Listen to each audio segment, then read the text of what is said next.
Wang Meijing and Lin Yulan exchanged glances. Wang Meijing pouted. I originally planned to go out with Lu Hefeng to buy New Year gifts, but he took his brother-in-law out to play instead. Lu Zhe and Lu Rui were taken away by their grandmother, so now they have the whole day to themselves. Lin Yulan teased her. Are you jealous? Wang Meijing replied. Aren't you? I'm not jealous. Lin Yulan didn't enjoy shopping with Ming from the Lu family. He wanted to buy everything he saw, and if she disagreed, he would complain all day. It was easier for her to go alone. Wang Meijing was a bit surprised. She looked up at her expression and understood. She was annoyed that her brother spent money. Her lips twitched, and for a moment, she didn't know what to say. As the new year approached, many workplaces had closed for the holiday. The bus was crowded, and the couple was pushed to the back. The bus swayed, and they bumped into each other. Zhao Jinshu almost stumbled, but Lu Jintai quickly wrapped his arm around her shoulder and whispered in her ear, You can lean on me. Zhao Jinshu leaned closer, standing still against his chest. Lu Jintai looked down at her, his eyes gentle. When they reached their stop, Lu Jintai took her hand, and they slowly got off the bus with the crowd. Once off the bus, Zhao Jinshu released his hand. Lu Jintai glanced at her, but said nothing. Zhao Jinshu asked, Where are we going first? Lu Jintai held her arm. I'm taking you somewhere. Zhao Jinshu was curious. Where? Lu Jintai replied. You'll know when we get there. You're so mysterious. Lu Jintai chuckled softly and took a step forward. Zhao Jinshu looked at his back and followed him. Lu Jintai slowed down, waiting for her to catch up, and then grabbed her hand. Zhao Jinshu looked around at the bustling crowd. This wasn't the future, she whispered. It's not good for us. It's fine. We're married, Lu Jintai said, holding her hand tighter. It's safer to hold hands in a crowd. Seeing that he wouldn't let go and noticing no one was paying attention to them, Zhao Jinshu decided to go along with it. Lu Jintai smiled slightly when he saw she didn't object anymore. A few minutes later, they stopped at a place and Zhao Jinshu looked up. A movie theater? Lu Jintai nodded. Do you want to watch a movie? Since you brought me here, of course I want to watch. Zhao Jinshu had never been to a movie theater when she was young. Later, she went a few times with her grandson, and now she wanted to experience it again, even though she knew the movie equipment wasn't as good as in the future. Lu Jintai smiled and walked over to buy tickets, while Zhao Jinshu found a spot with fewer people to wait for him. When Lu Jintai bought the tickets, he noticed some young people in front of him buying popcorn and snacks. After getting the tickets, he also bought some popcorn and seeds for Zhao Jinshu. He approached her and handed her the popcorn, saying, I saw they all bought some. Zhao Jinshu smiled and took it. They went straight into the theater, where the movie hadn't started yet, and the lights were still on. Lu Jintai held Zhao Jinshu's hand and found their seats to wait. After a few minutes, Lu Jintai checked his watch and saw there were still 7 or 8 minutes until the movie started. He leaned down and asked Zhao Jinshu, Do you need to go to the restroom? Zhao Jinshu shook her head. Do you need to go? Lu Jintai looked around. Are you okay here by yourself? What's wrong with that? Zhao Jinshu chuckled. Just go. The movie will start soon. Lu Jintai replied, I'll be back quickly. Zhao Jinshu said, Okay. More people came into the theater, and soon it was filled. In the front row, a group of young men were joking and laughing, being a bit rowdy. Zhao Jinshu casually ate her popcorn to pass the time. Are you watching the movie alone? A voice suddenly asked her. Zhao Jinshu continued eating her popcorn, not thinking they were talking to her, as she was now a 26-year-old mother of 2. Why aren't you responding? The young man asked again. Zhao Jinshu looked up and met the cheerful gazes of the young men. Are you watching the movie alone? One of them, with a buzz cut, smiled brightly at her. Zhao Jinshu paused, realizing they were indeed talking to her. She didn't respond, just glanced at them before looking away. The buzz-cut guy looked no older than 20. Why was he calling her sister? Why aren't you speaking? Seeing she didn't reply, the buzz-cut guy leaned closer. He had noticed this pretty girl sitting alone eating popcorn, looking fresh and youthful, and he couldn't help but want to talk to her. What should I say? A deep voice suddenly interrupted from beside her. The young man with the buzz cut was startled and looked up to meet a pair of intimidating eyes. When he recognized the person, he shivered, and the smile on his face disappeared. Lou, Brother Lou. He had seen Brother Lou before when he was younger, but he might not remember him now. However, Lu Jintai, who did recognize him, gave him a cold glance and sat down next to Zhao Jinshu, speaking in a calm tone. Tell me, which family are you from? Zhao Jinshu. The buzz-cut guy stammered. Hu family, who Wenbin is my cousin. Lu Jintai glanced at him, but said nothing. The young man quickly looked at Zhao Jinshu, hesitantly saying, Brother Lu, I didn't mean any harm. I just thought it wasn't safe for this young lady to sit here alone, so I wanted to talk to her and get to know her. He wasn't foolish. He had already realized that this beautiful young lady was with Brother Lu.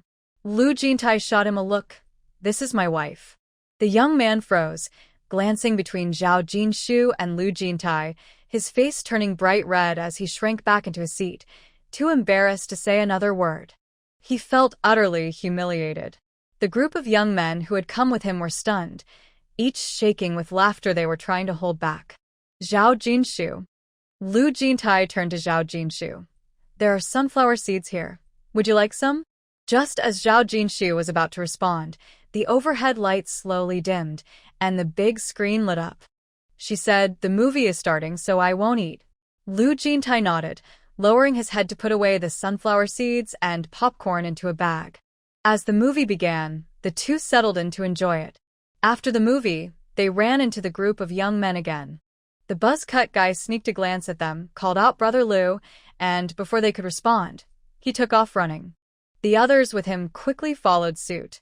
Zhao Jinshu watched them scurry away like mice fleeing from a cat and couldn't help but laugh out loud. Once she stopped laughing, Lu Jintai quietly remarked, a bunch of kids who haven't even grown up yet. Zhao Jinshu. After leaving the cinema, they went straight to buy things for her family. They didn't buy much, just some fabric and yarn to share with them, and then they picked up some vegetables to take home. As they were carrying their items and getting ready to catch the bus, an elderly couple in their 60s approached them. When they saw Lu Jintai, they smiled and walked over. Professor Lee smiled and said, Jintai, out shopping? Lu Jintai smiled back and introduced Zhao Jinshu. This is Principal Zheng. This is Professor Lee. This is my wife, Zhao Jinshu. Zhao Jinshu smiled and said, hello, Principal Zheng and Professor Lee. Professor Lee looked at Zhao Jinshu and thought to himself that she had a charming appearance. Jintai was lucky to have her. With a friendly smile, he said, I'll call you Jinshu. A few years ago, Jintai was busy and you took care of the child alone at home. That must have been tough for you. Zhao Jinshu glanced at Lu Jintai. She didn't expect his colleagues at school to know about this. She replied softly, it was okay. My family helped take care of the child, which made it easier. Principal Zheng adjusted his glasses and joked with a young couple, Jinshu, you might not know, but Jintai tries to finish a year's worth of research in just one day to find time to visit you. His team hardly gets any rest because of it. Lu Jintai shot him a glance and interrupted, is there anything else? If not, we're leaving. Zhao Jinshu was unaware of this situation. She only knew that whenever Lu Jintai returned to the city, he would stay for over 20 days. His tone was rude, but Principal Zheng didn't mind. Instead, he smiled at Zhao Jinshu and said, Jinshu, you see, this kid is usually not polite to me. Is he trying to stop me from talking? Zhao Jinshu had never seen them before and didn't know their relationship. In front of outsiders, Lu Jintai was always polite. He wouldn't speak this way unless they were close. She smiled and thought for a moment before saying, that means he has a good relationship with you. Lu Jintai glanced at her, but didn't say anything. Principal Zheng laughed. You're right. We have a good relationship. Lu Jintai remained calm, neither confirming nor denying it. Seeing this, Principal Zheng's smile widened. This kid usually ignored him, but today, in front of his wife, he didn't deny their good relationship. It was worth all the concern he had for him. Thinking of something, Principal Zheng spoke up. Student Han Fingji came to me and said her name isn't on your team list for next year. Lu Jintai showed no emotion and replied coolly, this Han student has a strong background. She even got Principal Zheng to come to me. Principal Zheng chuckled awkwardly and said seriously, she said that if you don't include her name, it's discrimination against female students. Everyone else's names are there, but not hers, which she sees as disrespect. She said it like that, so can you? Lu Jintai interrupted him. No, my team doesn't need students who aren't focused on research, and there are other women in the team. Principal Zheng laughed awkwardly a couple of times. Han Fingji has good abilities. Can you? Lu Jintai looked at him. It's not impossible. Principal Zheng was quite surprised. You actually agreed? Lu Jintai glanced at him lightly. If she stays, then I will leave. Principal Zheng. Is he trying to drive me crazy? His temper hasn't changed at all. Professor Lee couldn't help but nudge Vice Principal Zheng and said irritably, you meddle in everything. No wonder Jintai doesn't give you a good face. Principal Zheng sighed. You say old Wu found me. Sigh, forget it. If he doesn't agree, then he doesn't agree. I can't make things difficult for Jintai just for an outsider. Professor Lee, as long as you know. Lu Jintai didn't say anything more. The bus is here. Professor Lee, will go ahead. Professor Lee looked at Zhao Jinshu. When you have time, let Jintai take you to our house to play. Zhao Jinshu smiled and nodded. Sure. I'll definitely come over when I'm free. You can also come to our house to play. Professor Lee smiled, all right. As he watched the two get on the bus, Professor Lee rolled his eyes at Vice Principal Zheng. You see, Jintai finally agreed to give you a good face, and now you've offended him again. Principal Zheng was also frustrated. His personality is just like old Xie's, too rigid and not flexible enough. No wonder they are alike. Old Xie used to annoy me, and now Jintai does too. If you don't agree, just say so. We can discuss things properly. Look at his cold face. No matter how good-looking he is, I don't care to see it. Professor Lee showed no sympathy. Jintai isn't here for you to look at. You know his temper, yet you still agreed to old Wu's request. You deserve to be pushed back. Principal Zheng sighed again and said, just now, when I mentioned he was busy with research at school, he interrupted me. It's like he doesn't want me to talk. He stays silent all day. If he doesn't say anything, how will his wife know? Only his wife seems cheerful and doesn't mind these things. Otherwise, the couple will have problems sooner or later. Hearing this, Professor Lee's eyes flickered, and she asked, just now, Jintai said that Han Fingji isn't focused on research. What does that mean? Principal Zheng frowned. Could it be that she's slacking off and not taking her work seriously? If that's the case, Jintai won't tolerate her. Professor Lee also furrowed her brows. I think it's not that simple. Jintai is young, looks good, and has abilities. Principal Zheng suddenly looked at her. What do you mean? Professor Lee glared at him, saying, in the past 2 years, those boys and girls at school have been so restless, talking about abandoning their families and all those talented individuals. Their minds are all over the place. Principal Zheng instinctively replied, is that really true? Jintai is married with children. Professor Lee shot him a look. No matter what, if Jintai doesn't agree, then it's over. Just stay out of it. Principal Zheng paused for a moment, then angrily said, school is a place for learning, not for dating. If he had known this, he would never have agreed to let old Wu be a mediator.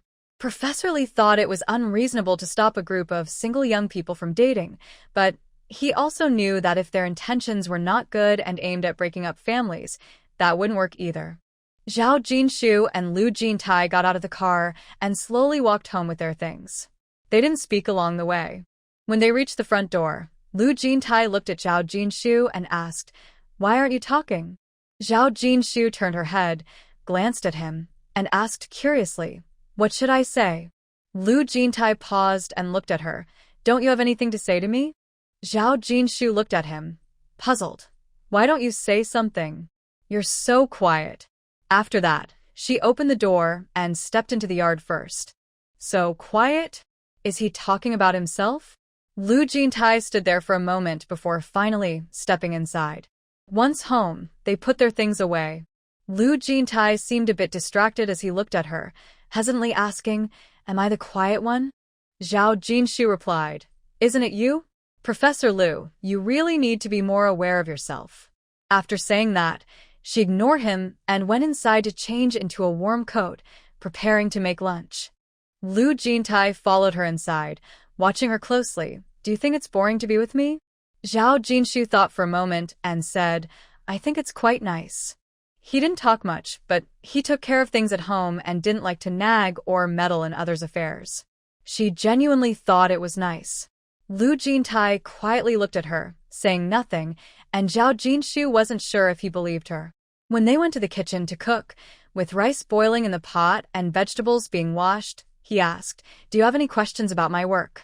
Zhao Jinshu paused while chopping vegetables. I don't really understand your work, so I wouldn't know what to ask. I trust your abilities. You'll definitely do a great job. Why did this topic suddenly come up? Lu Jintai turned to look at her. Is Zhao's compliment sincere? Zhao Jinshu met his gaze and confidently replied, Of course it's sincere. Does Professor Lu not believe in his own abilities? What she said was from the heart. She had no doubts about his work skills. Lu Jintai glanced at her, then lowered his head to continue washing vegetables. Zhao Jinshu chopped the vegetables, started cooking, made the soup, and cooked the rice. After they finished eating, they each went back to their tasks. Lu Jintai looked at her back, holding a book that he hadn't opened in a while. Every time she sincerely praised him, he realized it wasn't much different from compliments from others. She called him reserved, but she actually found it quite nice. Zhao Jinshu didn't pay attention to him and focused on writing. Earlier, the editor Li had told her that the children's story would be published after the new year, so the payment would also come later. She wasn't in a hurry for the money. She just wanted to publish it sooner, so she could reassure her parents when she returned home. Even so, they would be happy to know she had written a story that would be published. She spent the entire afternoon writing until Zhao Jincheng and Lu Hufeng returned home, and then she finally put down her pen. Zhao Jincheng carried snacks he bought for Lu Zhe and Lu Rui and placed them on the shelf. He looked at his sister and asked, Did anyone disturb you today? How many drafts did you write? Zhao Jinshu didn't want to engage with him, who rushes for drafts right after coming home. She changed the subject. Where did you go to play today? Zhao Jincheng smiled. Brother Hufeng took me ice skating. It was so much fun. I invited him to lunch, but he didn't let me pay. Later, he treated me, but when I bought snacks for Rui and Zhe, I also got him a share. Zhao Jinshu didn't say anything. Her brother was polite enough. Since her rebirth, Zhao Jinshu felt she had overlooked something. It wasn't until the evening of the 29th day of the 12th month, when she felt a dull pain in her stomach and went to the bathroom, that she finally remembered what she had forgotten. After her rebirth, her period, which had never visited before, finally arrived. Returning from the bathroom, she leaned back against the headboard, experiencing menstrual cramps, a feeling she hadn't had in years. Fortunately, she hadn't suffered from cramps every month in her past life, but even occasional pain could be quite tormenting. This might be the only downside of her rebirth.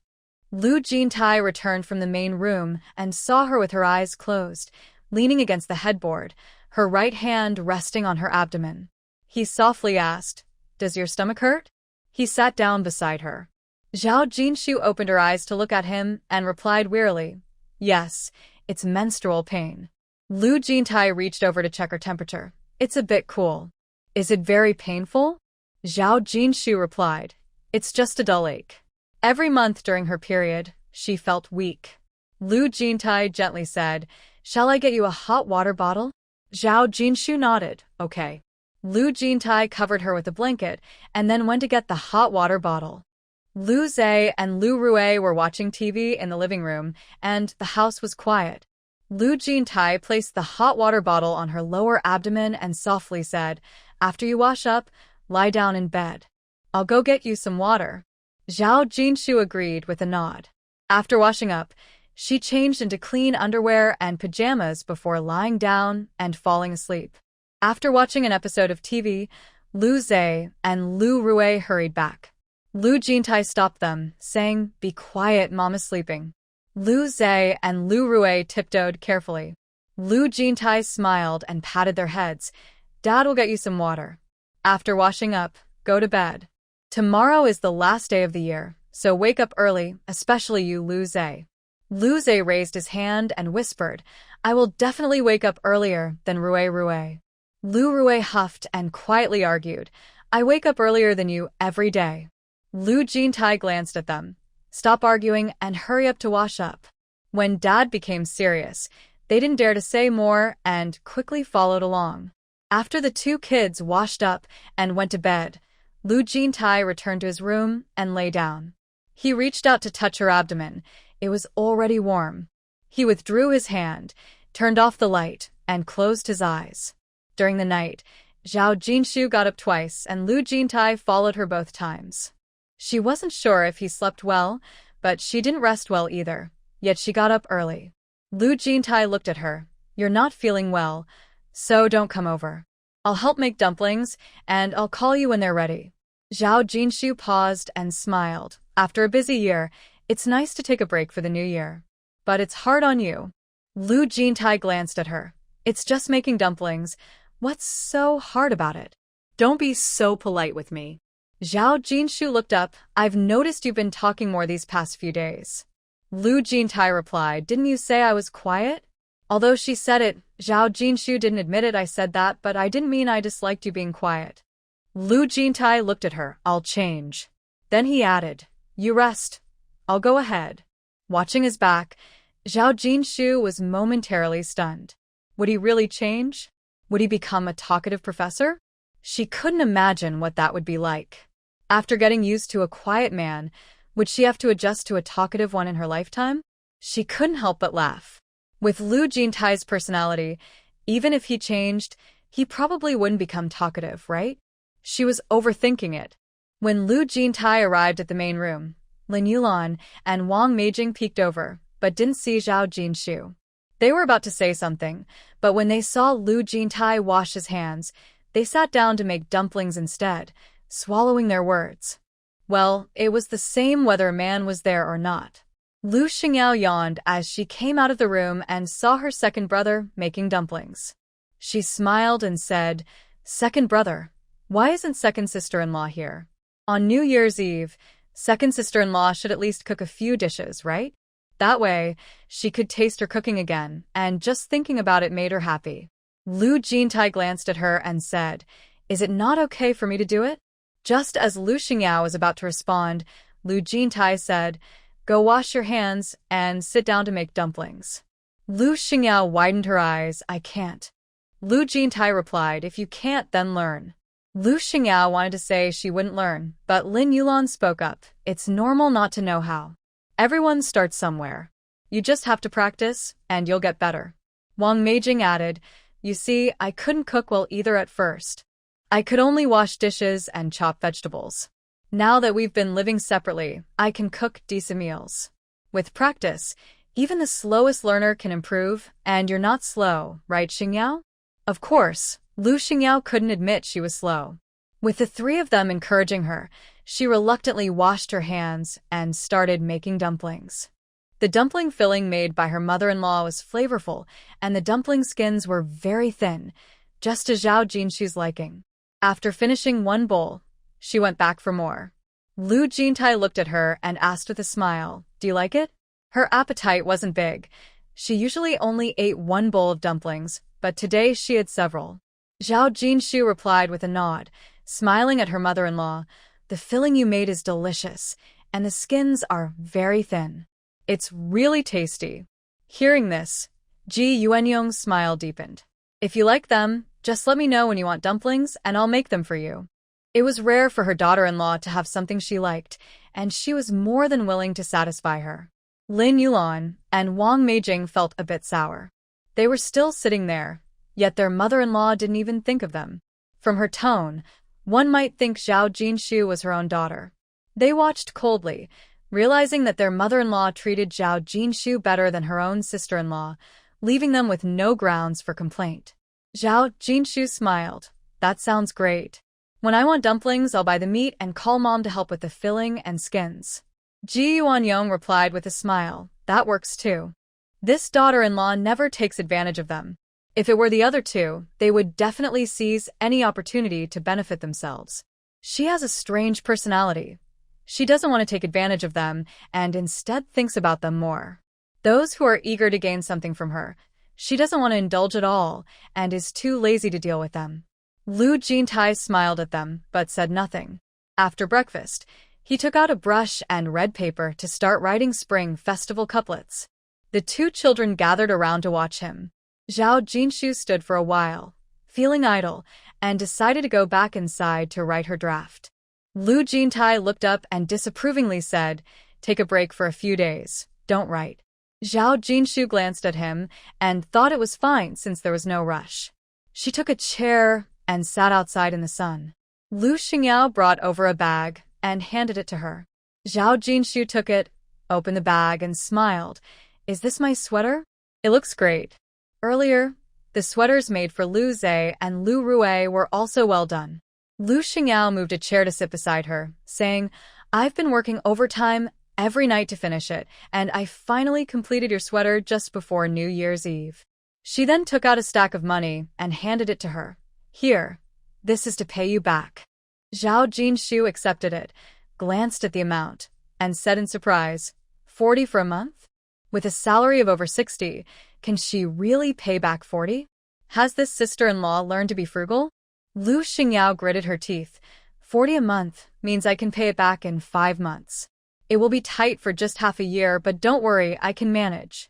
Her expression seemed to reassure Zhao Jinshu while also comforting herself. Seeing her expression, Zhao Jinshu didn't want to discourage her.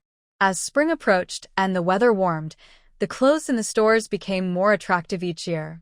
For a young lady like her, who needed to add new clothes every month, not buying clothes during the season change felt worse than being hit. Lu Xingyao looked at her and asked, "Sister-in-law, can I taste your cooking for lunch today?" Zhao Jinshu lazily replied, "You won't be able to."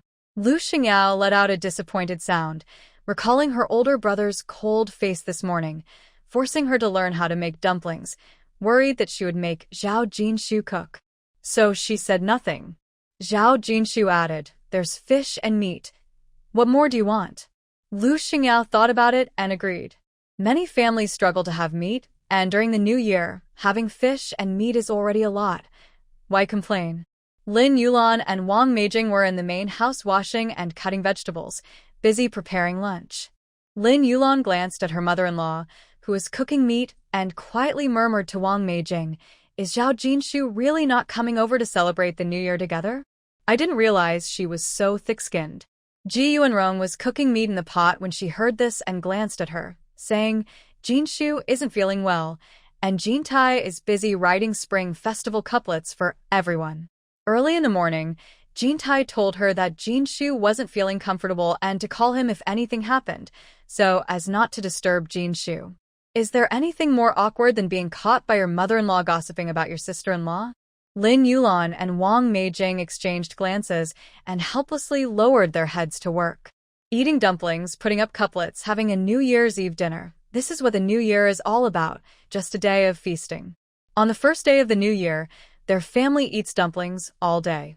A group of people had already made the dumplings yesterday, so today they could relax a bit. After breakfast, Ji Yuanrong called the children over to give out red envelopes. Hearing about the red envelopes, Lin Yulan got excited and quickly nudged her son to bow to their grandparents. Ji Yuanrong stopped them, saying, "No need to bow. Grandma will give you red envelopes." Lin Yulan awkwardly touched her nose. Wang Meijing glanced at her. Whenever money was mentioned, this sister-in-law lost her sense of direction. When did their mother-in-law ever ask the children to bow to her? The group of children listened to their grandma and lined up to receive their red envelopes. Ji Yuanrong handed them out one by one, starting from the oldest to the youngest.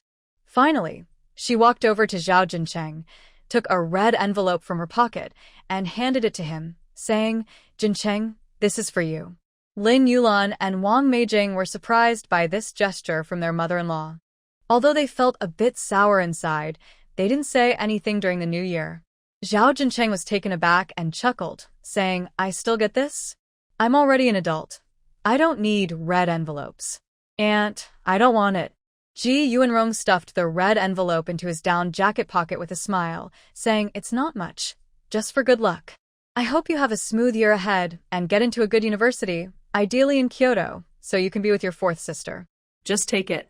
Zhao Jinqing looked at his fourth brother and sister, and Lu Jintai said, just take it. Only then did Zhao Jincheng accept it without further protest, unable to help but smile. He really didn't expect to receive red envelopes at 18. Lu Zhe and Lu Rui ran over to their mother with their red envelopes. Mom, Grandma gave us red envelopes. Zhao Jinshu smiled and said, you can keep them for yourselves. Just as she finished speaking, Lin Yulan told her two sons to give their red envelopes to her. Lu Hui looked over at Zhao Jinshu, saying defiantly, Lu Zhe and Lu Rui get to keep their red envelopes. I'm older, so I should keep mine too. He refused to give it up. Lu Hui is the oldest, and he doesn't give his New Year's money to their mother. Naturally, his younger brother Lu Xiang learns everything from him and won't give any either. During the New Year, Lin Yulan is very upset with these two mischievous kids. They keep comparing their dad's job to others. How can they compete? The three of them are stuck in a standoff, neither wanting to give in. Over there, Wang Meijing is also asking for the children's New Year's money. The kids don't want to give it, and just as Wang Meijing is about to get angry, Lu Hufeng stops her. That money is from their grandmother. Let them keep it. No matter how poor he is, he shouldn't take the children's New Year's money. He didn't ask for it in previous years, and he won't allow it this year either. Wang Meijing looks at the two kids with red eyes. She doesn't want to make them sad during the New Year, so her anger quickly fades. Seeing that his uncle won't let his aunt take the New Year's money either, Lu Hui feels justified. If uncle won't take it and they won't give it, why should you? Lin Yulan feels that these sisters-in-law and younger brothers are so annoying, pretending to be good parents, while she is the only bad one. Lu Hefeng is relieved that his wife isn't insisting on taking the children's New Year's money. Leaning against the doorframe, he watches the kids smile when they hear their parents won't take the money, and he feels a pang in his heart. All these years, he hasn't made any real plans and has just muddled through. His older brother may have a hard life, but he knows their savings are not small. His second brother is educated and has a good job, and he even brought his wife's child over. Their future will only get better. But he, with no money and not much education, is living carelessly, with empty pockets during the new year. The old year has passed, and he can't continue like this in the new year. He hopes that next year, the children can enjoy a good new year without conflicts over new clothes or a few dollars of New Year's money. On the second day of the new year, the first and third families took their kids back to their grandparents' home. The two kids were taken out to play by their grandparents. Jin Qing stayed in the house reading, while Zhao Jinshu and Lu Jintai packed their bags. After packing, they went to buy train tickets. The train is at 10:30 tomorrow morning. They had an early dinner and let the kids wash up and go to bed. Ji Yuanrong and Lu Huayuan brought some things over. Zhao Jinshu looked at the items on the table. Mom, what is this? Ji Yuanrong smiled and said, this is for your parents. It's not much, just 2 jars of malted milk and a wool sweater for your mother. I heard from Jintai that your dad smokes, so I brought him a pack of cigarettes. Zhao Jinshu couldn't help but laugh, looking at the cigarette in her hand. If my dad saw this cigarette, he would be so happy. Ji Yuanrong smiled back. I'm just worried they might not like it. I also bought some fruits and snacks for you to eat on the way. They'll like it, Mom. You thought of everything. It's getting late, so let's not talk too much. Please keep an eye on the kids, and don't let them run around. Okay, got it. Zhao Jinshu's period hadn't ended yet, and the kids were already asleep. After seeing off her in-laws, she quickly washed up and went to bed. Lu Jintai checked the luggage one last time, and after confirming everything was packed, he washed up and went to bed as well. They had a quiet night. In the morning, they woke up early, and before finishing breakfast, a car arrived outside. Gu Qingye walked in confidently, and Ji Yuanrong saw him. What brings you here so early? Gu Qingye pointed to the car outside. Jintai asked me to take them to the train station. Oh, thank you for that, Ji Yuanrong said with a smile. Where did you get the car? Gu Qingye chuckled. I borrowed it from someone. Being in business, he had his connections. Seeing he didn't want to elaborate, Ji Yuanrong changed the subject. Have you eaten breakfast? Gu Qingye replied, I had breakfast before coming. He stood in the yard chatting with them while waiting for Lu Jintai and the others to finish packing. After the family had breakfast, they began to gather their things. Zhao Jinshu handed over the leftover vegetables and snacks from the new year to her mother-in-law. We're leaving, and these will go bad. Mom, please take them. Ji Yuanrong accepted without hesitation, knowing it was a waste to let them spoil. She asked Lu Xingyao to take them back inside. The children, including Lu Huan and Lu Jiaming, came out to talk to Lu Zhe when they heard he was going to their grandmother's house. Even Lin Yulan and Wang Meijing couldn't resist coming out. Lu Hefeng and Lu Jiaming were also outside, helping to load the luggage into the car. Before leaving, Zhao Jincheng smiled at everyone and said, Uncles, aunts, brothers, and sisters, we're off. Travel safely, they replied. Come visit during the summer. Try to get into Kyoto. Have a safe journey. As a few of them got into the car, Ji Yuanrong approached her grandchildren and reminded them, be good and stay close to your parents on the way. Don't run around, okay? Lu Zhe nodded. Grandma, my sister, and I will hold on to Mom and Dad's hands tightly. Lu Rui also nodded. I won't let go of Mom's hand. Ji Yuanrong smiled. You both are so good. Watching the car drive away, Ji Yuanrong returned to the yard and immediately felt the house was empty. She sadly went back inside. At the station, after getting off the bus, some people took their luggage while others looked after the children. After Gu Qingye dropped them off, he left.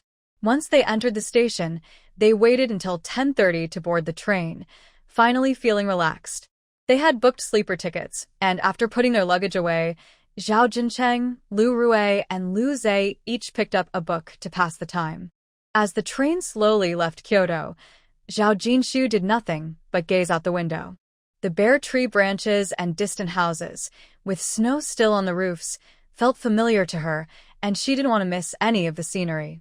Lu Jintai took out their water bottles, filled them, and sat down next to her.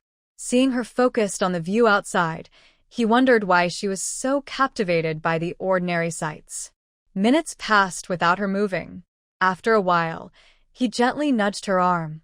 Would you like some water? Zhao Jinshu glanced back and replied, I'm not thirsty. Then she turned back to the window. A few minutes later, he nudged her again. Would you like a snack? Zhao Jinshu looked at him and said, I'm not hungry right now, you all eat. Lu Jintai was about to speak when Lu Zhe, from the opposite bunk, handed him a book from his backpack, saying, Dad, you can read if you're free. Don't keep interrupting Mom's view. Lu Jintai. He glanced at Lu Zhe, took the book, and flipped through it casually. Zhao Jincheng chuckled. Your dad is just concerned about your mom. Lu Jintai shot him a look, but didn't respond. Hearing their conversation, Zhao Jinshu finally turned to them. I'm not thirsty or hungry right now. If you want to eat or drink, go ahead. Just don't keep your heads down in books. Take breaks too. After sitting on the train for a few days, it was tiring, and they needed something to do. The two kids heard her and put down their books. Lu Rui got off the bed and moved to sit beside their parents. He squeezed in between them and sat close to his mom, hugging her arm. Mom, when can we see Grandpa and Grandma? He asked. Zhao Jinshu shifted her gaze to him. Do you miss Grandpa and Grandma, Rui? Lu Rui nodded eagerly. I really miss them a lot. Lu Zhe was peeling an orange nearby. Hearing his sister's words, he pouted and said, I miss Grandma and Grandpa too. Why can't they live with us? Zhao Jinshu teased him. Then when we go back this time, we won't return to Kyoto. We'll stay in our hometown to study, okay? Lu Jintai suddenly looked at her. Without thinking, Lu Zhe replied, Sure. I want to stay at home with Grandma and Grandpa. Zhao Jincheng put down his book and smiled at him. Really? Lu Zhe looked seriously at him. Really? Zhao Jincheng laughed. But if you stay in the hometown, won't you miss Grandma and Grandpa in Kyoto? Lu Zhe fell silent. He wouldn't tell them that while he missed his grandparents, he missed Grandma and Grandpa even more. In his heart, his parents were the most important, and Grandma and Grandpa were second. Zhao Jinshu noticed his expression and asked, Do you really want to stay in the hometown to study? Lu Zhe nodded. There's a school in the village. Dad can go back to be with Grandma and Grandpa, and I can stay with my sister and Mom to be with Grandma and Grandpa just like before. There are so many fun places in the village. He thought his idea was great and was sure Mom would agree, so he looked at Dad and asked, "Dad, do you think what I said is okay?" Lu Jintai looked at him with a straight face. "I think you're talking too much. You can be quiet now." Lu Zhe huffed and stopped talking.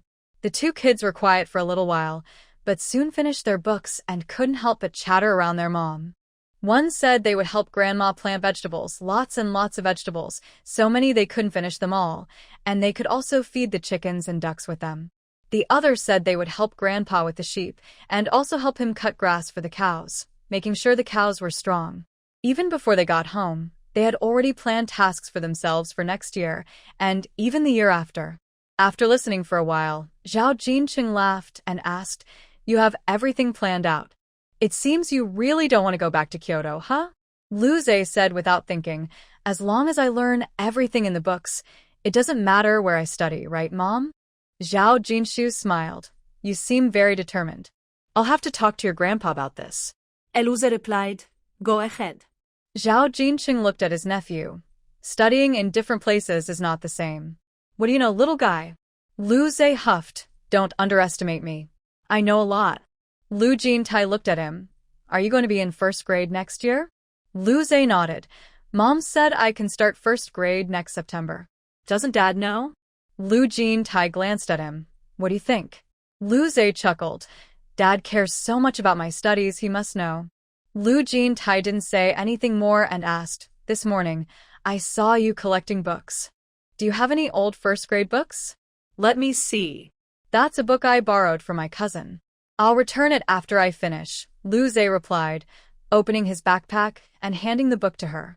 Lu Jintai took it and asked softly, "Have you read it?" "I read some," Lu Zhe said. Lu Jintai opened the book and looked at him. "You already know many characters. You can read by yourself, right? Your kindergarten teacher taught you Pinyin too. Do you know it all?" Lu Zhe nodded. "The teacher hasn't finished teaching it yet. If I have questions, I ask Mom when she's free, or I ask my older siblings. I can do it." Lu Jintai casually replied. "Is that okay?"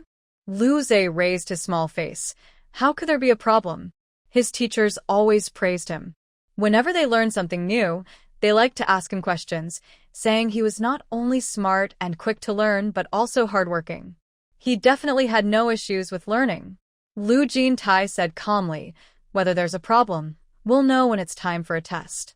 Lu Zhe exclaimed, "But our teachers don't give tests." "Why would you?" Lu Jintai looked at him. "Didn't you just say there's no problem?" Reluctantly, Lu Zhe replied, "Fine." Lu Jintai opened the book he had just looked at. The book didn't have pinyin, so he pointed to 2 rows of characters and asked, "Do you recognize these 2 rows?" Lu Zhe sat beside him, looked over, and read, "I recognize them all." Lu Jintai said, "Since you recognize them, help me add pinyin. I see you have a notebook."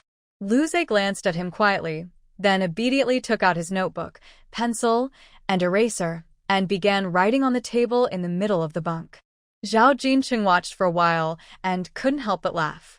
Lu Jintai shot him a glance, and Zhao Jinqing quickly stopped laughing.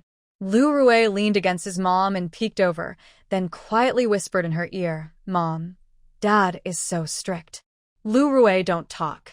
Your brother is doing his homework," Lu Jintai reminded him in a calm tone while flipping through the first grade book. Lu Rui immediately shrank back, covered his ears, and looked at Dad. "Dad, I didn't say anything bad about you." Lu Jintai looked at her. "Covering your ears while stealing a bell only reveals your guilt." Lu Rui listened to her dad read the story of the thief who covered his ears and understood a little. She quickly put her hands down and leaned against her mom. Zhao Jinshu patted her little head and said, "It's okay. Dad didn't hear." Lu Jintai glanced at her. He had heard. Zhao Jinshu met his gaze and said, "Dad didn't hear, right?" Lu Jintai helplessly looked away, lowered his head, and continued to read his textbook, saying, "Yes, didn't hear." After a while, Lu Zhe looked up and said, "Dad, I finished writing." Lu Jintai took the notebook, picked up his pencil, and made corrections. After finishing, he looked at Lu Zhe and said, "You got two wrong." Lu Zhe couldn't believe it. "Where did I go wrong?" He picked up the notebook and looked. I got chin and ci wrong.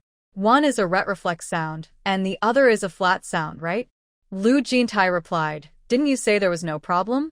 Lu Zhe pouted and stopped talking, quietly correcting his mistakes. Zhao Jinshu glanced at Lu Jintai and kicked him lightly. Why was he being so serious? Lu Jintai looked at her and asked, "What's wrong?" Zhao Jinshu frowned at him. There is no special way to remember flat and retroflex sounds. It just takes practice. If he didn't notice that, it's normal to make mistakes. The more he practices, the fewer mistakes he'll make. Arziz is already doing great. Lu Jintai looked at her and said, so he should focus on studying now, not always thinking about playing and grazing. Zhao Jinshu disagreed. Going back to the countryside, occasionally grazing sheep or cutting grass is good. It's a way to relax after studying. Besides, they are still young, they should play. If all their childhood memories are just about studying, that would be boring. Lu Jintai looked at her and said nothing. Lu Zhe looked up and smiled. "Mom, it's okay. If Dad hadn't made me take the test, I wouldn't have known what I didn't understand. Now I know, and I'll pay attention in the future." Zhao Jinshu saw his proud little expression and couldn't help but pat his head. "Oh, how good Arziz is." Lu Zhe laughed and said, "I want to find all the flat and retroflex sounds in this story. If I get them wrong, you have to correct me." Zhao Jinshu replied, "Take your time writing. You won't start first grade until next September, so there's no rush." Lu Zhe said, "Anyway, sitting on the train isn't fun. I might as well study." Zhao Jinshu smiled and said, "Then rest when you get tired." Lu Zhe nodded and buried his head in his book. Lu Rui had been quiet. She looked down and realized she had fallen asleep in her mom's arms. Zhao Jinshu took off her cotton jacket and pants, placed them on the bed, and covered her with a blanket to let her sleep. The two children are sleeping, and those doing homework are focused on their work. Suddenly, everything becomes quiet. Lu Jintai then looks at Zhao Jinshu and says, "I'm not stopping them from playing. There are many fun places in Kyoto. When we have time, we can take them out."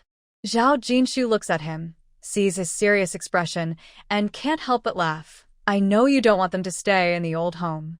Besides, Kyoto has rich educational resources, and we can't delay their studies."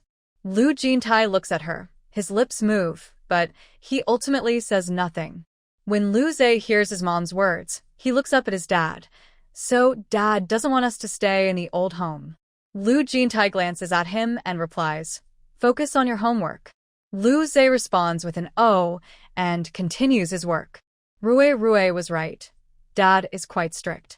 Although taking the train is tiring, they have many people, chatting, laughing, reading books, snacking on seeds and fruits, and enjoying the scenery along the way.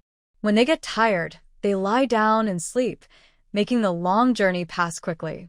When the train arrives at the station, they get off, some holding children, others carrying luggage, and they follow the crowd. The house in their hometown is next to the road, less than 5 miles from the town government. Their town is one of the larger ones in the county, with both a middle school and a high school. Many students from nearby towns choose to attend high school there, including those who didn't get into the county's high school. Because of this, there are 2 bus schedules from the county to their town, one at 10:30 a.m. and another at 5:30 p.m. They got off the train at 9 a.m., hurried to catch the bus, and just made it for the 10:30 a.m. departure. Sitting on the bus, although old and crowded, Zhao Jinshu doesn't mind at all. Looking out at the familiar scenery, she feels a deep sense of nostalgia. As she gets older, she misses every detail of her hometown more and more. Now that she can return and see the places from her past, she feels very grateful for this opportunity. Lu Jintai, holding Lu Rui, sits beside her. Seeing her lost in thought, he gently asks, "What are you thinking about?" Zhao Jinshu turns to look at him and smiles. "I'm thinking about how we're finally home." Lu Jintai gazes at her and asks, "Isn't Kyoto home?" Zhao Jinshu looks at him in surprise. "Of course it is. But this is also my home, the place where I grew up. It's different." Lu Jintai looks at her and replies with a simple hmm. Since receiving the letter and telegram from her daughter, son-in-law, and grandson, Yu Shuing, Zhao Jinshu's mother, knew they would return by train on the third day of the new year. Even though she understood they couldn't come back so soon, she still sent her eldest son to the town on the third day to wait for them, so they would have helped with their luggage upon arrival. Yu Shuing counted the days, estimating they would arrive soon. Not only did she send her son to the town, but she and her husband also borrowed bicycles from the village. They each rode one to the town, standing at the station, eagerly watching the few trains that passed by. When Zhao Jinshu got off the train, she immediately saw her parents and older brother waiting outside. She focused on her parents' dark hair and their still full cheeks, feeling like they had become younger. It was wonderful. Grandpa, Grandma, Uncle. Oh my goodness, Yu Shuing said with a big smile. She looked at her daughter and noticed she hadn't lost weight. In fact, she seemed a bit fuller than when she had been at home. Feeling pleased, she hugged her two grandchildren tightly. I missed Grandma so much, Yu Shuing said, touching their little faces with a beaming smile. Lu Zhe hugged his grandma's arm, saying, I missed Grandma, and I missed Grandpa too. Lu Rui leaned against Grandma, saying, I missed Grandma and Grandpa. Zhao Jinshu's father, Zhao Jianzhong, watched eagerly from the side. He wanted to hug his grandchildren too, but they were both in their grandmother's arms, so he couldn't reach them. Zhao Jinshu smiled brightly. Dad, Mom, Big Brother. Zhao Jianzhong looked at his daughter closely and frowned. Have you lost weight? Zhao Jinshu examined herself. I don't think so. Since her rebirth, she had gained some weight. However, her father always thought she looked thinner every time he saw her, while her mother was much more rational about it. Zhao Jianzhong insisted, you look a bit thinner. Her brother, Zhao Hongtai, looked at his sister and then at their father, puzzled. How could their father not see that she had gained some weight? Zhao Jinshu laughed and didn't argue because it was pointless. Her father would stick to his opinion. Zhao Jianzhong added, we killed a sheep at home so your mother can cook for you properly. Zhao Jinshu replied, you killed a sheep? Yu Shuing, holding her grandchildren, chimed in, your dad said you like lamb. Knowing you were coming back, he prepared to kill one. Yesterday, he had someone help with it, and when I came, there was lamb stew cooking along with a hen. Zhao Jinshu smiled and said, the food on the train wasn't good. I hardly ate. We need to have a good meal when we get home. Yu Shuang looked concerned and said, you must be starving. Let's hurry back and make some food. Zhao Jinshu replied, I have snacks and fruit, so I'm not really hungry, just not much to eat. Yu Shuang asked, what could you have? Lu Jintai and Zhao Jincheng were getting off the train with their luggage. Lu Jintai called out, Dad, Mom, Big Brother. Zhao Jianzhong looked at them, smiled, and came over to help with the luggage. Zhao Hongtai smiled at him. Jintai. Yu Shuang looked at Lu Jintai and nodded to herself, feeling relieved that the family looked well. They must be well taken care of in the city. Zhao Jincheng cheerfully said, Mom and Dad, didn't you see me? Zhao Jianzhong frowned at his clothes. Whose clothes are you wearing? Zhao Jincheng laughed and said, fourth brother and fourth sister bought them for me. Zhao Jianzhong scolded him. I told you to visit your fourth sister, not to buy clothes. Everything costs money in the city. It's not easy for your fourth sister to save. Yu Shuang glared at her daughter. Why buy such nice clothes? It's a waste of money. Zhao Jinshu quickly said, Mom and Dad, I secretly bought them for him. It's not his fault. He was cold and hungry. Let's hurry home. Yu Shuang didn't scold her son further and turned to her daughter. I'm talking about you. It's a waste of money. She then added, the bicycle isn't big enough. Let your dad wait here while a few of us go back first and come back for the rest. Their home was less than 5 miles from town, and it only took about 10 minutes to bike back and forth, so they would return quickly. It was very cold outside in winter, and they lived by the roadside, not encountering any familiar faces along the way. Once they reached home, Zhao Jincheng and his brother went back for the luggage while Yu Shuang went to the kitchen to prepare food. Lu Zhe and Lu Rui followed their grandmother to the kitchen to watch her cook. When Zhao Jinshu arrived, she looked around the house, which had later been torn down to build apartments. She could only recall the memories, which were filled with nostalgia. Yu Shuang came out with dishes to wash by the well and joked, "What are you looking at? Don't you recognize home?" Zhao Jinshu smiled. "Of course I recognize it. I just miss home." Lu Jintai set down his things, washed his hands, and came over to help wash the vegetables. Yu Shuang told him, "You can rest. It will be ready soon. The old hen is simmering nicely. Didn't we say dumplings on the train and noodles when we got off?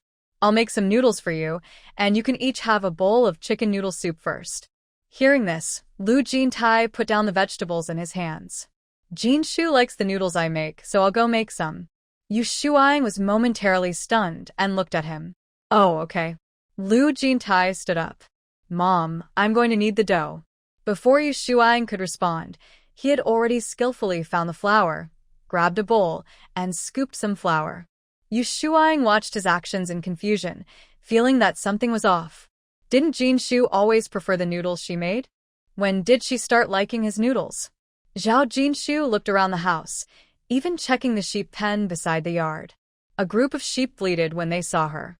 She smiled and fed them some hay, satisfied as they happily ate. Returning to the kitchen, she saw Lu Jintai kneading the dough and praised him. "Professor Lu, you are so hardworking."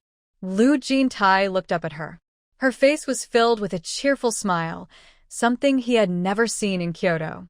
He gazed at her and said, "As long as you are happy." Zhao Jinshu looked at him, puzzled by his serious tone. She smiled brightly and replied, "I am very happy." Lu Jintai glanced at her and then returned to chopping green onions, seemingly not taking her compliment to heart. Zhao Jinshu felt confused by his reaction. Did he not believe her? Did he think she was someone who would lie? She thought to herself how many sons-in-law would cook when they came to their father-in-law's house. Just for that, she thought he was quite good. Zhao Jinshu. As she was pondering, his voice interrupted her thoughts. She looked up at him. "What is it?" Lu Jintai glanced at her. "Tend to the fire." Zhao Jinshu replied, "Oh."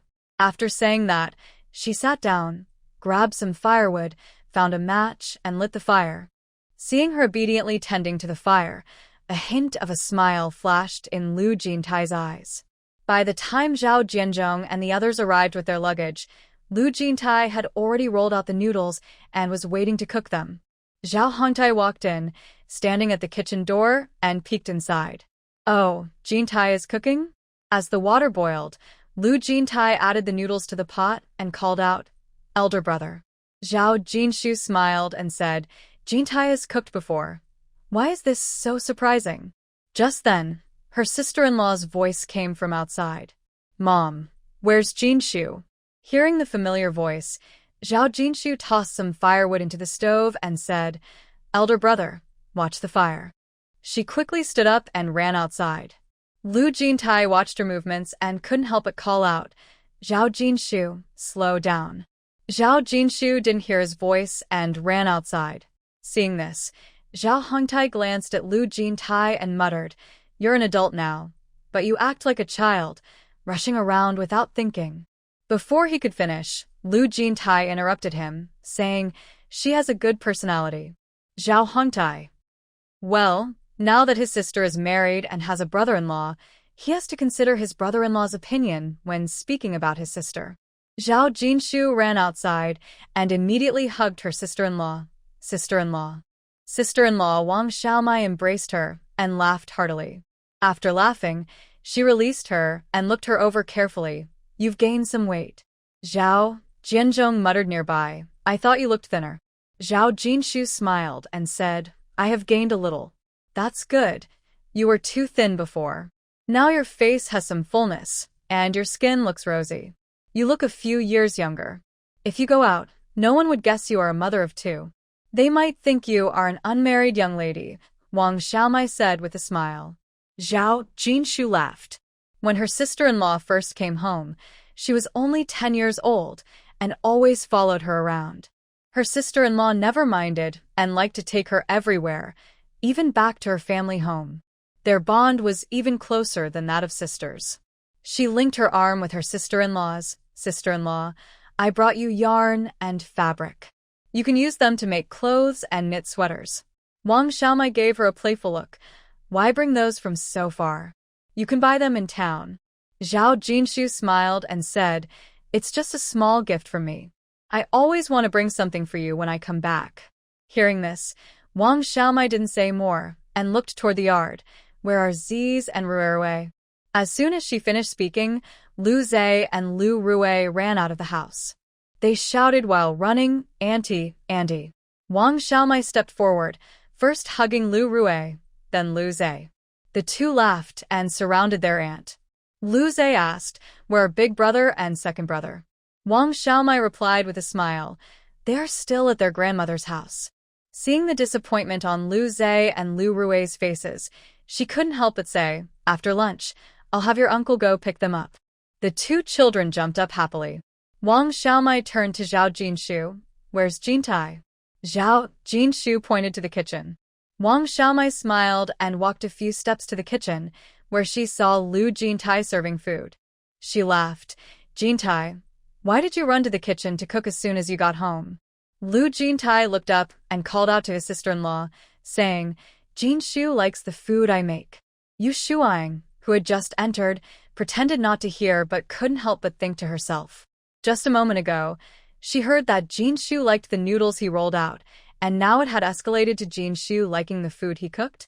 She had spent quite a bit of time with her son-in-law and didn't know he had this side to him. She was seeing something new. Wang Xiaomai was also surprised and smiled at him, saying, Has Jintai's cooking improved? Jinshu raised her eyebrows.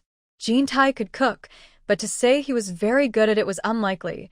He certainly couldn't compare to his mother-in-law, who had been cooking for many years. That Jinshu liked his cooking showed that his skills were growing. Yu Shuang glanced at her.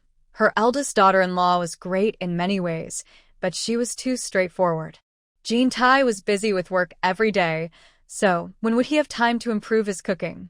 Perhaps Jinshu was just saying that to cheer him up, yet her son-in-law took it seriously, which was amusing.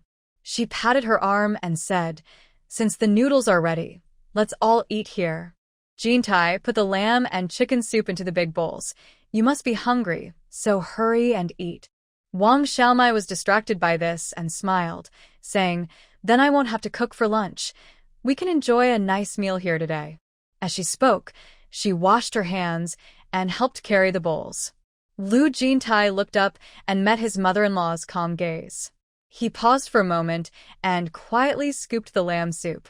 Yu Shuang. Zhao Jinshu didn't go back to the kitchen. Instead, she took a basin, poured hot water, and helped the two children wash their faces and hands. The big dining table could fit 10 people, and with just under 10 of them, it was just right. Wang Xiaomai ate the noodles and nodded to herself. The noodles Jintai rolled out are really good. No wonder Jinshu likes them. Lu Jintai instinctively looked at Zhao Jinshu. When she heard her sister-in-law's words, she was slightly taken aback and met Lu Jintai's gaze.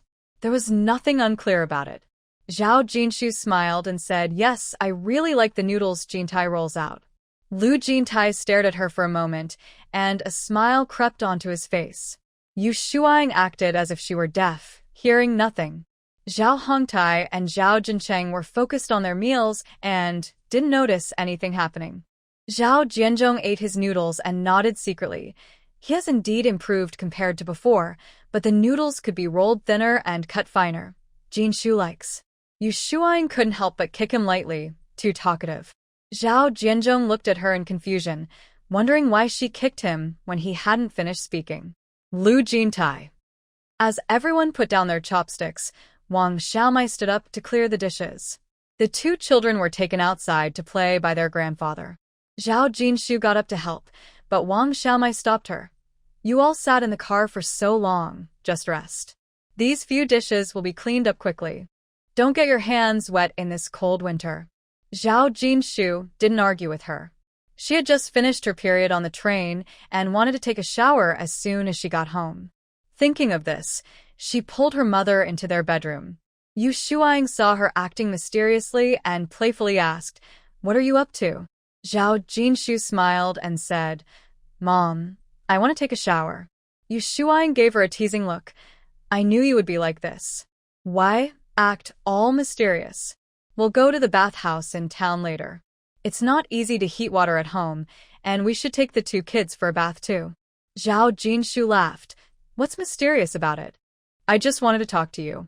I'm going to tidy up some clothes. The mother and daughter chatted as they went to the room where Zhao Jinshu used to stay. Zhao Jinshu looked at the thick cotton quilt on the bed and touched it. Why does this look new?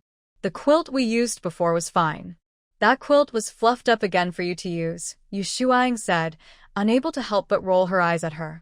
Isn't a new one better? We didn't have cotton before, but now we grow it every year. Of course, my daughter deserves a new quilt when she comes back. Zhao Jinshu hugged her mother's arm. You're the best, Mom. She felt no shame in acting like a child with her mother, believing that even at 80, she would still want to be pampered by her. Yu Shuang held her hand and asked seriously, Tell me, is there something going on between you and Jintai? Why did she feel that her daughter wasn't as enthusiastic about Jintai anymore? Was there a problem in their relationship? Had Jintai done something to hurt her daughter?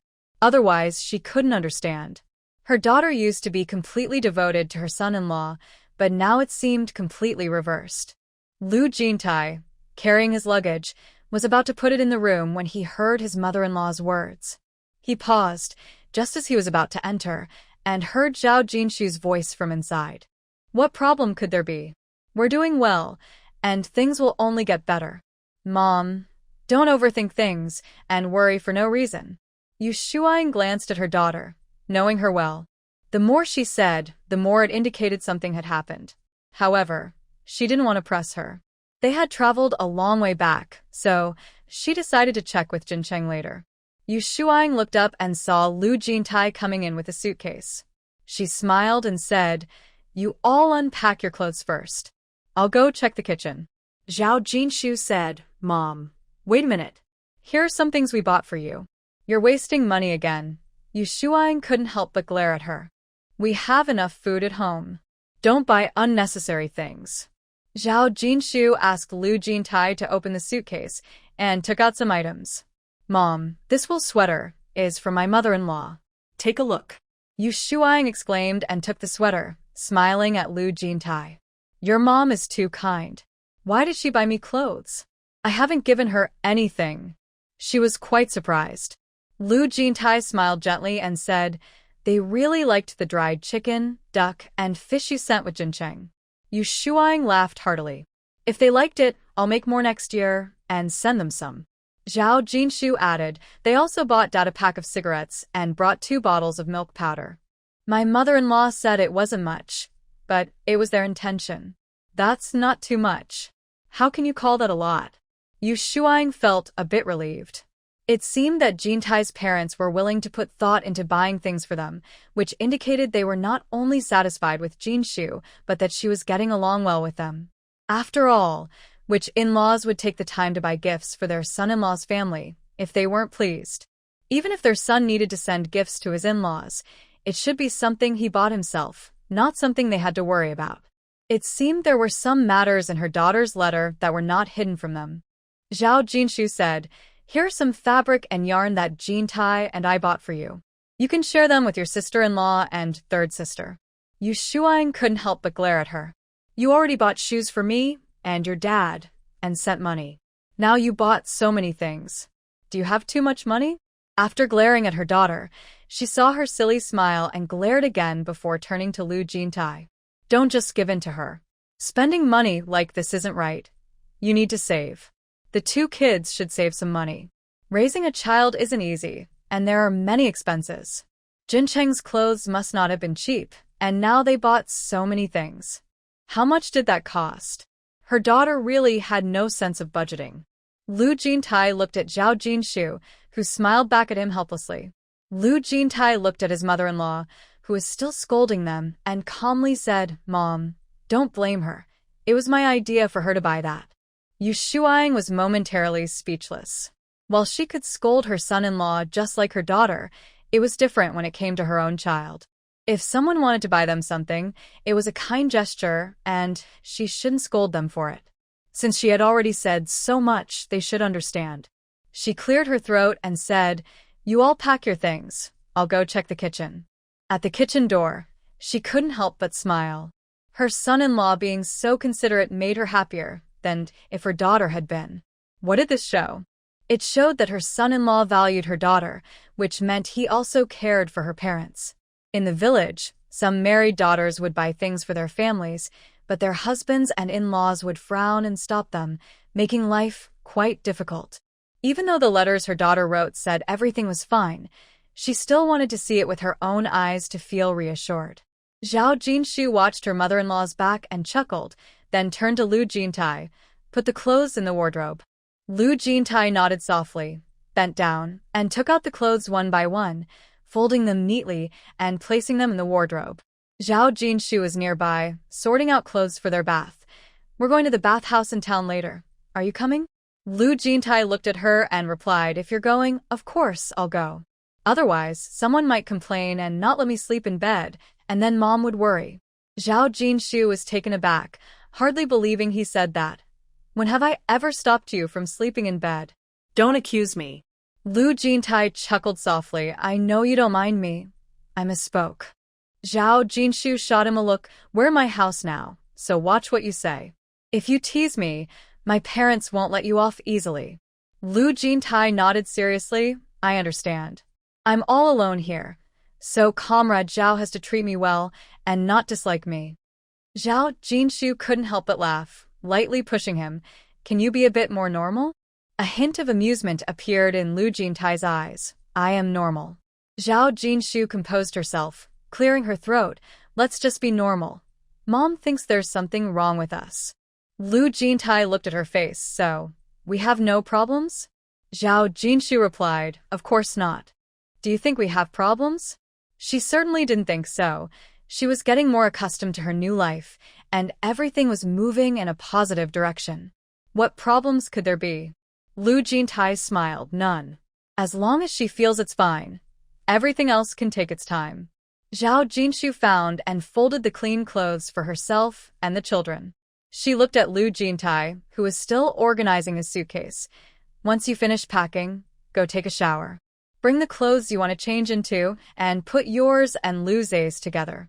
Help me find them," Lu Jintai replied without looking up, continuing his task. Zhao Jinshu said, "I don't know which clothes you want to wear." Lu Jintai replied, "Any of the ones you picked will do." Zhao Jinshu thought, "Really?" He was packing his own clothes but wanted her to help. Was he doing this on purpose? Still, she helped him find some clean clothes. Lu Jintai caught a glimpse of her actions and smiled slightly. After they finished packing, the two children returned with their grandfather. They had gone out and gotten their beautiful down jackets, a bit muddy. Yu Shuang glared at Zhao Jianzhong. "You didn't even make them wear a coat. Look at how dirty they are." Zhao Jinshu came out with a bag and, seeing the children dirty from head to toe, laughed. "It's fine. They can be washed. When we get back, they can wear the big cotton jackets and pants that Grandma made." Yu Shuang poured warm water to wash their faces and hands.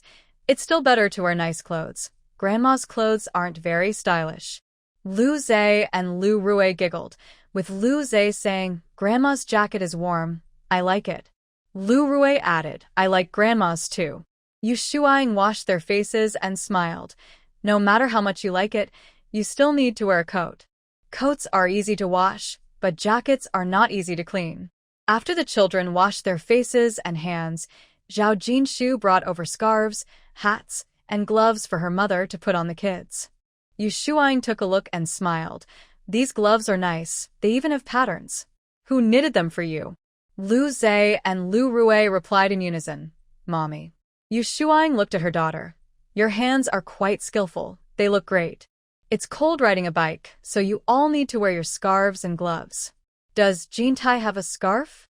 If not, borrow Jin Cheng's for now." She remembered that her son-in-law usually didn't like wearing scarves. Lu Jintai glanced at Zhao Jinshu beside him, then looked at his mother-in-law and said, "Mom, Jinshu bought me a scarf and knitted me gloves." Yu Shuang looked at him. "Oh, then wear them." Lu Jintai went back inside to get the scarf and gloves. Yu Shuang glanced over and saw him holding a bright red scarf, her expression slightly stiffening. Did Jin Shu buy you that scarf? Lu Jintai replied with a putting the scarf around his neck.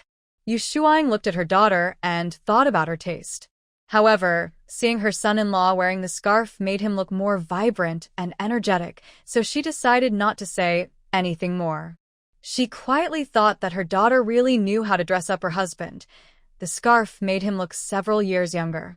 Then she noticed that both her daughter and granddaughter also had red scarves, and she said nothing more. Zhao Jinshu noticed her mother's expression and smiled, saying, "Red is festive. Don't you think it looks nice?" Yu Shuang couldn't say it didn't look nice, so she replied, "It looks good." It did look good, but it was rare to see a man wearing a red scarf. Yu Shuang brought out the bicycle. "I'll take one child, and your father will take the other. You two can share one bicycle." They hadn't returned the borrowed bicycle from the morning yet, so it worked out perfectly. Zhao Jinshu didn't mind, and Lu Jintai said okay. So they rode off on the bicycles. As for Zhao Jincheng, he had finished lunch and was nowhere to be seen, off playing somewhere. When they arrived at the bathhouse, men and women naturally separated. Zhao Jinshu had organized their clothes at home, so she took the clothes, towels, and bathing supplies for the father and son and headed to the women's bath with her daughter and mother. The bathhouse at home was shared, with a large pool and several small open stalls. They didn't go to the big pool, but just cleaned up in the small stalls. The three of them took their time washing, and by the time they came out, Lu Jintai and the others were already waiting outside. Lu Jintai looked over and saw Zhao Jinshu with a towel wrapped around her head, her face flushed from the steam. Zhao Jinshu took out a hairdryer from her bag and handed it to her mother. "Use this to dry your hair. Find an outlet." Yu Shuang took it and examined it. "What is this?" She had never seen or used one before. "It's a hairdryer." She had brought it back to leave at home for her parents to use, planning to buy a new one when she returned. Lu Jintai went to the small shop at the bathhouse and arranged to rent an outlet from them. Yu Shuang didn't know how to use the hairdryer, but after Zhao Jinshu taught her, she first dried her granddaughter's hair. Then she wanted to dry her daughter's hair, but Zhao Jinshu waved her hand. "Hurry and dry your own hair. I'll just use a towel for mine." While they were drying their hair inside, Zhao Jianzhong took Lu Zhe outside to wait. A few people walked in from outside. One young man in military uniform with a buzz cut saw Zhao Jianzhong and walked over with a smile, saying, "Uncle Zhong, here for a bath?" He handed him a cigarette. The others also called out, "Uncle Zhong." Zhao Jianzhong looked over, took the cigarette, and smiled. "Yi Zheng, you all here for a bath too?" Just as Yi Zheng was about to speak, he noticed the little boy standing next to Zhao Jianzhong. "Uncle Zhong, this child looks familiar. Whose is he?" Zhao Jianzhong patted his grandson's head and smiled. "This is my granddaughter Jinshu's child, my grandson." Yi Zheng paused, looking at Lu Zhe and meeting his bright, round eyes. He then looked back at Zhao Jianzhong and smiled. "Zhao Jinshu is back?" After he said that, he was about to light a cigarette for Zhao Jianzhong. "She arrived this morning." Zhao Jianzhong waved his hand. "The child is here, so let's wait until later to smoke." Yi Zheng was taken aback, but didn't insist. Zhao Jianzhong tucked the cigarette behind his ear and said, "You all go ahead. They are inside drying their hair. I'll wait for them." Yi Zheng didn't say more. "All right, Uncle Zhong, we'll talk later. We're going in now." Zhao Jianzhong nodded. "Go ahead." Just as Yi Zheng and the others entered, they bumped into Zhao Jinshu and her group coming out. Yi Zheng's gaze landed on Zhao Jinshu in the middle. After such a long time, she hadn't changed. In fact, she looked even more beautiful than before. Thinking of this, his eyes fell on the tall man beside her. At first glance, the man was tall and handsome, with neatly styled hair. Comparing himself to him made Yizheng feel a bit uncomfortable. They were completely different types. The man seemed cultured and refined, while he appeared rough around the edges, both in looks and life. Did Zhao Jinshu like men like that? Zhao Jinshu? Lu Jintai heard his wife's name and turned to look, seeing a group of young people. He shifted his gaze back to Zhao Jinshu. Zhao Jinshu was talking to her mother when she heard the voice. She looked up and smiled upon seeing the newcomers. Yizheng? Yizheng looked at her. What's wrong? Don't recognize me? Zhao Jinshu laughed. How could I? After all, we are old classmates. It wasn't that she didn't recognize him. After the Yi family moved away from the village, even childhood friends and long-lost classmates had faded from her memory. Seeing him suddenly was just a bit surprising. Yizheng never expected that his childhood friend, with whom he had gone to school and played together, would hesitate to recognize him after such a short time apart. It made him feel a bit overlooked.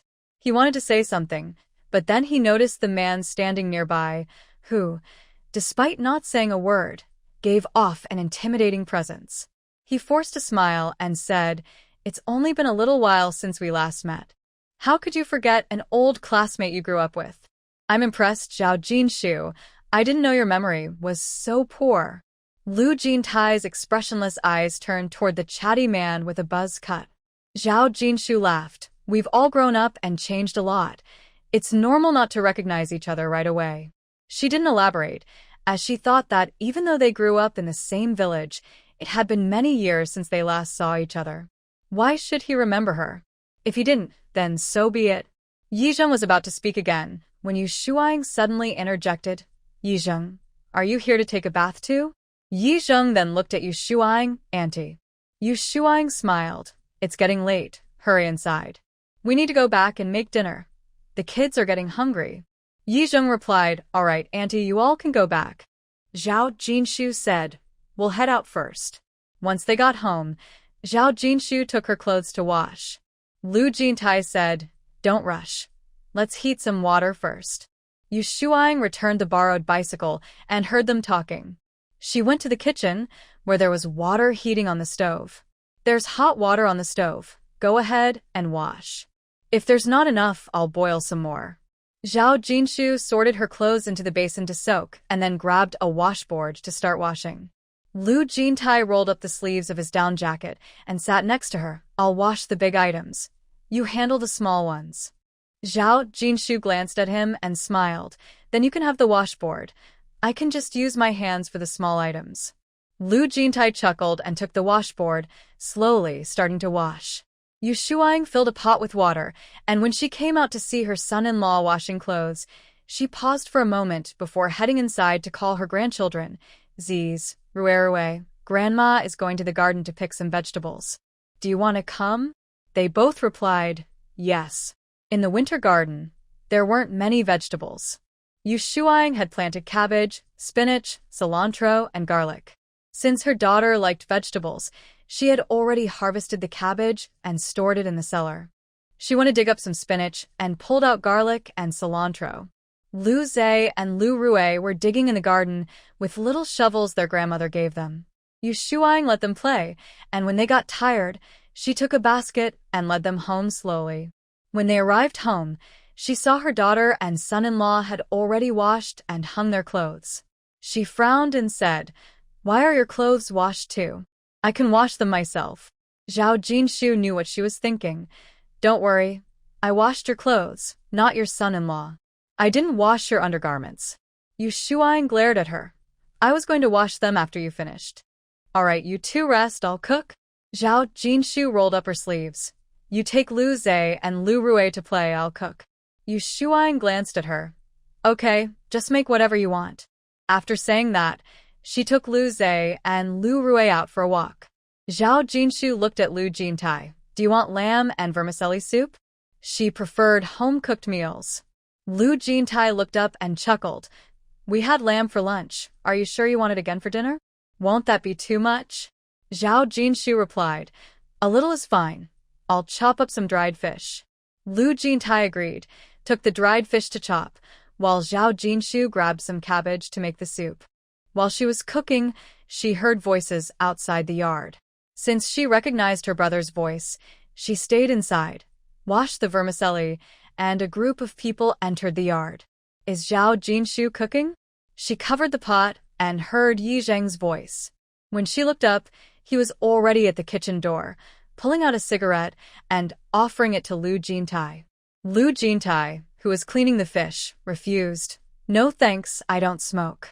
Zhao Jincheng, following behind, quickly added, Yizheng, my brother doesn't smoke. Yizheng glanced at Lu Jintai and joked, we have many city folks in our unit, and I see them all smoking. It seems like you educated people don't smoke? Zhao Jincheng. That sounded off, didn't it?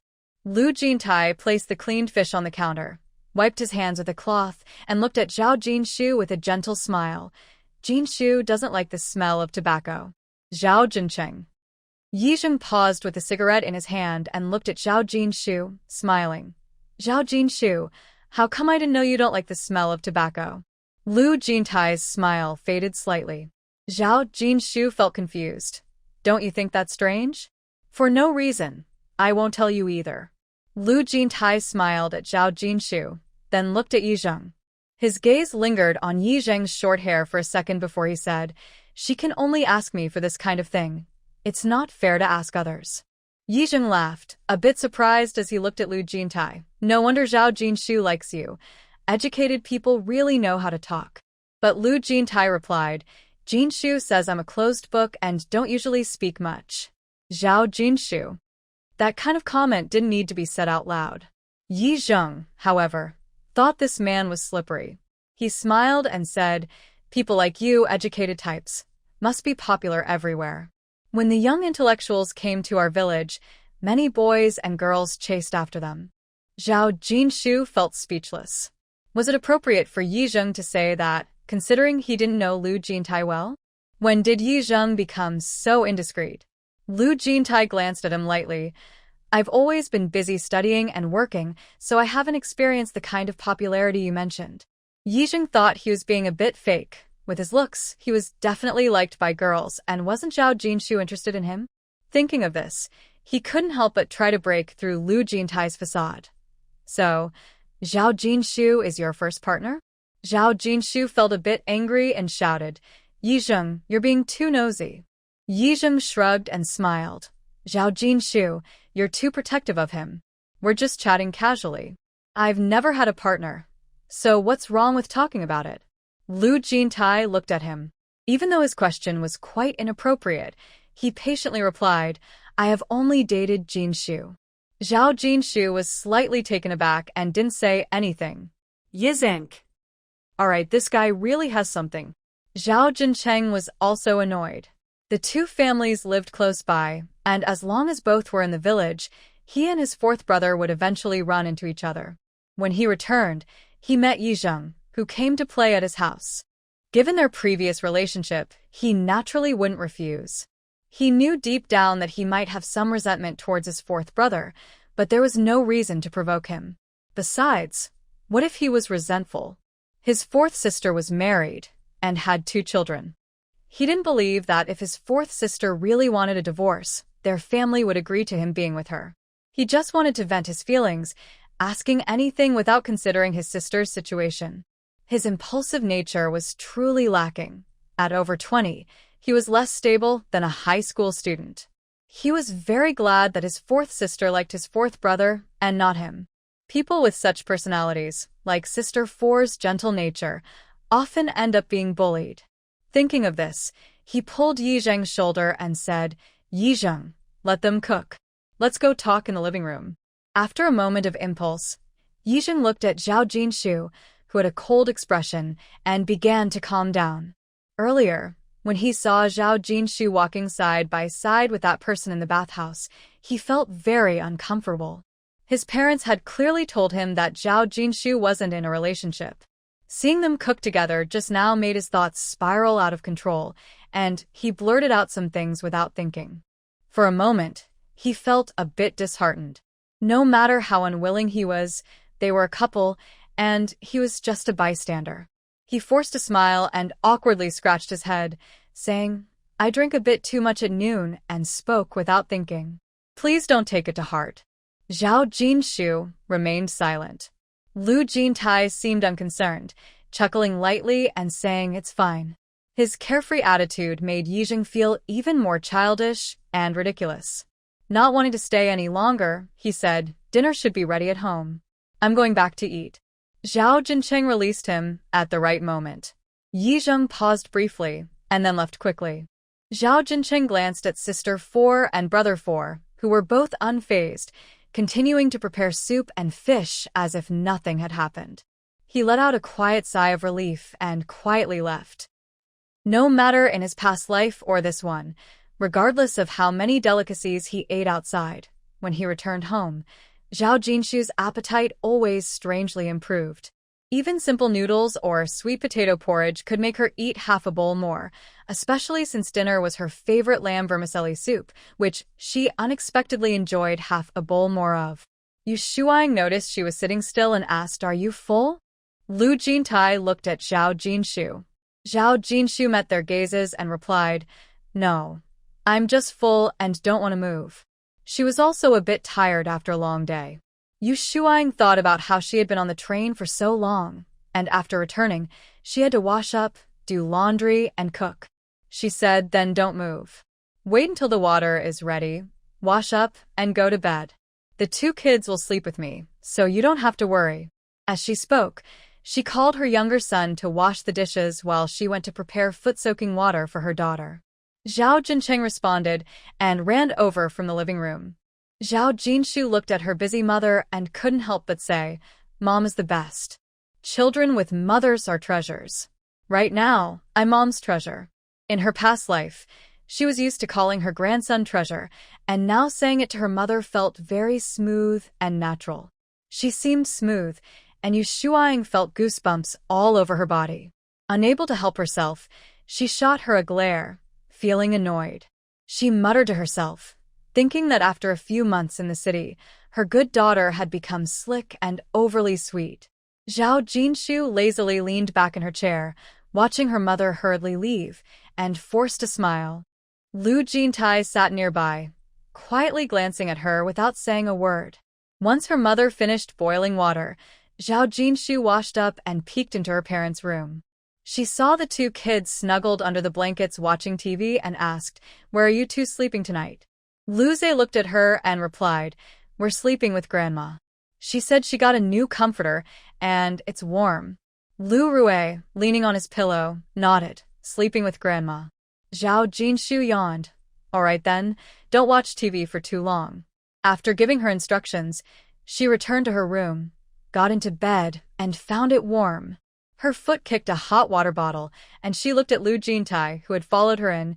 "Did you put the hot water bottle here?" Lu Jintai replied with a simple closed the door, took off his clothes, and got into bed. Zhao Jinshu was a bit surprised. "You're going to bed so early today?" Lu Jintai glanced at her, a smile in his eyes. "Early to bed and early to rise is good for your health." Zhao Jinshu lay in the blankets, giving him a sidelong glance, not believing him at all. Lu Jintai leaned against the headboard, his gaze resting on her delicate, fair face. He thought about her short haircut today and remembered the short haircut from the cinema. His long fingers unconsciously brushed her face as he sighed. "You're really getting more beautiful." Zhao Jinshu looked at him in confusion. "What?" Feeling the softness under his hand, he spoke in a low voice, "Nothing." Zhao Jinshu responded with an "oh" and reached to move his hand away, but he unexpectedly held onto it. She struggled but couldn't break free. "I'm tired, going to sleep." As soon as she finished speaking, Lu Jintai's lips were already on hers. She let out a soft sound, wanting to speak, but he took the opportunity to deepen the kiss. She could only slowly close her eyes, enduring his advances. After a while, when she felt short of breath, he paused, pulling slightly away from her lips, his intense gaze landing on her slightly closed, glistening eyes. Zhao Jinshu opened her eyes and met his gaze. He hesitated for a moment, caressing her face, his voice low and husky. "Sleep now." Zhao Jinshu looked at him in surprise, wondering how he could hold back. Seeing her astonished expression, Lu Jintai gently pinched her cheek. "Aren't you tired?" Zhao Jinshu swatted his hand away with annoyance and immediately closed her eyes. She was indeed tired. She thought it would take a long time to sleep after his earlier behavior, but it turned out he was just holding her and kissing her. Lu Jintai looked at her and softly said, "We'll talk when you wake up." Zhao Jinshu ignored him. By the time she woke up, it would be morning, and there would be nothing to discuss. However, she quickly regretted her thoughts. Who would have thought that in the middle of winter, with temperatures below zero, she would wake up in the night feeling hot? The man was too warm, and the thick blanket didn't help either. She struggled to free herself from his arms, but couldn't get away. She seriously wondered if this man was a reincarnated snake, so fond of wrapping people up. "What's wrong?" Lu Jintai's deep voice broke the silence of the night. "Aren't you hot? Let go of me." Lu Jintai reached around to check her back and felt a little sweat. He loosened his hold on her. Zhao Jinshu reached for the lamp and asked, "What time is it?" Lu Jintai glanced at the watch on the table and replied, "It's 3:30. Zhao Jinshu turned off the light and faced away from him, trying to fall asleep. However, after a long time, she felt more awake instead of sleepy. If this were her past life, she could at least check her phone. But they had gone to bed around 8 the night before, so sleeping for over 6 hours without feeling sleepy was normal. Seeing her tossing and turning, Lu Jintai softly asked, "Can't sleep?" Zhao Jinshu replied with a soft Just as she finished speaking, his hand gently reached over. "Want to do something?" In the dark, Zhao Jinshu felt his strong arm around her, and before she could think, she found herself pinned beneath him. Every night, Yu Shuang had to get up. She put on her military coat and took a flashlight, trying not to disturb anyone in the house. As she passed her daughter's room, she heard faint sounds from inside. She paused, then quickly realized what was happening and hurried away, trying to be quiet. On her way back, she deliberately walked a bit farther from her daughter's door and hurried past. Meanwhile, inside the room, the two were lost in their moment and completely unaware of the noise outside. It was still not yet 7. Lu Jintai glanced at the person sleeping beside him, gently lifted the blanket, put on his clothes, and slipped on his shoes before stepping outside. The kitchen light was on. He walked over and saw his mother-in-law sitting there tending to the fire. He called out, "Mom." Yu Shuang casually replied, "You go ahead and do what you need to. I made sweet potato porridge and steamed buns." Lu Jintai responded, "I'll steam some egg custard, they love that." Yu Shuang glanced at him and said, "It's also steamed." Noticing he was silent, Yu Shuang cautiously asked, "How about I don't cook breakfast tomorrow morning, and you can do it?" Lu Jintai smiled, "I'll get up a bit earlier tomorrow." Yu Shuang looked at his smile and said, "No need to wake up too early. Everyone else sleeps in. It's just the right time to make breakfast." Lu Jintai replied, "That's fine." Zhao Jianzhong got up and went to clean the sheep pen and cow pen. His mother-in-law was making breakfast and Lu Jintai had nothing to do, so he went to help. Zhao Jianzhong stopped him, saying, "It's dirty and smelly here. Don't get your clothes dirty." Seeing Lu Jintai's down jacket, he didn't insist and went to help herd the cows and sheep instead. Zhao Jinshu slept until 8 o'clock, rubbed her eyes, found her old cotton jacket and pants from the wardrobe, and yawning, walked outside. Lu Zhe and Lu Rue were already up, playing shuttlecock in the yard. They called out Mom and continued playing. Yu Shuang had already prepared breakfast. When she saw Zhao Jinshu come out, she said, "Go wash your face and brush your teeth. It's time to eat." Zhao Jinshu replied with a but found her voice a bit hoarse. She cleared her throat and brushed her teeth. Zhao Jianzhong and Lu Jintai returned after finishing their work. Lu Jintai walked over to Zhao Jinshu, who was washing her face, and softly said, "My clothes are dirty." Zhao Jinshu leaned in to take a look and said, "Just a bit of mud. It's fine. Just wipe it off with water and let it dry." Lu Jintai asked, "Will you help me with it?" Zhao Jinshu nodded, "I'll help you after breakfast. Hurry up and wash up. It's time to eat." She washed her face, went inside, rummaged through the cupboard, and found his old cotton jacket. She could tell it had been cleaned and sewn back together, with fluffy new cotton inside. She smiled and took the jacket outside. Lu Jintai was washing his face with soap. After he finished, Zhao Jinshu handed him the jacket and said, "Just wear the jacket my mom made at home." Lu Jintai smiled at her, took the jacket, went inside to change, and came out saying, "I don't have an outer coat. It will get dirty easily." Yu Shuang came out of the kitchen and heard them. She said, didn't you bring back some fabric? You could make Lu Jintai an outer coat. Zhao Jinshu replied, no need. Just be careful while working. I won't be wearing a coat either. Lu Jintai smiled at her. Yes, just be careful. Yu Shuang fell silent. After breakfast, Zhao Jianzhong sat still and looked at Yu Shuang, saying, I just caught 2 ducks. I'll kill them later. Yu Shuang smiled brightly. Great. Zhao Jinshu became interested. Once the duck is ready, I'll cook it, and we can keep the duck intestines, liver, and gizzard. Yu Shuang smiled at her. Your father mentioned last night about killing ducks for you to eat. Once everything is ready, you can cook it however you like. Zhao Jianzhong looked at Lu Jintai. Don't you all want fresh fish? If you do, I can find someone to catch some. Zhao Jincheng, sitting nearby, said, Is that even a question? We can't eat salted fish every day. Let's get some fresh fish to eat, especially since school starts soon. Hearing about fishing, Lu Zhe ran over excitedly. Grandpa, I want to go catch fish too. Zhao Jincheng picked him up and placed him on his lap. It's so cold. I don't want to go in the water. What are you thinking, little one? Lucia giggled. Lu Rui nearby said, Uncle, I won't go in the water. It's dirty. Zhao Jincheng replied, Good boy, Rui. Zhao Jianzhong added, When summer comes and you're on break, your uncle will take you fishing. But don't go near the pond without someone with you. Just watch today. Don't go in the water. It's too cold. As they talked, they called Lu Jintai, and together with Lu Zhe and Lu Rui, they went to find someone to catch fish. Before leaving, Lu Jintai looked at Zhao Jinshu. Are you coming? Zhao Jinshu replied, I'll stay home with Mom to prepare the ducks and clean the mud off your down jacket. Lu Jintai nodded. We'll be back soon. Zhao Jinshu said, Fishing is really fun.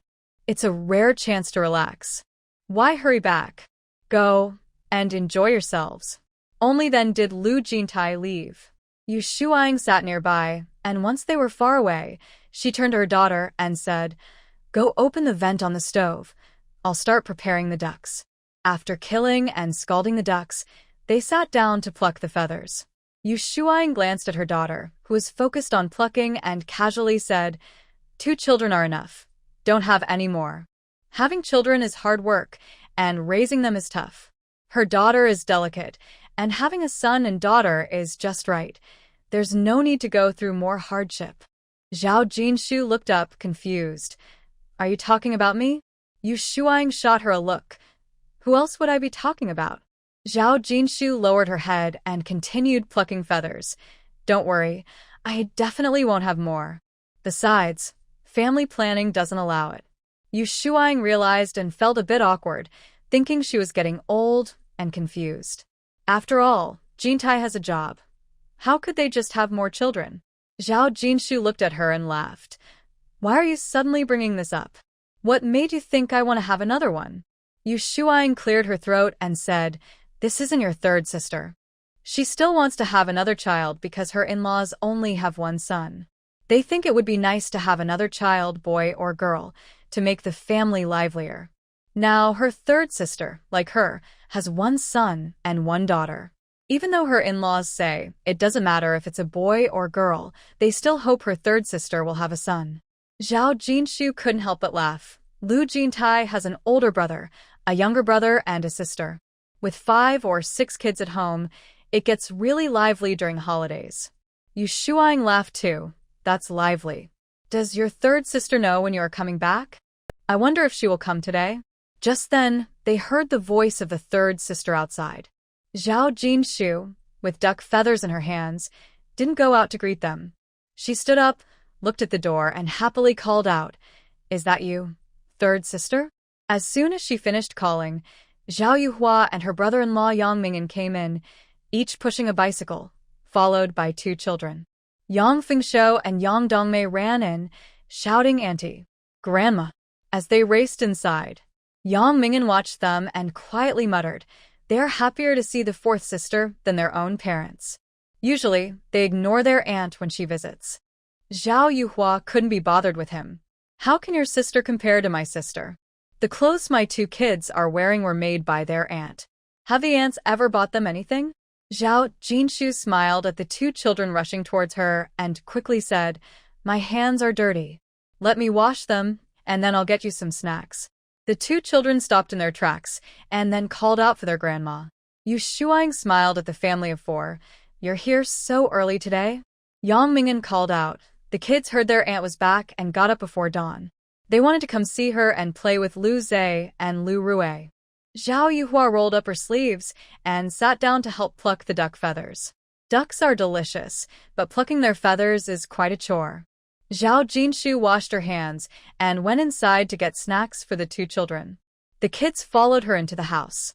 Yang Ming'an took the items from the back of the bicycle and placed them on the table in the main room. Zhao Jinshu noticed what he had brought and teased, "Third brother-in-law, you brought something with you? If they're all brothers-in-law, why does Jin Qing call Jintai fourth brother, but just third brother-in-law for Yang Ming'an?" There's a reason for that. Yang Ming'an is the only son among 3 older sisters and 1 younger sister. He is spoiled and well taken care of at home, unlike most people. After Sister Sen got married, she and Jin Cheng went to visit their home. She called out to Brother San, but Sister San's husband's sister got upset and said he was her brother, not theirs, and cried, refusing to let them call him brother. They didn't need another brother anyway, so they quickly changed and called him Sister San's husband instead. Yang Ming'an chuckled awkwardly, saying, "I can't come empty-handed." When it came to his father-in-law's house, he was most afraid of his sister-in-law and brother-in-law. Being the youngest in the family, they were spoiled and spoke without holding back. About 6 months after he married Yuhua, they had a small argument. His mother naturally sided with him and said a few things about Yuhua, which made her angry, and she went back to her mother's house. At that time, Yuhua was pregnant, and he hurried after her without having time to buy anything. Back then, his brother-in-law and sister-in-law were still young kids. When they saw him come empty-handed, they rolled their eyes at him, making him feel embarrassed. After that, he never dared to visit his in-laws without bringing something. Seeing his expression, Zhao Jinshu knew he was recalling that moment. However, it was his own fault for being overly sensitive. If he thought about it a little more, he would understand that his sister had been upset at their house and returned to her mother's in anger. Now that he was here, how could they treat him kindly? It was impossible. But she didn't explain, letting him misunderstand. After all, a son-in-law shouldn't visit his father-in-law empty-handed. No matter how little he brought, even a bag of seeds for the kids would show his thoughtfulness. She brought oranges, candies, and mung bean cakes for the two children to enjoy while she went outside to continue plucking duck feathers. Yang Ming'an set down his things and came out, looking around. Weren't they supposed to be here too? Where's Brother C? Yu Shuang replied, "They went to the fish pond to watch the fishing. They're all over there." Yang Ming'an couldn't sit still and took the two kids over. The 3 women sat chatting. Zhao Yuhua looked at her sister. "You seem to be in better spirits and have gained some weight. Jintai must be taking good care of you." Zhao Jinshu said, "I'm just well-fed and not overthinking things.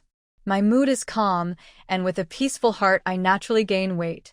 It has nothing to do with Lu Jintai." Yu Shuang glanced at her, thinking that she was indeed calm, perhaps too calm, which made her feel a bit uneasy. Zhao Yuhua smiled. "Hearing you say that makes me feel relieved. Is your in-law family easy to get along with?" Last night, after her daughter and son-in-law rested, Yu Shuang went to the Jin Qing house to ask about the situation in Kyoto. After listening to her younger son, she felt satisfied overall. No matter how her in-laws are, she believes it's important to stand on her own. Her daughter is doing well now.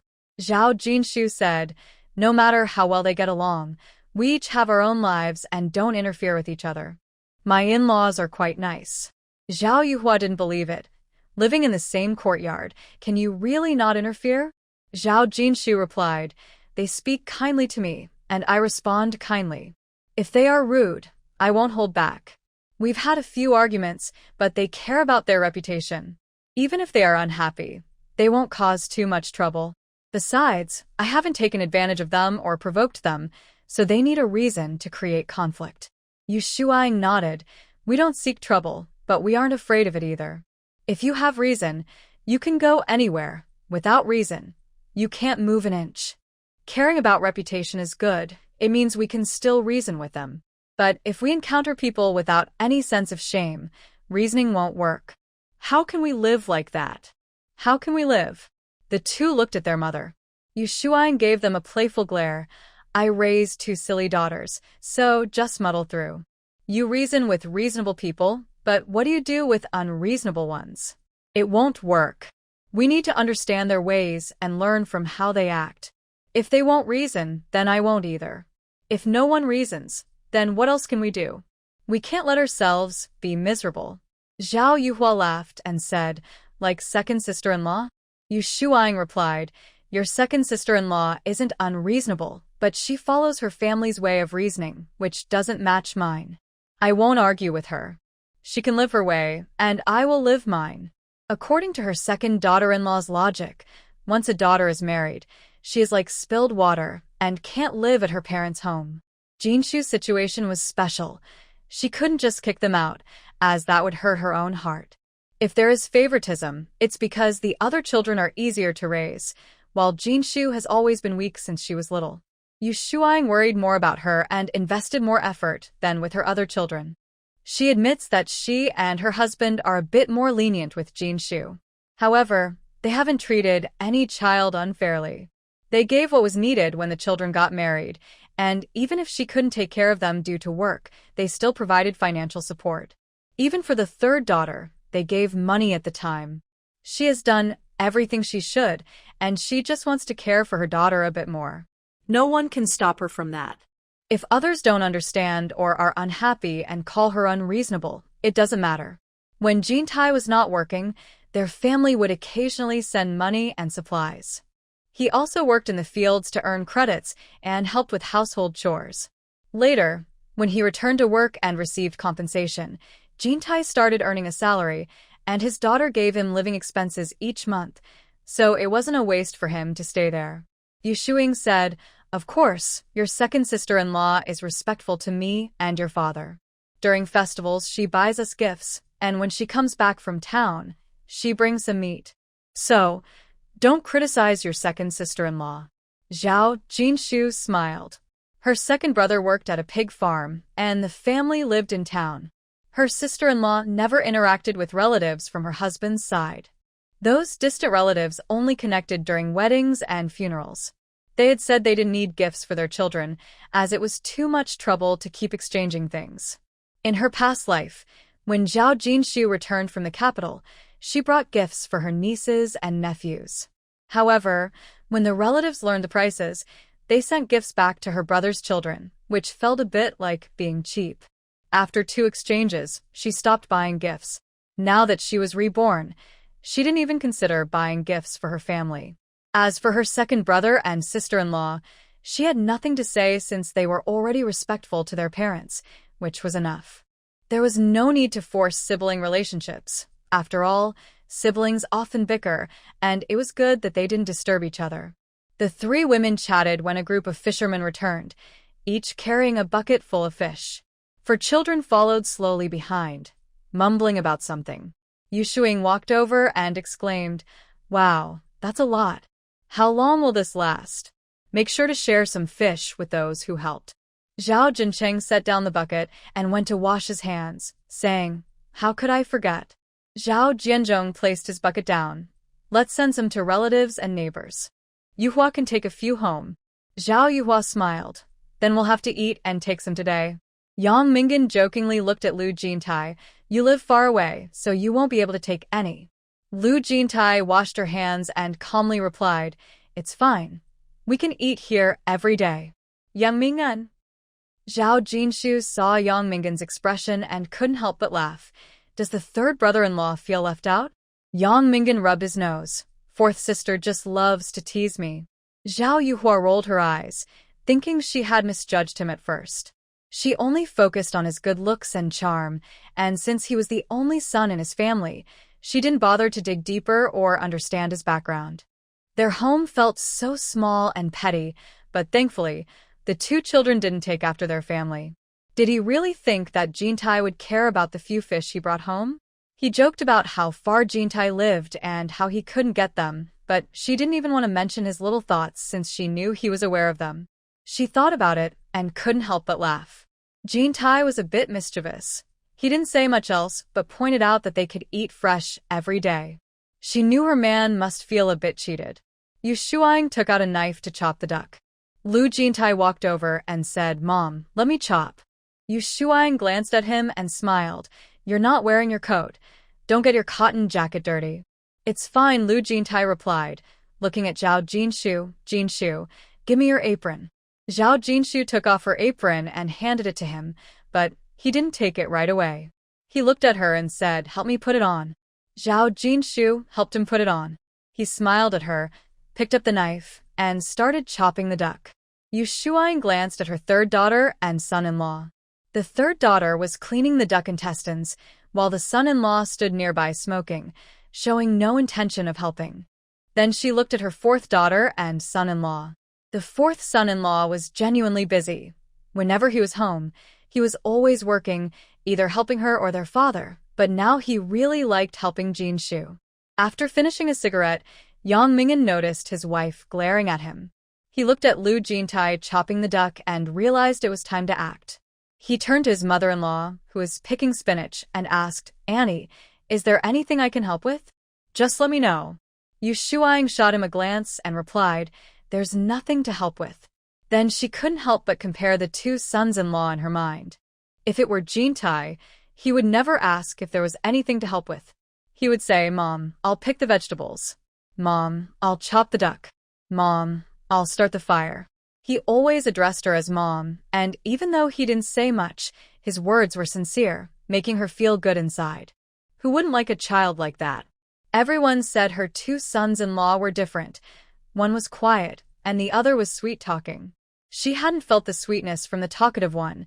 After all these years of marriage to her daughter, he had never called her mom or dad, only auntie and uncle. Many people did that, but it was all about comparison. Compared to those who called her mom, he felt a bit lacking. The atmosphere was a bit stuffy, but it didn't bother her much. Her parents were lively and cheerful. At home, she never thought of herself as a daughter-in-law. She did all the hard work as if she were their own child. When they went out, people would think she was their real daughter. The two sons-in-law had no idea about their mother-in-law's hidden thoughts. They stood around, one of them peeling an orange, not acting like a son-in-law at all. They ate and drank freely, taking whatever they wanted when it was time to leave. The one who had just finished butchering the duck went to the kitchen with his wife to cook. Zhao Yuhua, carrying the prepared duck innards, passed by him and couldn't help but kick him hard.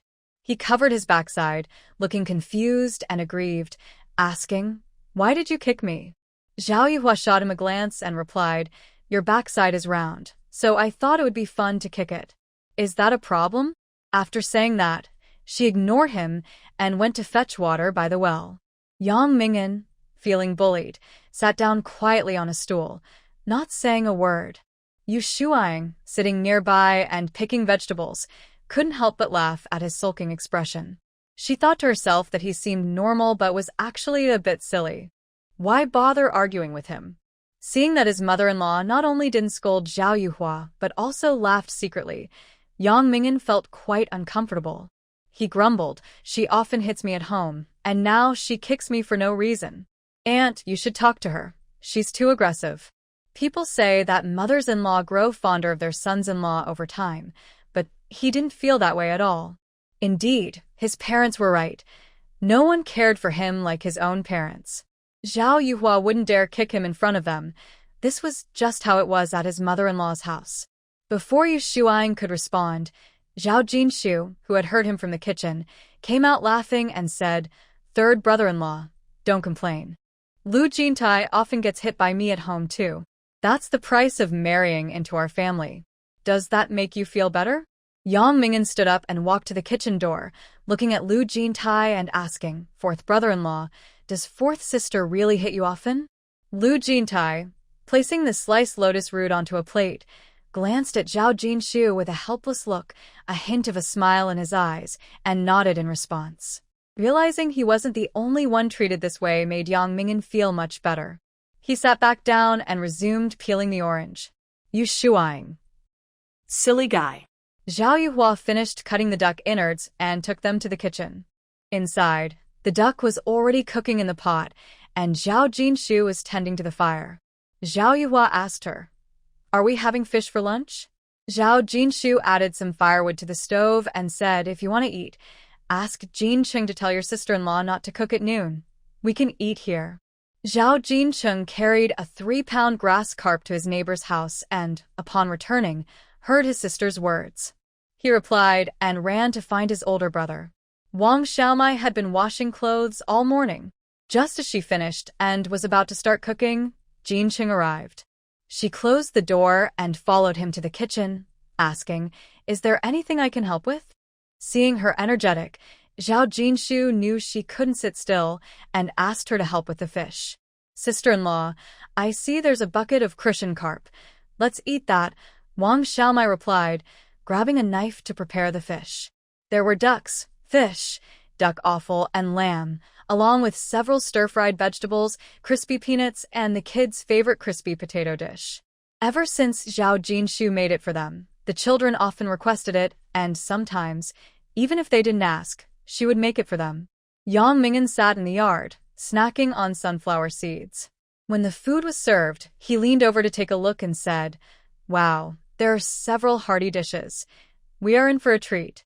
Zhao Yuhua ignored him, placing the vegetable soup on the table and going to get bowls. Zhao Jinshu took off her apron and came out calling, "Dinner is ready. Lu Zhe, go call Grandpa and Uncle for dinner." Lu Zhe replied and ran outside, shouting for Grandpa and Uncle to come eat. Wang Xiaomai joked, "Our chef Zhao has worked hard." Zhao Jinshu poured hot water to wash her hands and said, "You all helped. Cooking isn't tiring." Besides, she didn't mention that cooking for her parents and children felt different. Zhao Jianzhong and his eldest son were chatting outside when they heard their grandson's voice. He put out his cigarette and came in saying, "Coming, coming." The big table couldn't fit everyone, so Yu Shuang brought in a small table, setting up 2 tables. Yang Ming'an sat in a chair, looking at the spread of dishes. He turned to his brother-in-law and said directly, "How about we have a drink?" Zhao Hongtai knew well that his brother-in-law had a low tolerance for alcohol and tended to talk too much when drinking. He wasn't keen on drinking with him. "We still need to go to their aunt's house to pick up the kids this afternoon. I drank quite a bit at your sister-in-law's family last night, and my head still hurts. No drinking for me." Of course, this was the truth.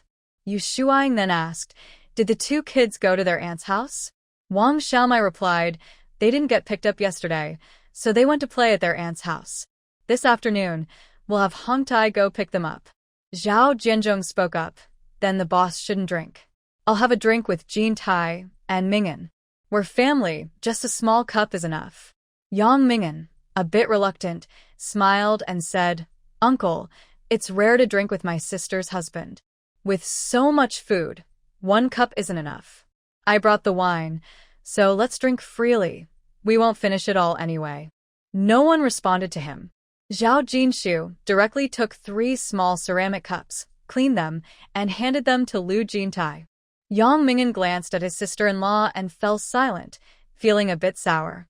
If he were at home, whenever he spoke, his parents or sisters would always listen to him. But at his father-in-law's house, no one seemed to take him seriously, and they didn't pay attention to what he said. If he wanted to drink more, that was out of the question. Lu Jintai didn't open the wine Yang Ming'an brought. Instead, he poured a glass from the wine he had bought before for his father. Yang Ming'an watched him and couldn't help but ask, "Why aren't you pouring the wine I brought?" Lu Jintai glanced at him and continued pouring. "That's for you to give to Dad. Let him enjoy it slowly." Yang Ming'an realized that the wine was prepared by his own parents, so it must be good. If his father-in-law wanted to drink it, that was fine. He hoped that after his father-in-law enjoyed the wine he brought, he would value him more and show him a better attitude next time. Thinking of this, he looked at Lu Jintai. He knew that his father-in-law and mother-in-law preferred this cultured son-in-law. When they talked to him, they were warm and gentle. But when it came to him, he always had the same expression, neutral, with no ups and downs in emotion. It was so plain. He had always been likable, but he couldn't understand why he couldn't compete with Lu Jintai, who hardly spoke. Although Lu Jintai was well-educated, he suddenly had a thought. Did his father-in-law and mother-in-law prefer educated people? It must be true. Many people liked educated individuals. Besides, Lu Jintai was a professor.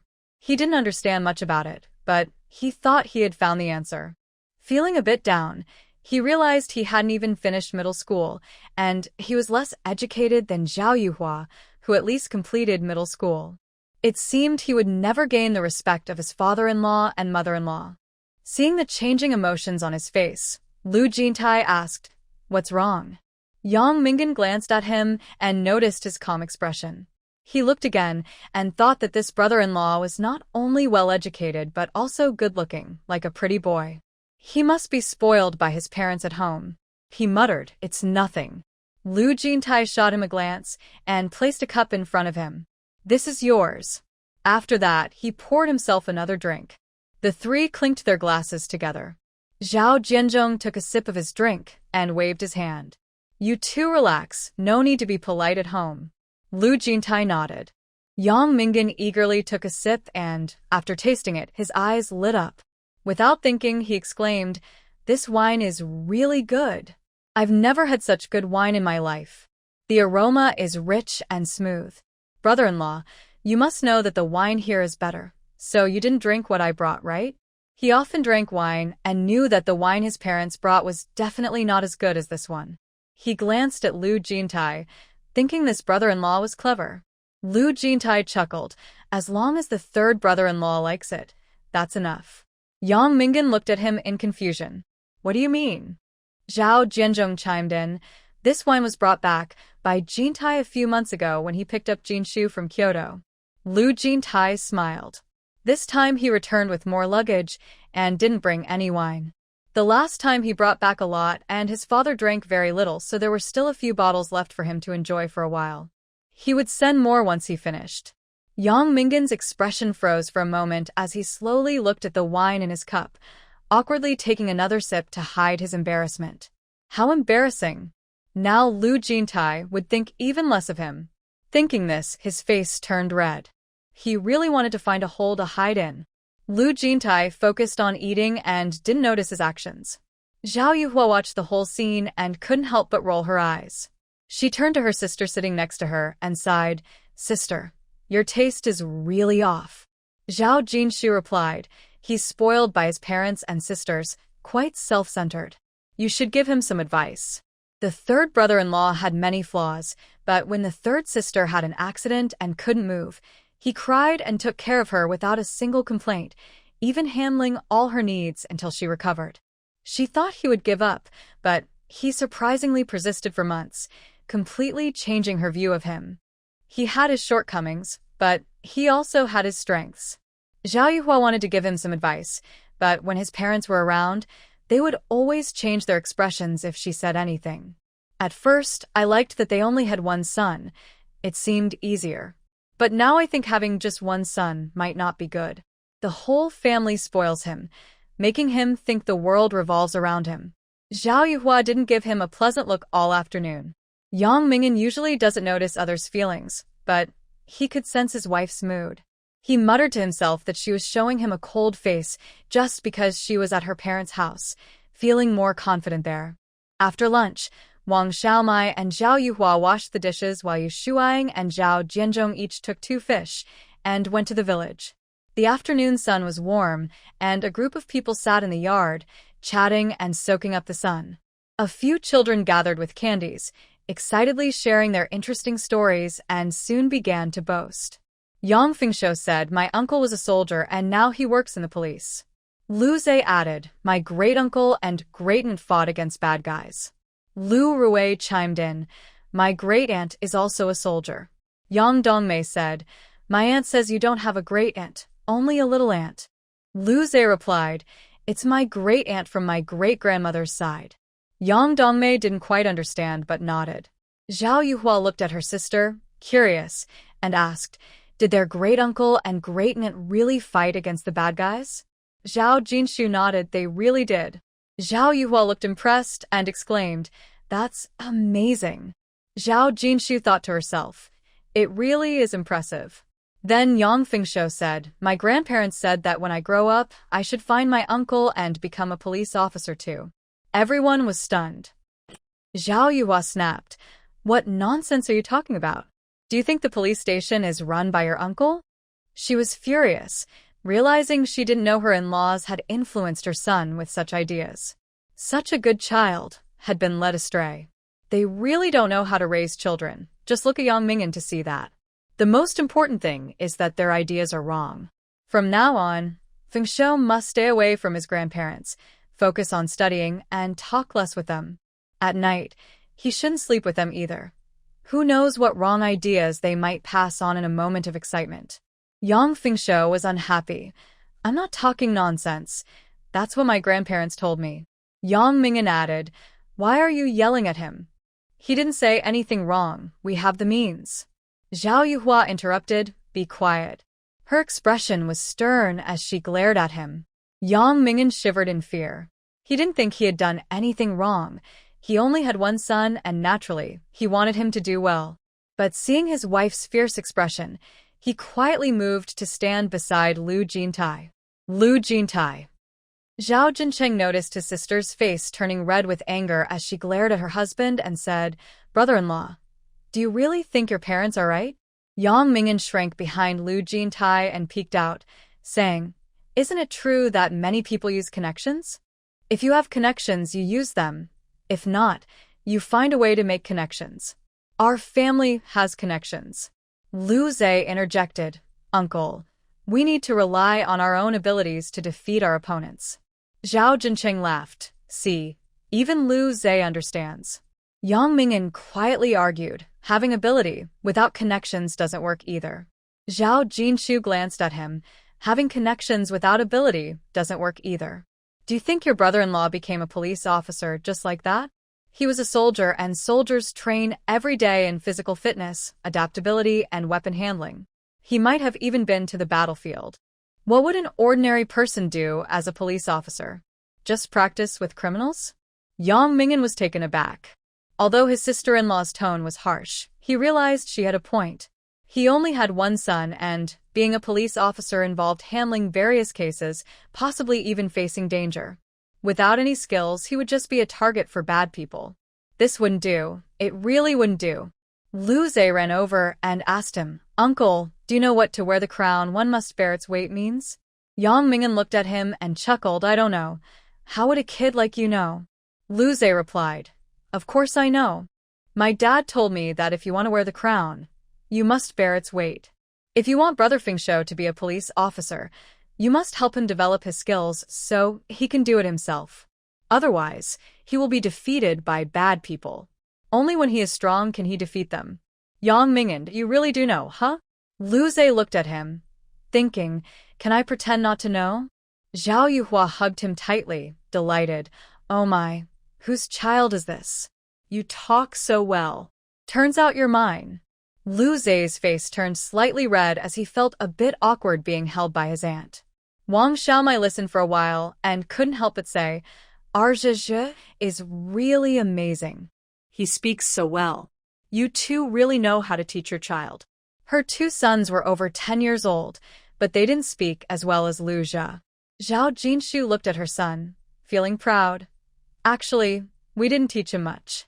He loves to read, has a good memory, and asks us questions when he doesn't understand something. Sometimes, when we're busy, he asks his older siblings. The main thing is that he loves reading and often memorizes some ancient poems and famous quotes. The more he reads, the more he understands. Zhao Yuhua, holding her nephew, rubbed his little head. The key is that he not only remembers and understands, but also uses it flexibly. That's impressive. In the future, let your brother Fengshou and sister Dongmei read more books. If they lack skills, we just need to study hard, right, Zhe? Yang Fengshou and Yang Dongmei looked at confused. They already had a lot of homework and not much time to read, especially since some books weren't interesting. Lu Zhe nodded.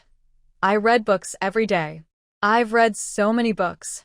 Zhao Yuhua patted his little face. Why do you like reading so much? Lu Zhe thought for a moment and said, the stories in books are very interesting. Once I start, I can't stop wanting to read more.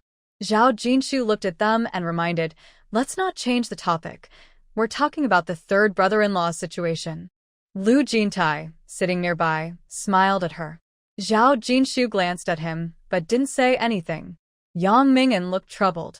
He thought this matter was over and if necessary, he could just not let Fengshou become a police officer and choose a safer job instead. Didn't we finish talking about this? Why are we still discussing it? Zhao Jinshu nodded. Of course we need to talk about it. So, have you figured out where the problem is? Yang Ming'an asked. Where is it? Zhao Jinshu looked at him. This might sound serious, but it's the truth. Don't overthink it, I won't mention it to outsiders. Yang Ming'an felt uneasy, but he didn't want to upset his sister-in-law. Zhao Yuhua listened to her sister, so offending her was the same as offending Zhao Yuhua. He braced himself and said, Where is it? Just say it. Zhao Jinshu replied, Your family's education has a problem. Yang Ming'an was taken aback. Is that it? He thought it was something more serious. He didn't think this was a big deal. They clearly didn't educate their children as well as Lu Jintai, who had a higher education level, and he admitted that. Zhao Jincheng understood what his fourth sister meant. He thought it wasn't fair for her to offend others, so he added, Third brother-in-law, you listen to your parents too much. Think carefully, are they always right? Yang Ming'an was confused, aren't they? They are over 20 years older than us, and have more life experience. Zhao Jincheng nodded, that makes sense. But tell me, who do you think is more capable, your parents or mine? Without hesitation, Yang Ming'an replied, Of course, it's your parents. One is a secretary and the other was a teacher. Zhao Jincheng laughed, See? You think that way too. My third sister was raised by my parents, so she knows a lot. So, whose advice should you listen to, your parents or my sisters? Yang Ming'an fell silent. Zhao Jincheng looked at him and continued, Of course, it's not that you shouldn't listen to your parents. They do have some points that they might not consider fully. For example, letting Fengshou use connections to become a police officer. Was that a good idea? Whether he could actually use connections to become a police officer is another matter.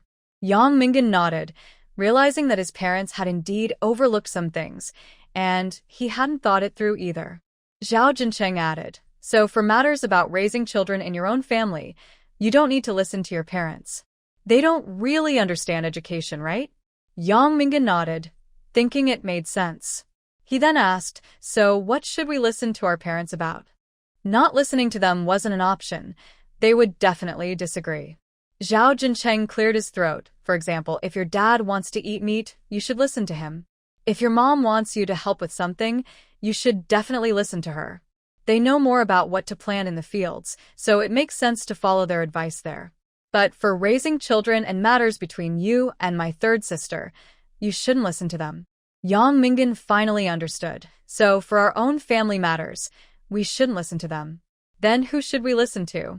Zhao Yuhua said impatiently. Who should you listen to? Of course, you should listen to me. With her younger siblings backing her up, she wouldn't back down. Yang Ming'an muttered, In our family, besides our parents, we already listen to you. Zhao Yuhua replied, Then next time, whatever I say, you should listen. If their grandparents are unhappy, you must stand up and argue back, not like before when you stayed silent. Yang Ming'an said, I understand. There's still some reluctance in my heart. After all, he has gotten used to listening to his parents. Glancing at Lu Jintai beside him, he asked, Brother-in-law, in your little family, who do you listen to? Lu Jintai looked at Zhao Jinshu, smiling. Of course, I listen to Jinshu. Zhao Jinshu. Why smile so brightly in front of so many people if you listen to me?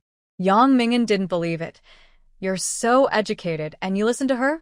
Lu Jintai looked at him and said, A man who listens to his wife is lucky. Yang Ming'an widened his eyes. Really? He felt that Lu Jintai was luckier than him, and deep down he envied him. Lu Jintai, really? Hearing this, Yang Ming'an lowered his head, deep in thought. Lu Zhe sat back in his seat, unwrapped a candy, and popped it in his mouth. He looked at Yang Fengshou. Brother, do you really want to be a police officer?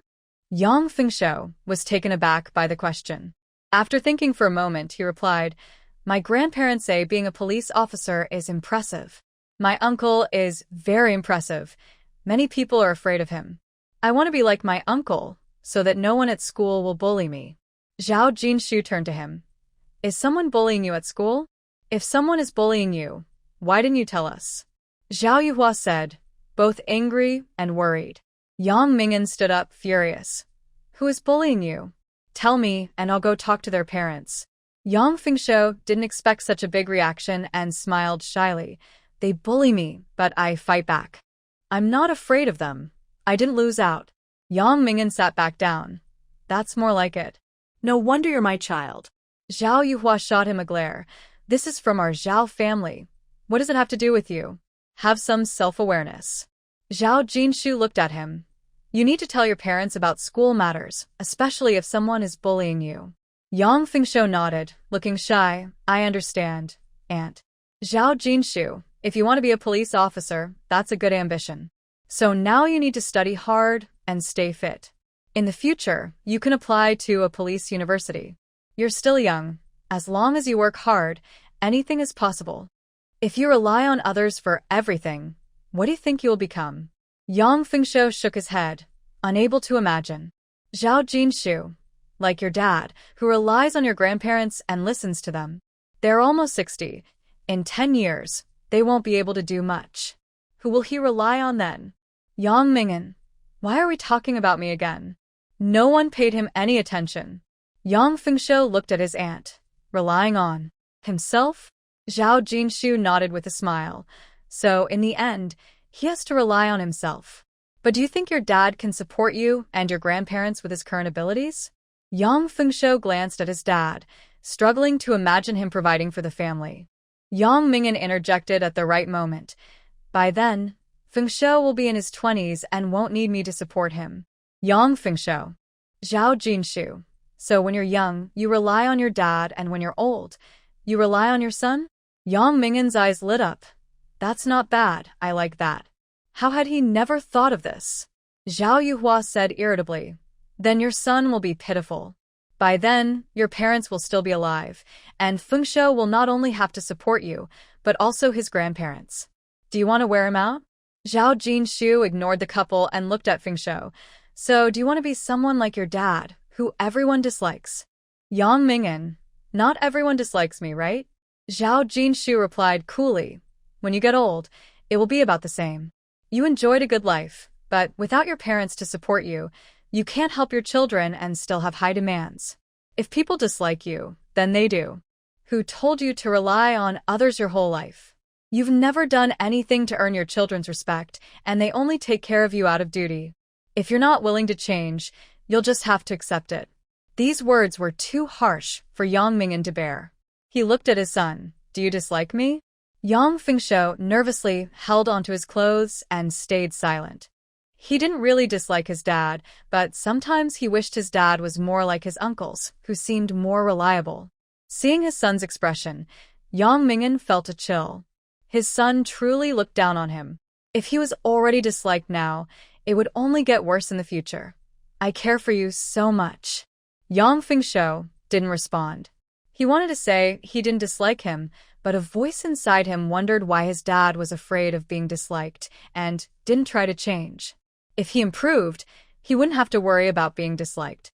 Yang Ming'an felt defeated, as if he had been struck hard. The blow was too much. His son actually disliked him. Zhao Jinshu said, Your parents may not have considered everything, but they are still supporting you and providing for you. That's why you trust them and listen to them.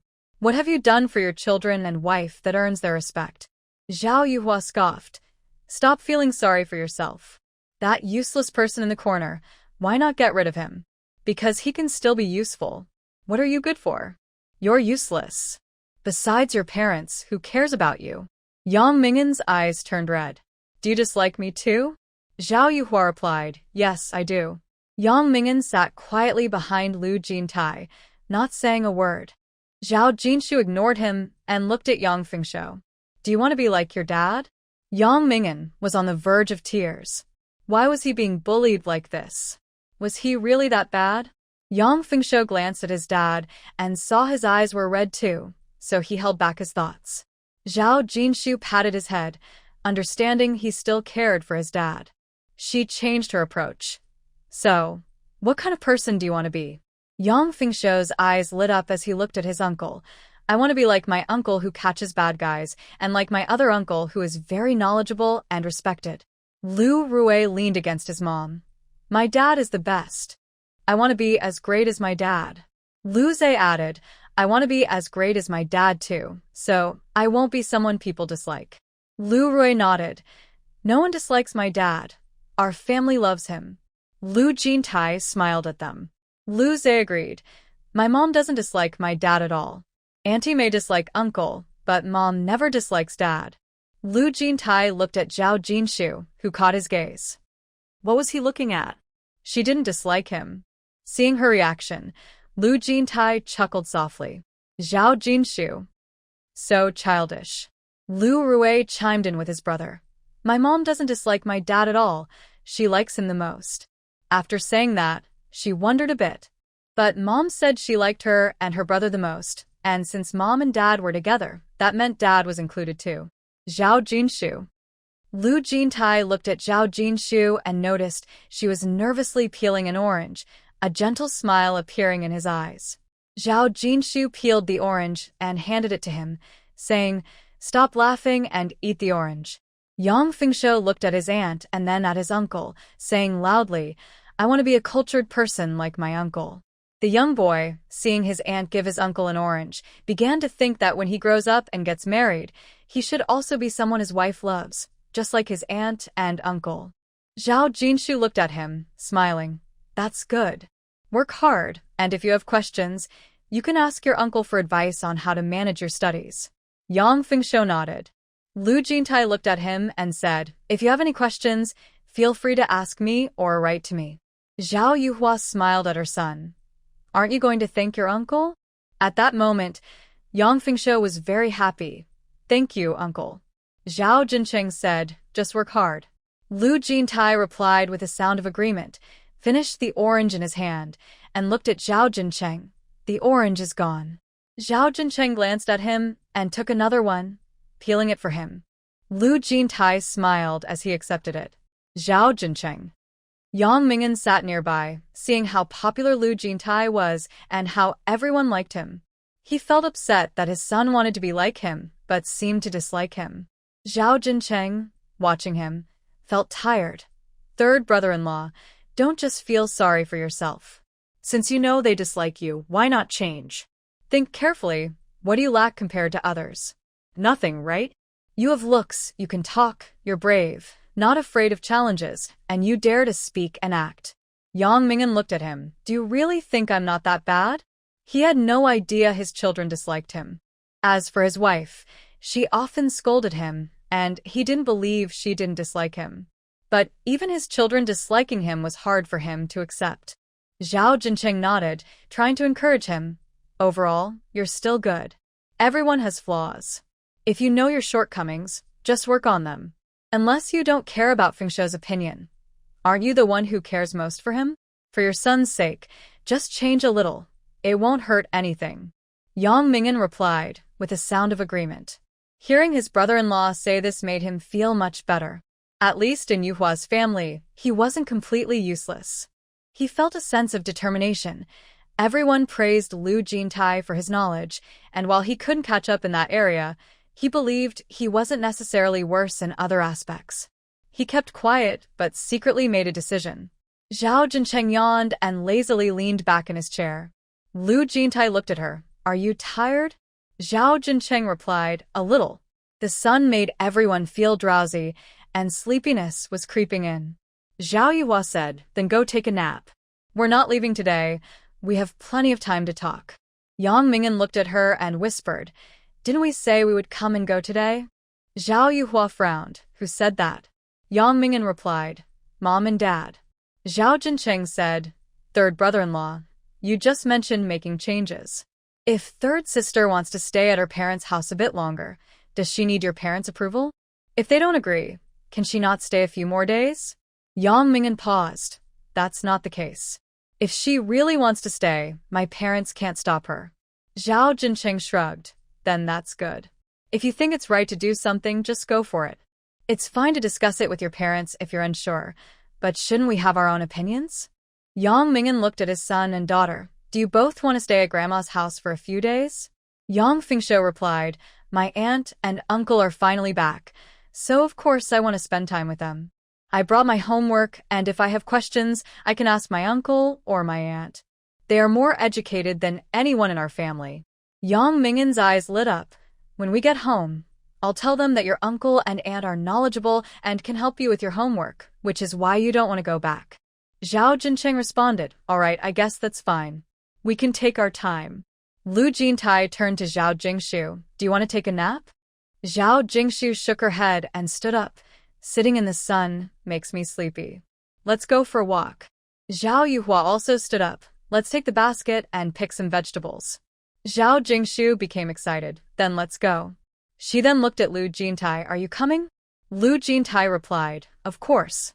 The group took their basket and shovel and set off, with a bunch of kids slowly following behind, munching on snacks. As they passed by Grandma San's house, she was leaning against the wall, enjoying the sun. Seeing the group, she smiled. Jingshu and Yuhua are here? Zhao Jingshu walked over with a smile. Grandma San, enjoying the sun? Grandma San pointed to a nearby bench. Come sit over here. Zhao Yuhua, carrying the basket, said, we just sat at home for a little while, so we wanted to stretch our legs. Grandma San didn't insist. Her eyesight wasn't great, but she recognized Jingshu and Yuhua, having watched them grow up. The young man next to Jingshu looked familiar, but she couldn't place him right away. After a moment, she asked, Jingshu, your handsome son-in-law is here too? Zhao Jingshu glanced at Lu Jintai and couldn't help but smile. When she married Lu Jintai, Grandma San always called him the handsome son-in-law. Yes, my handsome son-in-law is here. In the past, she would feel shy when Grandma San said that, but now she thought Lu Jintai truly was the best-looking son-in-law in the village. Lu Jintai. She glanced at Zhao Jinshu, seeing her bright smile. A handsome son-in-law is still a handsome son-in-law. Wang Xiaomai looked at her brother-in-law and teased, Jinshu loves beauty, so her husband must be the most handsome in the village. Lu Jintai. Zhao Jinshu looked at Lu Jintai. Sister-in-law, stop teasing him. He might get embarrassed. Lu Jintai glanced at her. Not at all. Wang Xiaomai laughed. Jintai has seen the world. A few jokes won't embarrass him. Lu Jintai chuckled. Nope. Zhao Jinshu teased him. If you're not embarrassed, shall we continue walking with our handsome son-in-law? Lu Jintai smiled at her. Teasing me? Zhao Jinshu replied seriously. No, that's impossible. Lu Jintai chuckled and said nothing more. Zhao Jinshu turned to Grandma San. Grandma, let's take a walk in the fields. You sit here. Go ahead. The winter countryside was peaceful. A group walked along the field, and before them lay endless wheat fields. Zhao Jinshu couldn't help but take a deep breath. The countryside is nice. Just looking at the green fields lifts my spirits. Zhao Yuhua glanced at Lu Jintai and, seeing him quiet, laughed. Everyone wants to go to the city, but you say the countryside is good. The countryside is peaceful, Zhao Jinshu replied honestly. As she got older, she longed for rural life more. After her children grew up, she returned every year to spend some time with her parents, planting vegetables and raising chickens. It was quite enjoyable. Wang Xiaomai teased her. No matter how good the countryside is, it can't compare to your handsome son-in-law. Jintai remained silent beside them. Zhao Jinshu smiled at her. Sister-in-law, are you teasing me too? Lu Jintai glanced at her. Wang Xiaomai shrugged with a smile. I'm just speaking the truth. Zhao Jinshu said, once we return to the city, I'll find a spot in the yard to plant some flowers and maybe some vegetables. Lu Jintai finally spoke. You can plant however you like. In the future, when we buy a house, we'll get a big yard for you to grow flowers and vegetables. Zhao Jinshu replied, Mom has an old water tank she doesn't use. When we get back, can you help me fill it with soil? I want to plant a rose in it. Roses are not only beautiful, but also fragrant. Lu Jintai's eyes sparkled with a smile. Sure. What else do you want to plant? Zhao Jinshu said, cacti are easy to care for, but they have too many thorns. With so many kids at home, they could get hurt, so I'll pass. I like spider plants and sunflowers instead. Lu Jintai replied, and has planted many flowers. When I have time, I'll take you there. Whatever flowers you like, we can transplant. Zhao Jinshu agreed. Sure. Wang Xiaomai nudged Zhao Yuhua and whispered, Look, they're getting along. Zhao Yuhua glanced over, smiling with satisfaction. That's nice. Wang Xiaomai nodded to herself, thinking it was indeed nice, especially since both of them looked good together, making a pleasant sight.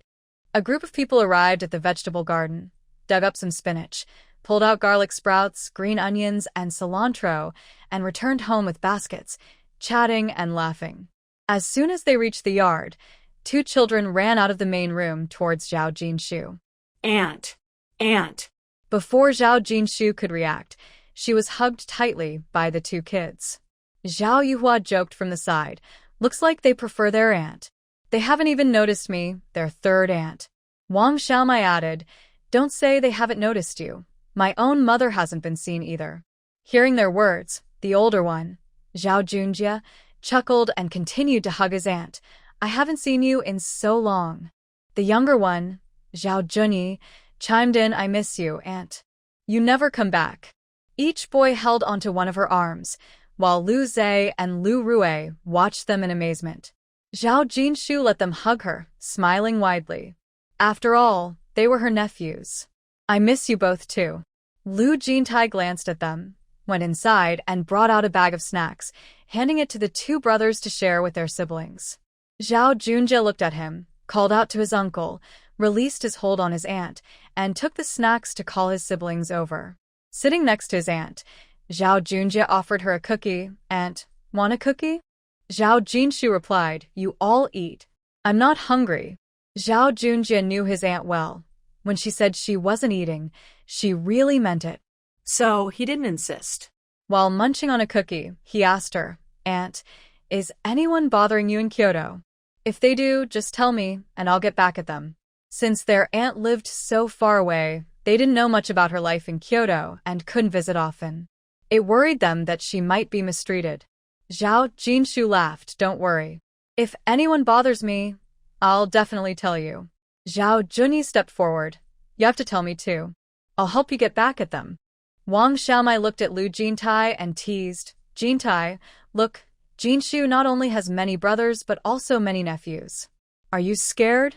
Before he could respond, the two nephews stood up, each grabbing one of his arms and pulling him to sit next to their aunt. Lu Jintai. Zhao Junjie looked at him and said, Uncle, Anne is alone in the capital, so you can't bully her. Zhao Junyi nodded, right? Don't think that just because my brother and I aren't around, you can bully Aunt. Zhao Jinshu smiled at Lu Jintai. Lu Jintai met her smiling eyes and smiled back, then turned to the two nephews, I won't bully your aunt. Zhao Junjie glanced at him seriously, ignoring the half-eaten cookie in his hand. Uncle, a real man keeps his word. If you say you won't, then you won't. I believe you. Zhao Jinshu couldn't stop laughing, and Zhao Junjie glared at her. Aunt, we're talking about serious matters, don't laugh. Zhao Jinshu quickly said, Okay, I won't laugh. But she couldn't hide her smile. Zhao Junjie. Lu Jintai smiled at her. Zhao Hongtai entered from outside, heard them talking, and asked, What serious matter are you discussing? Wang Xiaomai laughed. These two little rascals are talking to their uncle. Zhao Hongtai sat down. What are you talking about? Zhao Junjie shot him a glance. This is between us and uncle. Dad, you don't need to worry about it. Zhao Hongtai grabbed a handful of sunflower seeds and looked at them. What do you mean I shouldn't worry? Zhao Junjie didn't want to engage with him, knowing he would get scolded. Thinking of this, he turned to uncle. It's nothing important, right, uncle? Lu Jintai nodded and smiled. It's nothing. Zhao Hongtai then nodded and didn't say anything more. Zhao Junjie thought uncle was pretty good, a real man who wouldn't report back to anyone, just about good enough for their aunt. Yang Ming'an, sitting in a corner, secretly felt lucky that he lived close to the Zhao family. He thought Lu Jintai was nice to his sister, but he didn't expect to travel all that way with his wife only to be surrounded by her two big nephews warning him. The Zhao family was quite intimidating. Lu Zhe and Lu Rui ran over, with Lu Rui leaning against his dad and Lu Zhe standing by his mom. Lu Rui glanced at his older brother. Big brother in our family, we listen to mom. If dad bullies mom, we ignore him. Zhao Junjie didn't want to engage with his little cousin and thought, do you even realize who you're leaning against right now? Just as he was about to speak, he caught a glance from his dad next to him and didn't dare to say anything. He secretly glanced at his little cousin, the troublemaker. Lu Zhe giggled. Silly sister. You've given it away. Lu Rui looked at her brother in confusion. Was that funny? Zhao Hongtai shot a glare at his two sons. You two better behave when we get home. Lu Jintai smiled at his older brother. They care about their aunt, which is nice. They are good kids. Zhao Junjie was happy. See, even our uncle says we are good kids, so you can't scold us. Zhao Hongtai shot him a look. You little rascal. Don't you worry about what your uncle might think. Luckily, Jintai is generous and won't hold it against you. Zhao Yuhua added, your aunt has not spoiled you for nothing. You know how to protect her, which makes you good kids. Zhao Junjie scratched his head, feeling shy. We will protect our third aunt too. If anyone bullies her, we will get back at them. Zhao Junyi chimed in. Yeah, we'll get revenge for you. Yang Ming'an, hiding in the corner, heard what the brothers said and instantly looked worried. He had a bad feeling earlier, and now it was confirmed. Zhao Yuhua noticed his expression from afar and couldn't help but say, Yang Ming'an, look at Jintai's reaction, and then look at yours. Clearly, you're not measuring up. Feeling the gaze of everyone, Yang Ming'an shivered. Remembering what Lu Jintai said, he quickly replied, I promise not to bully your third aunt. If I do, you can get back at me. Now that sounded manly, right? Lu Jintai hadn't said it so firmly before. Feeling proud, he looked at everyone. Zhao Junjie rolled his eyes. Third uncle, can you really promise that? I don't really believe you. Zhao Hongtai wanted to scold him for being disrespectful, but seeing his brother-in-law's expression, he decided to let it go. Yang Ming'an, feeling challenged, looked at Lu Jintai, but you believed what your uncle said. Zhao Junjie paused, glancing at his uncle. Well, he just looks trustworthy. Zhao Jinshu couldn't help but laugh, and Lu Jintai raised an eyebrow at her smile. Yang Ming'an couldn't believe it. Are you attacking my looks now? Do I really look that suspicious? Zhao Junjie didn't reply. It was obvious. Zhao Jincheng said, Third brother-in-law, let's not worry about whether they believe us. As long as we do what we say, they will have to believe us, right? Let them see that you can do it too, and make them look at you differently, make them shocked, make their jaws drop. Yang Ming'an, well, I'll give it a try. Zhao Jincheng. That's fine, at least he's willing to try. Just then, Yu Shuang and Zhao Jianzhong returned from the village. Are Junjie and Junyi back? Yu Shuang spotted her grandsons. Zhao Junjie and Zhao Junyi shouted, Grandpa, Grandma. Yu Shuang and Zhao Jianzhong responded, and Yu Shuang asked, What are we having for dinner? Zhao Jingshu looked at her sister-in-law. Sister-in-law, you should eat here tonight too. Let's cook together and make it lively. Wang Xiaomai readily agreed, rolling up her sleeves. Sure. What do you want to eat? I'll cook. Zhao Jingshu thought for a moment. We had too much meat for lunch, so let's make some porridge, stir-fry some vegetables, and give Junjie and Junyi a spicy lamb dish. Zhao Yuhua looked at her sister. You take a break. I'll cook with sister-in-law. Zhao Jingshu smiled. It's nice to be at my parents' house, where everyone is eager to cook for me. Wang Xiaomai said, Are we not eating? Zhao Jingshu. That's fine too. Wang Xiaomai looked at her curiously. Jingshu, your words are so sweet now. After saying that, she turned to Lu Jintai and teased, Jintai, do you think I'm right? Lu Jintai looked at Zhao Jingshu, who smiled at him, and he chuckled. Zhao Jingshu lazily leaned on the chair. Sister-in-law has started to enjoy teasing Lu Jintai too. Wang Xiaomai playfully glanced at her. Jingshu is really protective of her handsome husband. Zhao Jingshu looked at her. What else would it be? Now Zhao Jingshu had toughened up, and such teasing didn't make her blush. Seeing her unbothered, Wang Xiaomai asked Lu Jintai, Is my Jingshu good? Lu Jintai glanced at Zhao Jingshu, smiling. My Jingshu is great. Wang Xiaomai. She looked at Zhao Yuhua. They are both so shy, but their skin is thick. Teasing them isn't fun anymore. Zhao Yuhua laughed. Why do you keep teasing them? Wang Xiaomai shook her head in regret. It's more fun to tease those who are shy. Zhao Jingshu. We're not here just for your amusement, sister-in-law.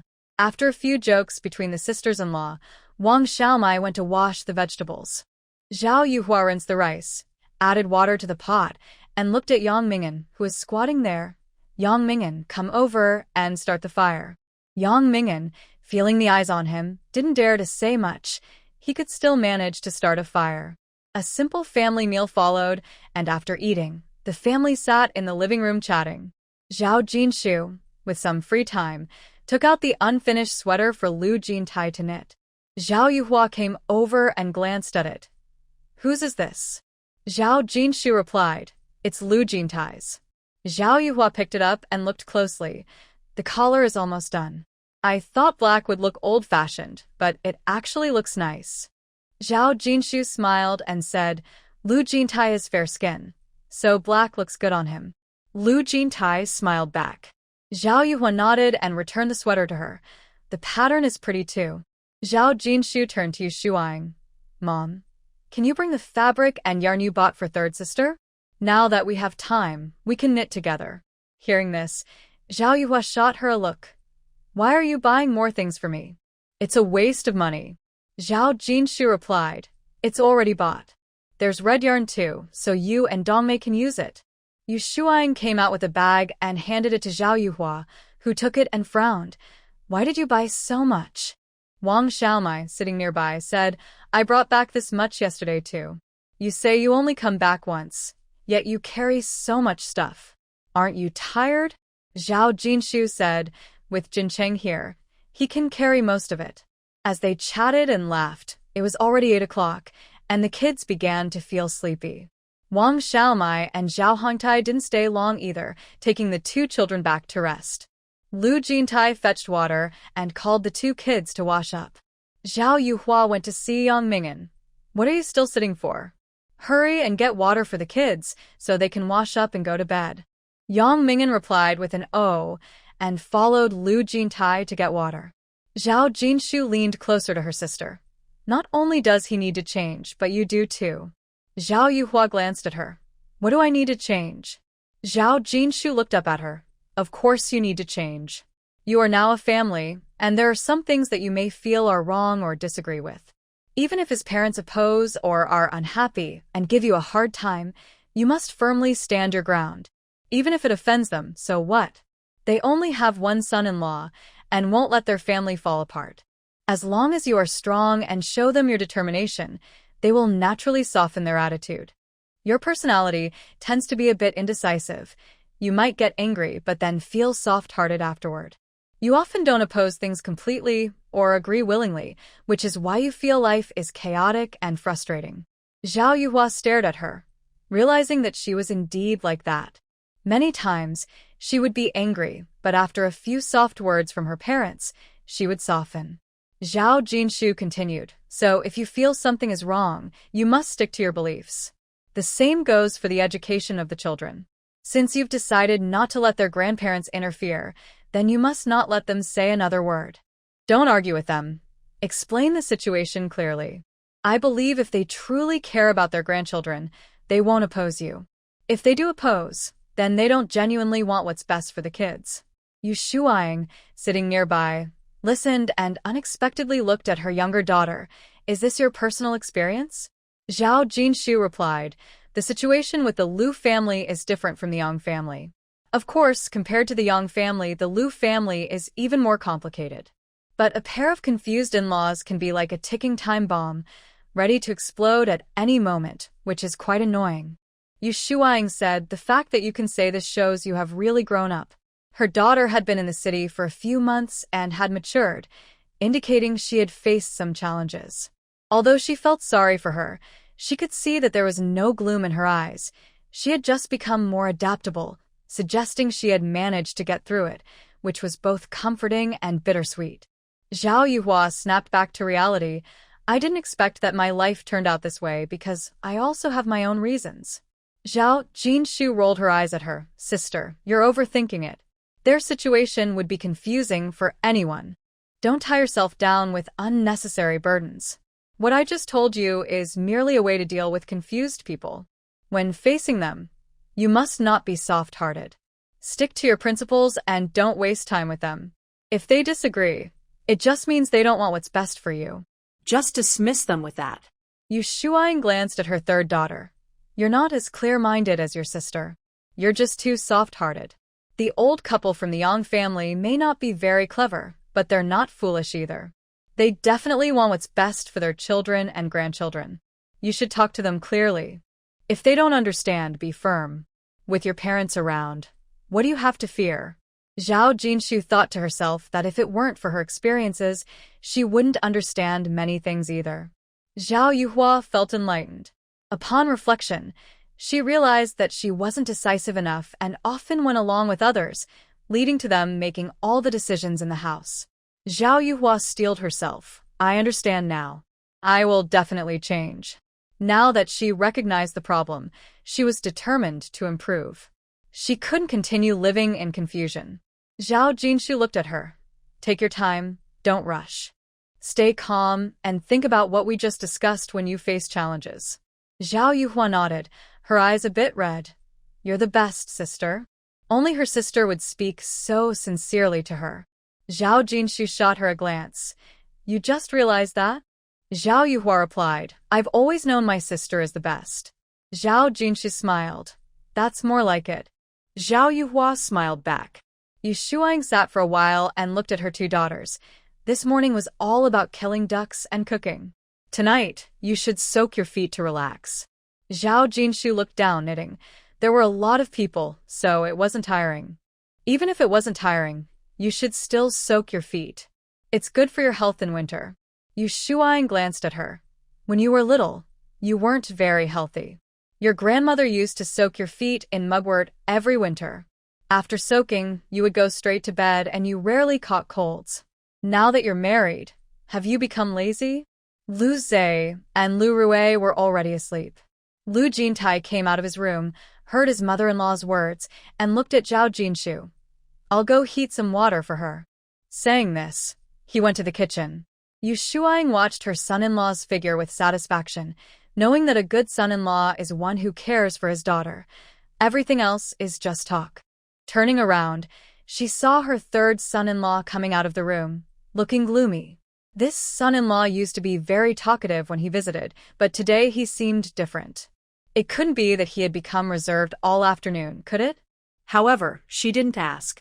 This son-in-law was usually carefree, with a temperament as changeable as the summer weather, and it was hard to tell what had upset him.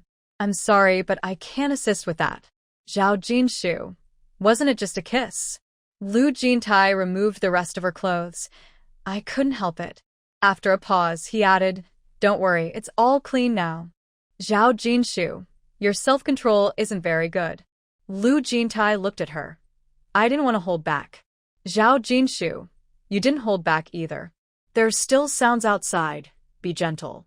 The atmosphere had already reached this point, so there was really no need to hold back, right? Sometimes letting go a little is fine, especially since they are still young. Lu Jintai softly agreed, and then really did move gently. He took his time. Soft sounds came from under the covers. Both of them were lightly sweating.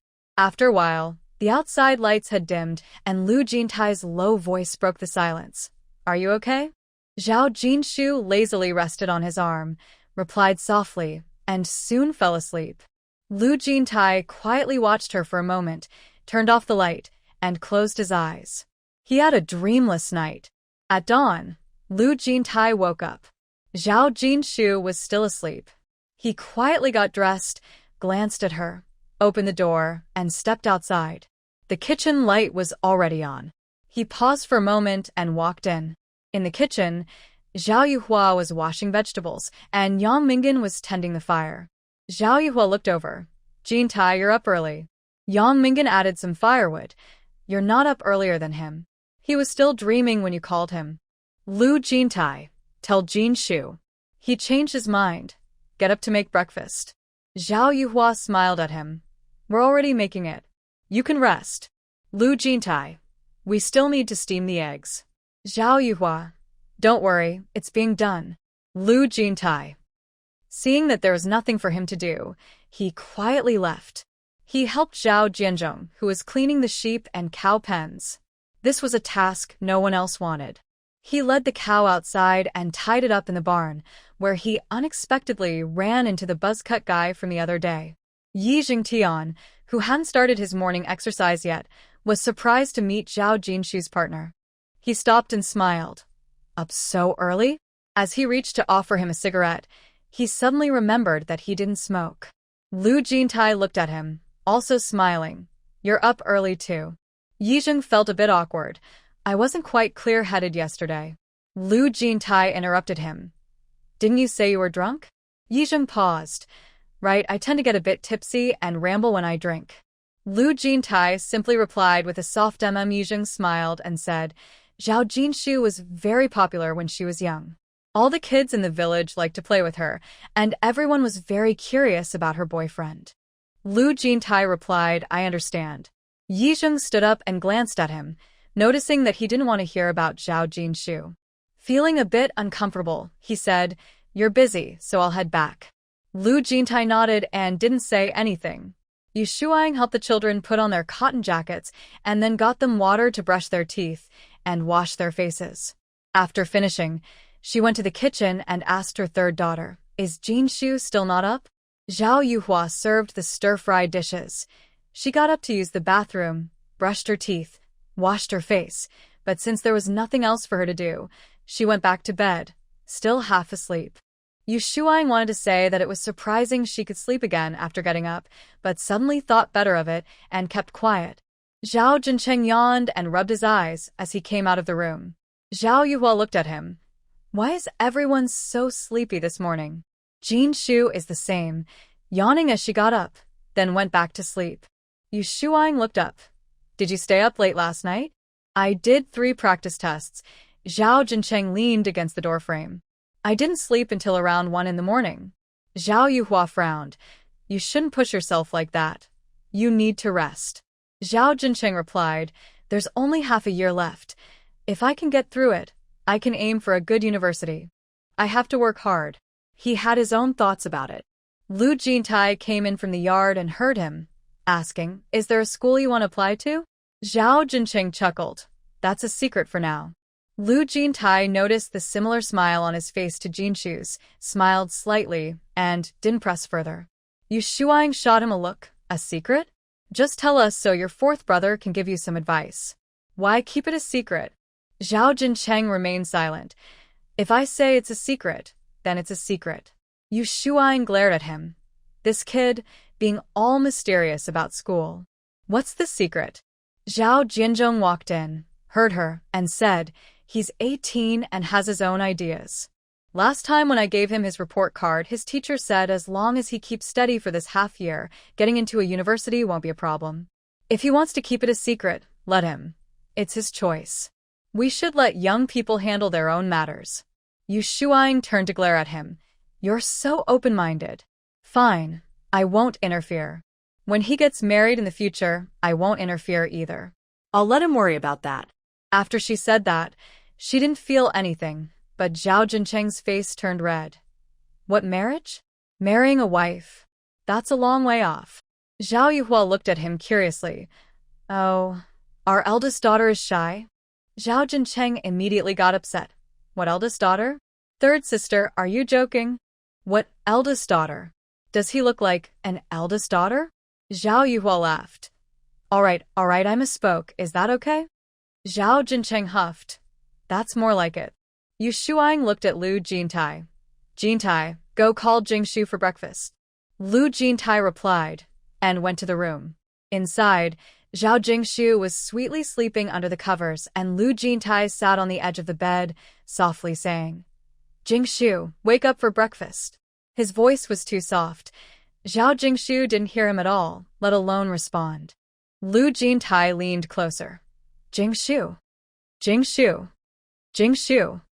He repeated her name like a chant, and finally, Zhao Jingshu moved, opened her eyes sleepily, and said, You're so annoying, Jingshu, Jingshu. Lu Jintai looked innocent. Breakfast is ready. Mom asked me to call you. Zhao Jingshu lazily rested her head on the pillow. I don't want to get up. Lu Jintai said, how about you eat first and then sleep? Zhao Jingshu kept her eyes closed. I don't want to eat. She thought to herself that missing breakfast once in a while wouldn't be a big deal. Lu Jintai looked at her, not wanting to force her to get up. Should I bring it to you? Zhao Jingshu closed her eyes again, not sure if she heard him. Lu Jintai glanced at her one more time and went outside. Yu Shuang looked over. Did you get her up? She wasn't surprised. Lu Zhe had a habit of sleeping in, which he inherited from his mother, who liked to sleep in until she was in middle school. Lu Jintai replied, I'll bring her some. Yu Shuang paused. Oh, okay. She followed him into the kitchen. That works. Zhao Yuhua was serving rice when she saw her brother-in-law take a spoon, scoop half a bowl of egg custard and a bowl of sweet potato porridge to carry away. She looked at her mother. What's he doing? Yu Shuang feigned calmness. He's taking it to Jingshu to eat. Zhao Yuhua hesitated, then said, I think Jin Tai is a bit too. Yu Shuang glared at her. To what? Zhao Yuhua hesitated before speaking. Is he spoiling Jingshu too much? It's fine at home, but I'm worried about how her in-laws and sisters-in-law will think. They might look down on her later. How is my younger sister? I think she's great, but others might not feel the same, especially in the city where there are many people ready to criticize her. Yu Shuang said he is willing to pamper Jingshu, and Jingshu is happy to let him do so. That's fine. There's nothing wrong with it. If a son-in-law wants to take care of his daughter, she should be happy about it. Besides, her daughter has taken care of her son-in-law many times before, so what's the big deal? Outside, the kids are making noise, and it's a bit loud. At this moment, Zhao Jingshu has woken up but is still lying in bed, not wanting to get up. Lu Jintai brought a bowl and placed it on the bedside table. He sat on the edge of the bed and called out, Jingshu? Zhao Jingshu opened her eyes and saw the bowl on the table. Why did you bring it in? She asked, still a bit sleepy, as if she had only half heard him say he would bring it in. She sat up and said, I'll get up to eat. Lu Jintai replied, It's not hot anymore. Just eat here. After you finish, I'll take it out. If you don't want to get up, sleep a bit longer. He handed her a warm coat to put on. Zhao Jingshu put on the coat and said, Good thing I brushed my teeth and washed my face when I got up to use the bathroom. Otherwise, I wouldn't be able to eat. She picked up the egg custard and looked at him. You go eat first. Lu Jintai looked at her and said, I'll go after you finish. Zhao Jingshu pushed him gently. Food gets cold quickly in winter. You should go eat. Lu Jintai chuckled. Call me when you're done, and I'll come to clean up. Zhao Jingshu nodded. After finishing the egg custard and sweet potato porridge, she felt full. She placed the dishes on the table, but didn't call for Lu Jintai. Now that she wasn't sleepy anymore, she decided to get up and put on some warm pants. After getting dressed and taking the bowl out, Lu Jintai asked, Why are you up? Zhao Jingshu glanced outside and said, The weather is so nice today. After we eat, let's go out and play. Lu Jintai smiled at her. Sure. Lu Zhe and Lu Rui were sitting on stools eating, glancing at their dad and then their mom, not asking anything, just focusing on their meal. After lunch, the two sisters went to wash the dishes. Zhao Yuhua looked at her sister repeatedly. Zhao Jingshu noticed her hesitation and couldn't help but ask, What's wrong? Zhao Yuhua cleared her throat and asked, Do you do this at your in-laws' house too? Zhao Jingshu replied, Do what? Then she realized, You mean sleeping in? Zhao Yuhua nodded. Sleeping in and having Jin Tai bring food to the room? Aren't you afraid your in-laws will talk? She wouldn't dare do that. Zhao Jingshu scooped hot water to wash the dishes and said, I'm not afraid. Let them talk if they want. As long as they don't say it in front of me, they can say whatever they like. It's my life, and I'll live it how I want. No one can control that. Zhao Yuhua asked her, Aren't you afraid of what your mother-in-law will say? Zhao Jingshu replied, My mother-in-law doesn't care about these things. Zhao Yuhua couldn't help but feel envious. Zhao Jingshu glanced at her. Even if she wanted to interfere, I wouldn't let her. The key is not about the mother-in-law, but about ourselves. Zhao Yuhua nodded thoughtfully. Zhao Jinshu continued, I used to care about their opinions, but then I realized everyone is human, and everyone has flaws. Why should I worry about others knowing my flaws? Why should I care about what others think? I'm not living for them. My own happiness is what matters most. Zhao Yuhua smiled at her. So you've let go of everything now? Zhao Jinshu nodded. As long as I'm happy and the kids are happy, that's enough. Zhao Yuhua noticed a figure approaching the door and joked, What about your brother-in-law? Zhao Jinshu shot her a glance. If both the kids and I are happy, and we greet him with smiles every day, do you think he's unhappy? Zhao Yuhua thought for a moment. That's true. Then she looked toward the door and cheerfully asked, Jintai, did you hear that? Zhao Jinshu looked up to see Lu Jintai standing at the kitchen door, smiling at her. Zhao Jinshu. It always felt like the days at home passed very quickly.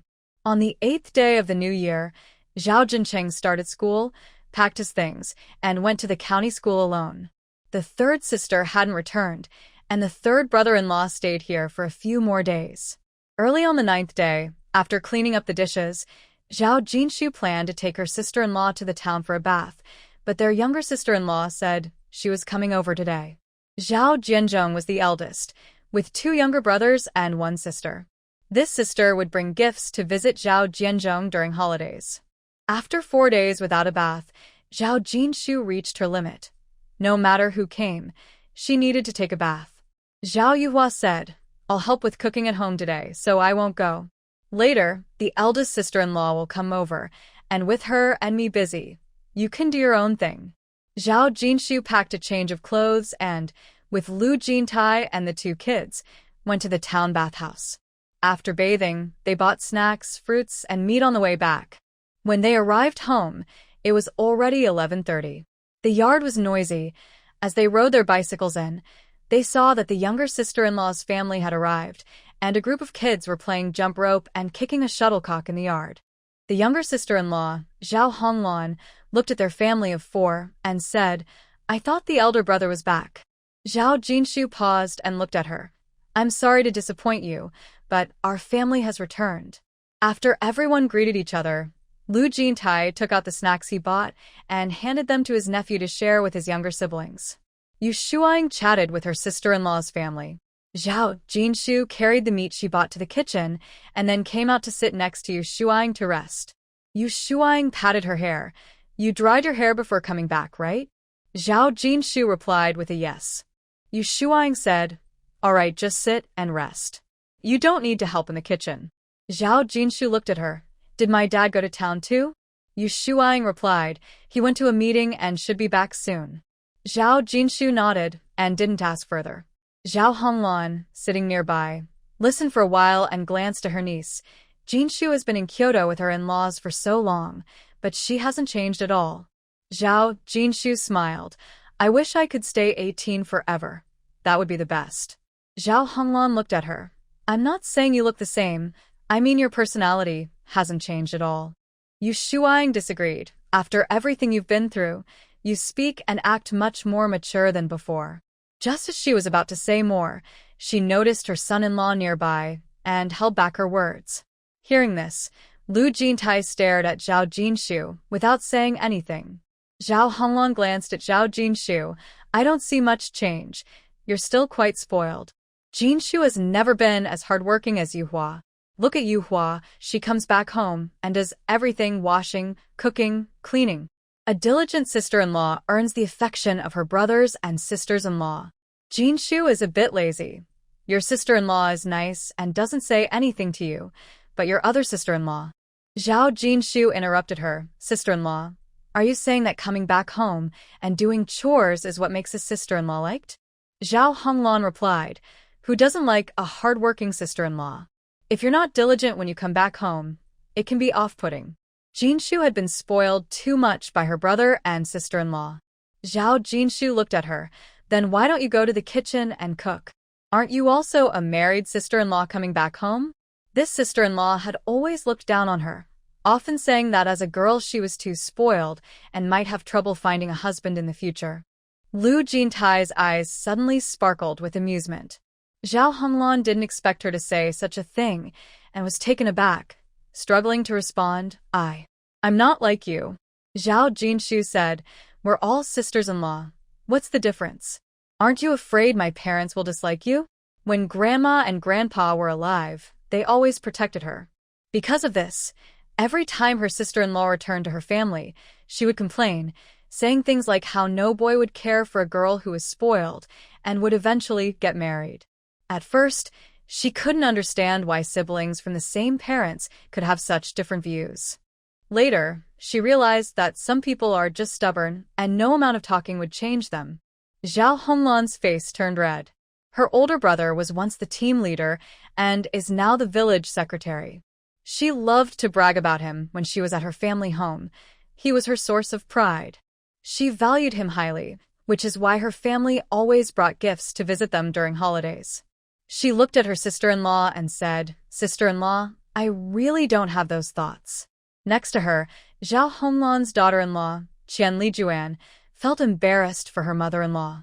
She thought, you're not young anymore, and you know that when your sister-in-law visits, she should work more and talk less to avoid trouble. Why can't you remember that? Just because you're older, does that mean you can freely criticize your nieces and nephews? Zhao Honglan's son also thought his mother had a habit of lecturing again. He rubbed his forehead in frustration and said, you can talk about your grandchildren and your son and daughter-in-law at home, but why bring up Jinshu at uncle's house? Who doesn't know that uncle and aunt dote on Jinshu? He looked at his mother and said, Mom, let's say less. Zhao Honglan ignored him.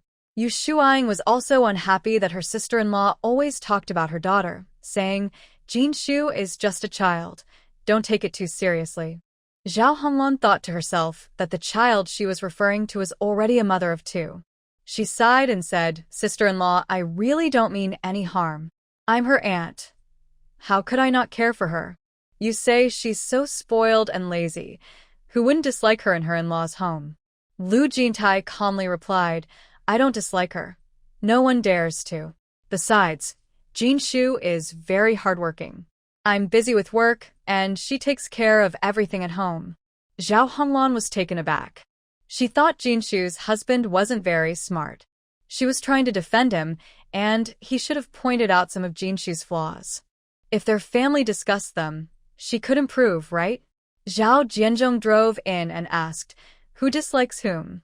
Zhao Jinshu stood up, smiling as she hugged her father's arm and said, my aunt says I'm so lazy and spoiled that my in-laws will dislike me. Zhao Jianzhong glanced at Lu Jintai and said, if they dare to dislike you, you all can come back home. We can take care of you. Lu Jintai suddenly looked up. Dad, Jinshu is great, really great. No one dares to criticize her. Zhao Jinshu. Yu Shuang shot him a glare. What nonsense are you talking? This is just a conversation about Honglan. If you want to blame someone, blame Honglan. It's frustrating. How is Jintai supposed to feel? Zhao Honglan.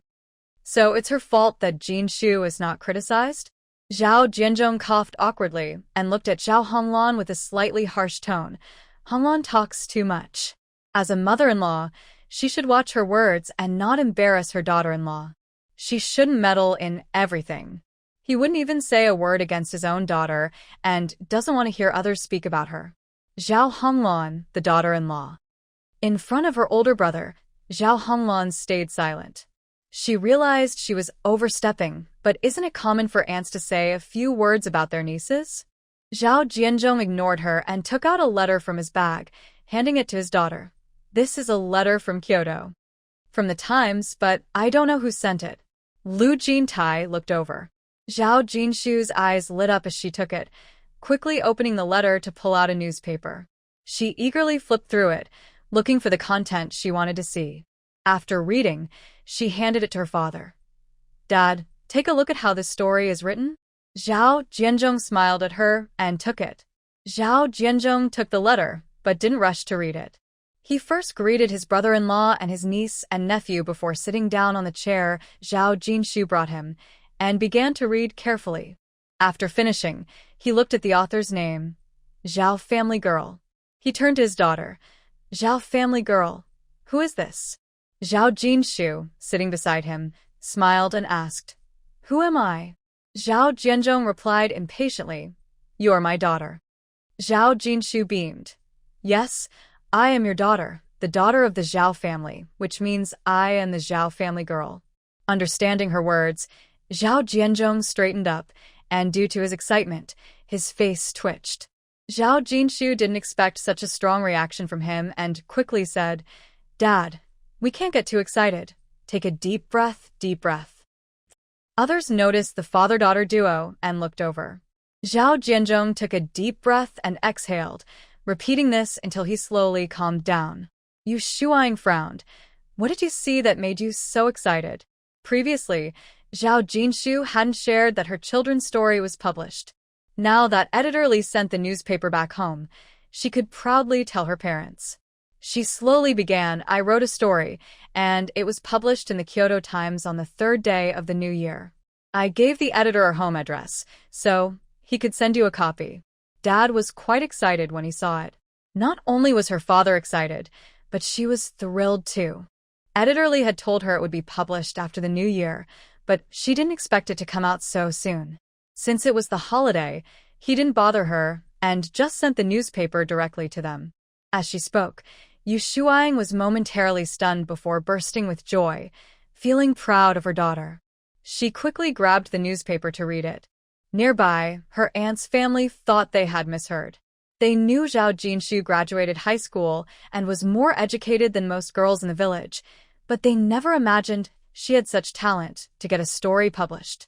What they thought was impossible, she not only dreamed of, but also accomplished. They felt that the Zhao family was truly blessed with talent. Especially Zhao Honglan, who had always looked down on her niece. She never imagined Zhao Jinshu could write a story and get it published in a Kyoto newspaper. This niece, who seemed spoiled and lazy, didn't seem deserving of such an honor. Lu Jintai smiled at Zhao Jinshu, feeling relieved for her. Yu Shuang read on, exclaiming, "This story is well written. This child is really smart, just like our Ziz, but Ziz is a bit more obedient. Is that all? What about the rest?" Zhao Jinshu replied, "The rest will be published weekly, so it will take about 3 months to finish." Yu Shuang, still wanting more, asked, "Is that slow? Have you finished the story?" Zhao Jinshu replied, "I have finished it." Yu Shuang suddenly looked at her. "Let me see the original draft."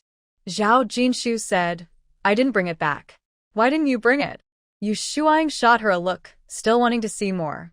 Zhao Jianzhong interjected, "What if you lost it on the way?" Just wait. "Once it's published, they will send it to you.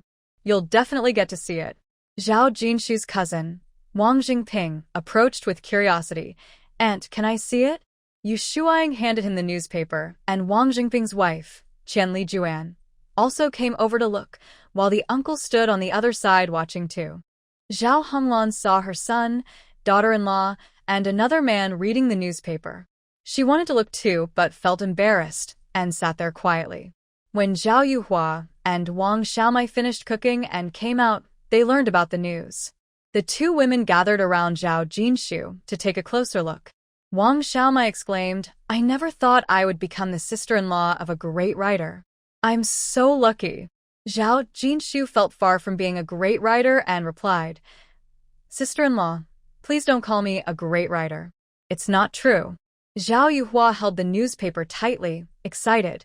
"The stories are published in the newspaper. If that's not being a writer, then what is?" Yang Mingan also came over, and his shock was hard to describe. He thought to himself that although the Zhao family seemed intimidating, they truly had talent. As for the younger brother-in-law, he had scored first in his exams to get into the high school in the county. This year's college entrance exam might even produce a college student from their family.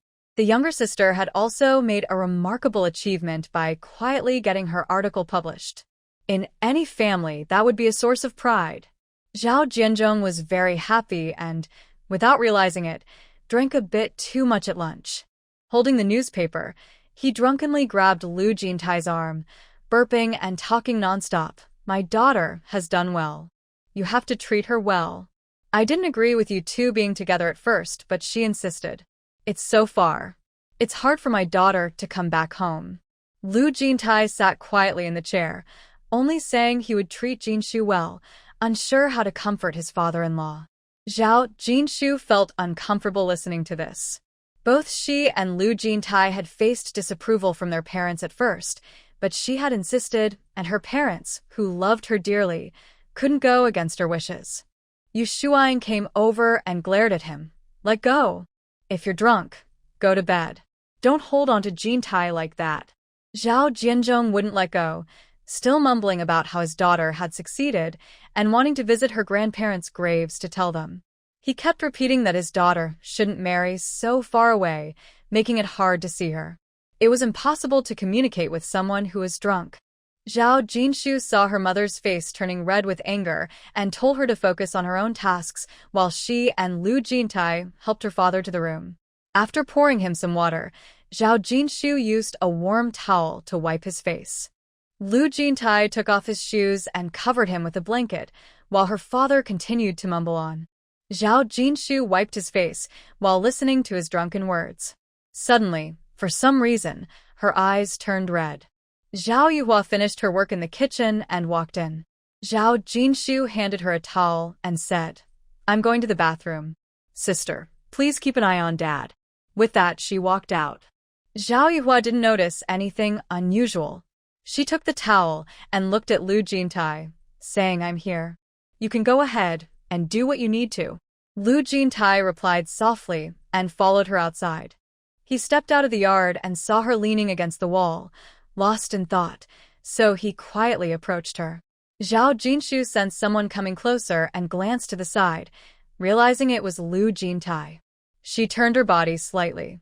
Lu Jintai stood next to her, leaning against the wall as well, watching her closely. He spoke in a low voice. Were you crying? Zhao Jinshu replied no. Her eyes were just a bit wet. She had come out to calm her emotions. Lu Jintai said, I saw it. Zhao Jinshu thought, how annoying. Just because you saw it, you have to mention it? She didn't understand why her eyes suddenly felt teary when she heard her father's drunken words. Having lived 2 lives, she never expected her eyes to be so sensitive. Luckily, her parents didn't see her, otherwise, they would have worried. Lu Jintai took out a handkerchief and offered it to her. She accepted it and wiped her eyes. For a moment, they both fell silent. A few minutes later, his deep voice broke the silence. Don't regret it. By this time, Zhao Jinshu had calmed down. She glanced at him and said, regret what? Who regrets anything? After saying that, she ignored him and turned to go back inside. Lu Jintai quietly watched her walk away and followed her slowly. Zhao Jianzhong was drunk, and his sister-in-law's family didn't rush to leave. The group, initially chatting in the living room, moved outside to enjoy the sun. Zhao Yuhua brought a small square table into the yard, set out some sunflower seeds and peanuts, and brewed a pot of tea. The group sat together, drinking tea and chatting. After lunch, Third Aunt heard the cheerful laughter and, using her cane, slowly made her way over. Zhao Honglan quickly stood up to pull out a chair for her, saying, Third Aunt, have you eaten? Third Aunt smiled at everyone and, after sitting down slowly, replied, Yes, your older brother caught a fish for me. I had them marinated, and today your brother's wife made it for me. My teeth are almost gone, so I can only eat soft food. As she spoke, she opened her mouth to show them.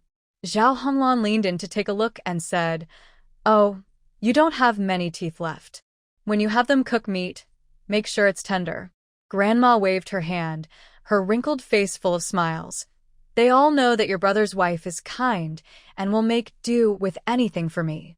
Zhao Jinshu came out of the room, heard her words, and went back inside to get some mung bean cake. She sat in front of Grandma and said, Grandma, you can't eat sunflower seeds or peanuts, but you can definitely eat this. Grandma looked at her with a kind expression. Save it for Z's and the others. What would an old lady like me do with it? They have plenty of snacks, Zhao Jinshu replied, unwrapping the mung bean cake and placing it in her hand. Grandma, you should eat this slowly. I'll get you a cup of water, so if you feel dry, you can drink. After saying that, she went to get an enamel cup. Grandma looked at Zhao Honglan beside her, smiling. This girl, I'm not a stranger. But Zhao Honglan said that with more money, One can be generous, and anyone who comes gets something to eat. She really knows how to make people happy. When their parents were alive, they were always smiling because of her, eager to give her all the good things. Grandma didn't know her thoughts and continued. When I came back, she always brought me delicious food. Jinshu is kind and likes to cheer us old folks up. Zhao Jinshu brought out the enamel cup, followed by Lu Jintai. She placed the cup on the square table and looked at Grandma. I added a little less sugar, and it's a bit hot. I'll serve it to you when you want a drink. With limited food and clothing, both the young and old were thin, without the troubles of high blood pressure, so they ate less sugar to conserve energy. The couple sat beside Grandma while the children played with marbles and kicked a shuttlecock in the yard. Grandma took a bite of the mung bean cake, looked at them, and suddenly said, "You two look like a couple." Zhao Jinshu laughed, and Lu Jintai glanced at her, chuckling a little. Wang Xiaomai was peeling sunflower seeds, glanced at her sister-in-law and her husband, and teased, "They're a couple, so of course they look like one." But Grandma said, "It's not just that. It's not only couples who look alike. Jinshu and little Lu not only resemble each other as a couple, but their energies also match." As soon as she said this, everyone else was quiet, but Lu Jintai's face instantly lit up with a smile. Wang Xiaomai laughed. "Grandma, you can read faces too?" Grandma lowered her voice. "You mustn't say that carelessly. We shouldn't be superstitious." Zhao Jinshu leaned closer to her. "Grandma, we're not superstitious. We're just talking among ourselves. It's fine." After finishing the mung bean cake, Grandma Sen looked at her and said, "I have loved learning since I was little. I learned everything. I knew recognizing characters was useful, so when I was cutting grass and herding sheep, I would sneak outside the private school to listen to the teacher's lessons and secretly learn to read. When I turned 10, I went to work in a big household and met an old lady, learning some things from her. She then reached out to hold Zhao Jinshu's hand, saying, 'Jinshu, you have beautiful hands.'" Zhao Jinshu smiled as she looked at her hands. They were fair and slender, quite lovely. Zhao Honglong glanced over and remarked, "Soft and delicate hands are nice, but ours are rough from working all day. How can they look good?" Grandma Sen shot her a glance. "Honglong, you don't understand anything." Zhao Honglong looked up. "What's there to not understand?" Grandma San, slightly annoyed, replied, "You just don't get it. Your hands are destined to work hard for a lifetime." Zhao Honglong was silent.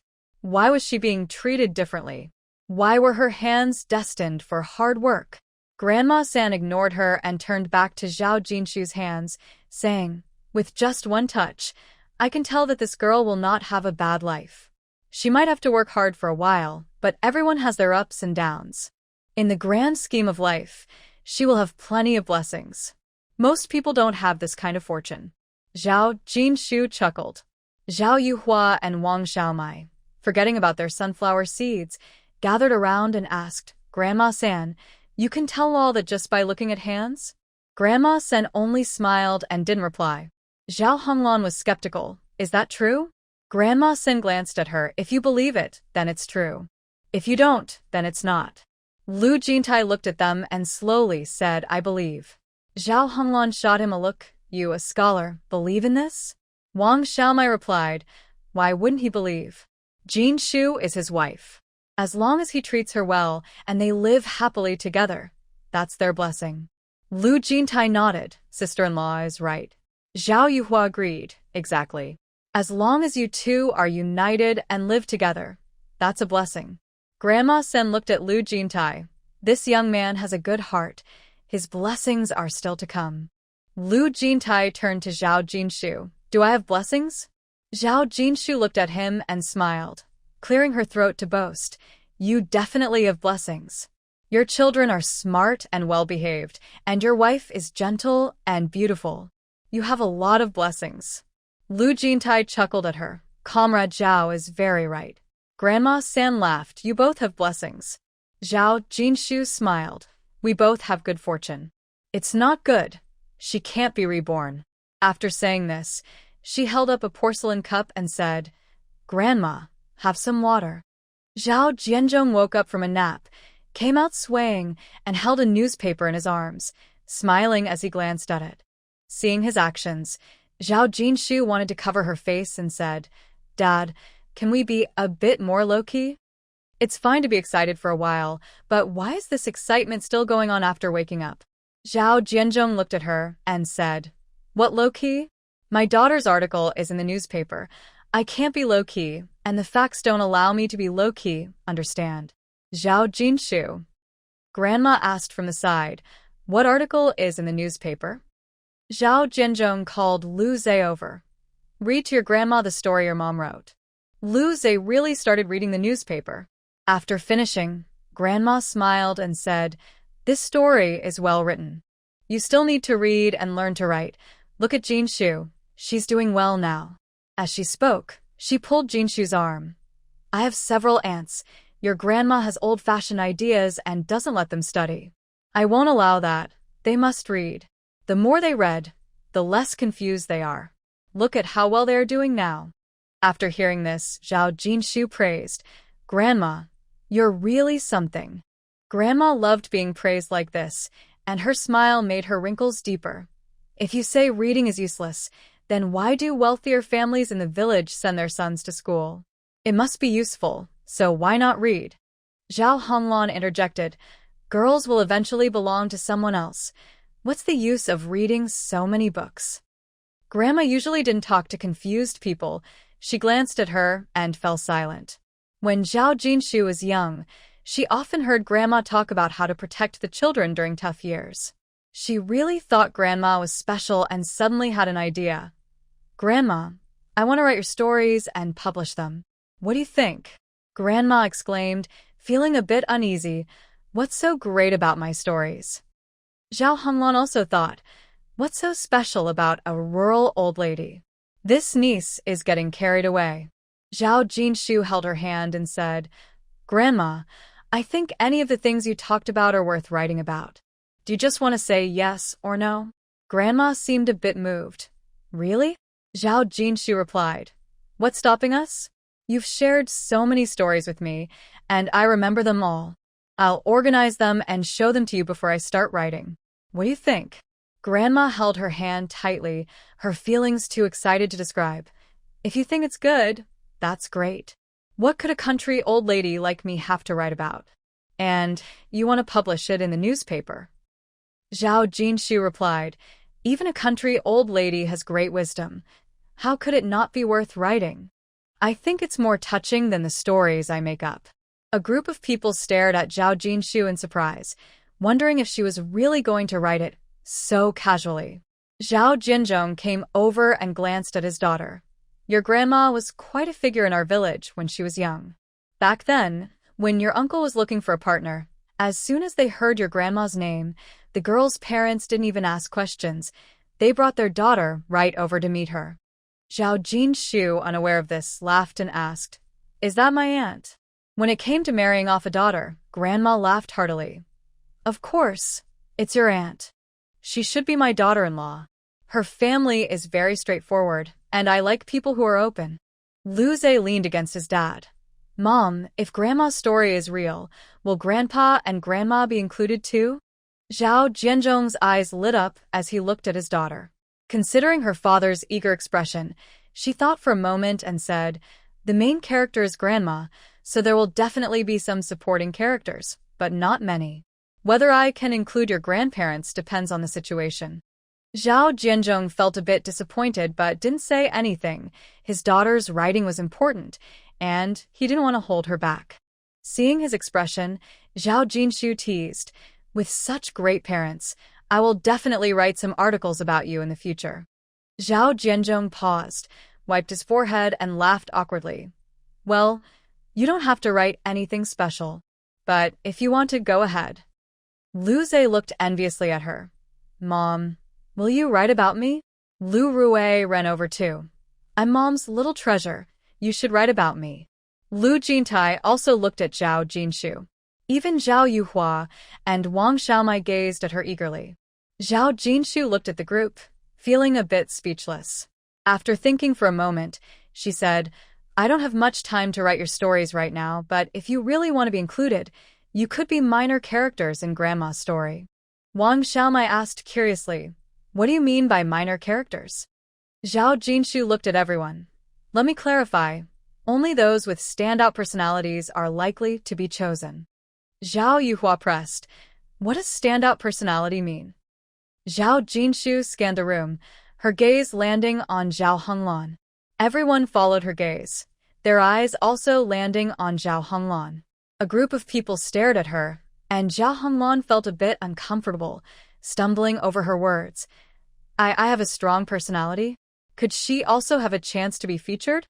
Thinking this, she couldn't help but feel a bit proud. Was her personality really that good? Zhao Jinshu looked at her. Aunt, your personality is indeed more prominent than others. Zhao Honglan's face lit up. Do you really think so? Wang Jingping, however, had a bad feeling. Zhao Jinshu pondered and said, for example, when Grandma opposed several aunts going to school, Aunt shared the same view as Grandma, believing that girls shouldn't study and refusing to go to school. This can be included to show a contrast. In a story, if there is a positive character, there must be a negative one. Aunt's personality fits the negative role perfectly. The group nearby burst into laughter. Zhao Honglan suddenly stood up. That's not right. Why am I the negative one? Zhao Jinshu looked at her. Didn't you say that girls shouldn't study? From my perspective, both boys and girls can benefit from education and bring honor to the family. So your view is wrong, and if you refuse to change it, you become a negative example. Qian Hongwan suddenly spoke up. Jinshu, your aunt has always believed that girls shouldn't study. She keeps saying at home that my daughter Kaiyun should stop after 5th grade to help out. But Kaiyun is doing really well in school, always in the top 3 in her exams. Zhao Honglan's expression darkened. Her daughter-in-law shouldn't have come along to say such things. Zhao Jianzhong gave his sister a disapproving look. Your head is filled with nonsense. If the child is doing well, she should study as much as possible, but you. She didn't listen to others, but Zhao Honglan could still take in a bit of what her older brother said, and she awkwardly sat back down. Zhao Jinshu looked at her sister-in-law. Kaiyun is your daughter. Whether she studies or not is up to you. What others say doesn't matter unless you are not fully committed to her education. Qian Hongwan was taken aback. Then her expression became serious. I am determined. I definitely won't agree to her dropping out. It doesn't matter how hard it is for me. Hearing this, Zhao Honglan's face darkened. With her brother sitting next to her, she stayed silent. Zhao Jinshu glanced at her aunt. So it's decided. For others, being featured in the newspaper is an honor, but for her, it would be a negative example. Zhao Honglan couldn't agree to this. Once the newspaper was published, many people would see it, and that would be too embarrassing. This won't work. I don't agree. Zhao Jinshu smiled. So it seems that deep down and also thinks that the idea of girls not needing an education is wrong? Zhao Honglan's face suddenly froze. If she disagreed, it would mean she thought the girl's belief that studying was useless was wrong. If she agreed, she would have to face public criticism. For a moment, she was at a loss for words, stammering without being able to say anything. In the end, she simply said, "It's getting late, let's go home." She pulled her family along, and before anyone could react, someone rushed after them, riding a bicycle as if flying away. Zhao Jinshu looked at Lu Jintai and said, "If she doesn't agree, then so be it. Why run away so fast? A bystander doesn't matter. It's fine if she doesn't write about it, right?" Lu Jintai smiled slightly. Exactly. Everyone laughed. Third aunt said, "Your little aunt is feeling guilty, so she can't help but tease." Zhao Jinshu chuckled. It was true. She was feeling guilty. She wondered if her aunt would still talk about her next time. If she said too much, the villain in her story would definitely have a place for her. Zhao Jianzhong also felt embarrassed for his sister and shook his head as he walked away. That evening, they had a simple meal. It was cold, and after eating and washing up, everyone returned to their rooms and snuggled into their blankets. Zhao Jinshu sat on her bed, writing and drawing in her notebook. After a few days of play, it was time to continue her sword fairy story. Lu Jintai closed the door and sat beside her, Reading a book. After writing over 1,000 words, Zhao Jinshu stretched. Lu Jintai closed his book and looked at her, slowly saying, "The energy between you two matches. According to the 8 characters, it should be complementary elements, synchronized luck, intertwined destinies. Couples are each other's lucky stars." Zhao Jinshu realized he was referring to what third aunt had said about their energy matching. She looked at Lu Jintai. "You understand this?" Lu Jintai glanced at her. "I've read a bit. Third aunt's words are quite insightful."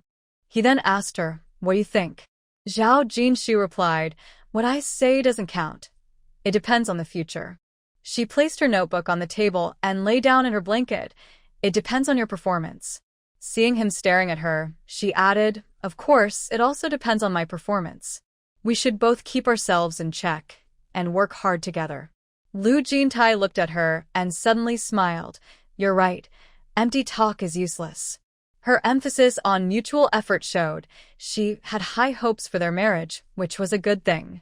Zhao Jinshu smiled, knowing that they had spent more time together than most couples. She understood Lu Jintai well and noticed the changes in him lately. As long as they shared the same goals and wanted to build a good home, she believed they would only get better, even better than in their past lives. Lu Jintai looked at her smiling face, held her hand, and said gently, "During the summer vacation, I can take you back for 2 months. From now on, we will celebrate the new year here." Zhao Jinshu looked up and met his dark eyes. "Are you serious? You won't spend the new year with your parents?" Lu Jintai replied, "This way, you can stay at your hometown for over 20 days during the winter break. We can't be too greedy. The grandparents should have some time with their grandchildren." Zhao Jinshu's smile widened. "My parents should be fine with that, but you need to convince my dad. And when we come back in the summer, we definitely need to let him fix the bathroom." She was used to the past life, where everything was fine except for the lack of a bathroom, which was inconvenient. Lu Jintai nodded. "I'll discuss this with your dad. We can also buy a washing machine and a refrigerator." Zhao Jinshu interrupted. "We can get the washing machine, but let's skip the refrigerator." Lu Jintai looked puzzled. "Why not?"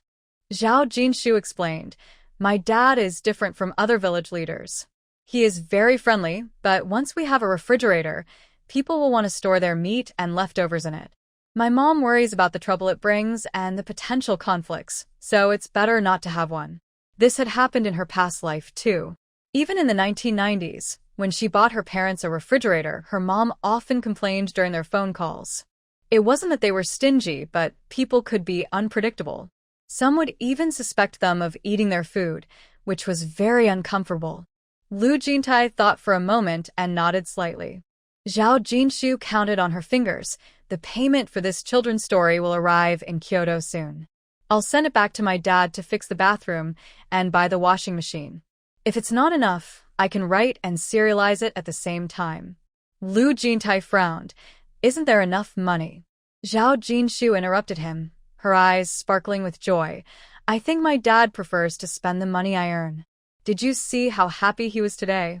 When others ask, he can say he bought the washing machine with his daughter's earnings, and that will make him even happier."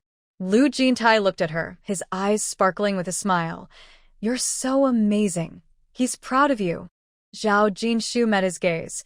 "As for the money you earn, didn't you say you wanted to buy a house?" Lu Jintai smiled at the joy in her eyes. "In our home, you make the decisions. Whatever you plan, I will follow." Zhao Jinshu glanced at him. "That won't work. If I make all the decisions, it will be too much work for me. You need to help too." Lu Jintai smiled. "You're right. We are a couple. We should make decisions together and share the responsibilities." Zhao Jinshu laughed. "You're correct." They exchanged smiles, and Lu Jintai quietly looked at her, softly saying, "So don't be sad, and don't cry in secret." Zhao Jinshu paused, feeling a bit annoyed. Why bring this up when the atmosphere was so nice? She awkwardly turned away from him. "I'm not sad." Lu Jintai turned her back to face him, locking his gaze on her. "If you have thoughts, you can share them with me. Don't keep them to yourself." Zhao Jinshu looked at him. "You said we could go back home during the winter and summer breaks. I'm already very happy about that. My parents will be pleased too." In the future, when my writing income increases, I want to build a house. Then go ahead and build it, Lu Jintai said, unable to help but pat her head. Why do you have so many unusual ideas? Zhao Jinshu looked at him. Are you talking about the stories I write? Lu Jintai nodded and chuckled. You write very well. I'm proud of you. Zhao Jinshu thought to herself that she had benefited from her second chance at life, gaining experiences from decades ahead of others. Of course, everything she wrote was genuine, with no exaggeration. She smiled and said, Of course, you're my biggest fan. Lu Jintai laughed. That's right. Then he asked her, So, are you happy? Zhao Jinshu was taken aback for a moment before smiling. Of course I'm happy. Professor Lu has many admirers at school. If even Professor Lu is my biggest fan, how can I not be happy? I'm not just happy, I'm also proud. Lu Jintai chuckled and pulled her into his embrace. So, as your biggest fan, do I get any perks? Zhao Jinshu widened her eyes and pushed him. You want perks? Shouldn't this be something you do willingly? It is willingly. Lu Jintai looked at her. Maybe occasionally giving a little sweetness will make him devoted to you. Zhao Jinshu sized him up, raising her eyebrows. That depends on what kind of sweetness. Asking for too much won't work. Lu Jintai leaned closer and whispered in her ear. How about offering yourself? Zhao Jinshu pretended to be profound and glanced at him. If everyone made this request. Before she could finish, he interrupted her. No. Zhao Jinshu raised an eyebrow. What do you mean no? He looked at her. I can only have one loyal fan and no one else can make this request of you. Zhao Jinshu asked, Are you really that bossy? He replied, Would you agree? Zhao Jinshu said, If you are the only loyal fan, what about others? Lu Jintai tightened his grip on her hand. Others can only be fans, not loyal ones. Don't you agree? Zhao Jinshu thought for a moment, nodded, and smiled. Since you support me so much, I decide that from now on, you will be my only loyal fan. Is that okay? Lu Jintai smiled. Sure, Comrade Zhao has great taste. Zhao Jinshu looked at the corner of his mouth. Are you satisfied? Very satisfied. Lu Jintai raised his eyebrows. Zhao Jinshu laughed. Professor Lu, you are really childish. Do your colleagues and students know this? Lu Jintai lowered his gaze. They don't need to know, as long as Comrade Zhao knows. Zhao Jinshu couldn't help but ask, So you admit you are childish? Lu Jintai looked at her. I am your loyal fan. If you say so, then it is. Zhao Jinshu didn't expect him to be so thick-skinned. Thinking of this, she couldn't help but pinch his cheek. Lu Jintai smiled at her, allowing her to pinch him. After she finished, he asked, So, do you agree? Zhao Jinshu was momentarily confused. Agree to what? To be devoted to me? Zhao Jinshu coughed. Sure. She thought to herself, I already agreed long ago. Lu Jintai tightened his grip on her hand, his intense gaze fixed on her face, and slowly leaned in. The next day, at dawn, Lu Jintai woke up, glanced at his wife in his arms, smiled slightly, reached for the watch on the table to check the time. He gently pulled his hand away, lifted the blanket, got out of bed, and tucked the blanket in. After getting dressed, he walked outside, closed the door behind him. The kitchen light was on again, and he walked in with big strides. In the kitchen, only Yang Ming'an was squatting behind the stove with his arms crossed. Hearing footsteps, he looked up at Lu Jintai and then lowered his head again. Today, no one was competing with Lu Jintai. He washed the pot, added water, rinsed the rice, washed the sweet potatoes, peeled and cut them into pieces, and put them in the pot. He covered it and looked towards the back of the stove. If you're just sitting there, then start the fire. Hearing this, Yang Ming'an slowly looked up at him. You really know how to boss people around. Lu Jintai glanced at him and said, If your sister-in-law doesn't eat breakfast, you won't be needed. Yang Ming'an fell silent. He knew that skipping breakfast would leave him hungry, and he wasn't foolish. Thinking of this, he grabbed some firewood and stuffed it into the stove, then took a match to light it. How simple is it to start a fire? Lu Jintai ignored him, took a small aluminum bowl, washed the eggs, cracked them into the bowl, and began mixing them with flour. They usually had steamed eggs, but today he wanted to try something different. His family loved egg pancakes, so he decided to make them today. Yang Mingin watched his movements and tried to make conversation, saying, "You move pretty quickly." Lu Jintai looked up, glanced at him, and gave a small sound of acknowledgement. Yang Mingin rolled his eyes. "Talking to you is really boring. You can't say a word for ages." Lu Jintai chose not to respond, chopped some green onions, added them to the mixture, and only after mixing well did he look at him and say, "Heat the pot over there." Yang Mingin hesitated but reluctantly lit the nearby stove. Lu Jintai glanced at him and said, "Keep the fire low." Yang Mingin replied, "Got it." After Yu Shuang finished washing up and entered the kitchen, she saw her two sons-in-law, one tending the fire and the other making pancakes, working together smoothly. She was surprised and wondered when these two had become so close. Not saying anything, she went out to attend to other matters. Once she was far enough away, Yang Mingin stepped outside, looked around the yard to ensure no one was watching, then sat back down and whispered, "I think only the sons-in-law from the Zhao family have it this tough. My brothers-in-law and sisters-in-law at my house don't have to do anything, let alone cook or tend the fire." After he spoke, he noticed Lu Jintai remained silent and continued, "Since we married into the Zhao family, this is how it will be for life, always feeling small. If she gets upset, she just kicks you out of the room and won't let you back in." He hadn't returned home last night just because he mentioned it was time to go back and that he couldn't stay at his parents' house forever. She got angry and made him sleep in his brother-in-law's room. Fortunately, his brother-in-law had started school. Otherwise, he would have had nowhere to sleep that night. He hadn't slept well at all, which was why he was up so early. After he finished speaking, he saw Lu Jintai still silent and felt it was pointless. He couldn't help but ask, "Hey, how many times have you been kicked out?" Lu Jintai glanced at his brother-in-law and finally spoke in a calm tone, "Never." But in his heart, he thought that she would prepare another blanket for him but would never actually kick him out. Yang Mingin scoffed, clearly not believing him. "Who are you trying to fool?" Lu Jintai shot him a look. "Does this need to be a lie?" Yang Mingin glanced at him and noticed his calm expression. He thought to himself, there's no point in lying to him since he has no money. Still, he felt a bit dissatisfied. How could siblings from the same parents be so different? Zhao Jinshu was startled awake by the sound of the door opening. When she opened her eyes, she saw Lu Rui running and wearing autumn clothes and slippers. Zhao Jinshu was shocked and quickly checked herself, relieved to find she was dressed. It seemed that the man from last night had put clothes on her. She hurriedly lifted the blanket and pulled Lu Rui onto the bed, tucking her in. As soon as Lu Rui got into bed, she burrowed into her mother's arms, tightly hugging her neck. Zhao Jinshu stroked her little head and asked, "What's wrong?" Lu Rui's eyes were red. Mommy disappeared. Zhao Jinshu hugged her, saying, "Mommy is here. I didn't go anywhere." Lu Rui clung to her neck. "When I was sleeping, Mommy disappeared." Zhao Jinshu realized what had happened and patted her back. "Did you have a bad dream?" Lu Rui thought for a moment and nodded.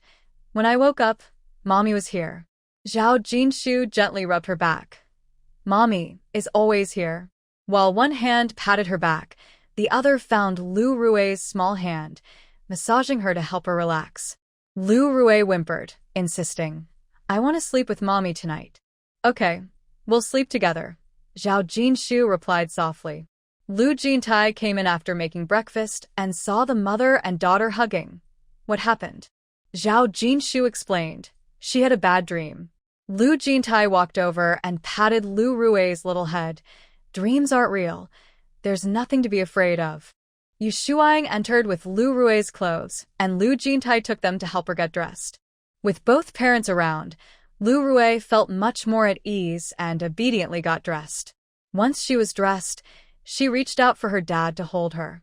Lu Jintai picked her up, and she wrapped her arms around his neck, resting her head on his shoulder without saying a word.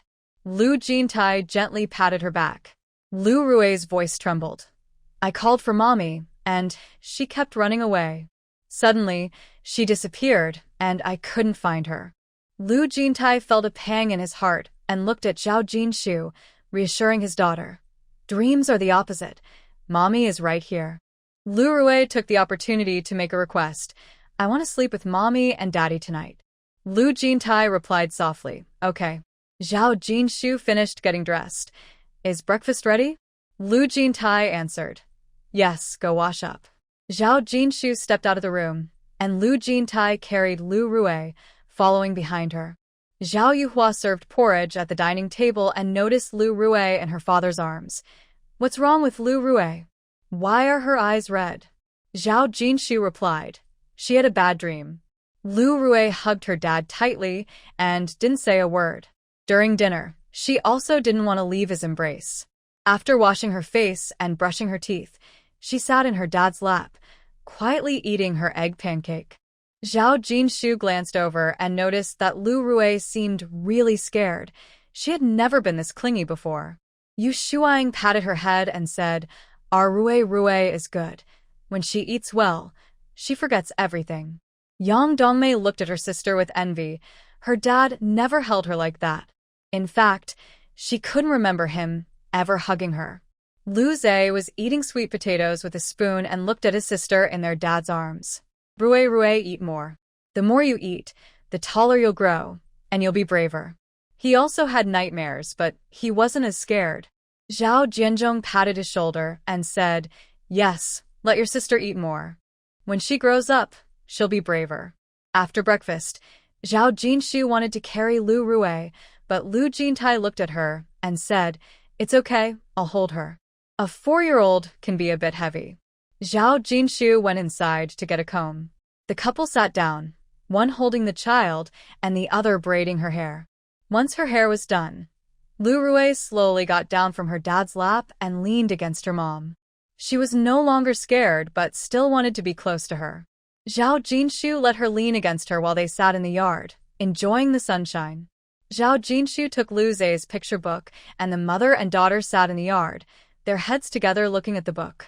Lu Zhe was at the square table doing math problems his dad had given him, occasionally hearing his sister's curious questions about the story's meaning. Lu Jintai put on his glasses and sat beside them, slowly flipping through a book. Yang Fingshou and Yang Dongmei saw them reading and doing homework, so they quietly took out their winter break homework and, like Lu Zhe, leaned over the square table to work on it. Even Zhao Junjie and Zhao Junyi, who came to play, noticed how seriously everyone was working and went home to grab their homework, joining the others at the table. Soon, the small square table was filled with children. The kids were focused, and when they encountered something they didn't understand, they turned to ask their uncle and aunt for help.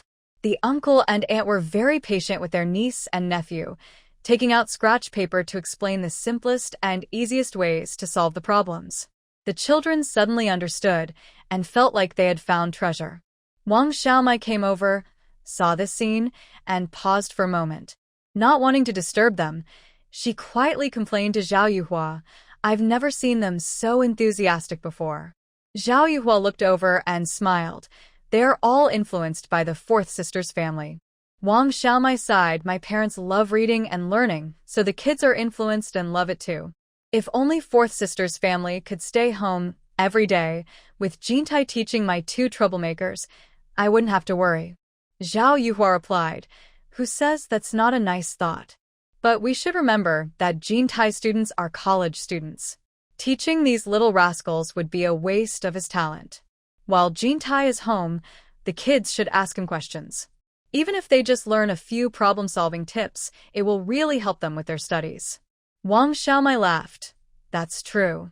Jintai is patient, and he doesn't show any annoyance when the kids ask him questions. Zhao Yuhua continued while hanging up clothes. Teachers love students who enjoy learning and appreciate when students ask them questions. Our mother is the same. Jin Shu and Jin Cheng are smart and study well, while the 3 older ones are not as strong in their studies. Our mother always talks about them, and her expression changes when she does. Wang Xiaomai chuckled. Did you see how proud our parents were when they found out fourth sister's story was published? Just then, they heard some noise outside. Wang Xiaomai looked over and exclaimed, You 2 are back. Zhao Weidong and Zhang Panqing arrived. each pushing a bicycle with items in the front basket, followed by 3 kids as they entered the yard. After greeting each other, those who needed to do homework got to work, while others picked up books to read. Zhao Weidong placed the items he bought for his parents on the table and looked around, asking, "Where are Mom and Dad?" Zhao Yuhua, while hanging clothes, replied, "They went to the village." Zhao Weidong nodded. This was their home, so they didn't need anyone else to entertain them. He called the kids inside to move some stools, and the family sat together in the yard, enjoying the sun. Zhang Panqing glanced at the kids doing homework and nudged her 3 children, saying, "What are you sitting there for? Get your homework out and start working." The 3 kids from the second house included 2 girls and the youngest a boy. The eldest, Zhao Wenya, glanced over and said, "The table is full." She was a bit unhappy about having to do homework right after arriving at Grandma's house, but she didn't dare argue with her mother, so she just stated the fact. The second child, Zhao Wenxiu, added, "There's no space." But she thought to herself that after riding the bicycle, her legs and hands were freezing cold, and she hadn't even caught her breath yet. It felt too harsh to make her do homework right away. The youngest, Zhao Junzai, ignored them and went inside to grab some sunflower seeds, sitting there to snack slowly. Zhang Panqing was very upset. She couldn't understand why her 3 children, who usually behaved well, became rebellious when they were at their grandparents' house. Zhao Weidong said, "If they don't want to do their homework, let them be. It's just a day or 2. Zhang Panqing shot him a glare, thinking that while others were doing their homework, he would fall behind if he didn't. Her mother-in-law was a teacher and always liked children who loved to learn. Zhang Panqing noticed this when she was dating Zhao Weidong. So, after marrying into the Zhao family and having her first child, she named her daughter Wenya, a name that sounds cultured and suggests she would do well in school. Her second daughter was named Wenxiu, and her son was named Junkai, both names with positive meanings. She often felt proud that, compared to her sister-in-law's 2 mischievous kids and Yuhua's 2 children, her daughters were polite, and her son Junkai was cheerful and lively, all 3 doing well in school. As for her sister-in-law's 2 children, they were still young, so it was hard to tell how they would do. She glanced at her sister-in-law and Zhao Yuhua and asked, "What scores did you get on the final exams?" Because their grandmother was a teacher, the family valued education. Compared to other village children, they started school early. Zhao Junjie was 14 and already in the 2nd year of middle school. Wang Xiaomai knew her sister-in-law liked to compare, so she answered vaguely, "It was okay." Zhao Yuhua added, "It was all right." Even though her children were spoiled by their grandparents, they usually scored around 7th or 8th place in exams. Dongmei did a bit better, often ranking 3rd or 4th. No matter how you looked at it, they were doing better than she and Yang Mingan did when they were young, which made her quite satisfied. Zhang Panqing nodded, but didn't say anything. Her in-laws were always vague about their scores, saying things like it was okay. An 80 was considered acceptable, while a 90 was not seen as high. If the whole family did poorly, could she really laugh at them?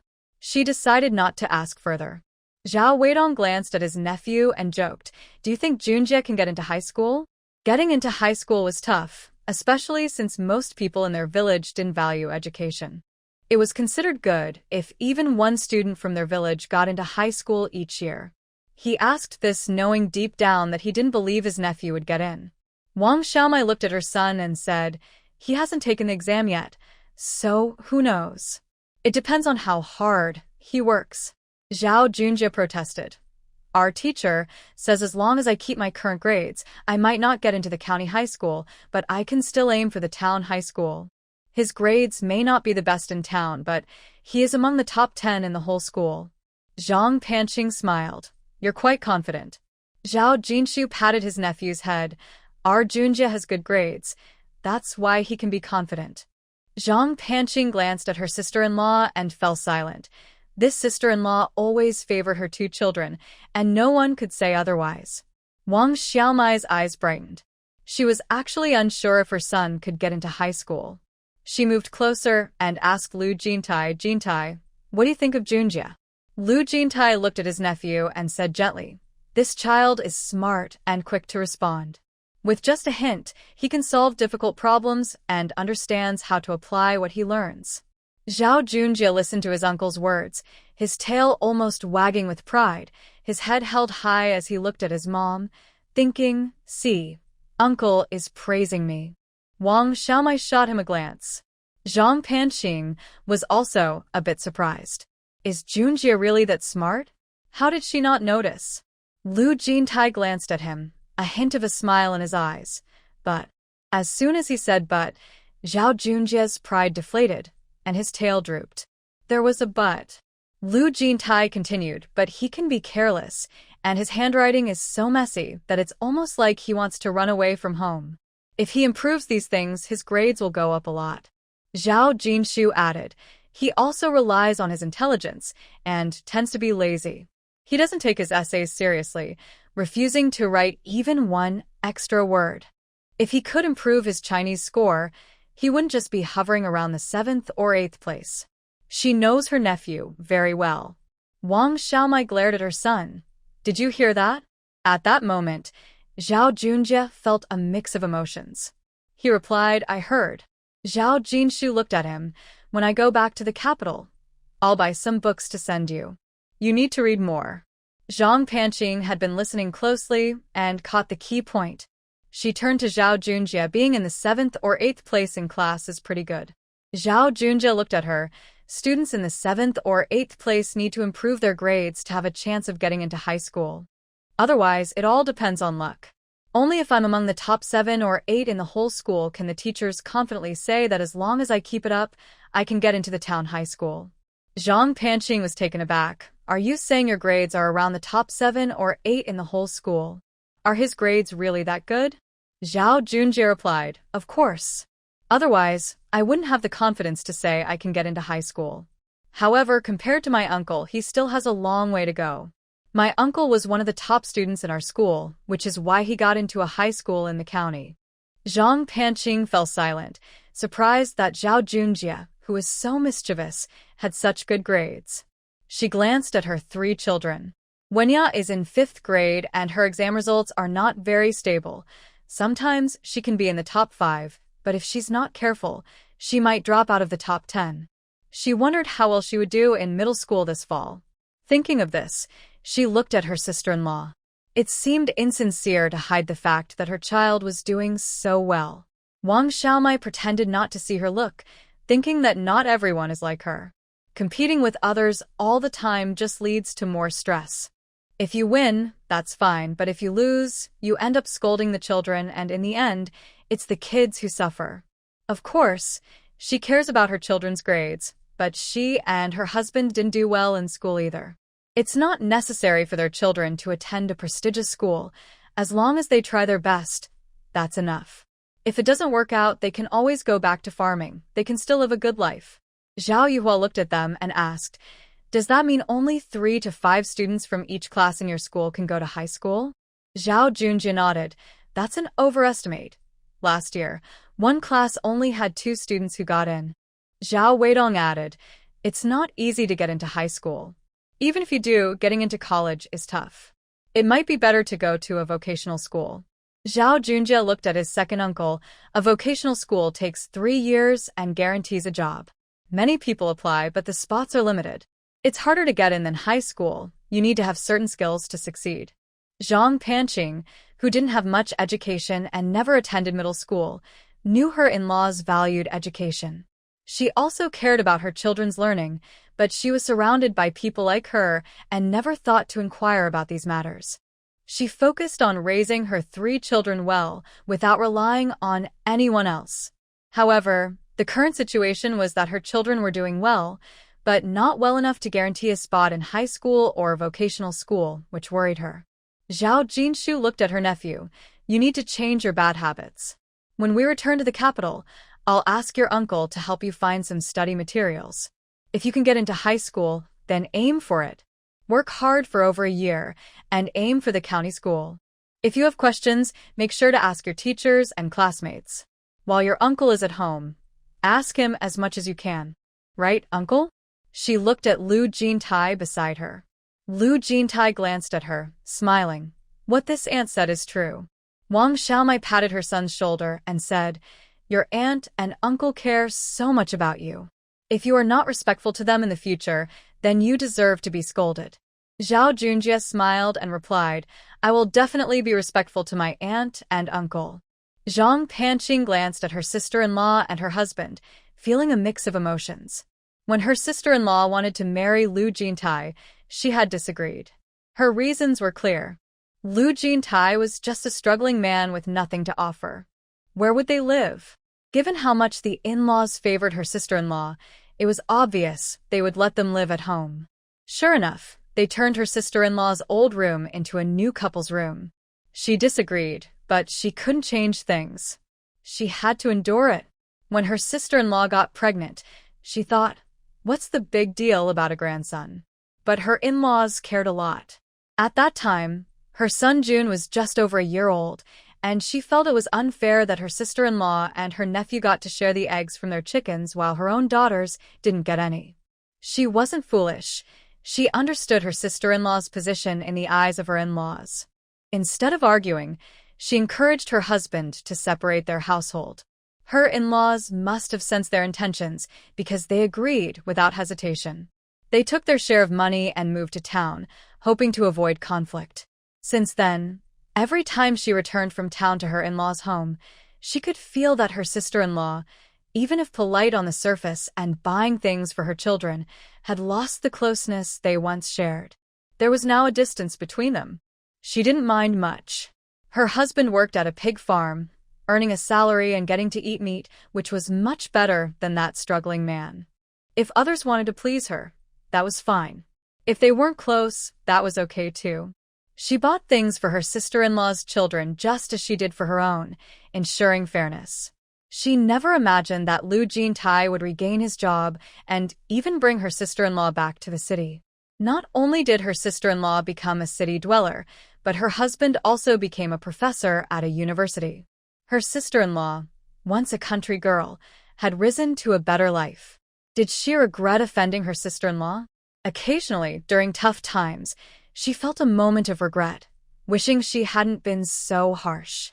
Her husband had potential, and if he had helped his brothers a bit, their lives could have been much easier. But there is already a gap in her heart, and it's impossible to restore the previous closeness. She can only live like this. If her child is sensible and studies well, raising them properly might lead to a good life, even if it's not better than others.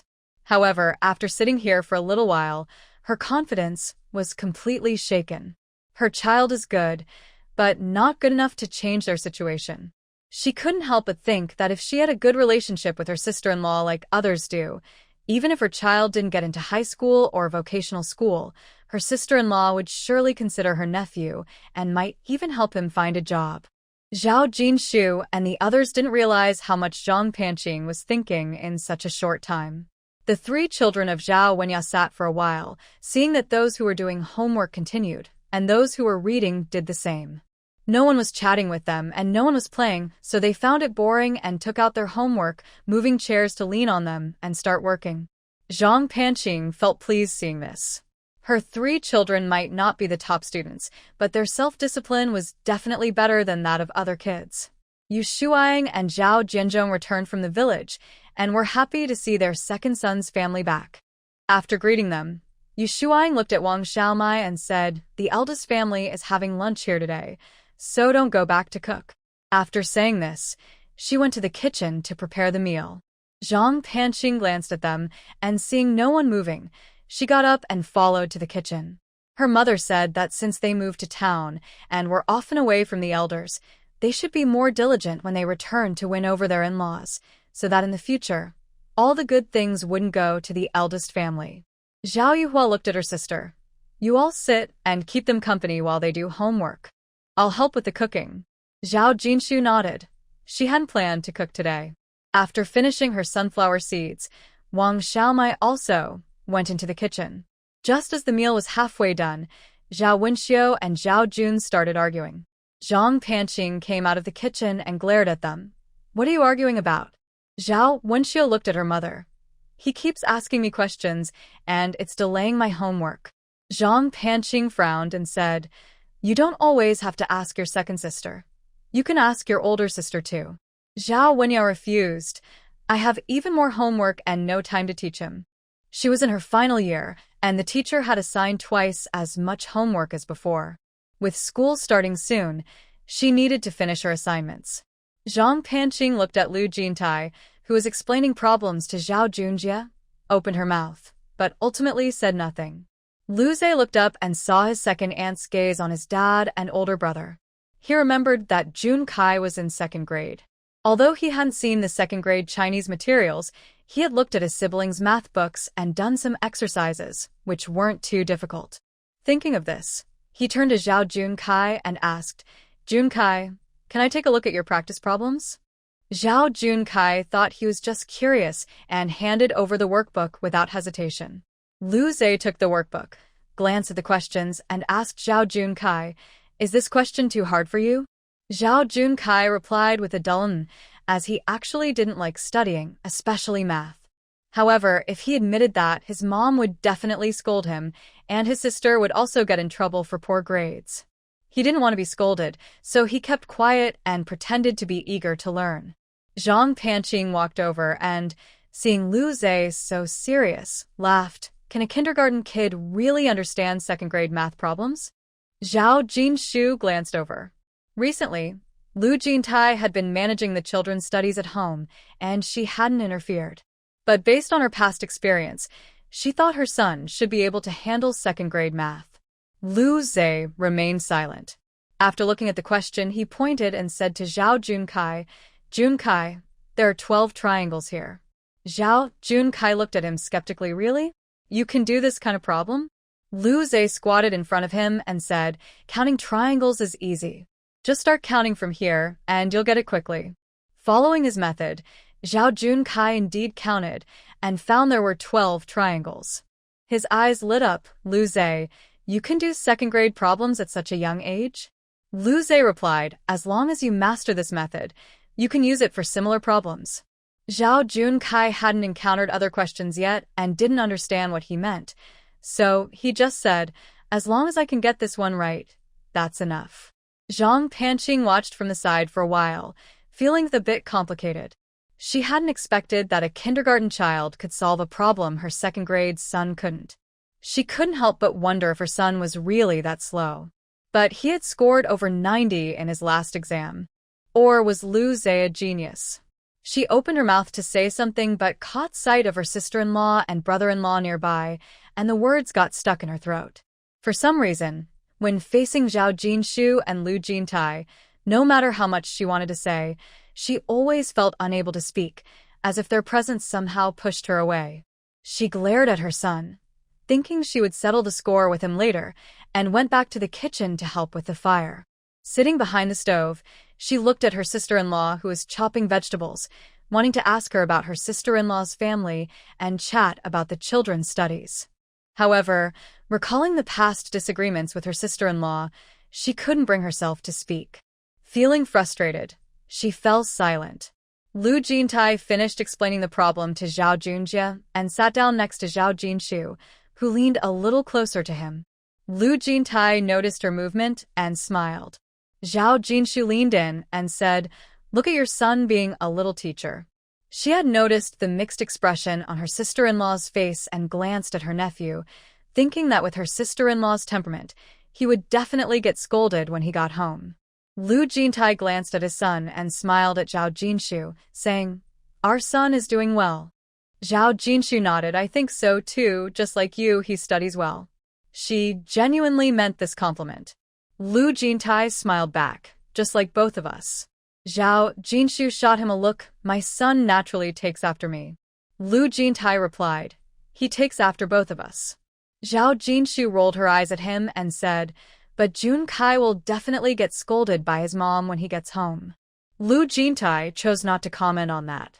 The Zhao family didn't stay long. After lunch, they sat for a bit before taking the kids home. Yu Shuang knew her second child and his wife had a temper, so she didn't try to keep them. The 3 kids were a bit unhappy.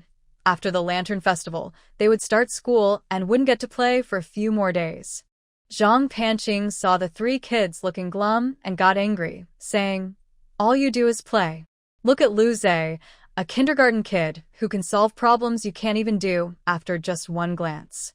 Aren't you ashamed? You still have the nerve to ask him. I can't even bear to watch." Zhao Junkai turned pale at her words. Zhao Weidong had gone out for a walk and didn't know about this. He looked at his son and asked, "Is this true?" Zhao Wenya, seeing her parents showing signs of anger, quickly said, "Lu Zhe not only knows second-grade problems, but he can also do third-grade ones." Who told him he has a university professor for a dad?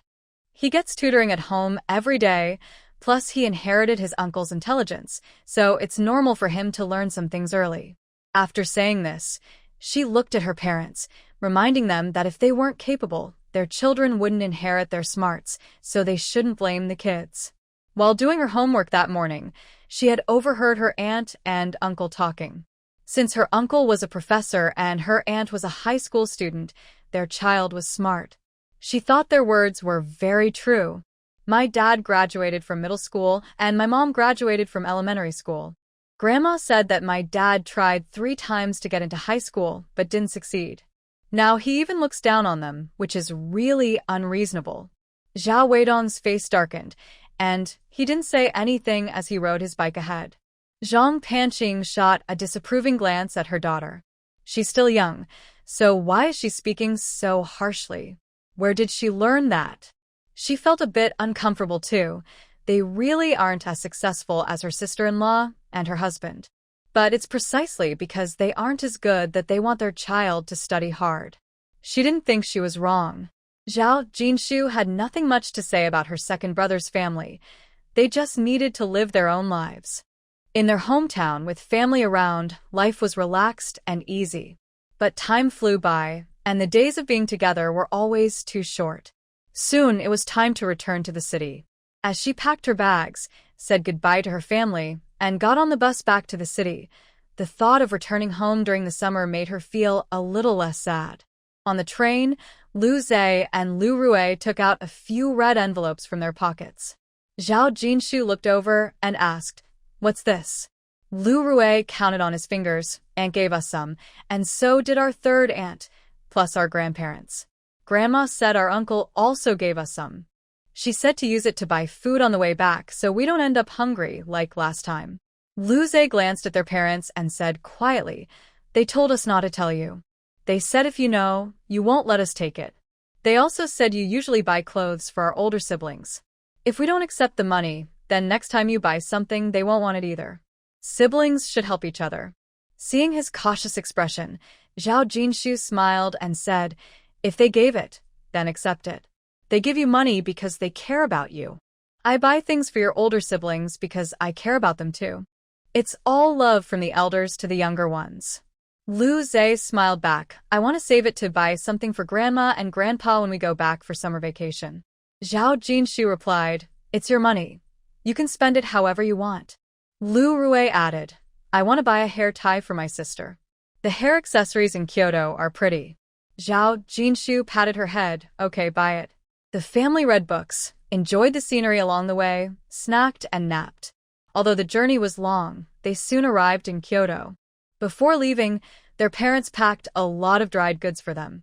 Hearing that Lu Jintai's parents liked dried chicken, they packed a few pieces of dried chicken and duck, so their luggage was quite heavy. Seeing them, Gu Qingye sighed with relief and stepped forward to take the luggage from Lu Jintai's hands. As they walked, he asked sister-in-law, "Is it cold back home?" Lu Jintai bent down to pick up Lu Rui, while Zhao Jinshu held her son's hand. "It's colder in the mornings and evenings, but it warms up a bit when the sun comes out at noon." "That's good," Gu Qingye said, weighing the luggage. "What did you bring that's so heavy?" Zhao Jinshu glanced at him. "You remember the dried chicken you had last time? I brought one back for you." Gu Qingye smiled and said, "That's great. I've been thinking about that." Once they got in the car, Gu Qingye looked at Lu Jintai, hesitating to speak. Lu Jintai shot him a glance. "Just say it. Why are you hesitating?" Thinking about what he wanted to say made Gu Qingye uneasy. He had already turned down Liu Jianjun multiple times, but he still insisted on asking Liu Jintai for his opinion. Liu Jianjun contacted me and said he wants to partner with us to open a restaurant. Of course, not the current one, but in another location. Zhao Jinshu glanced at Liu Jintai, who met her emotionless gaze and grabbed her hand tightly. Zhao Jinshu. Seeing her unresponsive, Liu Jintai smirked slightly and turned to Gu Qingye. Are you that free? Gu Qingye understood what he meant. With how busy our restaurant is, do you think I have time to be free? I barely have time to use the restroom, and today is just a break while picking you up. Liu Jintai replied calmly. If that's the case, why open another one? Zhao Jinshu chuckled. Beijing is so big. If he wants to open a restaurant, he can do it without partnering with you. He just sees you making money and wants a piece of it. Gu Qingye thought of that too, which made him even angrier. When I left my job at the state-run restaurant to open my own, no one believed in me except Jintai. Now that we're making money, they're all envious. After the last incident, he thought their relationships would become distant, but unexpectedly, they showed up after the new year, boldly suggesting a partnership. He was amazed. It seemed his business wasn't doing as well as he thought. Otherwise, they wouldn't be interested in his restaurant. Zhao Jinshu said, Liu Jintai only invests and never interferes with your restaurant's business. If Liu Jianjun gets involved, there's no guarantee he won't meddle in the restaurant's affairs. So even if you need investors in the future, be cautious. Gu Qingye's career in his past life was not smooth sailing. As his restaurant business grew, Liu Jintai had other investments and likely stopped participating in the restaurant. Later, he was betrayed by a partner, almost leading to bankruptcy. When he came to borrow money from Liu Jintai, she accidentally learned about the situation, though she didn't ask who his partner was at the time. However, after experiencing setbacks, Gu Qingye learned to seek advice from others and worked hard to improve. He became more cautious and gradually found success, leading to better business outcomes. Gu Qingye smiled and said, Sister-in-law, from now on, my partners will only be Jintai and you. I won't involve anyone else, as this restaurant has your hard work in it. Without your consent, I won't let others join. Liu Jintai looked at him with satisfaction and replied, That's right. Zhao Jinshu smiled, realizing that this life was different. She contributed to the restaurant too and said, You're the expert in managing the restaurant. We will follow your lead. The group chatted and laughed as they returned home. Gu Qingye saw them to their door, and Zhao Jinshu handed him some dried chicken, dried duck, and dried fish, and he left happily with the items. Ji Yuanrong watched her grandchildren hug and kissed them for a moment before telling Zhao Jinshu, Knowing you were coming back, I aired out the blankets and lit the stove for you.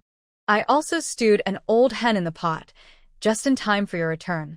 Zhao Jinshu linked arms with her mother-in-law and said, We are so lucky. Returning to my family, my parents prepared lamb and fish for us, and now in the capital, my mom is stewing an old hen. Liu Jintai looked at her with a knowing smile. Zhao Jinshu asked, What are you laughing at? Liu Jintai just smiled more. Ji Yuanrong's smile deepened as she said, Your parents care for you more. I didn't have any lamb to give you, nor a fish pond to catch fish. Yet, thinking of her in-law's warm welcome, she felt comforted.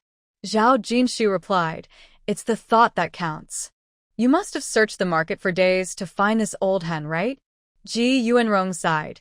Indeed, this old hen is hard to find. You two should quickly put your things down and see if you want to go to the bathhouse for a soak. After that, you can eat, and I'll prepare some vegetables. After sitting on the train for so long, Zhao Jinshu wanted to soak in the bath, so the mother-in-law and daughter-in-law went their separate ways to get busy. Back in the room, Zhao Jinshu glanced at Liu Jintai and asked, What were you laughing about just now? Liu Jintai looked at her and chuckled softly. Little Zhao is getting better at charming people. Zhao Jinshu gave him a glance and said, I'm not fooling anyone. I'm just expressing my true feelings at the right time. Do you understand? Liu Jintai nodded and concluded, I understand. It seems that when you compliment me, you are also expressing your true feelings at the right time. Zhao Jinshu. People with thick skin are really enviable. Zhao Jinshu packed a bag of clean clothes and toiletries, and the two of them took the children to the bathhouse. When they returned, Ji Yuanyong had just finished cooking. He greeted them with a smile. "Come eat quickly. After sitting on the train for so long, you must be hungry." They were indeed hungry. Lu Jintai grabbed some bowls and chopsticks, and the family sat down to eat. The chicken soup was delicious and rich. Zhao Jinshu had 2 bowls in a row. Lu Jintai looked at her and said, "Have some rice." Just as Zhao Jinshu was about to get up to serve herself rice, Lu Jintai had already served her a bowl and placed it in front of her, also serving rice for the 2 children. Lu Xingyao glanced over a couple of times, thinking to herself that Guopan was not only lacking in family background compared to her second brother.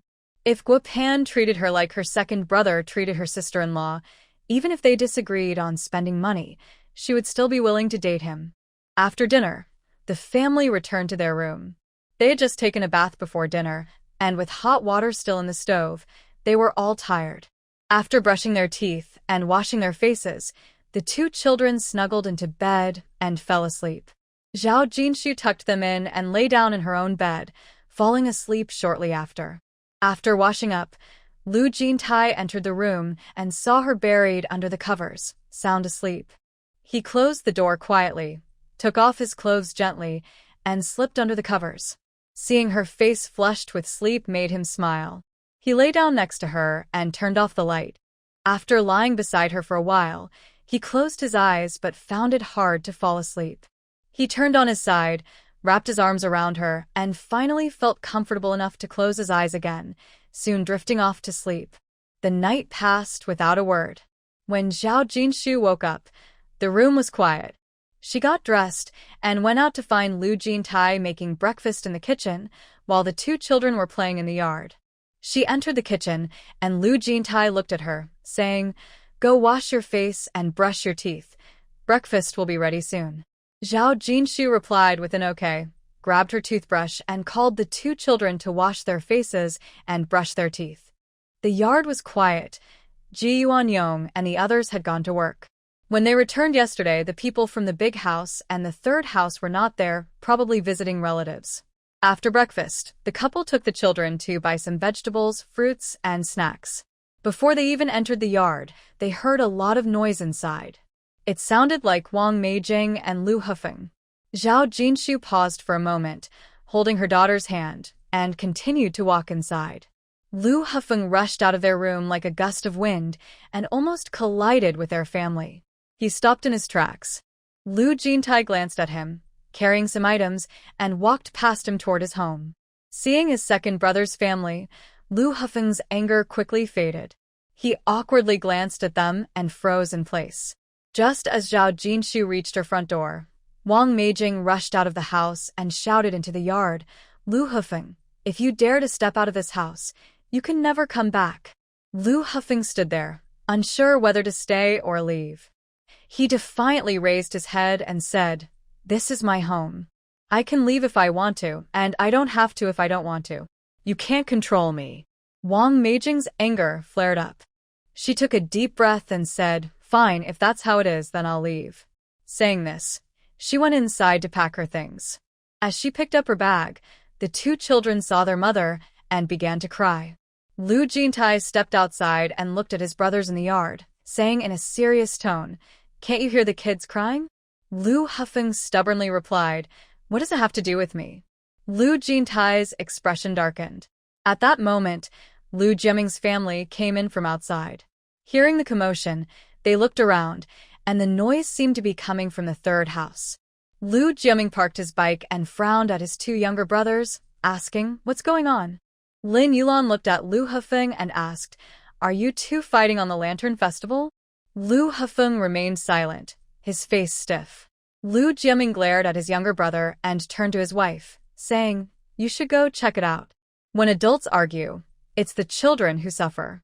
The 2 kids were crying pitifully. If it weren't for his niece and nephew, he wouldn't bother with their problems. Lin Yulan parked her bike and was about to go over when Wang Meijing came out with her bag. She quickly stopped her and took the bag from her hands, saying, "What's going on?"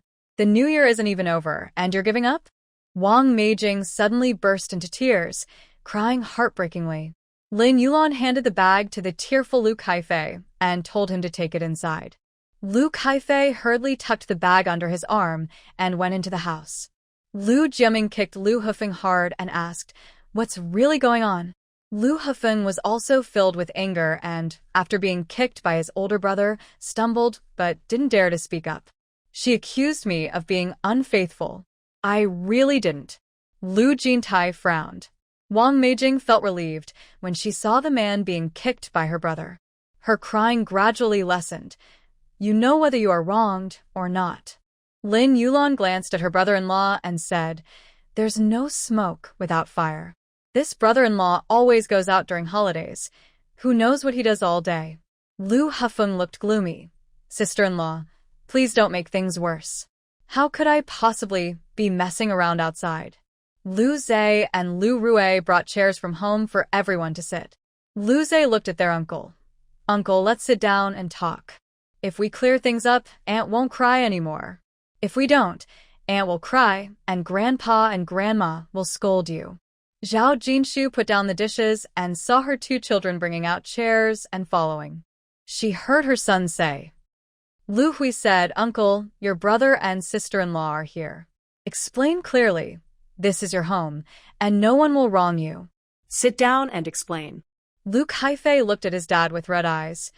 "Dad, please say something. Mom is about to leave." Lu Hufeng. Wang Meijing wiped her eyes with a handkerchief, looking coldly at him. "Go ahead and explain. Say I wronged you in front of your brother and sister-in-law." Lu Jiaming looked at the group of kids. "Go back inside and watch TV. This is adult business. Kids shouldn't interrupt." Lu Hui pouted and took his younger siblings to their grandmother's room to watch TV. With the kids gone, Lu Jiaming turned to his younger brother. "So, what's going on?" Lu Hufeng lowered his head. "It's none of your business." Lu Jintai looked at him. "Do you want Mom and Dad to get involved?" Lu Hufeng fell silent. Wang Meijing snorted coldly. "He feels guilty." Lu Hufeng suddenly looked up. "What am I guilty about?" "Zhang Lanzi is Zhang Wenqing's sister. I just talked to her a couple of times, and you're acting like this." Wang Meijing mocked. "You call him Brother Hufeng when you see him, and then act all flustered when I'm around. You teach her how to skate, and I think all the unmarried men who can skate must be gone, so you're clinging to a married man, right?" Lu Hufeng replied unhappily, "I was just teaching her to skate. She's young, calling me brother is polite. You're just overthinking it." Zhao Jinshu chimed in, "You're not being proper." Lu Jintai looked at her in shock. Lu Hufeng looked up. "Who is sister-in-law talking about?" Zhao Jinshu replied, "You're not being proper." Wang Meijing had never found Zhao Jinshu so agreeable before. "You really aren't being proper." Lu Hufeng was also annoyed and looked at his sister-in-law. "How did I lose my sense?" Zhao Jinshu glanced at him. "You're married with 2 kids. Teaching unmarried girls to skate is inappropriate. A man who doesn't respect himself is like a rotten cabbage. All the brothers in the Lu family have this problem." At that moment, she thought of Lu Qingya, wondering if these men had a special weakness for someone else's sister. Now, she really didn't care about Lu Jintai's so-called bad relationships and knew he hadn't dated Lu Qingya. But she still felt uncomfortable about similar situations. Lu Jintai looked at Zhao Jinshu. "What do you mean?" Zhao Jinshu ignored him. Lu Jiaming was pondering nearby, thinking that he was also one of the Lu brothers, but no one called him brother. He couldn't skate, wouldn't teach others, and didn't have any bad relationships. His sister-in-law was just upset and said that, right? He thought uncertainly. With one sentence, Zhao Jinshu had put the 3 Lu brothers in their place. Lin Yulon glanced at her man. She hadn't noticed him causing trouble outside, but just because he didn't have those issues didn't mean he was perfect. He was lazy at home, always wanting to eat, and had many little habits that were annoying. Thinking of this, she pouted. Her sister-in-law wasn't wrong. These Lu brothers had poor character. Wang Meijing saw the man who had just been stubbornly defiant, now looking down, lost in thought. She scoffed internally, wondering if he was angry or embarrassed. Lu Jintai stared at Zhao Jinshu, who looked back at him expressionlessly. What are you looking at?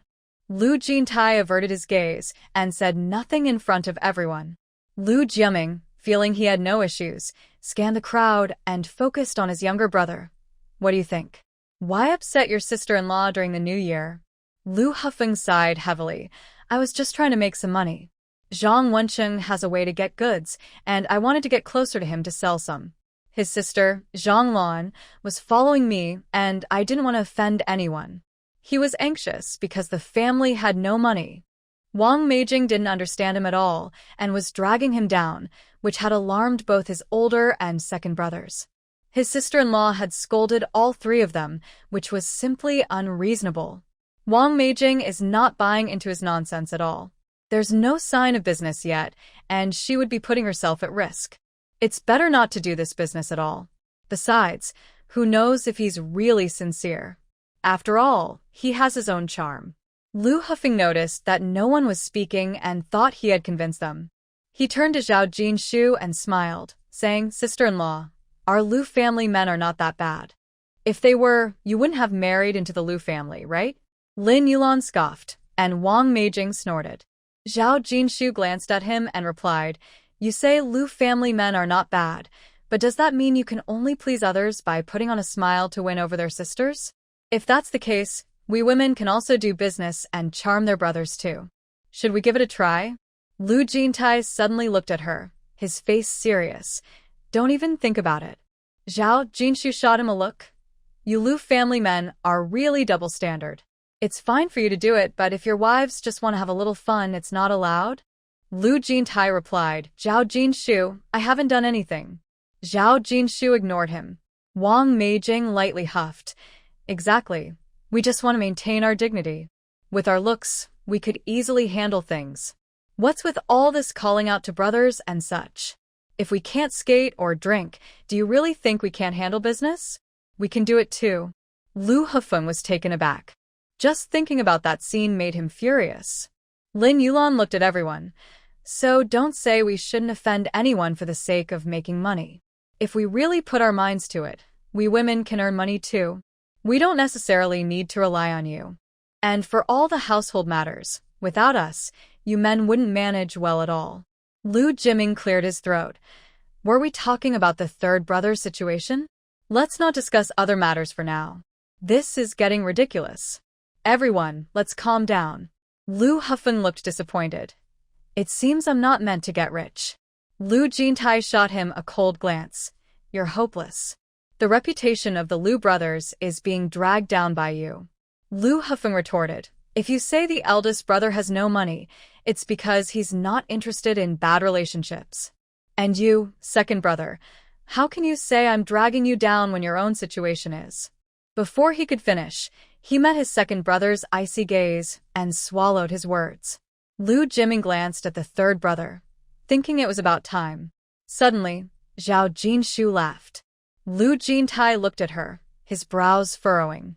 Zhao Jinshu glanced at him, her face showing no expression, and she didn't say a word. Lu Jintai suddenly stood up, grabbed her arm, and pulled her along, saying, Let's go to our room and talk. Zhao Jinshu shot him a look, but allowed him to lead her into their room. Wang Meijing glared at Lu Hufeng, saying, Great. Now we're arguing, and it's made the second brother and sister-in-law angry too. You really know how to handle things. Lin Yulan added, Third brother, it's not that I'm criticizing you, but some things shouldn't be said in front of your sister-in-law. You two can argue, but now the second couple is upset too. How can we say anything good about you during the new year? Lu Hufeng rubbed his nose. But we can't say that our family's reputation is ruined because of me, right? That Lu Qingya. Lu Jiaming shouted, Shut up. Do you know what you should and shouldn't say? Third brother, it's not that I'm against you wanting to do business. That's fine. Among us three brothers, you're the most talkative, but being talkative doesn't mean you should say everything. Use your brain. Lin Yulan thought for a moment and said quietly, I've noticed that Jintai doesn't seem to have any feelings for Lu Qingya. Remember when her mother and daughter came to our house before the new year? Jintai didn't even show his face or greet them. No matter what their past relationship was, at least now he's keeping his distance. Lu Jiaming nodded. Didn't you say that Lu Jianjun asked Jintai for help, and he ignored him? That shows his attitude. Besides, since Jintai returned to the city, he hasn't had any contact with the Lu family, unlike you, who actively seeks out trouble. Lu Hufeng countered, I just wanted to do some business. Lu Jiaming shot him a look. With our family connections, it wouldn't be hard for you to do business, would it? I just didn't want to rely on mom and dad. Lu Hufeng stammered, now I understand. I'll think of another way. With the family falling apart, he didn't dare to be clever anymore. Lu Jiaming scoffed, not wanting to rely on mom and dad, but wanting to rely on women? He didn't plan to give his brother any leeway. Lu Hufeng glared, Big brother, don't be too harsh with your words. Wang Meijing scoffed, you dare to act but can't handle the criticism? Lu Hufeng knew he was in the wrong, so he fell silent when she spoke. Lu Jiaming looked at them, stop arguing for now. Let's listen to the noise inside. If it gets loud, Lin Yulan and the third sister-in-law should go in and break it up. Lin Yulan thought that with the second brother's temperament, she really didn't believe they could argue, but she nodded in agreement. Wang Meijing felt a bit embarrassed knowing they were upset because of her family, and she nodded slightly. Lu Jintai pulled Zhao Jinshu's arm and led her into their bedroom. Once inside, Zhao Jinshu freed herself from his grip, sat down on a chair, and suddenly noticed an unopened letter on the table. She picked it up and saw it was from the newspaper, probably left there by her mother-in-law. Just as she was about to open it, Lu Jintai sat down next to her. Zhao Jinshu. His deep voice called out, and she looked over. If you have something to say, just say it. As she spoke, she opened the envelope and took out the newspaper. Lu Jintai rubbed his forehead. Do you think I have a bad character? Without looking up, Zhao Jinshu replied while reading the newspaper. How could that be? If you had a bad character, why would others send you bookmarks? If you were bad, why would people always try to push me out and get involved? Lu Jintai took the newspaper from her hands, gently turned her face towards him, and looked at her seriously. I can't control what others do or think, but I can manage myself and keep my distance from them. Zhao Jinshu looked up at him, about to speak, but he interrupted her. At that moment, he didn't want to hear her say she believed in him while secretly doubting him. He also didn't want to acknowledge that, despite her sarcastic remarks, she actually cared. Zhao Jinshu fell silent and nodded. After he finished speaking, Zhao Jinshu read the newspaper again, folded it neatly, and placed it in the drawer. Then she took out paper and a pen to start writing. Lu Jintai sat beside her, watching her for a while. When he saw she was focused on her work and not paying him any attention, he picked up a book and sat next to her. Zhao Jinshu glanced at him and then turned back to her writing. For a while, they both focused on their tasks, with no one speaking. At 11:30, Lu Rui returned from the main house, dashed into the room, and seeing his mother writing, he didn't disturb her and instead lay on his father's lap, breaking the silence in the room. Lu Jintai let him stay there, took off his glasses, rubbed his forehead, and looked at Zhao Jinshu, who was seriously writing. It's almost noon. It's time to cook. Zhao Jinshu was in the middle of an important part of her writing and replied without looking up, You can go cook. Lu Jintai paused. Aren't you going to help? When you work, I don't disturb you. Zhao Jinshu continued writing without stopping. So when I work, don't disturb me either. Professor Lu, just go cook. Professor Lu glanced at her, adjusted his daughter, and handed her a picture book, listening to her and obediently going to cook. Before long, Zhao Jinshu heard the sound of bones being chopped in the kitchen. She didn't react much and continued writing her draft. Lu Rui looked at his mother while snuggling in his chair with the picture book. In the main house, Lin Yulan heard the sound of meat being chopped and came out to identify where it was coming from. She glanced at the second house and tugged at Lu Jiaming's arm, whispering, They didn't argue. They're cooking. Lu Jiaming nodded. Jintai is much more reliable than the third one. Lin Yulan thought for a moment. That's true. After the Lantern Festival, Jintai will have to go to work. He wouldn't want to argue with his sister-in-law. I see he really cares for her. Their relationship is quite good.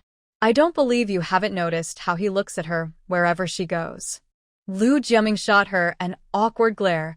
What are you talking about? As an older brother, he shouldn't be concerned about his brother and sister-in-law's relationship.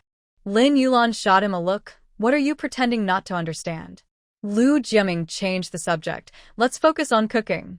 In the third house, Lu Hefeng glanced at the cold-faced Wang Meijing, feeling uncomfortable as well. He tried to make conversation. I just saw the second brother cooking. They must not have argued. Wang Meijing scoffed. Don't be fooled by how quiet the second brother is. He cares for his sister-in-law. As long as he's home. How often do you see her cooking? Unlike some people, whose wives don't cook, and the whole family ends up hungry. Lu Hefeng stood up abruptly. I'll go cook. Is that okay? Wang Meijing smirked. Feeling guilty, are we? Lu Hefeng, embarrassed, replied, What guilt? I don't want to argue with you. I'm going to cook, and you don't need to envy my sister-in-law all the time. Wang Meijing looked at his retreating figure, thinking that making one meal wouldn't erase past mistakes. She chuckled coldly at the thought. In the second house, over an hour later, Lu Jintai walked into the room and patted his daughter on the head. Go call your brother for dinner. Lu Rui put down her book and ran out with her little legs. Lu Jintai turned to Zhao Jinshu. Still writing? It's time to eat. Zhao Jinshu smiled and replied, Professor Lu, you did great at lunch today. Lu Jintai looked at her deeply, said nothing, and turned to leave. Zhao Jinshu didn't understand the meaning behind his gaze and didn't pursue it further. She put away her paper and pen and followed him out. Lu Zhe and Lu Rui have returned. The siblings are washing their hands, and she also took a basin to wash hers. After washing, she glanced at the dining table, which had braised dried chicken, cabbage soup, spicy and sour shredded potatoes, and cold spinach salad, all her favorite dishes. She took a bowl to serve rice, and after filling it, she first handed it to Lu Zhe and Lu Rui. They accepted the bowls, thanked their mom, and began to eat. The third bowl of rice was given to Lu Jintai, who smiled at her and said, Thank you, Comrade Zhao. Zhao Jinshu glanced at him and replied, You're welcome. She served herself a bowl of rice, and then sat down to eat. After the meal, Zhao Jinshu planned to wash the dishes, but Lu Jintai insisted, I'll wash them. Zhao Jinshu looked at him, about to speak, but Lu Jintai shot her a glance, saying, No need for compliments. She thought. Since she didn't have to wash the dishes, she took the kids outside to enjoy the sun. After a while, she returned indoors to write her article. Today was the Lantern Festival. Ji Yuanrong only worked half a day and came back with a lot of groceries for the family to celebrate together in the evening. Lin Yulan and Wang Meijing came over to help. Zhao Jinshu planned to join, but Lu Jintai told her to stay home and write while he went to help with the cooking. Lin Yulan and Wang Meijing quietly washed and chopped the vegetables without saying a word. Ji Yuanrong glanced at them in surprise, thinking that after the new year, everyone had grown up. It seemed that separating them for meals was the right choice. The meal was very lavish, and the family sat at 2 tables. After eating, Lu Xingyao voluntarily went to wash the dishes. Lu Kaifei spent the day nervously, and only when his grandparents returned did he feel relieved. Sitting next to them, he said, Grandma, my parents had a fight and my dad is acting out. No one expected Lu Kaifei to complain to his grandparents. He hadn't been told in advance, and for a moment, the living room fell silent. Ji Yuanrong looked at her youngest son, seeing his flushed face filled with shame and anger. Without saying anything, Lu Hefeng still felt immense pressure. Lu Huaiyuan stood up. You 3 brothers come here for a moment. Lu Jiaming thought he had nothing to do with it and calmly followed. Lu Jintai maintained his usual expression and quietly followed behind his older brother. Lu Hefeng looked pale and shot a glare at his son for speaking out of turn. Lu Kaifei clung tightly to his grandmother's arm, feeling safe with her and his grandfather around. Wang Meijing glared at Lu Hefeng, thinking, why blame your son when you're the one who caused the trouble? Lu Hefeng felt angry but couldn't speak up, so he held his breath and followed his 2 older brothers into their father's study. The 3 sisters-in-law sat still, showing no signs of worry. In fact, Wang Meijing stood up and offered some sunflower seeds to the eldest sister-in-law, Lin Yulan, who accepted them without hesitation. Then, she handed some seeds to Zhao Jinshu, who noticed her discomfort and took them. Seeing her accept the seeds, Wang Meijing sighed in relief, sat down and started eating some seeds herself, commenting, "These sunflower seeds Mom bought are really good." Lin Yulan nodded. "They are indeed good. I haven't found a bad one." Zhao Jinshu added, "They're large and plump, very nice." Wang Meijing noticed some oranges nearby and took a few, sharing them with her sisters-in-law. "Eating sunflower seeds can make you thirsty, so have some oranges too." The three sisters-in-law began peeling the oranges. Ji Yuanrong sat nearby, watching the three daughters-in-law without saying anything. She opened a cabinet and took out a few jars of canned fruit, handing them to them. "This will quench your thirst even more." The three women accepted the jars without hesitation and opened them, eating even though they weren't particularly hungry. Lu Xingyao came out after washing the dishes and saw them enjoying themselves. She wondered when these three had become so close. Was there something she didn't know? Lu Xingyao, seeing no one paying attention to her, sat on the sofa with her nephews and nieces, watching TV. After the three sisters-in-law got tired of the sunflower seeds and oranges and finished all the canned fruit, the three brothers still hadn't come out of the study. With no interest in the TV, Wang Meijing glanced at her sister-in-law and asked unexpectedly, "Xingyao, how's your boyfriend?" Lu Xingyao was surprised by the question and replied, "It's okay." Lin Yulan was somewhat surprised. "You're still together?" Lu Xingyao awkwardly picked at her nails. "I don't know if we are." Ji Yuanrong frowned at her. "What do you mean you don't know? Don't you know if you're together or not?" Lu Xingyao looked troubled. "I tried to hint that we don't match, but he didn't seem to understand. He said he would change if there were any issues and told me to bring them up." "How am I supposed to say that?" Wang Meijing scoffed. "Isn't that good? If you find issues and he wants to change, that's much better than your third brother. He knows he has problems, but doesn't want to change." Lu Xingyao was taken aback. Can she really be compared like that? When dating, of course, one should say nice things. She doesn't believe that he will still say those things after they get married and have children. Lin Yulan also said, "At least he is better than your older brother. Your brother has many bad habits, and I remind him every day, but he just ignores me and doesn't change at all." Lu Xingyao chuckled awkwardly. "He just talks. Who knows if he can actually do it?" Wang Meijing replied, "At least he is willing to talk. Some men don't even want to say anything to you." Lin Yulan agreed. "At least he tries to please you. Some people won't even bother to do that." Ji Yuanrong said, "It seems the issues with the three sons are quite serious, and the daughter also needs proper guidance." Lu Xingyao looked at her two sisters-in-law in surprise, wondering what was wrong. Did her two brothers offend them? Thinking of this, she turned to her second sister-in-law and asked, "Second sister-in-law, why aren't you speaking?" Zhao Jinshu looked at her and replied, "What should I say?" This left Lu Xingyao speechless. What could she say? She certainly couldn't criticize her second brother. Realizing this, she decided to stay quiet. The three sisters-in-law seemed to be in a strange mood today, and she didn't want to provoke them. It was better to just watch TV. After eating and drinking, the three sisters-in-law didn't stay long and didn't wait for the three men who were still talking. They each took their children back to wash up. After the kids fell asleep, Zhao Jinshu had written a lot during the day and didn't want to write any more at night. After washing up, she lay down to sleep. It wasn't until 10:30 that the three brothers were brought back by Lu Huaiyuan. Ji Yuanrong sat in the living room waiting for them. When she saw them come out, she waved for them to come over. Among the three brothers, except for Lu Jintai, who looked relatively normal, Lu Jiaming and Lu Hufeng both had gloomy expressions. But since their mother had spoken, they could only sit down with forced smiles. Ji Yuanrong looked at the three of them and asked, "Did your father teach you a lesson?" The three remained silent. Ji Yuanrong glared at them.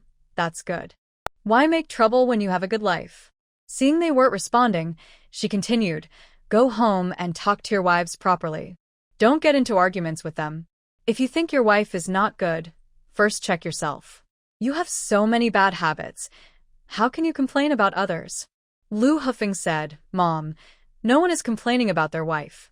Ji Yuanrong didn't want to hear his excuses and simply said, "Reflect on yourself. You have so many issues, and others have tolerated you. Why is it that this time they won't? You can't have no boundaries. If you cross someone's limits, no one will tolerate you." Lu Hafeng knew she was talking to him and nodded slowly. After giving him a look and seeing he looked ashamed, Ji Yuanrong turned to Lu Jintai. "A few days ago, I received a letter from Jin Shu.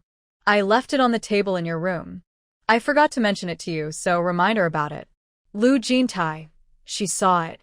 Ji Yuanrong, looking tired, said, "All right, it's getting late. Let's go back." The three brothers stood up and returned to their rooms. Lu Jintai stood at the door. It was dark inside. He gently pushed, and the door opened. He turned on the living room light, entered the bedroom, and turned on the light. Seeing her sleeping peacefully, he opened the closet to find clean clothes, turned off the light, and went out. There was hot water on the stove in the kitchen, so he filled a basin and went to the bathroom. When he came back, feeling refreshed, he locked the door and quietly got into bed. After writing all day, Zhao Jinshu fell asleep and quickly entered a dream. At one moment, she was a little beggar chosen by a celestial being as a disciple, and at another, she was a feared villain being chased, which startled her awake. Rubbing her sleepy eyes, she suddenly met Lu Jintai's dark gaze, paused for a moment, and in a hoarse voice asked, "What time is it?" Lu Jintai replied, "It's a little past 11. "Did I wake you?" Zhao Jinshu said, "I had a dream that startled me awake." Lu Jintai brushed her hair back from her forehead, asking, "What was the dream about?" Zhao Jinshu lazily replied, "After writing stories all day, I was being chased in my dream." Lu Jintai frowned. "How about we write a different story?" Zhao Jinshu glanced at him. "What should we write? Another story, like the ones Editor Lee brought?" Lu Jintai's movements slowed down. "That could work." Zhao Jinshu suddenly smiled at him. Lu Jintai, unable to resist, touched her face, his fingers resting on her dimple. "What are you smiling about?" Zhao Jinshu looked away and casually said, "You mentioned writing about sword immortals. In my dream, it was all about those stories. I wonder if writing a romantic story would lead to dreaming about talking to someone else." Lu Jintai's hand froze at her dimple, and seeing her smiling eyes, he playfully pinched her cheek. "You just want to annoy me." Zhao Jinshu swatted his hand away. "Don't let a dream stop you. It might even give me ideas. If I don't write it, won't all those words be wasted?" Lu Jintai replied, "As long as you're not scared by the dream, it's fine." Zhao Jinshu chuckled, "I don't dream like that every day." Lu Jintai responded softly, "Why don't you ask what Dad said?" Zhao Jinshu thought, why would she need to ask? It was just the usual fatherly advice. Lu Jintai stroked her forehead, looking intently at her. "Dad said we should treat our wives well." Zhao Jinshu looked at him. "Do you think Dad was wrong?" Lu Jintai, "You're right, I think the same way." She sighed softly and paused. "I have to go to work tomorrow." Zhao Jinshu, "It's about time for you to work. How long have you been playing?" Lu Jintai said quietly, "I just took a shower." Zhao Jinshu looked up. "So?" Lu Jintai looked at her. "Good times are short." Zhao Jinshu replied, "The night is still long." Lu Jintai. Zhao Jinshu. Zhao Jinshu. "What's wrong?" Lu Jintai. "Don't make me angry."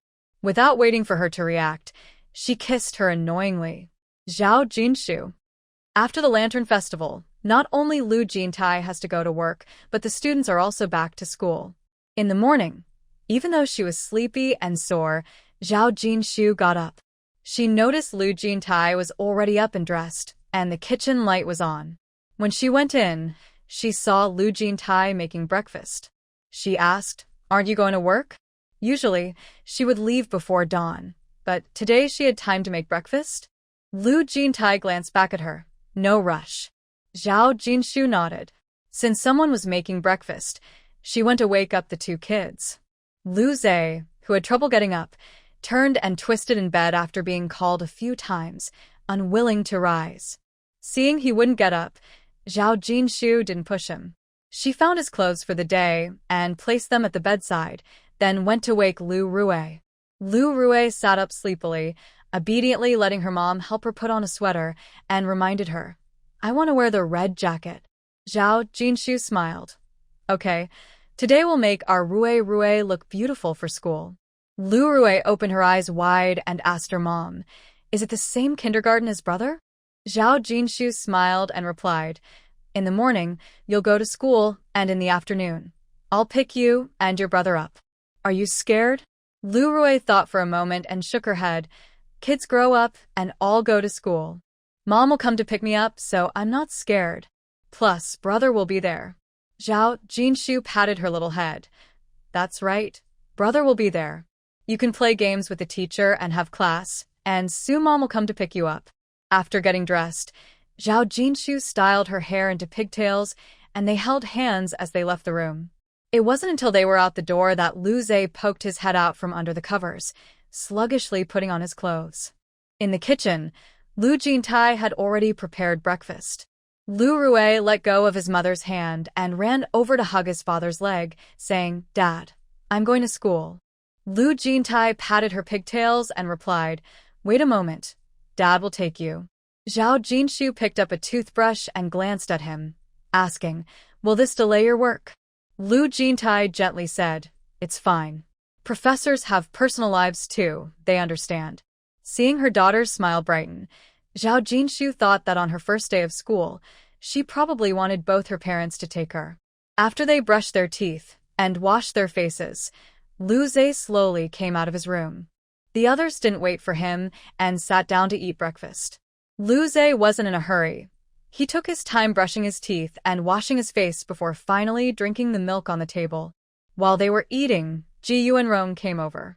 The family greeted her, and Ji Yuanrong responded with a big smile. Zhao Jinshu stood up and asked, Mom, have you eaten breakfast? If not, join us. Ji Yuanrong waved her hand, saying, You all sit down and eat. I've already had breakfast. She then smiled at Lu Rui, saying, Our Rui is going to school today, right? Zhao Jinshu replied, I registered her while Lu Zhe was on break last year.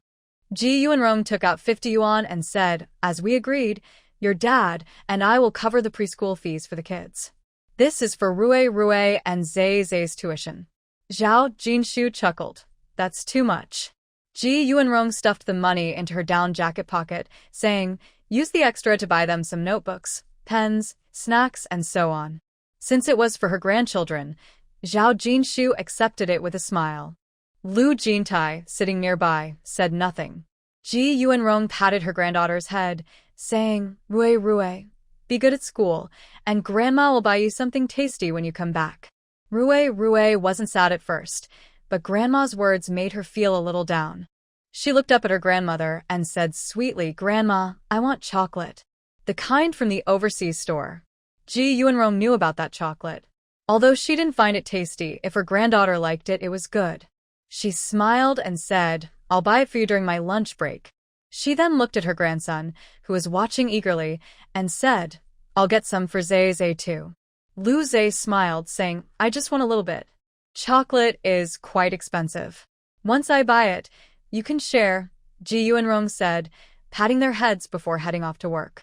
After breakfast, the two kids put on their backpacks, grabbed their water bottles, locked the door, and walked to kindergarten with their parents. Just as they were leaving, Lu Kaifei and Lu Mantai, the brother and sister, saw their parents pushing bicycles and realized they weren't planning to give them a ride. They exchanged envious glances and quickly walked away. Lu Jintai looked at his daughter, whose usual smile was gone. He bent down and hugged her. Lu Rui immediately smiled and hugged her father's neck tightly. Lu Zhe glanced over. He didn't want his parents to carry him. He bounced ahead with his small backpack, ran for a bit, then came back to hold his mother's hand. Zhao Jinshu smiled and held his little hand in hers. It was a 10-minute walk from home to the kindergarten, and they arrived quickly. At the kindergarten entrance, Lu Jintai held his daughter and gently said, Dad will finish work early today and pick you up with Mom. Don't cry at school. Lu Rui replied, Dad, I won't cry. I'm brave. Lu Jintai paused. It's okay. If you feel like crying, let the teacher help you find your brother. Zhao Jinshu reminded him. She's going to school. She can't just wander around and disrupt the teacher's class. Lu Zhe looked at his dad and confidently said, during lunchtime, I'll check on my sister. Don't worry, Dad, I'll take care of her. Lu Jintai patted his son's head, showing his approval. Great job, big brother. You understand how to take care of your sister. After praising his son, Lu Jintai turned to his daughter. Make sure to eat well at lunch, and drink water if you're thirsty. Lu Rui nodded repeatedly. I know, Dad. Just as Lu Jintai was about to say more, Zhao Jinshu couldn't help but say, the teacher is waiting at the door. Lu Zhe whispered to his mom, Rui isn't worried. Dad is the one who is worried. Rui is very good and won't cry. Zhao Jinshu laughed. She didn't see Rui as scared at all, but rather it was Lu Jintai who seemed anxious. Finally, Lu Jintai handed Lu Rui to her teacher after a few more instructions. Watching the siblings enter the kindergarten before turning to Zhao Jinshu, our Rui is very good. You don't need to worry. Zhao Jinshu smiled at him. You're the one worried, I'm not. In her previous life, Rui hardly cried in kindergarten. She knew her teachers were very caring, so she felt reassured. Lu Jintai paused and walked alongside her. She's still young. If I finish work early to pick her up, she'll get used to it. Zhao Jinshu said, You should focus on your work. I will pick up the two kids after school. Lu Jintai glanced at her and replied, It's fine, I'm not busy these days. Zhao Jinshu thought to herself, Isn't it up to you to decide if you're busy or not? When they reached the street, a black car slowly approached and stopped beside them. Zhao Jinshu looked over and asked, Is that your ride? Lu Jintai nodded and looked at her again, saying, Stay at home and be good. I'm going to work. If you're alone at noon, don't just eat anything. Buy whatever you want. Okay, Zhao Jinshu nudged him. I know. Go to work. Only then did Lu Jintai open the car door and get in. With the man at work and the kids at school, Zhao Jinshu was also busy. As spring arrived and the weather warmed up, she realized that they still needed spring clothes. She went to the department store to buy some outfits for the family. After browsing for a while, she found that spring clothing was not yet in full stock, and she didn't see anything she liked. She picked out a few pieces of fabric and then went to the market to buy some meat and vegetables before taking the bus home. Once home, she changed out of her old coat and cleaned the house inside and out. By noon, she quickly cooked some noodles for lunch, then changed into her down jacket and took her recent writings with her as she headed out. Since Zhao Jinshu's children's stories were published, editor Li had been busy. Letters from various people poured in, some addressed to him, mainly inquiring about the author of the fairy tales. Of course, most were addressed to Zhao Jinshu. After sorting through the letters for her, he planned to give them to her after work that evening, but unexpectedly, Zhao Jinshu came to see him. When editor Li saw her, his face lit up with a smile. He hurried over and said, Happy New Year, Zhao. Happy New Year, editor Li. Zhao Jinshu looked around his office and noticed his desk piled high with documents and letters. Are you busy? Editor Li led her to the meeting room, invited her to sit, and personally poured her some tea. Once seated, he said, I was just about to look for you. My desk is full of letters from readers for you. You can take them all home later. Zhao Jinshu was taken aback. So many? In her previous life, she had written novels and received only a few letters from readers. Just glancing at his desk, it seemed there were dozens of letters. Are readers really this enthusiastic now? Editor Li said, It's normal. Popular authors usually receive a lot of letters from readers. Once your story is published, you'll get even more letters. Is there something you need today? Zhao Jinshu took out her written manuscript from her bag and handed it to him, saying, This is what I've written recently. Can you take a look and see if it can be used? Li's eyes lit up as he took it, feeling its thickness and estimating the word count. I need some quiet to read this. If you're bored, I can bring over the letters from readers for you to look at. If that's not convenient, there are many books here you can read. Zhao Jinshu looked up and replied, You can read the manuscript. If I get bored, I can entertain myself. Li didn't say more. I'll go to the office to read the manuscript. Feel free to do as you like. With that, he left to read. Zhao Jinshu casually picked a book from the shelf and sat down to read. This book was about the experiences of young people sent to the countryside. She became interested, as she was familiar with this topic, and began to read carefully. The book was certainly publishable, and the author's writing was impressive. When Zhao Jinshu opened it, she expected it to include some darker days of hardship during that time, but it didn't. While the days were tough, the protagonist, despite being hungry, comforted themselves and their companions with laughter, at least grateful for the hot water they had. Zhao Jinshu felt a deep connection and turned to the first page, reading each word carefully. Before she knew it, an hour had passed. Hearing voices outside, she looked up and rubbed her eyes. Even the best book can't be read for too long. She picked up her cup to drink some water, preparing to take a break before continuing. Just after drinking, people entered the meeting room.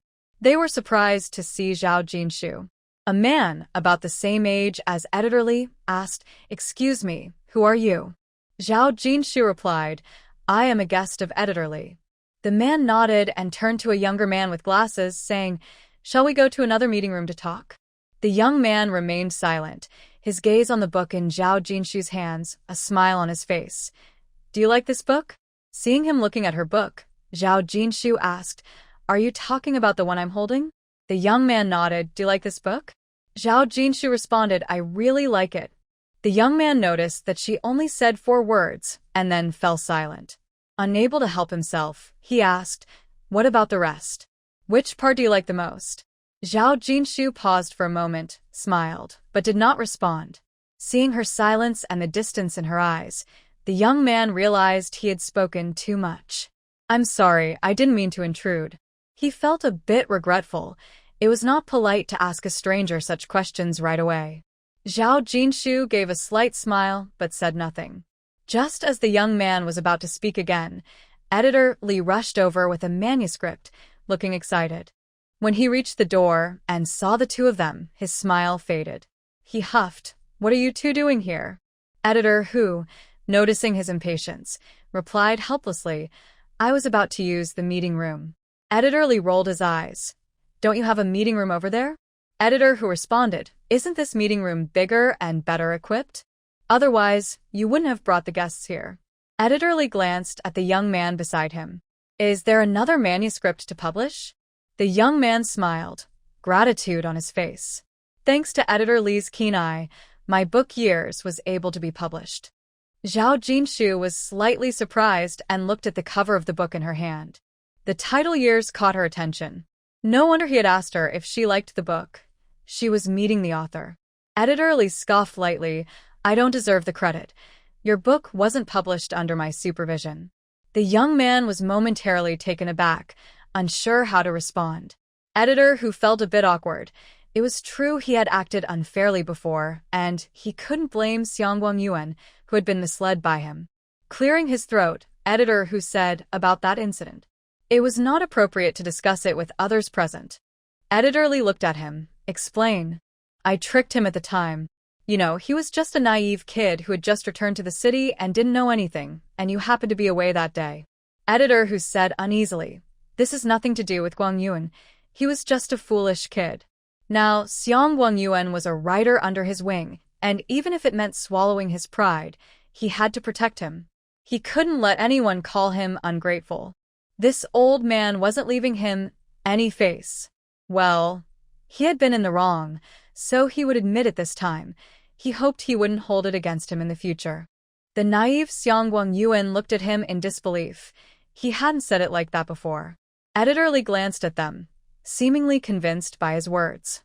He coldly thought to himself that Xianguang Yuan, who could write such a book, was not a fool. He had only been deceived because the other was new here. Ignoring them, he walked into the meeting room, smiling at Zhao Jinshu and asked, "What book are you reading?" In front of the original author, Zhao Jinshu felt no embarrassment and handed him the cover to look at. Upon seeing the cover, Editor Li fell silent. Xianguang Yuan walked in, looking pleased. "I didn't expect to meet a reader who likes my book at the newspaper. Would you like my autograph?" Editor Li replied. Zhao Jinshu was surprised by the author's enthusiasm and could only say, "This is a book from the newspaper. Editor who entered, saying, "It's fine. We have plenty of copies of this book at the newspaper. Feel free to take one." Zhao Jinshu genuinely liked the book, and a signed copy would be even better, so she handed it to him. Xian Wengyuan took the book, sat down, and quickly wrote his name before handing it back to Zhao Jinshu. Editor, who looked at Editor Li and then at Zhao Jinshu, suddenly asking, "Is this comrade also a writer?" Xian Wengyuan was taken aback and looked at Zhao Jinshu. Editor Li shot him an annoyed glare, saying, "What business is it of yours?" Seeing his expression, Editor who understood and, since Editor Li was unwilling to say more, decided not to press further. In time, he would find out what this young lady had written. Xian Guangyuan glanced at the smiling Zhao Jinshu, his face turning red. He truly hadn't expected her to be a writer too. He felt embarrassed for having just offered her an autograph and wondered if she really liked his book. After Xian Guangyuan signed the book, Editor Li noticed they were still lingering. Who? The little man even seemed to want to dig into Zhao's background, which was simply shameless. With a stern expression, he firmly asked them to leave. Once the bothersome people were gone, Editor Li felt more comfortable in the meeting room. Holding the manuscript, he looked at Zhao Jinshu with excitement, as if he had discovered a treasure. He had so many compliments to give, but in his excitement, he could only manage to say, "Comrade Zhao, you are very talented." He wanted to peek into her mind to see how she could write such wonderful stories. Seeing his expression, Zhao Jinshu smiled and asked, "So, can this manuscript be published?" Hearing this, Editor Li excitedly replied, "If this can't be published, then what can? Right now, we should discuss not whether it can be published, but the issue of the manuscript fee." Zhao Jinshu smiled and asked, "How much is it per 1,000 words?" Editor Li paused for a moment, then quickly smiled back. Zhao was different from others. He was straightforward. After all, writers need to make a living, and it's normal to want a good price for their hard work. He enjoyed talking to someone like Zhao. After thinking for a moment, he said, "For that children's story after your edits, it went up to $13 per 1,000 words.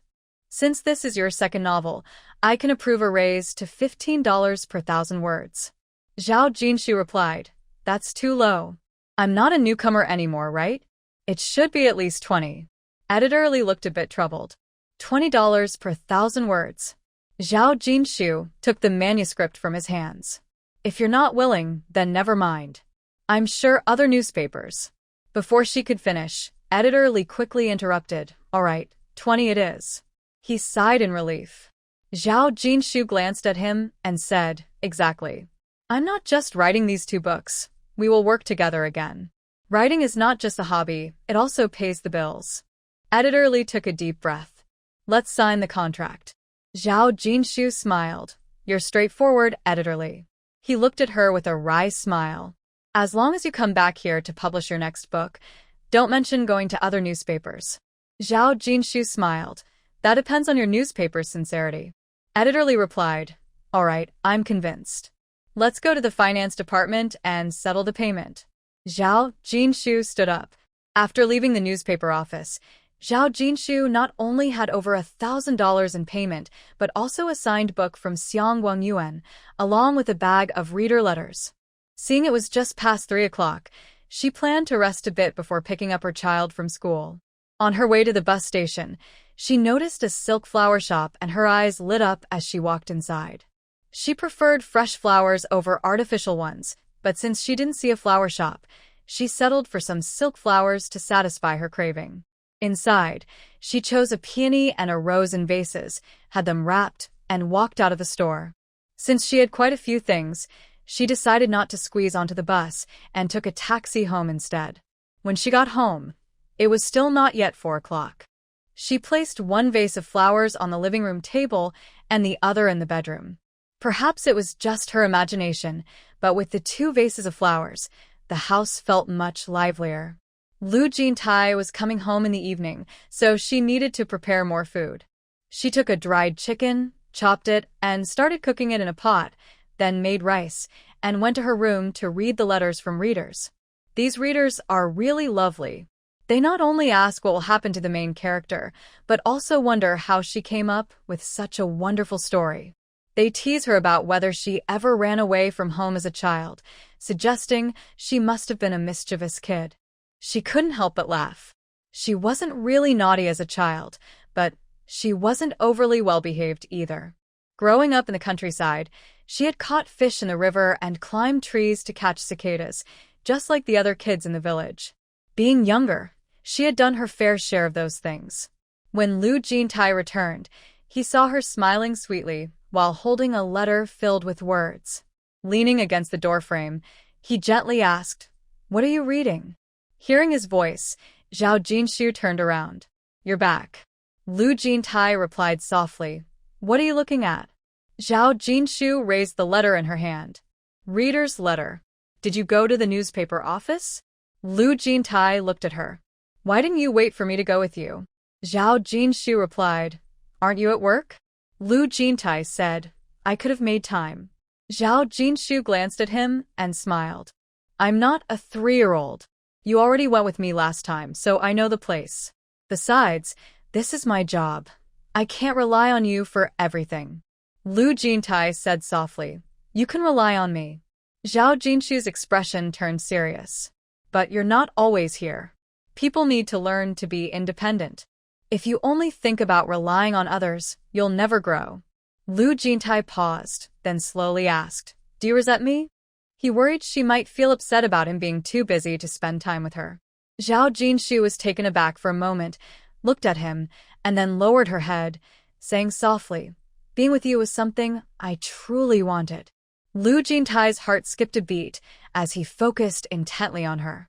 Zhao Jinshu continued, "We're doing well now. You work hard, I write my stories, and our child studies well. A person's potential is limitless. You should believe in your wife and child. Even in Kyoto, we can live wonderfully." After saying this, she smiled. Living in the present and making the most of it is what she should focus on now. As for her past, that's just her own story, and gradually forgetting it is the best choice for her. Overthinking it would only cause her inner turmoil. Lu Jintai remained silent. He knew better than anyone how wonderful his wife and child were. He felt proud of their growth, but also a bit sad that he was missing from their journey. Not knowing his regrets, Zhao Jinshu noticed he seemed down and stood up, pulling on his arm. "Aren't we going to pick up the child from school? Let's go." Lu Jintai glanced at his watch and said, "It's not even 4:30 yet, still early." Zhao Jinshu replied, "Let's take our time walking over. Think of it as a stroll." Lu Jintai took her hand and said, "Don't rush. Tell me what you did today." He then looked at the silk flowers on the table and asked, "They're beautiful. Do you like them?"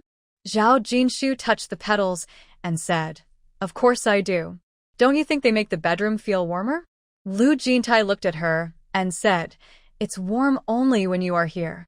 Zhao Jinshu paused, confused, wondering if he really said that. Seeing her puzzled expression, Lu Jintai pulled her into his arms and said, "Surprised?" Zhao Jinshu cleared her throat and looked away, still not quite believing it. Lu Jintai gently stroked her delicate face, feeling its softness, and whispered, "Without you, it's just a place to rest." When she wouldn't look at him, he gently turned her face to meet his gaze. Zhao Jinshu looked up and met his intense eyes. Just as she was about to speak, he leaned down and pressed his lips against her softly. Zhao Jinshu pushed him away, wondering why they were kissing when they were supposed to pick up the kids. Lu Jintai held her hand tightly and whispered near her lips, "We still have time after dinner." With that, he kissed her again. Zhao Jinshu thought, "So we need to hurry?" A few minutes later, there was a knock on the front door. "Professor Lu." In the bedroom, Zhao Jinshu suddenly pushed him away and glared at him. "Aren't you supposed to come back alone?" Lu Jintai noticed her swollen lips and sparkling eyes, a wave of emotions stirring inside him. He chuckled softly and tucked a loose strand of hair behind her ear, saying, "Let's go pick up the kids." Zhao Jinshu rolled her eyes at him, clearly annoyed. Zhao Jinshu nudged his arm and said, "You go out first." She needed to fix her hair that he had messed up. Lu Jintai looked down at her and replied, "No rush." Zhao Jinshu picked up a comb and insisted, You go out first. Lu Jintai squeezed her hand, noticing her irritation, and a smile flashed in his eyes as he stepped outside. Seeing the person waiting by the door, he maintained a calm expression and said, "Come along." With that, he turned and walked toward the study. Zhao Hongyang didn't notice anything unusual and followed quietly. Lu Jintai pulled a stack of books from the shelf and placed them on the desk, looking at Zhao Hongyang and said, "Take these books home and read them as soon as you can." Zhao Hongyang's face lit up, and he asked, "Professor Lu, are these books a gift for me?" Lu Jintai glanced at him and said, "Remember to return it after you're done. I want to see the notes." Zhao Hongyang smiled awkwardly, realizing he had been a bit too bold to think about Professor Lu's collection. That was not appropriate. Lu Jintai said, "You can go now." Zhao Hongyang hesitated to move. After Lu left, he followed behind, holding the book. Zhao Jinshu came out after fixing her hair.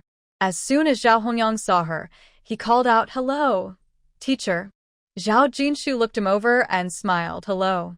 Did you come to our house last year? I remember you." Zhao Hongyang felt excited that she remembered him, but then he became a bit shy.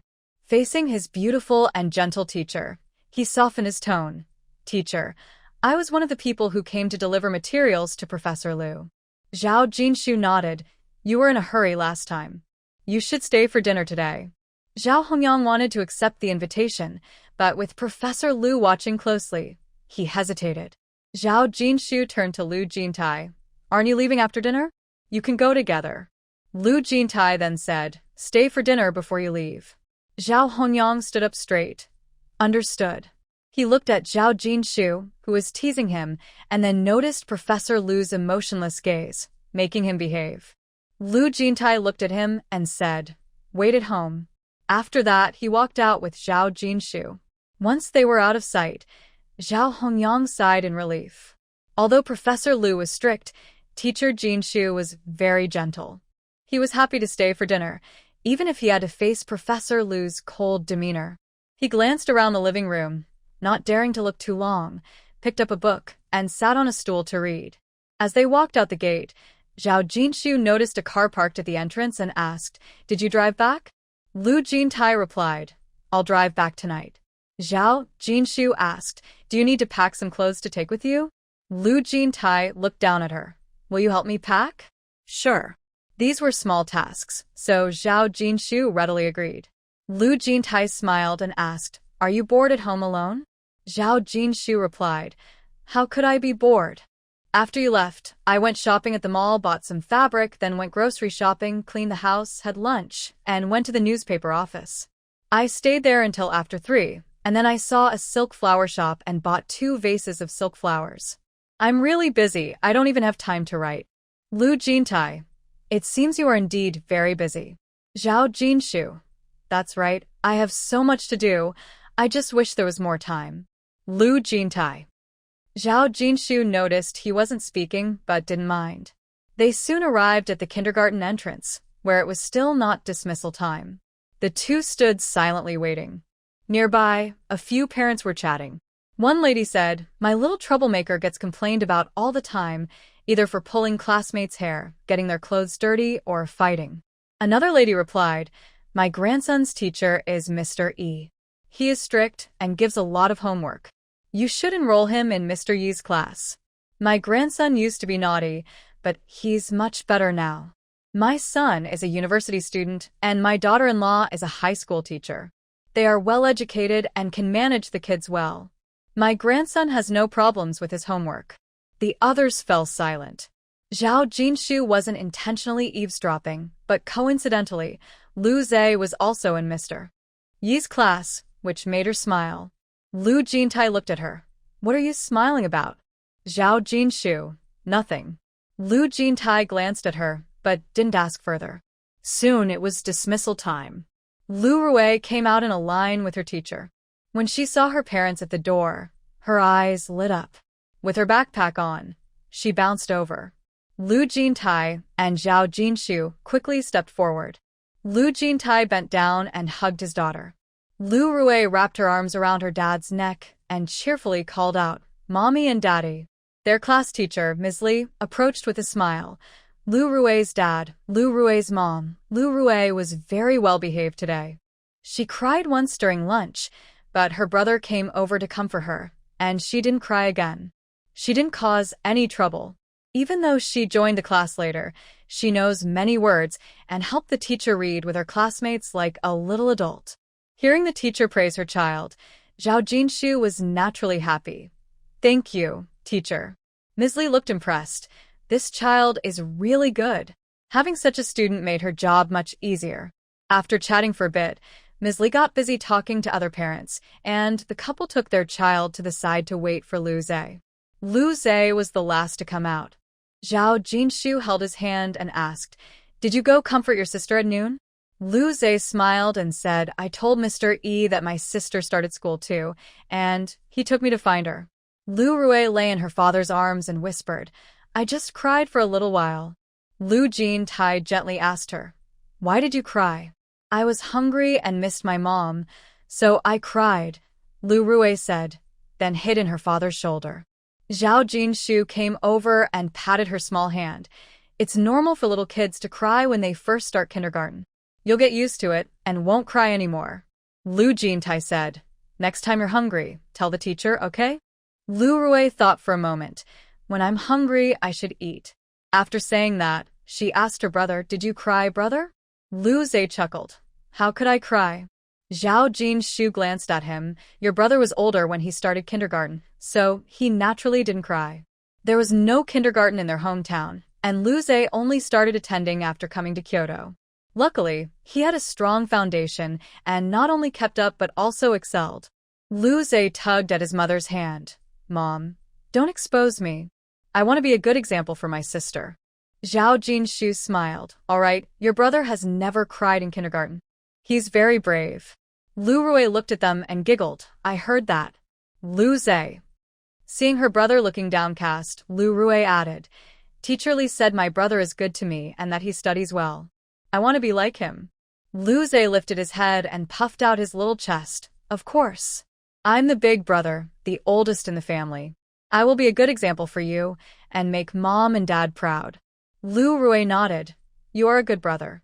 Lu Zhe felt even prouder. Zhao Jinshu was delighted. Lu Jintai held Lu Rui and smiled as he watched them. At the gate of the yard, Lu Rui asked her dad to put her down. The siblings left their parents behind, grabbed their backpacks, and ran into the house. When they reached their door, they suddenly stopped and curiously peered inside at their brother. Zhao Hongyang heard their footsteps, looked up, and met two round eyes. He quickly stood up. Were these his little brother and sister? How cute! They were even cuter than the dolls in his family's paintings. Last time, Professor Liu brought his little sister to school, but he didn't get a good look at her because the professor was in a hurry. He was excited to finally see his little brother and sister this time. Their parents had already entered the yard, and the two kids weren't afraid. Lu Zhe held his head high and asked, "Who are you?" Zhao Hongyang closed the book in his hands. "I am Zhao Hongyang, a student of Professor Liu. You can call me Brother Zhao." Lu Rui tilted her head and asked, "Is Dad a teacher? Is he a teacher like Teacher Li?" Lu Zhe replied, "Silly sister, it's different. Dad said he used to teach students, but now he doesn't." Lu Rui questioned, "How can he be Dad's student? Dad doesn't teach him." This puzzled Lu Zhe. After thinking for a moment, he said, "Maybe Dad teaches him a little sometimes?" Lu Rui seemed to understand a bit and responded with an "Oh." Lu Zhe explained to his sister, "Dad mainly studies materials. Anyway, Dad is really amazing." Lu Rui nodded. "Both Dad and Mom are amazing." Zhao Hongyang thought, "At least try to make sense of it." Lu Jintai and Zhao Jinshu entered, smiling at them, and said, "This is your dad's student." At that moment, she still didn't know the student's name. Zhao Hongyang quickly introduced himself. "Teacher's wife. I'm Zhao Hongyang. Zhao from Zhao Qiansun Li, Hong from Magnificent, and Yang from Sunshine." Zhao Jinshu's eyes lit up, and her smile widened. "You also have the surname Zhao. We're from the same family." Zhao Hongyang was surprised that the teacher's wife shared his surname. Looking at her, he felt much closer. Lu Jintai glanced at them, but said nothing. After chatting for a bit, Zhao Jinshu patted her children's shoulders. Play with your brother for a while. Mom and Dad will cook some dishes. She then placed some fruits and snacks on the table. Zhao Hongyang stood up and said to Zhao Jinshu, teacher's wife, I can cook. Let me help you. He might not be able to make complex dishes, but he could handle simple home-cooked meals. If nothing else, he could help with chopping and washing vegetables. Lu Jintai shot him a glance and said lightly, sit down. You don't need to help. Zhao Hongyang was taken aback. Did they not need his help? Seeing him in a daze, Zhao Jinshu couldn't help but laugh. The rice is already cooked. We just need to stir-fry a few dishes. You can relax. Lu Zhe came over and took his hand. Brother, Mom and Dad are cooking together. Let's go play in the study. Zhao Hongyang stood up and followed him to the study. Lu Jintai's gaze fell on Zhao Jinshu's face, noticing her constant smile. He casually asked, do you really like that kid? Zhao Jinshu pulled back her foot, looked at him, and replied, after all, he's your student. You care about your own. Without waiting for his reaction, she strode into the kitchen. Lu Jintai couldn't help but smile. Even though he knew she was joking and didn't mean it seriously, he still felt pleased. The chicken is ready, and she plans to make braised pork next. She looks at Lu Jintai and says, get a dried fish and chop into pieces. Lu Jintai nods. What else do we need to make? Zhao Jinshu replies, cut some potatoes to make crispy potato, stir-fry some celery with meat, and cook a cabbage soup. In winter, there are only a few types of vegetables, so we have to make do with what we have. Lu Jintai smiles at her. Such a feast? Zhao Jinshu laughs. It's rare for your student to eat at home, so it should be special. Lu Jintai nods. I understand. It's all about caring. Zhao Jinshu can't help but push him playfully. Lu Jintai chuckles. What you just said doesn't count anymore. Zhao Jinshu ignores him and starts washing and cutting the meat. Lu Jintai watches her, smiles, and goes to get the fish. In the study, Lu Zhe is asking Zhao Hongyang, brother, is my dad very impressive at your school? Hearing his little brother call him brother makes Zhao Hongyang happy. He replies, very impressive, many people want to be his student. Lu Rui sits in a chair, listening to their conversation. When he hears this, Lu Zhe is thrilled. He loves hearing others say his parents are great. Then you must be impressive too, to be my dad's student. Zhao Hongyang feels a bit awkward, rubs his nose, and humbly says, I'm okay. Lu Zhe disagrees, believing my dad is impressive, so his students must be impressive too. Lu Rui nods along. Dad is impressive, and so are the students. Zhao Hongyang thinks about how he is the first student of Professor Lu, and compared to the other students, Professor Lu seems to value him more. Today, as soon as Professor Lu arrived at school, he entrusted him with many tasks that he used to handle himself. He even gave him many cherished books and invited him to dinner at home, clearly intending to nurture him. Realizing this makes him excited, though he doesn't quite understand why Professor Lu values him. Is he really that impressive? Lu Zhe, not waiting for him to speak, adds, my mom is also very impressive. Zhao Hongyang snaps back to reality and smiles at him, saying, of course, your mother is impressive. How could she not be to win over Professor Lu? Lu Zhe pulls out a newspaper and places it in front of Zhao Hongyang. Brother, have you seen this newspaper? Zhao Hongyang looks over. I've seen it. Lu Zhe flips to the story written by their mom and points. Do you know this children's story? Zhao Hongyang suddenly smiled. Yes, I've read it. The author is very imaginative. Many students at our school are following this story, and I really like it too. This story is rich in imagination, especially the tips on avoiding scams. It not only reminds children to be careful about abduction and fraud, but also raises awareness among adults. Of course, no matter how good a story is, some people will like it while others won't. However, the number of people who dislike it is small. Most people enjoy it, or it wouldn't have caused such a big stir. Lu Zhe looked proud. My mom wrote this story. Zhao Hongyang's eyes widened in surprise. Really? Would I lie to you? Lu Zhe glanced at him. My mom not only wrote this story, but also other stories. Zhao Hongyang was excited. I didn't expect the teacher's wife to be the author of this story. Lu Zhe looked at him, his face full of anticipation. Isn't my mom amazing? Zhao Hongyang nodded. Yes, she is. Such an exciting and meaningful story is not something just anyone can write. Seeing him nod, Lu Zhe was satisfied and said, "My mom is as amazing as my dad." Zhao Hongyang didn't understand what he meant, so he replied, "Professor Lu and the teacher's wife are both amazing." Lu Zhe then said, "Next time when you praise my dad, you should also praise my mom. Everyone knows how great dads are, but not many people know how great moms are, and that's not right." Lu Rui chimed in, "Both parents should be praised together. We can't let anyone say anything bad about moms." Looking at their serious little faces, Zhao Hongyang wanted to laugh, but he still said, "Professor Lu and the teacher's wife are a perfect match. They are both very capable, and you two are also great. When we go back to school and someone asks about the teacher's wife, I will say she is a writer and very impressive. As for what story she wrote, he wouldn't say, without Professor Lu's permission." Lu Zhe saw that he understood and was very pleased. "I will tell my dad nice things about you." Zhao Hongyang replied, "Thank you, little junior." Lu Zhe said, "You're welcome." When the food was served, Zhao Jinshu called the three of them to eat. After washing his hands and sitting in the dining chair, Zhao Hongyang looked at Professor Lu across the table and felt a bit shy. Lu Jintai served them rice, and Zhao Hongyang was pleasantly surprised to receive it. Zhao Jinshu smiled at him. "Zhao, don't be polite. Take whatever you want." Zhao Hongyang nodded a couple of times and started eating quietly. Zhao Jinshu saw him focused on eating rice, not picking any dishes, and placed a piece of fish in his bowl. "This fish is made by Professor Lu. Try his cooking." Zhao Hongyang felt a bit excited. "Thank you, teacher." He thought to himself, he didn't expect Professor Lu to have such a homely side and really know how to cook.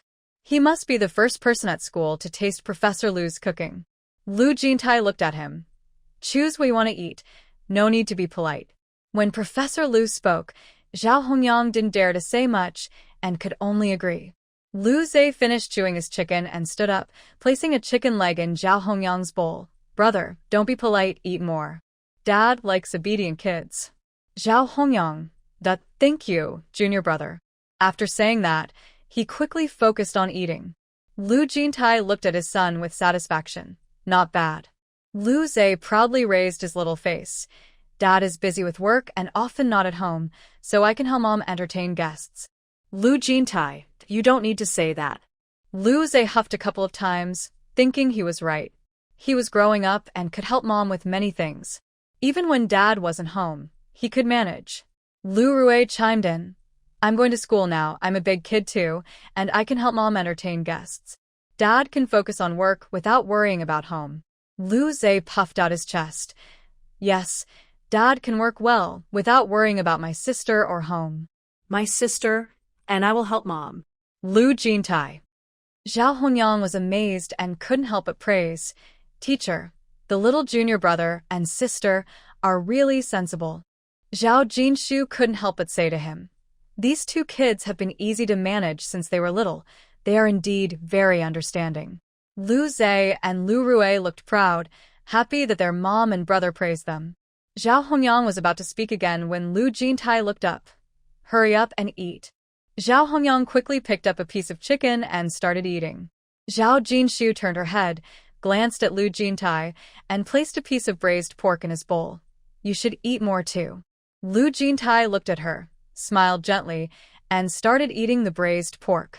Zhao Hongyang accidentally caught a glimpse of the smile on Professor Lu's face and felt goosebumps. Was this how Professor Lu was at home?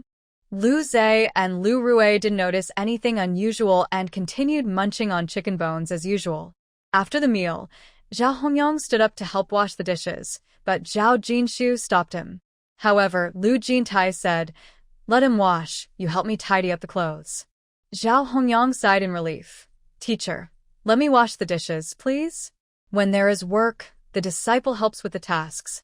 If he can assist the teacher, he is happy. It's when he is not allowed to do anything that he feels anxious. Zhao Jinshu looked at him and smiled. "All right, you can wash the dishes. There's hot water in the pot on the stove. Use that to wash." Zhao Hongyang nodded. "Okay." After Zhao Jinshu finished speaking, She went into the bedroom to help Lu Jintai pack his clothes, and the two children followed her inside. Lu Jintai sat in a chair, watching Zhao Jinshu busy herself, his gaze softening. The children understood that their dad would be leaving soon and leaned against him in silence. Lu Jintai patted their heads. Be good and listen to your mom at home. Dad will be back soon. Lu Rui hugged his dad's arm. I will be good. Dad, come back quickly.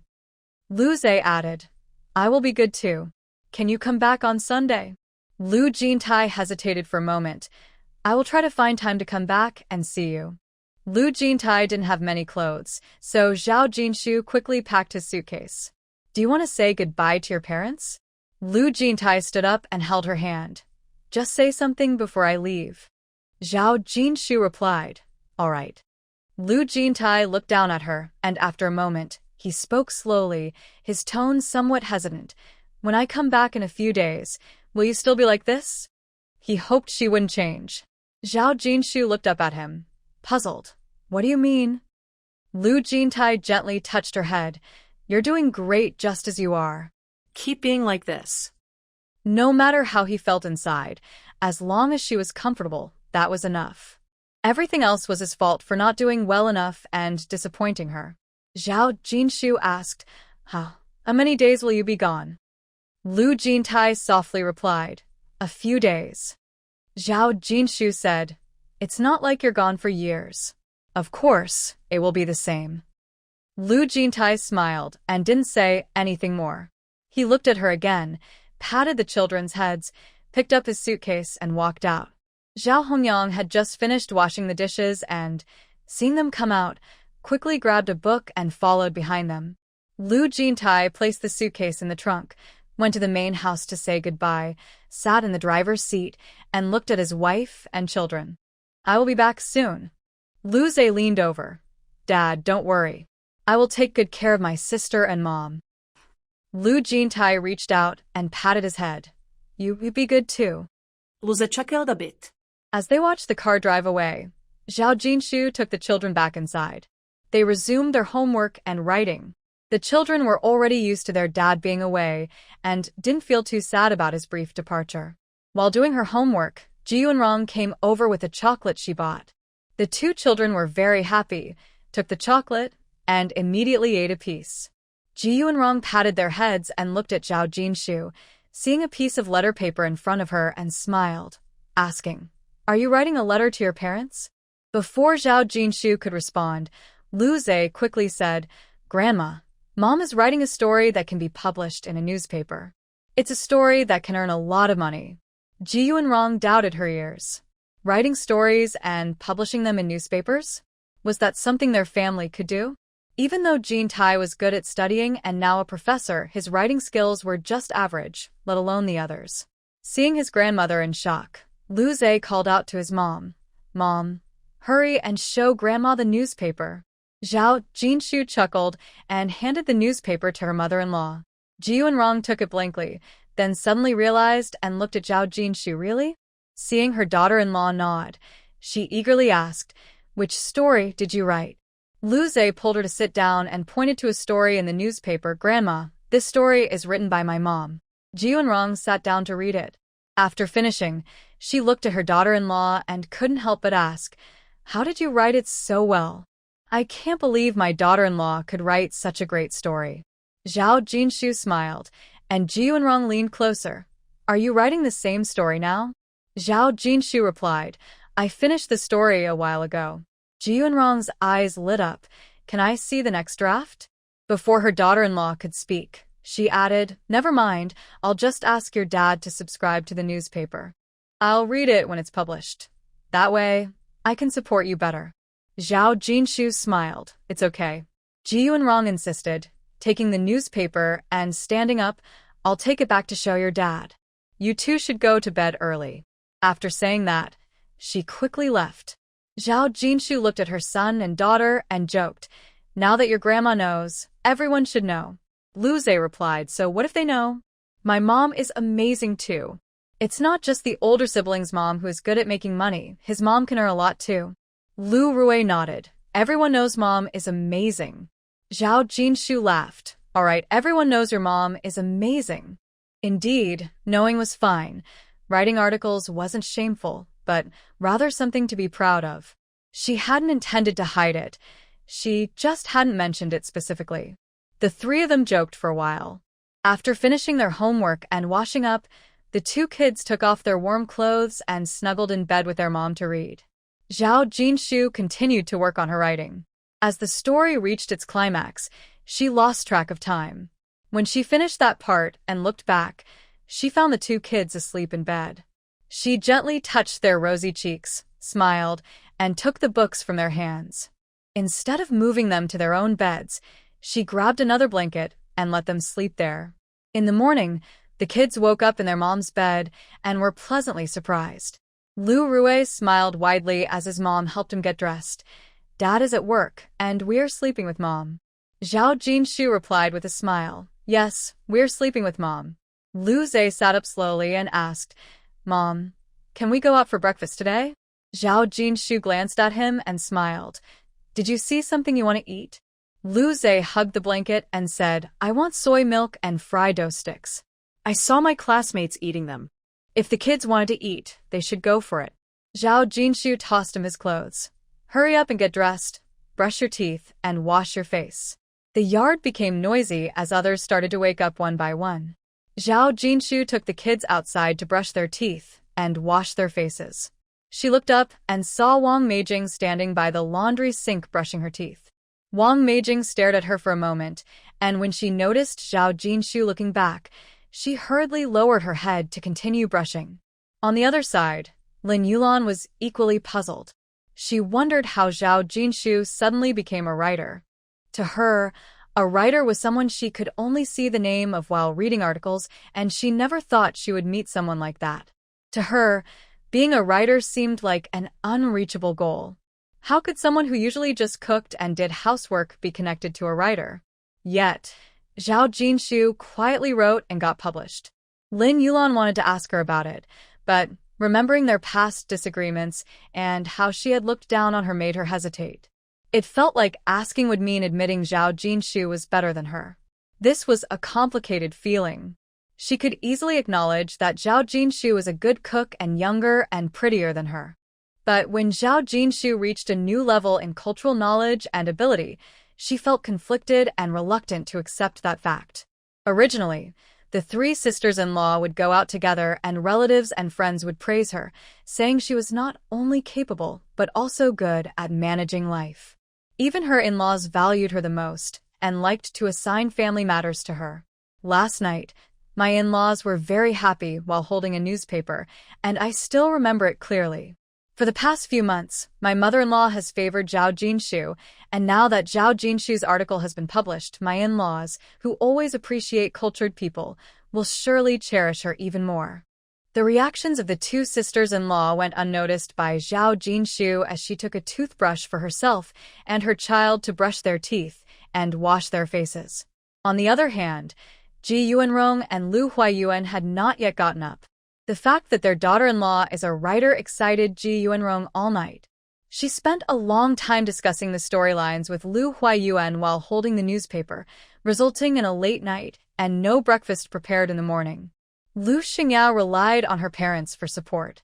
Seeing that no one was making breakfast, she quietly grumbled to herself, but didn't dare to say anything out loud as she grabbed her bag to go out for a meal. As she walked into the yard, she spotted her sister-in-law brushing her teeth and washing her face. Remembering the newspaper from last night, she approached her sister-in-law and teased, I never expected my sister-in-law to become a great writer. Her comment served as a way for Lin Yulan and Wang Meijing to ease the tension, and they no longer secretly watched Zhao Jinshu, standing up straight instead. Zhao Jinshu was brushing her teeth and didn't have time to respond, but Lu Zhe chimed in, Aunt, there are many things you wouldn't expect. My mom will write many more stories and earn a lot of money. Lin Yulan laughed. I heard that writing stories requires inspiration, and inspiration doesn't just come whenever you want it. Can you really just write whenever you feel like it? Having one book published is already a stroke of luck. How could anyone expect to publish multiple books? No writer would dare to say that. However, Lu Xingyao said, Having one book published is a great achievement. If you can write one, you can write two. Even if it takes a year to write another, there's plenty of time ahead. As long as you keep writing, you will definitely succeed. She has always admired cultured people and prefers to date college students. Now, her sister-in-law has suddenly become one in her eyes. Wang Meijing glanced at her sister-in-law, saying, Xingyao's ability to change her opinions so quickly is impressive. Indeed, everyone has their own biases. If anyone looked down on Zhao Jinshu before, it was definitely the younger sister-in-law. Now that she knows Zhao Jinshu can write, her attitude has changed immediately. Even though Lu Xingyao is usually thick-skinned, she felt uncomfortable hearing that and retorted, if you had that talent, I would see you in a different light too. Otherwise, I can only watch my sister-in-law write and earn money. I imagine life will get better for both my brother and sister-in-law since they can earn money. Wang Meijing's expression changed instantly. She glared at her, took her toothbrush cup, and went inside the house. With Wang Meijing's example, Lin Yulan naturally wouldn't make things awkward for herself and went back inside with the basin. Lu Xingyao looked at her sister-in-law and chuckled, Sister-in-law, I'm off to work. You stay busy. Without waiting for Zhao Jinshu to respond, she grabbed her bag and left. Zhao Jinshu, the person involved, didn't have a chance to say anything. She just watched a family drama centered around her and felt indifferent. She thought that inspiration could be found everywhere. This little scene was actually great material for writing. After tidying up, the two kids put on their backpacks and followed their mom outside. There was a breakfast shop right outside the courtyard, and Zhao Jinshu took the kids inside, where she saw Lu Xingyao having breakfast. Lu Xingyao smiled and greeted them. There's a spot here. What do you want to eat? Zhao Jinshu replied, so enthusiastic. Are you treating us to breakfast? Lu Zhe and Lu Rui looked at her with anticipation. For a moment, Lu Xingyao felt a bit stuck. With her small salary, she mustered her courage and said, Sister-in-law, you earn money now, so you should treat me to a meal. Lu Zhe pouted, my mom doesn't even know how many meals she's treated you to. From now on, she'll just invite Grandpa and Grandma over for meals, not you. Zhao Jinshu naturally listened to her son, all right. Wait, Lu Xingyao quickly said. Seeing their expectant looks, she gritted her teeth. What do you want to eat? I'll pay this time. Zhao Jinshu looked at her in surprise. You're being so generous today? Lu Xingyao forced a smile.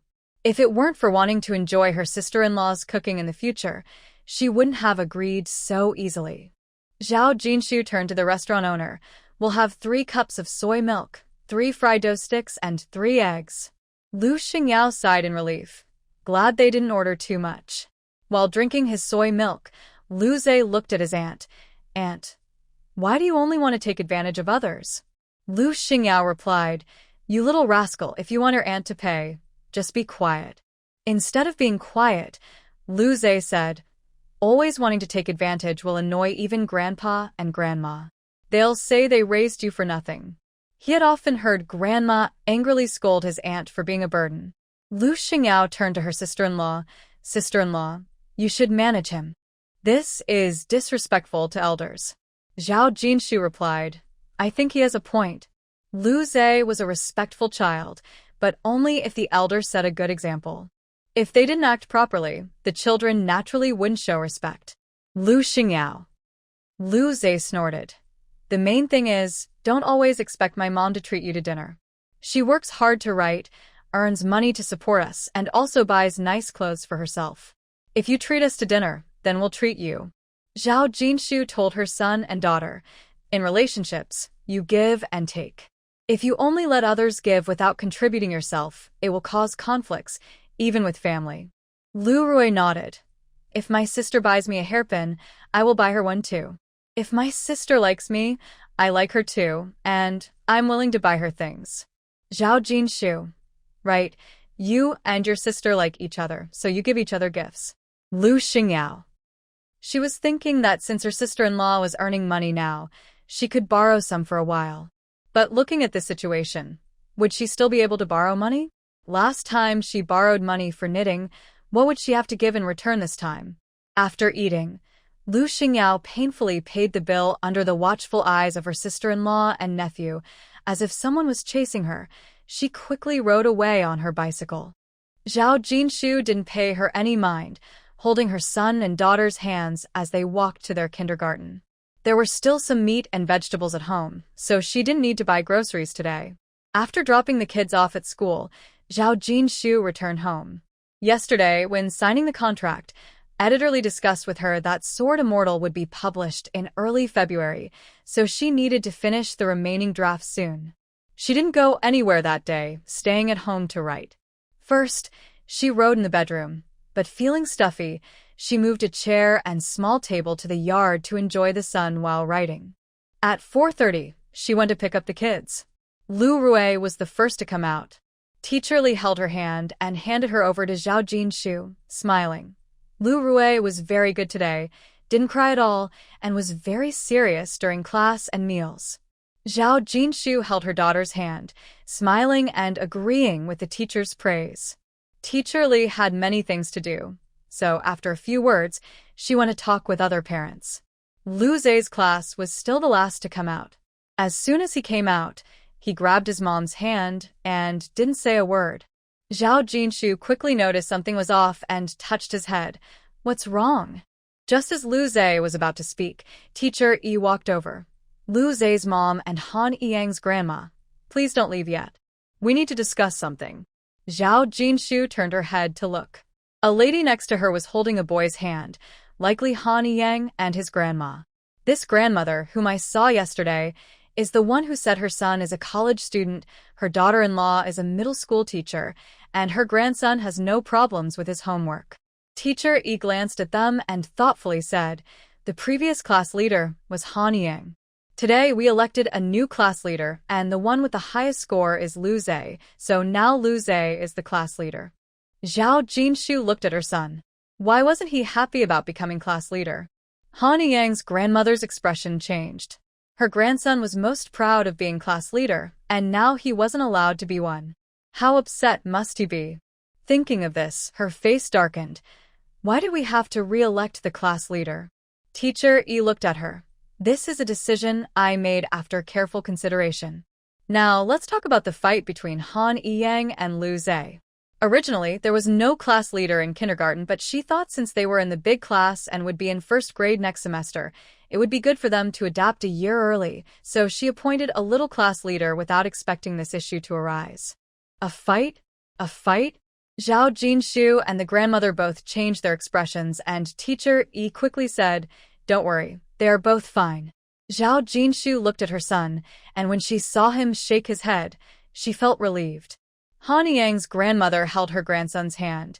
My grandson is usually well-behaved and never starts fights. Zhao Jinshu scoffed. What a coincidence. My son is also well-behaved and never starts fights. Teacher Yi looked at Han Yang's grandmother. Han Yang's grandmother. This time, Han Yang was the one who started it. Zhao Jinshu watched them with a blank expression. Han Yang's grandmother naturally didn't believe it and looked at her grandson. Yang, you tell her. Teacher Yi turned to Han Yang. Han Yang, we need to be honest and explain to your grandmother. Han Yang suddenly burst into tears. He took my class leader position. Lu Zhe stood nearby. The teacher and classmates chose me to be class leader. I didn't take it. You see, after I became class leader, you hit me with a book. You're not a good kid. Only good kids can be class leaders. Zhao Jinshu looked at her son and patted his head. Han Yang cried, You hit me with a book too. You're not a good kid either. Lu Zhe replied, You hit me first. I was just defending myself. You have no reason, and you're not trustworthy. The teacher said everyone should vote for the class leader, but when you didn't win, you hit me. Han Yang's grandmother felt embarrassed and, without waiting for her grandson to speak, pulled him away. Teacher Yi was stunned and looked at Zhao Jinshu. Lu Zhe's mom, I will talk to Han Yang's parents about this so they can handle it. She, as a teacher, naturally wants to minimize problems and resolve small issues without letting them escalate. But shouldn't the party at fault at least apologize? Otherwise, how can we convince the other parents? Zhao Jinshu nodded. I heard from Han Yang's grandmother that Han Yang's dad is a college student and his mom is a middle school teacher, so they must be reasonable. Even though teacher E is the homeroom teacher and doesn't know all the parent situations, Han Yang's parents often come to school to discuss their child's progress, so she is quite familiar with them. She smiled and said, "Don't worry, Lu Zhe's mom. They are all sensible people." After that, she looked at Lu Zhe's mom. Although she didn't know much about Lu Zhe's parents, their clothing and demeanor suggested they were not ordinary people. Zhao Jinshu chatted a bit more with teacher E before taking the kids home. On the way, Zhao Jinshu asked Lu Zhe, "Do you regret being class monitor?" Lu Zhe looked at her in confusion. "Why would I regret it?" Zhao Jinshu couldn't help but laugh. Being class monitor comes with a lot of responsibilities, and sometimes it can be thankless. Maybe some of your friends who liked you before will start to lose interest. Lu Zhe didn't care about that. "I will do my job as class monitor well. I will take care of my responsibilities and won't form cliques. If they don't like me, then they don't." Zhao Jinshu felt a bit relieved. That's good. Be a class monitor that your classmates respect. Even if they don't like you, they should acknowledge you. In his previous life, Lu Zhe was the class monitor in first grade, and now he is doing it in kindergarten, getting some early practice. Lu Zhe said, "I will definitely do my best." Time flew by, and soon it was February. The weather began to warm up, and when Zhao Jinshu went out, she took off her down jacket and put on the red coat she had bought earlier. On Saturday afternoon, with no classes, Zhao Jinshu took the kids to the hair salon. Lu Rui didn't want to get a haircut and covered her head. Zhao Jinshu initially planned to just trim her ends, but since Lu Rui disagreed, she didn't insist and let the stylist cut Lu Zhe's hair instead. The salon they visited was quite large, and it seemed that perming had quietly become popular in the streets. Many customers were getting perms, but Zhao Jinshu didn't plan to perm her hair. She had always had long hair and had never cut it short. She sat down and asked the stylist to cut her hair to chin length. Life is long, and it's nice to change hairstyles occasionally. Her hair was soft and fluffy, without bangs, and parted to the right. The stylist helped her blow-dry her hair, and her appearance transformed from a gentle, pretty older sister to a charming and bright older sister. Even without perming or dyeing, she exuded a strong Hong Kong style. Lu Rui's eyes widened, and his mouth opened wide. "Mom is so pretty, I like it." The hairstylist was a bit surprised. "This hairstyle really suits you, it's great." A few young women nearby, who were getting their hair permed, looked at her hairstyle and regretted their decision. If they had known this hairstyle could look so good, they wouldn't have wasted time and money on perms. Lu Zhe quietly watched. His mom looked good, so any hairstyle looked good on her. Zhao Jinshu was also pleased. Since it was still early, she took her child to the park for a boat ride. By the time they finished, it was already late. They found a noodle shop, each had a bowl of beef noodles, and then took a taxi home. At the front door, they got out of the car and ran into Lu Xingyao, who had just gotten off her bike. Seeing her hairstyle, the three of them couldn't help but laugh. Lu Xingyao quickly covered her bangs with her hand. With so many women at the factory getting perms, she didn't understand why others looked good while hers made her look much older. She regretted it deeply. In the main room, the others who had finished eating heard the noise and came out. "Dad! Dad!" Hearing the children's calls, Zhao Jinshu looked up and met Lu Jintai's gaze. She was surprised. Lu Jintai was back? Lu Zhe and Lu Rui ran over, one hugging their dad's leg and the other his arm. Lu Jintai patted their fluffy heads, his gaze landing on Zhao Jinshu behind them. On one side, it was a warm scene, while on the other, Ji Yuanrong exclaimed, staring at her daughter, wishing she could cover her eyes. "Oh my, what did you do?" Lu Xingyao's face turned red. "Mom, lower your voice." She realized too late that Ji Yuanrong's exclamation was loud. Everyone in the house heard it and came out. When they saw Lu Xingyao's hairstyle, they all laughed heartily. Lu Xingyao quickly covered her head, feeling embarrassed, just as Wang Meijing returned with her bike. Everyone turned to look at Wang Meijing, their eyes focused on her curly bangs. What was going on today? Did everyone decide to get perms? Wang Meijing, meeting their gazes, touched her freshly curled bangs and couldn't help but boast. Isn't it fashionable? Curly hair is in style lately. I was worried about styling, so I just permed my bangs. Lu Huffing scoffed. You're almost 30, and you're copying the young ones with perms. Ji Yuanrong looked over and offered a fair opinion. Not bad. Much better than her daughters. Lu Huffing replied sternly, not good. Wang Meijing brushed her bangs and said casually, Mom says I look good. It doesn't matter if you think otherwise. I'm only going to get prettier. Your unhappiness doesn't change that. If he could still go out and flirt with girls, what was wrong with her dressing up a bit? She didn't want to regret not enjoying her youth later on. Wang Meijing noticed her sister-in-law. Xingyao got a perm too? Lu Xingyao exclaimed and dashed away like the wind. Zhao Jinshu couldn't help but laugh. When Ji Yuanyong heard her laughter and turned to look, he was struck by her hairstyle. Jinshu, your haircut looks great. It shows off your style. What about Xingyao's perm? Their daughter had thin hair, and the curls clung to her head, making her face look odd and hard to look at. A simple style like Jinshu's was much better. Hearing this, Wang Meijing looked at Zhao Jinshu and then touched her own bangs, suddenly feeling regretful. Jinshu's hairstyle seemed better, younger and more lively. Many people had cut their hair like that before, so why hadn't she noticed how good it looked? Lin Yulan also looked at Zhao Jinshu and had to admit that her sister-in-law was getting better at dressing up. She looked more beautiful than movie stars when she stepped out. Sometimes, Lin Yulan found it strange. Zhao Jinshu's coat was something she'd seen others wear while shopping, but no one wore it with the same comfort and ease. It seemed like any outfit looked good on her, giving off a unique vibe. Even though she had just come to Kyoto last year as a country girl, it felt like Zhao Jinshu knew how to present herself better than they did, and it didn't seem strange at all, as if she was meant to be that way. She looked up and saw the smile in Zhao Jinshu's eyes, and suddenly, it felt like she understood why. Now, Zhao Jinshu was wealthy and capable, which made her confident and carefree. She had a strong presence and was unafraid, which made her comfortable. Realizing this, Lin Yulan felt a bit lost. Wasn't this how a woman should live? She looked down at her clothes. She hadn't made anything new in years. Then she glanced at Wang Meijing, who even with debts, still kept up with trends, and went to get a perm. Was her own life too tight? Wang Meijing noticed her sister-in-law also looking at Zhao Jinshu and said with a smile, Sister-in-law, you should change your hairstyle too. You haven't changed in years. Lin Yulan hesitated. How much does a perm cost? Wang Meijing said, if you want to perm your hair, don't worry about the cost. Sister-in-law, you really know how to live. Life is short, and you think about saving money for your 2 sons.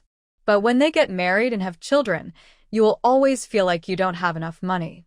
If you keep thinking about saving, you will never enjoy life.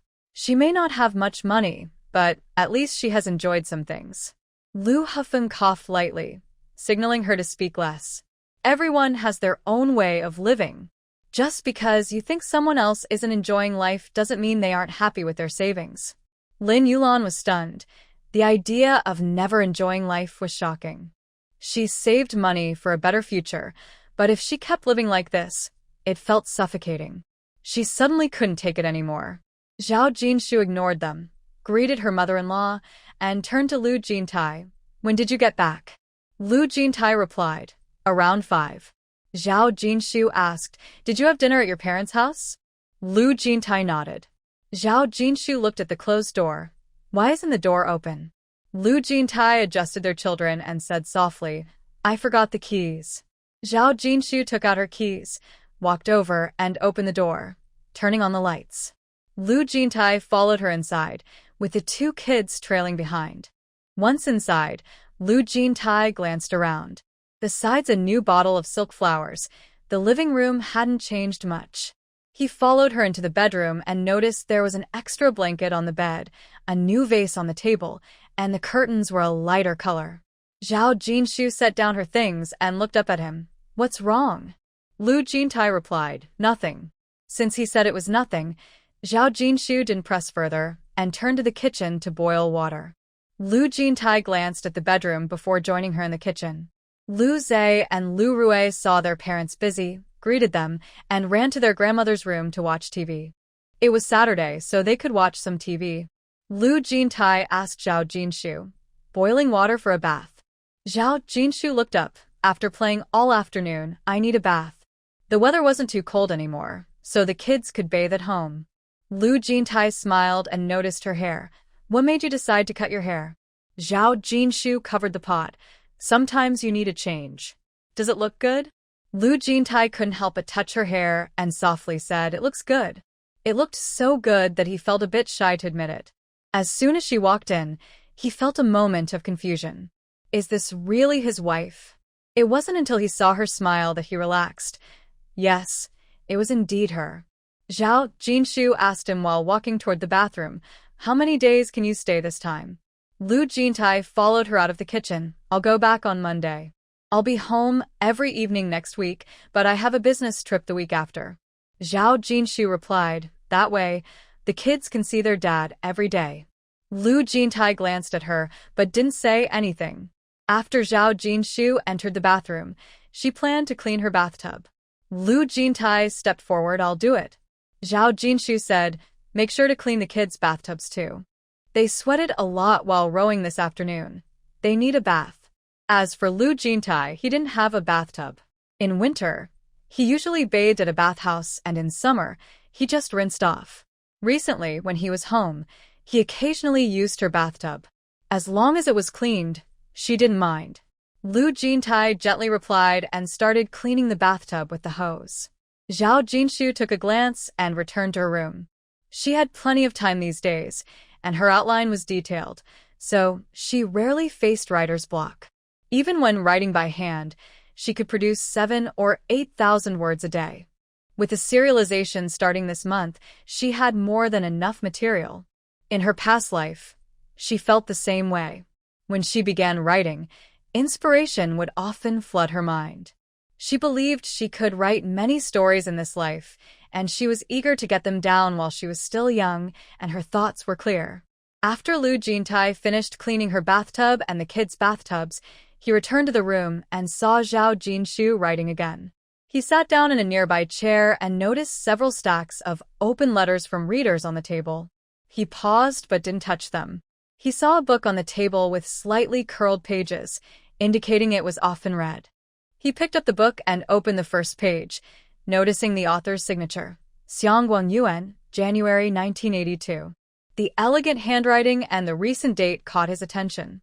Looking again, he opened to the main text and saw many notes written in the margins, clearly in Jinshu's handwriting. She really loves this book? He couldn't help but take it seriously and began reading the first page. He read slowly, fully aware of the events from that time. The book itself didn't interest him much. Instead, he focused intently on the notes beside him, missing not a single word. After a few pages, a particular note caught his attention. After reading it, he paused in silence. He looked up and saw her still writing seriously. He didn't want to disturb her, but he couldn't continue reading. After about 10 more minutes, he gently spoke. "The water should be ready." Zhao Jinshu was in the middle of an important part and didn't look up. "Please prepare the bathwater for me. I'll finish this part." Lu Jintai said nothing and quietly got up to help her with the bathwater. Once he finished preparing the bathwater and entered the room, Zhao Jinshu had completed her little fight scene. She took out a change of clothes and complimented him. "Professor Lu, you're so diligent." Professor Lu glanced at her. "Go take a shower." Zhao Jinshu suddenly remembered.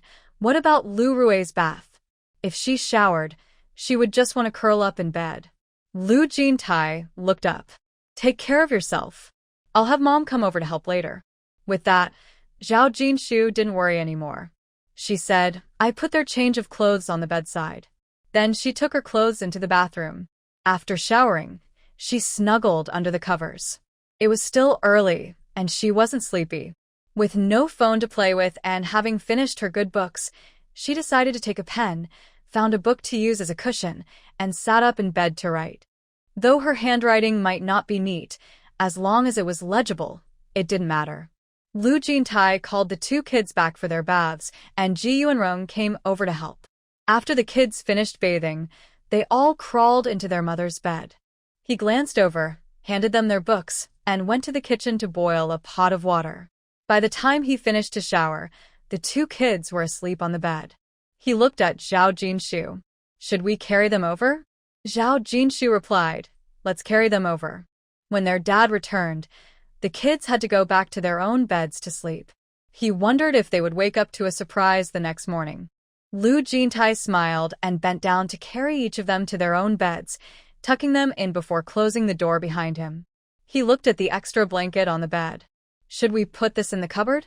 Zhao Jinshu leaned against the headboard. Do you want to use it? Lu Jintai shot her a glance. Who wants to use it? Zhao Jinshu replied. Then why ask? Lu Jintai chuckled, picked up the extra blanket, and placed it in the cupboard. After getting under the covers, he said, of course, I need to ask your opinion. Seeing her still writing, he asked, are you going to keep writing? Zhao Jinshu said the last few words. When she mentioned the last few words, it was just that. Besides, she usually went to bed around this time, so she neatly placed her paper and pen on the table. He leaned against the headboard, quietly watching her actions, and casually asked, have you been busy today? Zhao Jinshu lay down, thought for a moment, and replied, if you call it busy, it's not the same kind of busy that leaves no time for personal life. Lu Jintai smiled slightly. What's the difference? Zhao Jinshu glanced at him, not believing he didn't understand, but still explained, I'm busy in a relaxed way. After taking the kids to school in the morning, I go for a jog in the park to exercise. Then I buy some groceries. When I get tired of writing, I work in the garden. Haven't you noticed all the new flower pots at our door? It's still a bit too cold, but I'll use them all eventually. Lu Jintai looked at her and said, exercising is good. Have you been drinking milk every day? Zhao Jinshu replied, we ordered fresh milk, which just started being delivered this month. I drink powdered milk in the morning. Lu Jintai casually asked, what kind of busy do you think I am?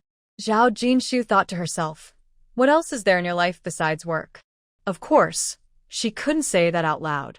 Instead, she said the things you study benefit the country and the people. They are important matters, so you naturally don't have time for small hobbies. She was speaking the truth. Progress in society requires some people to push it forward. Lu Jintai looked at her and asked, are you trying to say that my life has nothing but work? Zhao Jinshu was silent. Lu Jintai didn't mind her silence and gently said, my life, besides work, also includes you and the kids. Zhao Jinshu was taken aback for a moment. He added, although I can't be with you every day. After he finished speaking, there was silence. She looked up and met his intense gaze. Seeing her confusion, a hint of a smile appeared in his eyes as he reached out to gently touch her brow and slowly lowered his head. Zhao Jinshu was not surprised by his action. Although he seemed calm and detached, he was not as indifferent as he appeared, whether in this life or the last. Every time he returned, he would stir up her feelings for a long time. After being together for a long time, she noticed some of his little habits. For example, today, after not being intimate for over 10 days, he seemed a bit eager at first, then slowed down as if savoring the moment. Regardless of whether he was eager or slow, her skin always ended up feeling the effects. As the clouds cleared, Zhao Jinshu lay softly on the bed. Lu Jintai reached out to hug her, but she stopped him, saying, you're all sweaty. The weather had warmed up, and after a lot of activity, he was covered in sweat, making it uncomfortable to cuddle. Lu Jintai withdrew his arm, put on a jacket, and touched her damp hair by her ear. Do you want to wash up? There's warm water on the stove. Zhao Jinshu slightly opened her eyes. Should I wash in the bathroom? Lu Jintai suggested. Should I bring the tub in? Please don't. I don't want to get the room wet, Zhao Jinshu replied. I just took a shower at night. You can help me get some water, and I can rinse off quickly. Lu Jintai put on his pants, got out of bed, and opened the door to go outside. After a while, he came back in. Zhao Jinshu heard him and, without waiting for him to speak, lazily sat up, put on some clothes, and rushed out. Lu Jintai wanted to remind her that she hadn't taken her clean clothes and towel, but she had already dashed into the bathroom. He chuckled softly, opened the cabinet, took out a towel and her clothes, and waited at the bathroom door. It was already past midnight, and the yard was quiet. He leaned against the doorframe, listening to the sound of water inside, his eyes softening. A few minutes later, a voice came from inside. Lu Jintai. Lu Jintai smiled. Here.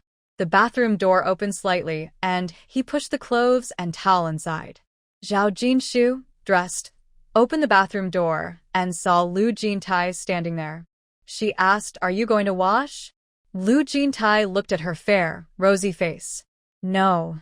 You might find me dirty," he said, knowing she wouldn't let him hug her. Zhao Jinshu didn't mean to be picky. She just liked being clean and hoped the person she shared a bed with was fresh too. "You can take your time. It's a bit chilly at night. I'm going back inside." Lu Jintai nodded, watching her leave before he went to the kitchen to get water. It only took a few minutes to rinse off, and after drying himself and getting dressed, he opened the bathroom door. A light flashed in front of him, and he frowned. "What are you doing?" Lu Hufeng, hearing his brother's voice, sighed in relief and quickly turned off the flashlight, turning on the yard light instead. "Oh, it's you, big brother.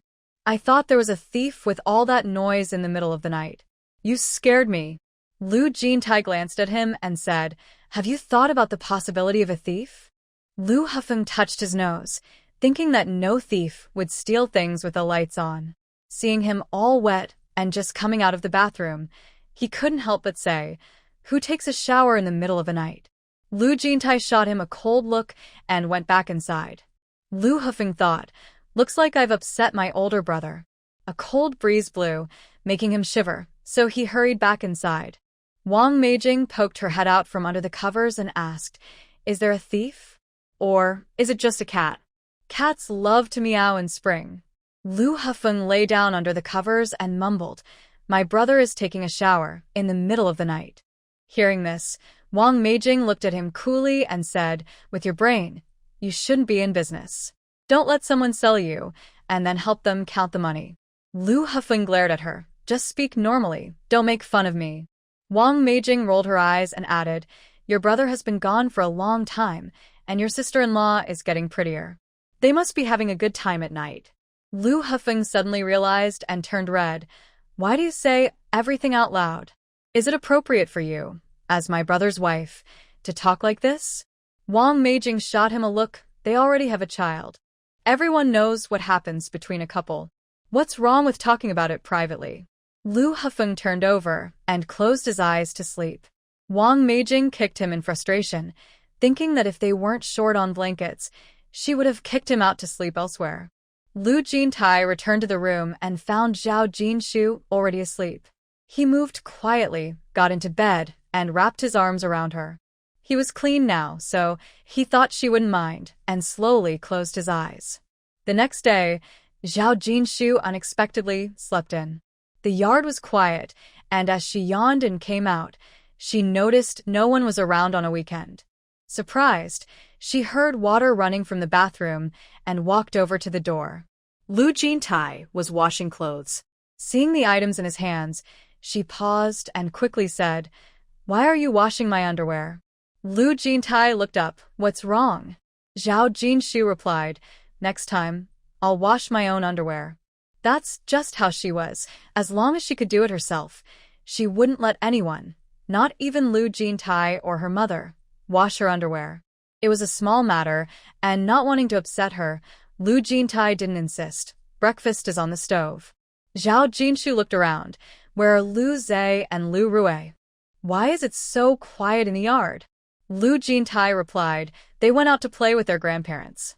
As for the others, he was busy with laundry and making breakfast, so who cares where they went? Zhao Jinshu picked up her toothbrush. "It's rare for you to be back. You should let them keep you company." Lu Jintai hung up the clothes, glanced at the person eating breakfast, and said, "You can keep me company too." Then he walked out.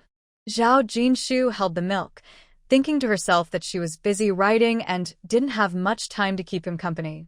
After breakfast, Zhao Jinshu naturally returned to her room to write. Seeing him sitting there reading, she walked over to take a look at the book cover. "You like this book too?" Lu Jintai glanced at her. "Not really." His response caught Zhao Jinshu off guard. If he didn't like it, why was he reading it so seriously? However, she realized she rarely heard him express likes or dislikes about things. For example, he didn't like pig intestines, but he would just avoid them without saying anything negative, as his dislike didn't mean others had to feel the same. Noticing her silence, Lu Jintai slowly said, "Your reading notes are more interesting, but I disagree with some of your comments." Zhao Jinshu widened her eyes. "Which comments do you disagree with?" "I didn't write much, did I?" Lu Jintai gave her a casual glance and slowly opened the marked page in his book, pointing to the notes. Zhao Jinshu looked over and read word by word. This passage shows that the author is a simple person with a pure heart, seeing only beautiful things. Upon reaching this point, she looked at Lu Jintai. "What's wrong?" Lu Jintai raised his eyes. "Can you really tell someone's character from a single passage?" She had never praised anyone or any author like this before. Zhao Jinshu thought for a moment. "That's just my opinion. You can hold on to yours." Lu Jintai lowered his gaze. "So you mean you can see a person's thoughts from their writing? Does that apply to your writing as well?" Zhao Jinshu replied, "What I write is a story. I first establish the characters, then write their stories based on those characters. The novel you have is more realistic, right? I've met this author. As far as I know, he was also a youth sent to the countryside." How could a youth write about such a beautiful life in the countryside? Lu Jintai suddenly asked. "You've met him? When?" He changed the topic too quickly, and Zhao Jinshu was momentarily stunned. There was nothing wrong with saying this. "I ran into him last time I went to the newspaper office to submit my manuscript. He saw me reading his book and thought I liked it." Lu Jintai nodded, indicating he understood. "And he signed it for you?" Zhao Jinshu replied, "That's right." Lu Jintai casually flipped through the pages and asked, "So, do you really like this book?" After making so many notes, she mentioned that the author was simple and had only met him once without spending time together. How could the stories be considered simple when they were all polished and edited? She herself said that the main and supporting characters were all set up. Zhao Jinshu replied, "It's okay. Mainly, I'm studying and treating it like a job to increase my reading volume and learn from different styles." She had read many books and could get into various genres. Now she was focusing on reading deeply just to improve her writing skills. Hearing her response, Lu Jintai smiled and said, "I think his book isn't as good as yours." Zhao Jinshu replied, "The styles are different, so there's no need to force compliments."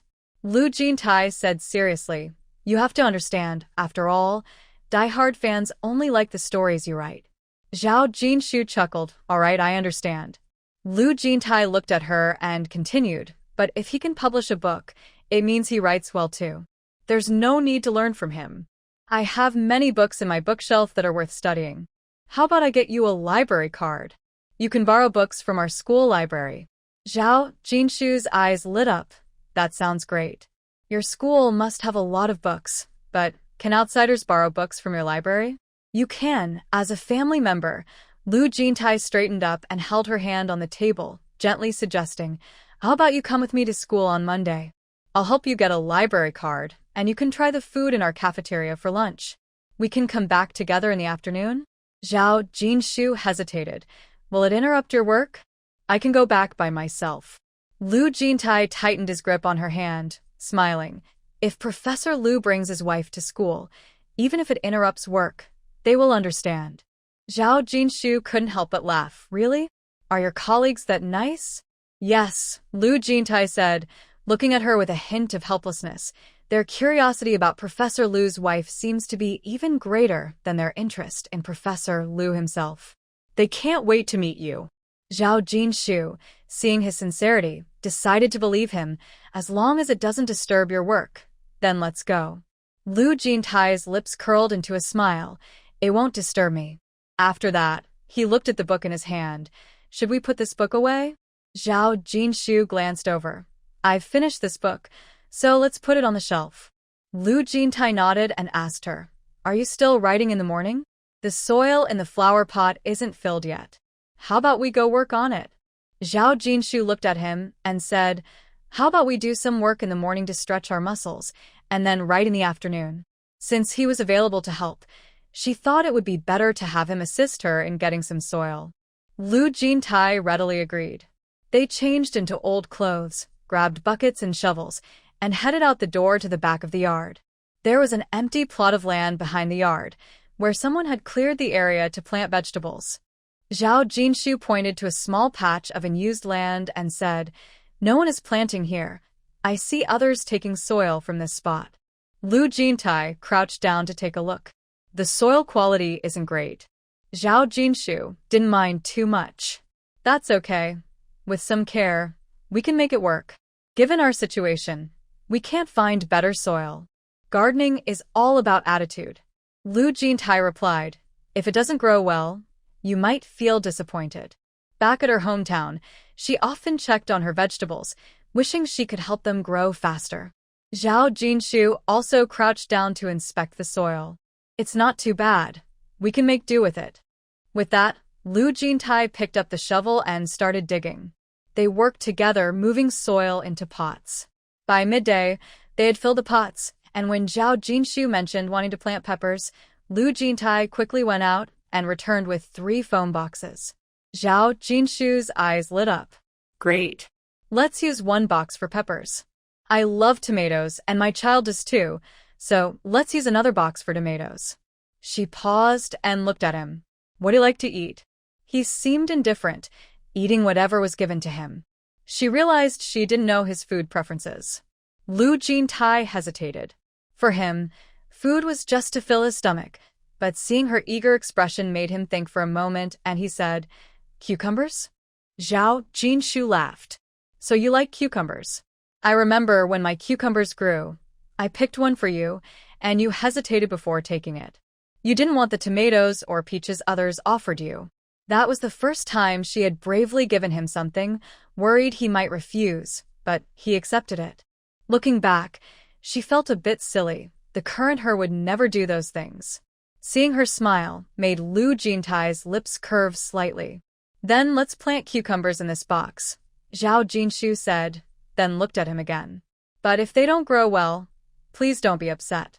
She thinks that growing vegetables and flowers requires the right timing, place, and people. In her past life, she enjoyed gardening whenever she had free time. After many years of planting, she still hadn't figured it out. It was mostly luck. Sometimes the vegetables grew really well, and other times they did not. "Not at all," Lu Jintai chuckled.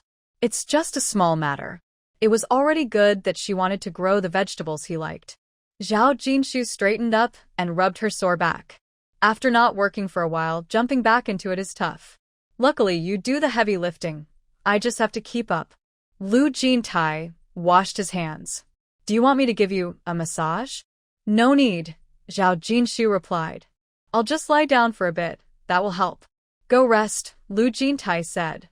"I'll make dinner." Zhao Jinshu nodded and went to her room. No one else was back for lunch, so Lu Jintai cooked rice, stir-fried Zhao Jinshu's favorite pickled vegetables with meat, made an egg soup, and stir-fried some asparagus. He set the food on the table and went to call her for dinner. When he entered the room, he found her asleep on the bed. He walked over, touched her forehead gently, and softly called, "Jinshu." During the day, Zhao Jinshu's sleep was light. As soon as she heard his voice, she opened her eyes. "Is dinner ready?" "Yes, it is." He picked up her coat from beside her and handed it to her. Zhao Jinshu yawned, put on the coat, and followed him outside, feeling even more tired after her nap. She sat down and Lu Jintai served her food. Though she was tired after working all morning, she was hungry. She took a piece of meat and praised him. "Your cooking is getting better and better." Lu Jintai looked at her. "I'm glad you like it." "Of course I do." Seeing her enjoy the meal, he couldn't help but encourage her. "Eat more. You worked hard this morning." Zhao Jinshu nodded, finished her bowl of rice, went for another half bowl, and even drank a bowl of egg soup. After finishing, she looked at him and said, "I didn't realize I ate so much. It's all your fault for making such delicious food." Lu Jintai laughed. "Yes, blame me. So, you have to take a walk with me after dinner to help digest." Maybe it was because she was full, but after eating, Zhao Jinshu felt less tired and let him lead her outside for a walk. The two walked along the road outside the military compound. Lu Jintai grew up in the military district, and later, when his father, Lu Huayuan, became the factory director, the family moved to the factory's residential area. Lu Jintai was either busy studying or working, rarely going out, so not many people in the residential area knew him. On the way, Lu Jintai looked at Zhao Jinshu and said, "It's the change of seasons. Are you going to buy some clothes?" Zhao Jinshu glanced at her coat, feeling a bit tempted. She only had one coat and had been wanting to get some new clothes for herself and her child. She had been busy with work and hadn't had the chance to shop seriously for a long time. "Let's go take a look." It was still early, so they walked slowly. As they exited the building, a few people approached them. One young man spotted Lu Jintai, and his eyes lit up. He quickly walked over with a smile, saying, "Professor Lu." Zhao Jinshu and Lu Jintai looked up. Zhao Jinshu's gaze shifted from an older woman nearby to the young man greeting Lu Jintai. Lu Jintai looked at the young man, whom he didn't recognize, and nodded slightly, "Hello." Just as the young man was about to speak, a young woman beside him tugged at his arm and whispered, "That woman next to you is Lu Zhe's mother, who had a fight with our Han Yang." The young man's face immediately filled with regret as he stepped forward, saying, "I'm really sorry. My son came home that night, and I gave him a good talking to. His behavior was unacceptable." He wasn't lying. He had been shocked when he heard about the incident from his mother. Luckily, his son had only used a book to hit someone. If it had been something harder or sharper, it could have caused serious harm. He had taken out his anger, but what would the other child's parents think? If he kept getting into fights, who would want to play with him in the future? Lu Jintai was unaware of the situation and looked down at Zhao Jinshu, who leaned into him and said, "I'll explain later." Lu Jintai nodded slightly. Zhao Jinshu addressed them. Han Yang's mother has already brought him to apologize to Lu Zhe. This matter is behind us now. Since then, she had been checking in on Lu Zhe's situation at school every day. The child had become well-behaved and no longer caused trouble. Han Yang's father smiled awkwardly. "I didn't realize Lu Zhe was a friend of Professor Lu's family." The older woman nearby noticed her son's expression and understood everything. Her son was capable, but Lu Zhe's parents were even more impressive. She felt a bit uneasy, but was also relieved that her daughter-in-law insisted on taking their grandson to apologize. Despite her daughter-in-law's stern demeanor, she didn't stop them. Han Yang's mother added, "Lu Zhe not only excels in academics but also handles situations well. You have raised him wonderfully." As a mother, she knew her own child well. While he might be good, he clearly had a gap compared to Lu Zhe. Now, when her man called the other professor Dad, she understood. Although she was a teacher and he had just graduated from college, he was young and already a professor, so he must be good at teaching. Lu Jintai then spoke up. His mother taught him well. Han Yang's parents were momentarily stunned, about to respond, when Lu Jintai calmly said, "I'll go ahead." Han Yang's dad quickly reacted, "All right, take care, Professor Lu." The Han family watched the couple's backs as Han Yang's grandmother nudged her son. "Is he a professor at your university?" Han Yang's dad was a bit excited. "I wish. He's a professor at B University. I saw him once in my second year when I was with our professor. He didn't know me at all. I never expected to run into Professor Lu here. I was so excited to greet him, and he actually responded." Han Yang's grandmother felt a bit uncomfortable. "I told you that Lu Zhe talks so much and is quite eloquent. Not to mention, his parents were impressive, even more so than her son." Han Yang sighed. This isn't a good start. If his son hadn't fought with Professor Lu's child, they would all be parents of classmates and could naturally chat. What a great beginning, but it was ruined by his son. Han Yang's mom glanced at him. "Don't think too much.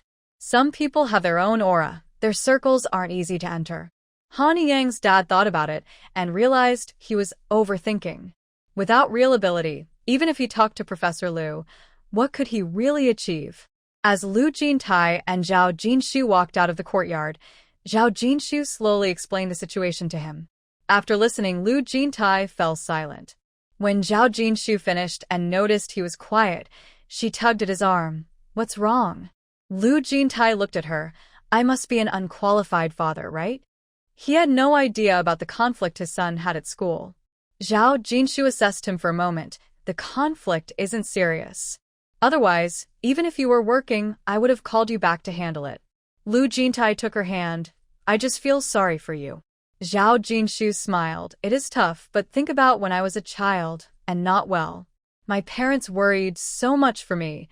That was real hardship. Our son and daughter are so well-behaved and healthy. My little struggles are nothing compared to that. She willingly endured the hardships of raising her own children, especially since they were so good now. She didn't feel it was hard at all. Lu Jintai looked at her smile and felt much happier. This mom has really worked hard. Let's have the dad next to her buy her some more clothes later. Zhao Jinshu teased him. Does this dad still have money? Lu Jintai glanced at her, paused, and said, My senior brother sent some money. Zhao Jinshu looked up. Senior brother? Xie Chang'an? Lu Jintai nodded, sounding a bit helpless. My senior brother Xie Chang'an lost everything when the teacher had an accident. I don't spend much, so I gave him all my savings. Last year, he told me he wanted to start a business and said he wouldn't rush to pay me back. This year, his business made a profit and he specifically called to say he wanted to share some with me. For a moment, Zhao Jinshu didn't know how to respond. Their brotherly bond was close. Otherwise, Lu Jintai wouldn't have given all his money to his senior brother. Now that his senior brother's business was doing well, it made sense he wanted to share. Seeing her silent, Lu Jintai said, Don't overthink it. Since he sent the money, we can just accept it. Zhao Jinshu replied, You two are close. You decide what to do. Lu Jintai said, Not really. Zhao Jinshu was puzzled. Lu Jintai added, We don't see eye to eye. Zhao Jinshu was surprised. You sometimes don't get along with others? Lu Jintai paused, finding it hard to explain. He can be a bit annoying. The teacher often scolds him. Maybe I'm more likable, and he feels resentful. Zhao Jinshu couldn't help but laugh. You think you're likable? Is this how Professor Lu praises himself? Lu Jintai looked at her. Do you think I'm unlikable? Zhao Jinshu replied. No, of course, you're likable. Only then did Lu Jintai smile and pull her onto the bus. When the bus arrived at their stop, the two got off and were about to head to the mall. Looking up, they saw Lu Xingyao at the entrance, tugging at a man. As they got closer, Zhao Jinshu recognized the man as Guopan, who had visited their home. Were these two still not done? Lu Xingyao looked impatient. She had to pay back her sister-in-law every month, and after that, there wasn't much left. With the weather warming up, the mall had many new clothes she liked. She had been holding back from looking and was planning to sew herself a dress over the weekend. Cheap and a way to have new clothes to wear. Just when Guopan invited her out to have fun, she thought that since they were going out, she would accompany him to buy some fabric. However, at the entrance of the state-run store, he hinted that since everyone at the factory has work uniforms, casual clothes are only worn on weekends, and having 2 sets is enough. He said there was no need to spend more money on clothes and add pressure to herself. She knew they were not a good match. She had tested the waters, and he was unwilling to break up. She thought, since he didn't want to part ways, she would give them another chance for a month. If things still didn't work out, then it would be over. But she didn't need a month. She could see right away that she couldn't change him. She didn't want to compromise herself for him either. Yet he was unwilling and tried to persuade her to change. If her parents couldn't change her, how could a man she had been with for less than half a year think he could? Many people didn't agree with her lifestyle, but she didn't want to change. She loved beautiful clothes and didn't see anything wrong with that. Lu Jintai frowned and said softly, "What are you doing?" Hearing his voice, Lu Xingyao looked up and saw her second brother and sister-in-law standing behind them. She awkwardly greeted, "Second brother, sister-in-law." Guopan followed suit, "Second brother, sister-in-law." Lu Jintai glanced at him, then focused on Lu Xingyao. "It's fine. Go home early." Lu Xingyao replied and changed the topic. "Are you shopping at the mall?" Lu Jintai said, "I'm taking your sister-in-law to buy clothes." Lu Xingyao's eyes lit up. "Can I go along to take a look?" Lu Jintai shot her a glance. What do you want to tag along for? Lu Xingyao tried to convince him. I can be a consultant for sister-in-law. I know a lot about clothes and can tell at a glance what type suits her. If she couldn't buy clothes, at least watching others buy them would be satisfying. Lu Jintai flatly refused. Do you think my taste is worse than yours? What do you, a grown man, know about girls' clothes? Lu Xingyao saw he was not budging and turned to Zhao Jinshu. Isn't that right, sister-in-law? Zhao Jinshu didn't need her advice. She had her own preferences for clothes. She glanced at Guopan beside her and politely declined. It seems like you still have things to sort out. Lu Xingyao looked at Guopan, who was standing still and staring at her, losing patience. Since we've already talked it out, let's just go home and be well on our own. Guopan replied, I didn't agree. Lu Xingyao looked at her second brother and sister-in-law beside her. Do you see? My brother not only doesn't stop my sister-in-law from buying clothes, but he also takes her to the mall on weekends. This is normal in our family, but to you it seems like the sky is falling. You think we can't live well together, and that's a big problem. Our views are different. You are unwilling to change for me, and I won't compromise for you either. The only result can be separation. Guopan glanced at her and then at her brother and sister-in-law, said nothing, and turned to leave quickly. Lu Xingyao didn't pay him any mind and looked eagerly at Zhao Jinshu. Sister-in-law, I've taken care of everything. Before Zhao Jinshu could respond, Lu Jintai looked at her, his tone a bit cold. If everything is settled, you should come home early. Why are you wandering around? During this time, Lu Xingyao noticed that her brother listened to her sister-in-law. She ignored him and turned to her sister-in-law. Since she wasn't listening to her brother, Zhao Jinshu had to speak plainly. I don't like others interfering when I buy clothes.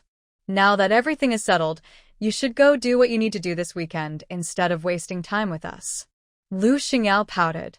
Since her brother didn't want her to follow, and her sister-in-law didn't want her to either, she could only carry her bag and walk away with little enthusiasm.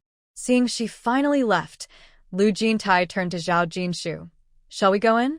Zhao Jinshu nodded and suggested, we also need to buy clothes for the kids. Do you need anything for yourself? Lu Jintai thought for a moment. I haven't paid attention to those. How about you help me check my wardrobe when you have time and add what I need? Zhao Jinshu replied, why don't you think about what you need again? We can buy it together today. Seeing he didn't respond, she added, let's go shopping first. If you see something suitable, just buy it. Lu Jintai nodded. That works. Once they entered the mall, they hadn't taken a few steps when a voice ahead made them stop. Brother Lu, sister-in-law. They looked up to see Hu Wenbin supporting Li Wenli and smiling at them. Lu Jintai. Zhao Jinshu walked over with a smile and asked them, out shopping? Li Wenli touched her round belly. I'm due in a month or two, so I came to look for some baby supplies. Sister-in-law, you have experience. Can you help me with some advice? Zhao Jinshu naturally agreed, smiling as she approached to support her. What have you prepared so far? Li Wenli was supported by her, slowly saying, I haven't prepared the clothes yet. My mom sent me some old clothes, saying that it's better for the baby to wear used ones. But I think since the baby just came into the world, we should at least get them a couple of new outfits, right? The two of them walked slowly ahead. Lu Jintai's expression was calm as he glanced at Hu Wenbin beside him. It's too crowded on weekends. It's not suitable to take a pregnant woman shopping. Hu Wenbin was taken aback. But I have to work during the week. I can only accompany her on weekends. He thought to himself that it wasn't that serious. Just be careful. However, Brother Lu was looking out for them and caring for their family, so he just listened. Lu Jintai. Seeing him silent, Hu Wenbin smiled and said, It's good that we met you. Sister-in-law has experience. If there's anything you don't understand, just ask her. Lu Jintai looked at him. Is it possible that we have a lot of things to buy too? Hu Wenbin scratched his head. You also need to buy things? Lu Jintai looked at him. Otherwise, why are we at the mall? Hu Wenbin exclaimed, That's true. Lu Jintai glared at him. Hurry up and buy what you need. Don't waste your sister-in-law's time. Hu Wenbin laughed. All right, I'll talk to Wenli now. The couple first accompanied Hu Wenbin and Li Wenli to shop. After sending them off, they continued walking. After a few steps, Lu Jintai looked at Zhao Jinshu. We won't run into any acquaintances again, right? Zhao Jinshu realized that they had indeed met a few people on their way out of the family compound and couldn't help but laugh. I don't think so. Lu Jintai replied, definitely not. The two strolled slowly and passed by a lingerie store. Zhao Jinshu suddenly turned to go inside. Seeing the items for sale, Lu Jintai grabbed her arm. Zhao Jinshu looked at him, and he maintained a calm expression. I'll wait for you here. After he spoke, Zhao Jinshu noticed he didn't even glance in that direction, which puzzled her. As she got closer to the store and saw the bras in plastic bags on the shelves, she understood and found it a bit funny. Was he embarrassed? She bought 2 bras and 4 pairs of underwear for both the adult and the baby before coming out. Once they were a bit further away, Lu Jintai tugged at her arm. Did you buy my underwear? Zhao Jinshu teased. No, you didn't say you wanted any. Lu Jintai stood still. Could you buy me 2 pairs? Zhao Jinshu finally couldn't hold back her laughter, leaving Lu Jintai confused. What are you laughing at? Zhao Jinshu smiled and said, let's go buy them. Not just 2, but 4. That should be enough for you to change into. Lu Jintai looked at the mischievous glint in her eyes and squeezed her hand. Is it that funny? Zhao Jinshu stopped laughing and changed the subject. It's getting late. Let's hurry. With that, she walked ahead. Watching her walk away, a smile flashed in Lu Jintai's eyes as he followed her. When they reached the clothing store, Zhao Jinshu picked out a black short coat and chose 2 pairs of pants. She didn't find any suitable clothes for the kids, but since they had fabric at home, there was a tailor nearby. When the kids returned, they could take them to make some clothes. As for Lu Jintai, he said he didn't need anything. After thinking about it, he realized that the clothes from his workplace were of much better quality than those in the mall. Just as they were about to leave, Lu Jintai suddenly said, let's go the other way. Zhao Jinshu was surprised. As she turned, she caught sight of Lu Jiaming and Lu Hufeng talking in the corridor nearby. She chuckled, did you see your brothers? Lu Jintai replied, did they seem busy? Let's not disturb them. Zhao Jinshu nodded, right, it's not often they get a weekend to shop, so they probably don't want to be interrupted. Lu Jintai agreed, exactly. Before they could exit the state-run store, a beautiful song suddenly caught their attention. Zhao Jinshu looked over and saw a radio for sale, stopping in her tracks. Lu Jintai glanced at her. What's wrong? Zhao Jinshu pointed. They have radios over there. Lu Jintai looked and said, if you want to buy one, let's go check it out. They walked over together. There weren't many options for radios, but Zhao Jinshu chose one that could play cassette tapes. Lu Jintai looked at it and said, not bad. As Zhao Jinshu was about to pay, Lu Jintai suggested, how about we buy 2 and send one back to your parents? The radio cost over 100, which was a bit pricey, but since she earned $15 for a 1,000-word article, it wasn't too much. She figured her dad wouldn't mind her buying something nice after hearing about her earnings. She smiled and said, let's buy it. The weather is getting warmer, so we can fix the bathroom and send the money back at the same time. Seeing her smile, Lu Jintai smiled back, sounds good. Should we write to them together tonight? Zhao Jinshu nodded. She had just sent a letter to her parents a few days ago, but since Lu Jintai wanted to talk to his in-laws, writing another letter would be fine. The salesperson, overhearing their plan to buy 2 radios, approached them quietly and asked, would you like some tapes by Teresa Tim? Zhao Jinshu looked at him and asked, how much is a box? The salesperson, seeing her interest, hesitated and said, we can't get Teresa Ting's tapes here, so they're a bit expensive. Lu Jintai glanced at him and then at Zhao Jinshu, saying, if you like it, I can ask someone to bring a few boxes back for you. The salesperson wasn't sure if it was genuine, but Zhao Jinshu trusted Lu Jintai more. She replied, of course I like it. Please help me get a few boxes. The salesperson felt a bit disappointed, but said nothing. After buying a radio, the two of them walked toward the bus station. Before they reached the station, they heard a familiar and cheerful voice. Second brother? They looked over to see the couple from the big house and the couple from the third house standing in line. Lu Hufeng smiled and greeted them. Second brother and second sister-in-law. Are you here to shop too? Lu Jintai glanced at him but didn't mention the items. Instead, He took Zhao Jinshu's hand and moved back, saying, "Let's go to the back of the line." Zhao Jinshu didn't have time to greet them before she was pulled to the back. Lu Hufeng said, Why are you running so fast?" "I wasn't finished talking." Wang Meijing shot him a look and replied, "They need to get in line. What more is there to say?" Lu Hufeng fell silent. He had gotten used to her teasing him lately. Lin Yulan touched her newly curled bangs and stepped forward to ask Wang Meijing, "Do you think Zhao Jinshu saw my bangs just now?" Wang Meijing laughed. "Are you worried she saw?" "Rarely." Lin Yulan felt shy and asked, "Do my curls really look good?" Wang Meijing had answered this question many times, but still said, "They look great, really. Just ask Big Brother." Lu Jiaming replied with a straight face, "Whether they look good or not, you've already curled them. There's no going back now. Why keep asking?" Lin Yulan shot him a glance and fell silent. Although his words were a bit discouraging, she thought he had a point. The curls were done, and there was no changing them now. When they reached the station and got off the bus, Lu Hufeng saw that the second brother and sister-in-law were carrying things and ran over, asking, "Second brother, what did you buy? Do you need help carrying it?" Lu Jintai glanced at him and handed him the radio, saying, "Hold this." Lu Hufeng carefully took the item, weighed it in his hand, and asked, "What did you buy?"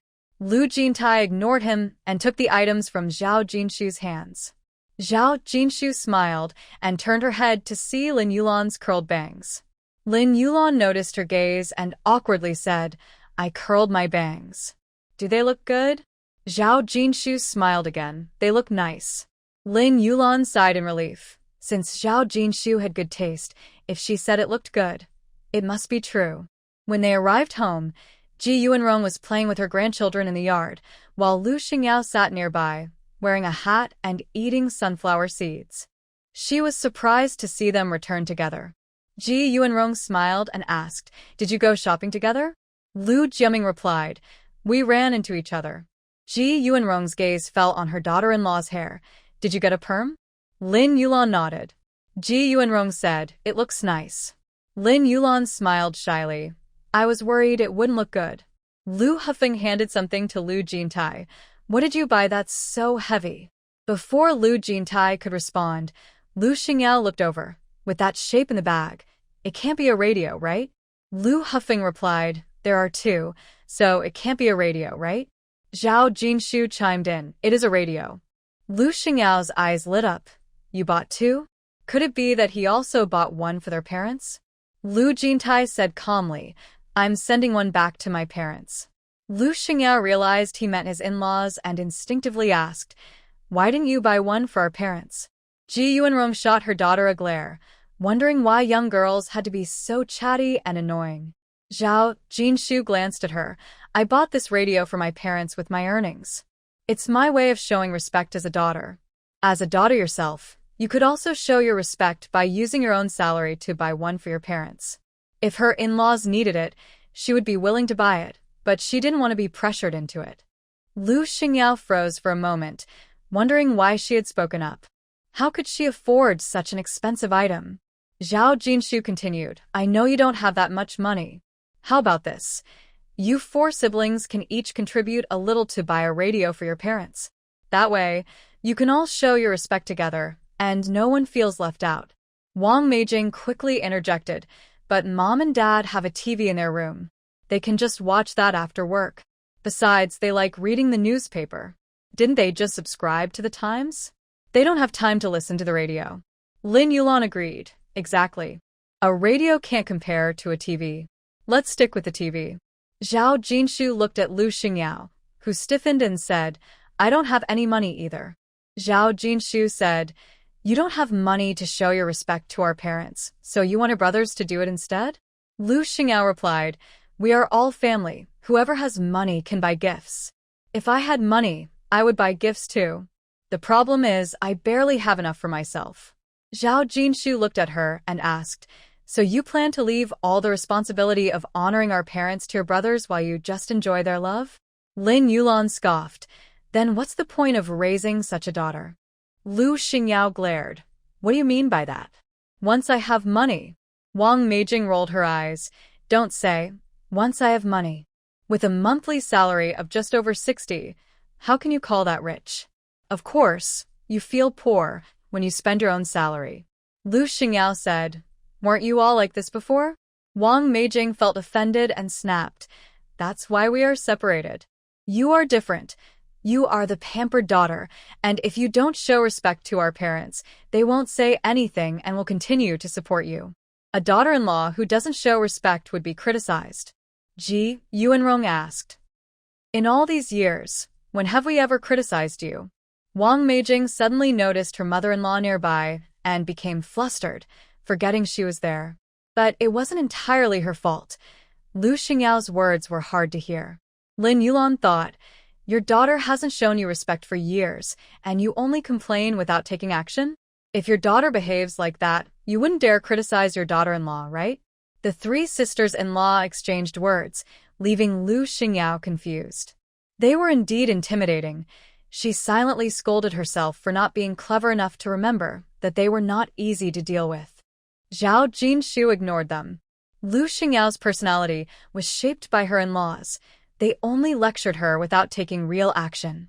To be honest, they couldn't bear to be too harsh on her. Since she was thick-skinned, she would only become more fearless.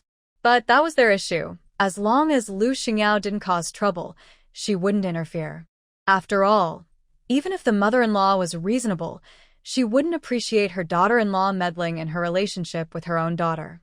Lu Zhe and Lu Rui saw their parents come back and rushed over. Zhao Jinshu patted their little faces and took them back to the room. Lu Jintai followed them into the room, took out a radio, and tuned it to a channel playing pop songs. It was playing Teresa Teng's song, Sweet Sweet, with the lyrics about a sweet smile. Zhao Jinshu hung her coat in the closet, gathered the dried clothes, and folded them neatly. Hearing the song, she couldn't help but hum along. Lu Zhe and Lu Rui curiously leaned on the table. Lu Zhe reached over and asked, Dad, can we listen to a story? Lu Jintai, distracted, replied, sure. He had never heard her sing before, so this was the first time, and he couldn't help but listen closely.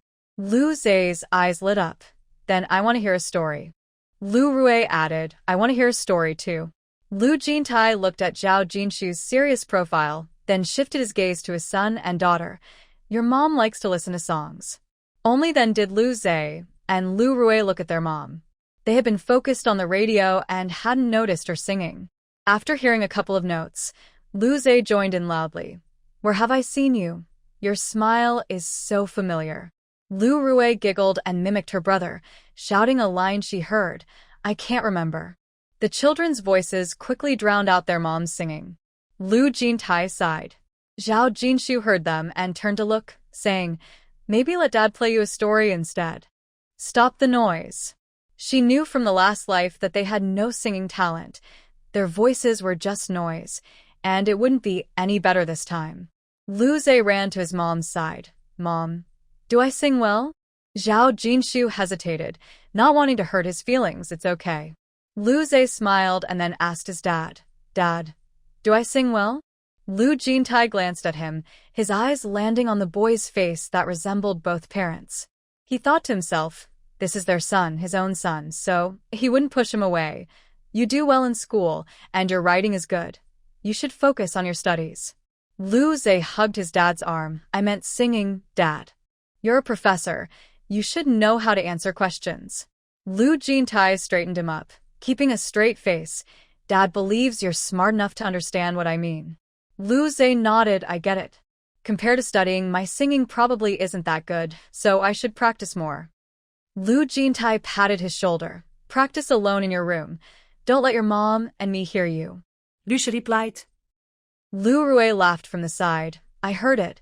Brother's singing is a little off-key, just a little, but Mom sings well. Lu Zhe rolled his eyes. I wasn't going to say anything about you.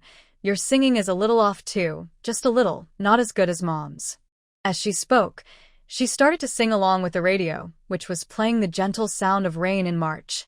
Lu Jintai suddenly stood up and said to Zhao Jinshu, I'll go make dinner. Zhao Jinshu glanced at them and said, Keep it down. You're disturbing others. Only then did they lower their voices. Zhao Jinshu stood up, walked out, and closed the door, instantly muffling the noise inside. Seeing her come out, Lu Jintai smiled and asked, "Can't take it?" Zhao Jinshu replied with a laugh. "With the door closed, it's quiet now. Let them have fun." Lu Jintai looked at her and said softly, "You sing well." Zhao Jinshu laughed. "I only hummed a few lines. That's not really singing." Lu Jintai insisted, "It sounds good." He added, "Neither of them inherited your talent for singing. Yet they still love to sing." Zhao Jinshu couldn't help but say, "I'm just average at singing. It's normal not to inherit it." Lu Jintai maintained, "It sounds good." As long as he liked it, that was enough for him. Zhao Jinshu laughed. "You're too supportive." Lu Jintai looked at her and said, "It's the truth. I'll get you some tapes, you can listen to whatever you like." Zhao Jinshu replied eagerly, "I'll be waiting for your tapes." Lu Jintai smiled at her. "It won't be long. As long as it doesn't delay you." "It won't." As soon as Lu Xingyao returned to her room, Ji Yuanyong called her into the room. Lu Xingyao thought her mom had something good to discuss, but upon entering her parents' room and seeing her mom's serious expression, she felt anxious and carefully walked over to hug her mom's arm. Tentatively, she said, "Mom, I've been really good lately. You don't like Guipan, and I've already told him we're not suited for each other. I come home on time every day." Ji Yuanyong remained silent, looking coldly at her while letting her try to win her over. After a while, Lu Xingyao noticed her mom's expression growing darker the more she spoke, so she lowered her voice and eventually fell silent, sitting there nervously. Ji Yuanyong asked her, "Do you think I don't like Guipan?" Lu Xingyao mumbled softly, "Isn't it obvious you don't like him?" Ji Yuanyong scoffed, "It's not that I don't like him. I just know you won't last long together." Lu Xingyao replied, "You've only met him once.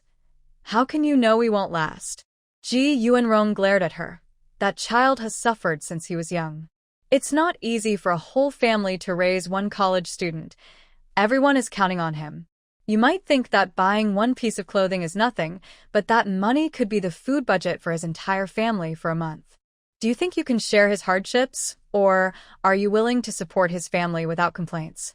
Lu Xingyao murmured, "Why should I?" Ji Yuanrong glanced at her. "I may not know others, but I know my own child. You question why, but how can you ask your sister-in-law to buy you a radio?" Lu Xingyao hesitated. Ji Yuanrong's tone was stern. "Don't say your second brother and sister-in-law have money. Your brother bought a refrigerator for the family, and I'm using the washing machine your sister-in-law has. They bring us food or invite us over for meals. Your sister-in-law's parents have taken care of them for so many years. She had both her children at her parents' home, and they helped her with everything. Now, when they buy a radio, you complain. What do you think your sister-in-law feels? If someone didn't know better, they might think I, as the mother-in-law, disapprove of my daughter-in-law buying things for her parents. Do you really think everyone is as selfish as you?" Her mother had never spoken to her so harshly. Even when she said she had raised her in vain, there was never such disappointment. Lu Xingyao's eyes turned red. "3 sisters-in-law criticized me, and now you do too." Ji Yuanrong couldn't help but rub her forehead. "After all this, is that all you have to say?" Seeing her mother looking at her with disappointment, Lu Xingyao panicked. "Mom, you don't care about me anymore." Ji Yuanrong sighed heavily. "You are stubborn and only see your own perspective. Look at your sister-in-law. Her parents have always loved her, just like your dad, and I love you. Even when your brother was sent away, they agreed to the marriage. Your brother and sister-in-law lived at her parents' house for years, and she has several siblings, yet no one complained. Do you know why?" Lu Xingyao was stunned. She had never thought about these issues. After her brother and sister-in-law got married, they lived at her sister-in-law's parents' home, and she had never heard of any conflicts. She even saw her sister-in-law sending books and materials to her nephew. If it were her, living at her parents' home after marriage, her sisters-in-law would surely have objections. Why? If it were possible, who wouldn't want to stay at their parents' home forever? Ji Yuanrong said, "Your second sister-in-law often buys things for her siblings and goes out of her way to send materials back to her nephew. This shows her love as a sister and an aunt. With such an aunt, who wouldn't welcome her when she returns home? What have you bought for your brother and sister-in-law?" Lu Xingyao replied, I occasionally buy snacks for them. It's not like I haven't bought anything. Ji Yuanrong glared at her. Those are for you to eat, and your nephew and niece just get a little. If you can't even share that with them, it's better not to call yourself an aunt. You might as well be a stranger. Lu Xingyao fell silent. Does it matter so much? Aren't we still family? Ji Yuanrong responded, your brothers are married now, and you will get married too, creating your own family. Then it won't be one family, but several. If you want others to treat you well, you need to treat them well too. Do you think your brothers and sisters-in-law are ungrateful? Lu Xingyao bit her lip, about to speak, but Ji Yuanrong interrupted, don't say anything. In your dad's and my eyes, your second brother and sister-in-law are the most respectful. Lu Xingyao was taken aback, and Ji Yuanrong asked, do you want to know who we think is the least respectful? Lu Xingyao thought, it can't be me, and asked who? Ji Yuanrong replied, you yourself are ungrateful. You haven't even cooked a meal for us, yet you expect your brothers and sisters-in-law to be respectful to us. How can you stand on that? Why do you think you can ask others to honor your parents? Just now, I almost wished I had never had you. How could you even ask your sister-in-law to buy us a radio? If you can't spare anything for your parents, why don't you buy it yourself? Lu Xingyao suddenly burst into tears. How am I ungrateful? Ji Yuanrong said, you talk about being respectful.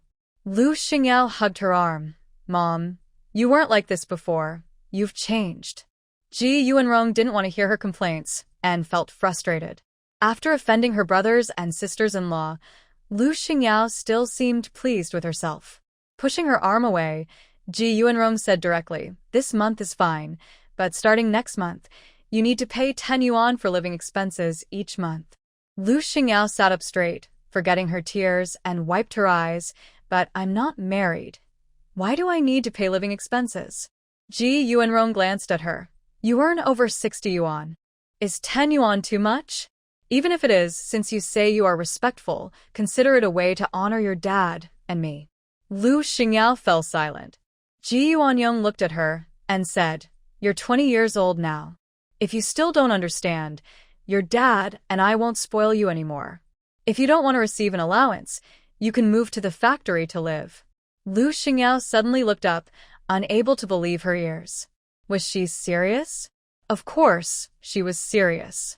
Ji Yuanyong stood up and said, that's settled. Lu Xingyao. Today was another day of filling flower pots with soil and shopping. Zhao Jinshu felt exhausted. After taking a shower, she didn't want to write her manuscript anymore. Instead, she took some paper and a pen and lay on her bed to write a letter to her parents. The two children had also taken showers and were each at the table writing letters to their grandparents. Zhao Jinshu ignored them and continued writing her own letter. Lu Jintai came in after a shower. The two children had finished their letters and handed their papers to their dad. Lu Jintai glanced at the paper and paused, asking, is this from Lu Rui? Lu Rui came running over in her slippers and leaned in to take a look. Dad, this is my letter. Lu Jintai pointed at the two little figures with hair on the paper and asked, what is this? Lu Rui replied, this is Dad. Lu Jintai asked, where's Dad's hair? Lu Rui pointed and said, these two are Dad's hair. Dad has a lot of hair. Seeing her serious expression, Lu Jintai silently accepted the idea of a dad with only 2 strands of hair and asked, what about Mom? Lu Rui flipped to the second page and said, Mom is here. Lu Jintai looked at her and asked, why are Dad and Mom separated? Lu Rui paused, realizing that Dad and Mom were together. After thinking for a moment, she explained, this is Dad at work, and Mom is at home writing stories and keeping me and my brother company, so they're separated. Lu Jintai picked her up and said, now that Dad is home, shouldn't we draw another picture? Lu Rui looked at her dad and thought it made sense. Dad can draw with me. Lu Jintai replied gently, okay. He took some paper and a pen, held her close, and began to draw. Lu Zhe saw his mom writing a letter and his dad comforting his sister, so he took a book and lay next to his mom to read. After about 10 minutes, he suddenly heard Lu Rui exclaim. Since his mom was still focused on her letter, he stayed put and continued reading. A few minutes later, Lu Rue exclaimed again. He couldn't hold back anymore and crawled over to lean on his dad's shoulder. He looked and exclaimed, "Is this Mom?" Zhao Jinshu finally looked up, glanced at them, and then lowered her head to continue writing. Lu Jintai hummed in response, and Lu Zhe said, "Dad's drawing of Mom is beautiful." Lu Rue, in her father's arms, added, "Mom is pretty, and Dad's drawing is the best." Lu Jintai patted his daughter's head to praise her. Lu Rue's answer gets full marks, while Lu Zhe's answer gets 50 points. Lu Zhe replied, "What? I praised your drawing and only got 50 points? Lu Rue chimed in, "Dad's drawing looks just like Mom. Mom is pretty, and Dad's drawing is the best." Lu Zhe huffed, "Mom is already pretty. If Dad's drawing wasn't good, it would make Mom look ugly. I'm not wrong, so I only got 50 points. Dad is so stingy." Lu Jintai explained, "Dad thinks your sister's answer deserves full marks, so she got full marks. If you didn't get full marks, you should find out why and improve, instead of calling Dad stingy." Lu Zhe thought for a moment and said, "All right, I also think Mom is pretty." Zhao Jinshu finished writing the last word and came over, asking, "What are you drawing?" Lu Jintai glanced at her and showed her the drawing. Zhao Jinshu looked up and saw her portrait, her eyes brightening. "Professor Lu, your drawing skills are quite good." Lu Jintai assessed her and replied, "I can't capture what I want. I can outline her features, but I can't capture her spirit." Zhao Jinshu asked, "Are you planning to send this to your parents? Why not just take some photos at a studio to send back?" Lu Jintai looked up, "You just said my drawing skills are good." Zhao Jinshu replied, "I think it's very well done, but didn't you just say you can't capture what you want? Photos would be clearer and probably show what you want." Lu Jintai looked at her and slowly said, "My parents would probably prefer our drawings, since the kids and I all drew, and you're the only one who didn't. If you want to send them our photos, find some time to go to the studio." Zhao Jinshu yawned, "I can't draw." Lu Jintai reassured her, "It's okay." Zhao Jinshu said, "I'm tired. You all draw. I'm going to sleep." Lu Jintai put away the paper and pens. "We'll wait until you're not tired to draw tomorrow." Zhao Jinshu agreed, "That works." Lu Jintai smiled. Lu Rue was also feeling sleepy. "We'll draw tomorrow." Tomorrow. Lu Zhe's face lit up. "Dad will come back tomorrow too?" Lu Jintai smiled and patted his shoulder. "Dad will be back every night this week. Now hurry back to your room and sleep." Lu Rue cheered. "I want Dad to pick us up from school." Lu Zhe laughed. "I want Dad to pick us up too. Dad will come back early tomorrow to pick you up from school." Lu Jintai carried Lu Rue back to the room, and Lu Zhe got out of bed, put on his slippers, and followed them. When Lu Jintai returned to the room, Zhao Jinshu was already lying on the bed. Lu Jintai got into bed and softly asked her, "You said last night that we would go to school together tomorrow to get a library card. Do you remember?" Zhao Jinshu replied, "Of course I remember." Lu Jintai looked at her and asked, "Shall we go together tomorrow?" Zhao Jinshu said, "Yes, we'll go tomorrow. I'm going to sleep now, so I won't talk anymore." With a positive answer, a hint of a smile appeared in Lu Jintai's eyes as he reached out to turn off the light. They had a dreamless night, sleeping well, and woke up early in the morning. As dawn broke, the couple got up. One prepared breakfast, while the other dressed the child. They worked together, ate, and then took the child to school. On their way back, they saw a car parked by the entrance of the courtyard, and Lu Jintai pulled her arm to walk over. Inside the car, Lu Jintai looked at Zhao Jinshu, who was sitting quietly beside him, and asked, "Are you nervous?" Zhao Jinshu looked up and laughed. "Nervous about what? Your school isn't a scary place." Lu Jintai agreed, "If they want to see you, they should be the ones feeling nervous." He added, "Just because they want to see you doesn't mean they can." Zhao Jinshu laughed again. Lu Jintai looked at her smiling face and said, "Whether they can see you depends on their luck." Zhao Jinshu was there to borrow books, so it didn't matter to her whether she met his colleagues. She just smiled and didn't say anything. Lu Jintai said, "You can read the books in my office while you wait for me to finish work." But Zhao Jinshu replied, "I need to go to the newspaper office after borrowing the books." The article is going to be published, and editor Lee wants to discuss some things with me.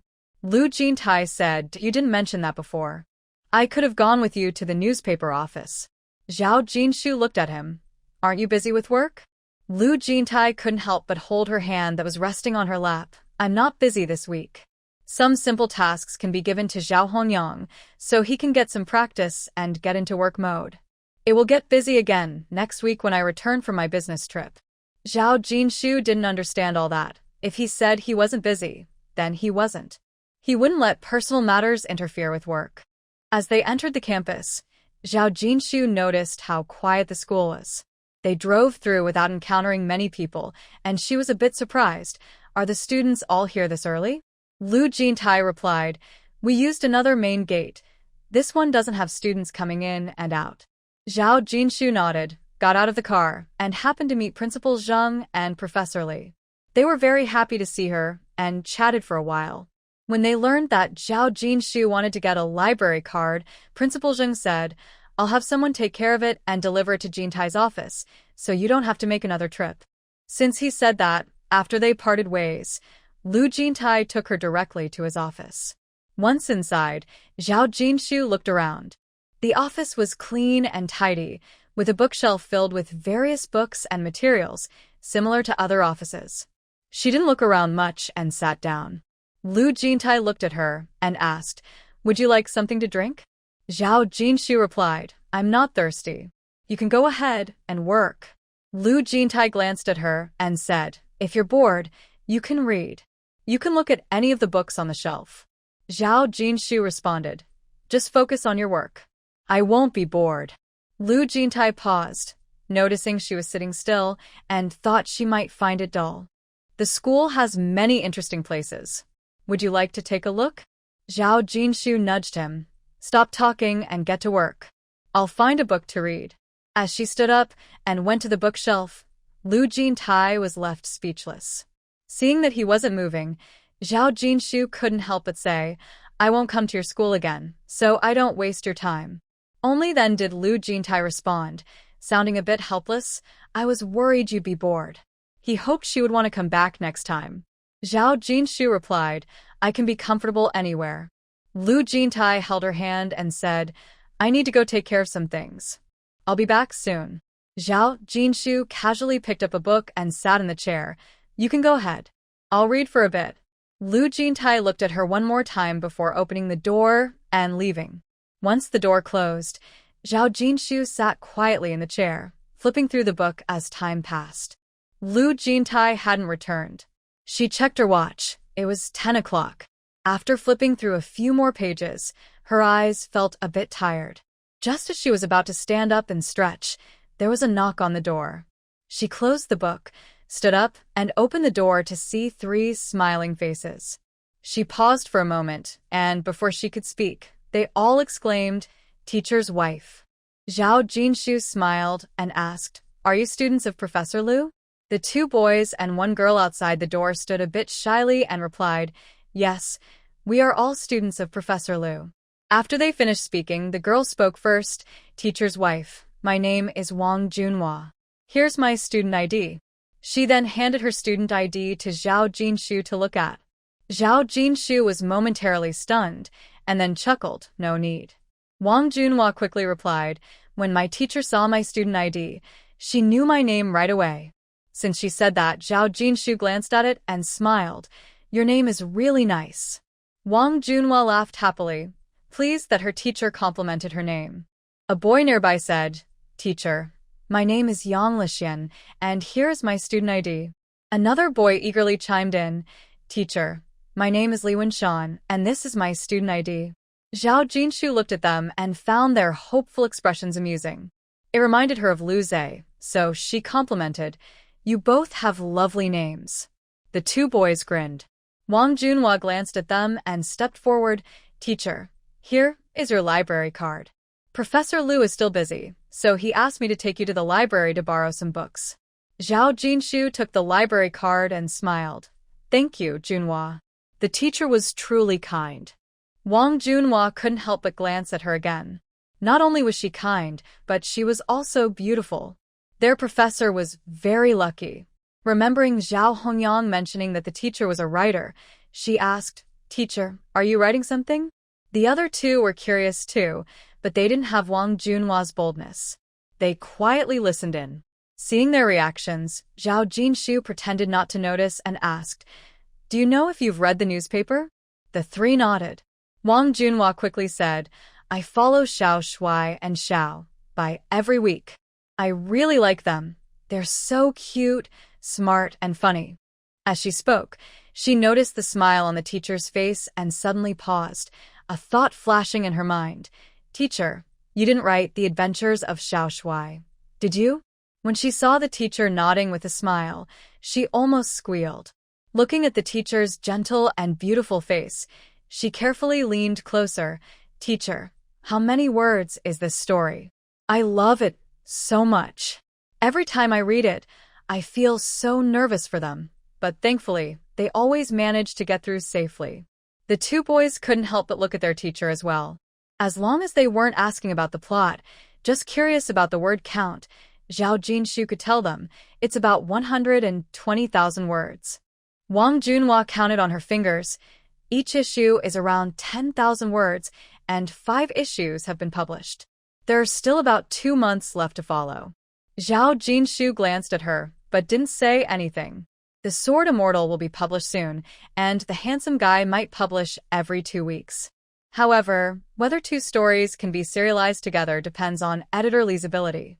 Zhao Jinshu asked, "Shall we go to the library now? Will it delay your classes?" Wang Junhua smiled. "No, we just finished our class." Zhao Jinshu replied, "Then let's go." "Should we lock the door?" Wang Junhua said, "We'll take the key. Professor Lu has a spare key." After locking the door, they went outside. Wang Junhua looked at Li Wenshan and Yang Lixian. "Do you want to come to the library with us?" Li Wenshan and Yang Lixian straightened up. "Of course we want to go. The professor told us to take care of the teacher's wife. They wouldn't let anyone down." Wang Junhua glanced at them. The professor clearly said to let her accompany the teacher's wife to the library, but didn't ask them to follow. However, since the teacher's wife was nearby, she didn't call them out. The group took Zhao Jinshu downstairs and headed toward the library. On the way, they met someone coming toward them. Wang Junhua looked up, trying to lead the teacher's wife to the other side, but the person had already approached. Han Fingji looked them over, her gaze lingering on Zhao Jinshu for a moment. With a smile, she asked Wang Junhua, "Where are you all going?" There was nothing to hide. Wang Junhua replied coldly, "We're going to the library." After school started, she learned that Han Fingji was no longer in Professor Lu's team. Although she didn't know the reason, she understood the professor's temperament. He wouldn't dismiss someone without a good reason unless they had provoked him. Later, Han Fingji approached her with some strange comments, saying that Professor Lu looked down on female students and that she would eventually be kicked out of the team, advising her to plan ahead. Wang Junhua didn't believe it. As long as she studied hard and kept up with everyone, the professor wouldn't dismiss her. Now, the professor even asked her to accompany the teacher's wife, clearly valuing her performance. This woman had bad intentions. Since she was dismissed, she wanted Wang Junhua to leave the professor's lab too. No wonder the professor wanted to get rid of her. Wang Junhua couldn't let someone with such bad intentions get close to the teacher's wife. Han Fingji nodded and looked at Zhao Jinshu. "Who is this?" She wasn't foolish. Anyone who could have these people accompany her was certainly not ordinary. Moreover, the way this woman dressed and her overall demeanor were quite exceptional, making it even more unlikely for her to be an ordinary person. Li Wenshan was about to speak, but Wang Junhua kicked him. Li Wenshan was confused, but remained silent. Han Fengsi pös, feeling nervös. She was even more curious about this woman. These people were all students of Lu Jintai, and they were so protective of her. Could this woman be someone important to Lu Jintai? She didn't think the woman was Lu Jintai's rural wife. After all, her clothing and style didn't match that description. The rural wife already had 2 children and couldn't possibly be this young, beautiful, and graceful. Thinking this, she focused her gaze back on the woman, just as she was about to speak. Zhao Jinshu looked at Wang Junhua and said, "Let's go." Wang Junhua replied, "Yes, let's go." The group walked past Han Fingji. She turned to watch their backs, thought for a moment, and decided to follow them. Wang Junhua glanced back and saw her coming, muttering to herself about her being persistent. She turned to Yang Lixian and Li Wenshan, whispering, "It's not easy for our teacher to visit the school. We need to take good care of her and not let any troublemakers disturb her." Yang Lixian, being more observant, looked back and understood immediately. Got it. Li Wenshan, though not as perceptive, was obedient and nodded along with whatever his senior sister said.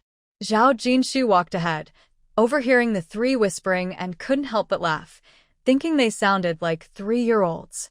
After all, who was older? Yet, Lu Jintai's students were still quite adorable. The group headed to the library, and Han Fingji followed them there.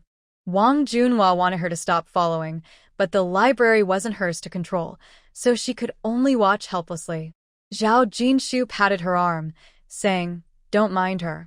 If she wants to follow, just let it be." Wang Junhua was momentarily stunned, but, meeting her teacher's gentle gaze, felt her irritation miraculously calm down. She nodded and obediently introduced the library to her teacher. Yang Lixian noticed his senior sister was quietly following their teacher and exchanged glances with Li Wenshan, wondering when she had become so compliant. Did their teacher's words hold more weight than the professor's?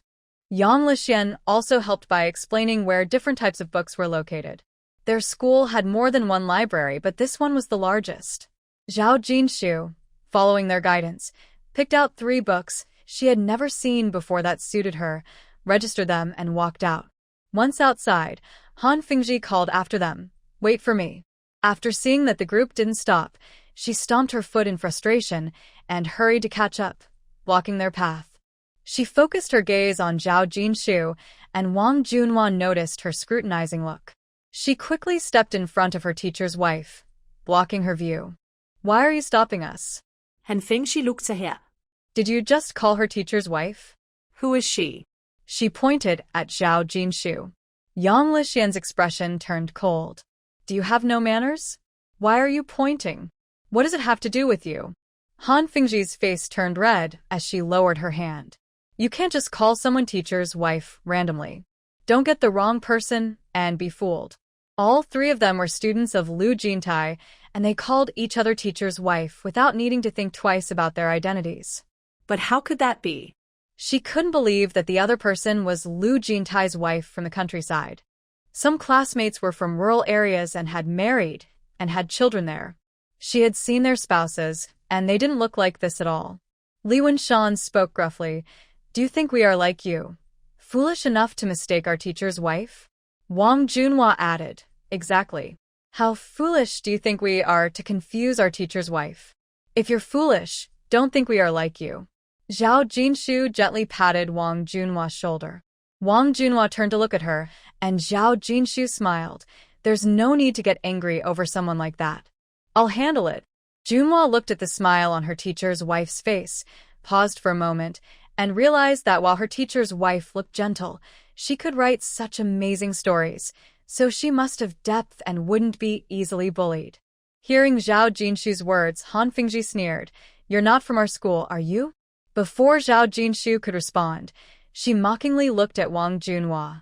"You just bring outsiders to school to borrow books? Did you ask the school leaders for permission?"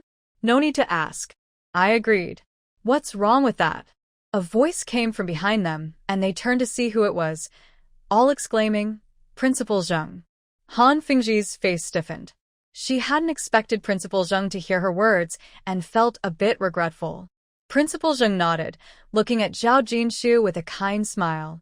"Jinshu, did you find the books you wanted?" Zhao Jinshu looked at the book in her hands. "I did." Principal Zheng said, "That's good to hear." As long as she got the books she wanted, it would save him trouble with Jintai later. Thinking this, he looked at Wang Junhua and the others. "Take your teacher's wife back." The 3 of them said their goodbyes and left without saying more.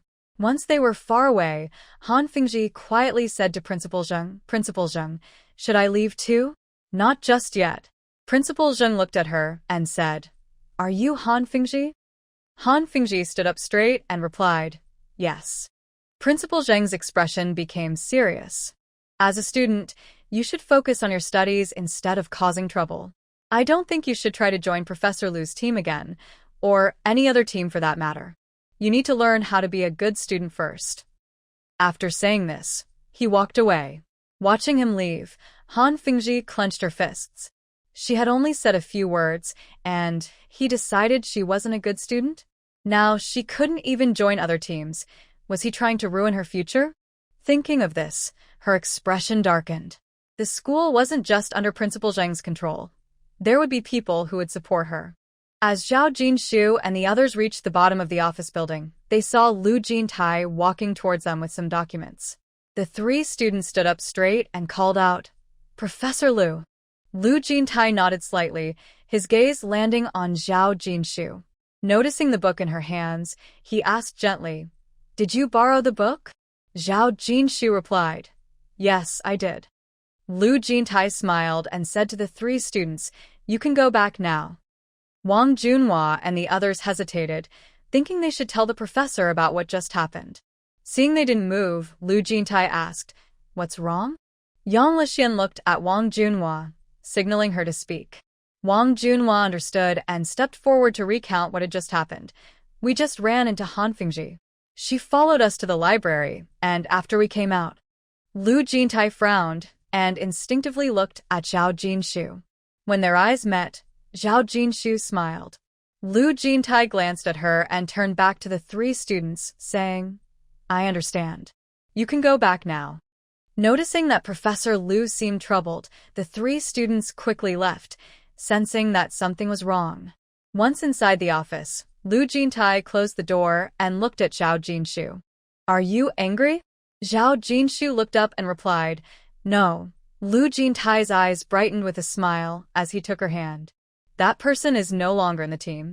Zhao Jinshu looked at him and suddenly smiled, saying, "Is she the girl who wrote you a note last time?" Lu Jintai caught the playful tone in her voice. "We're married. You should know my situation. Why would she write to me?" He was already married with children in school.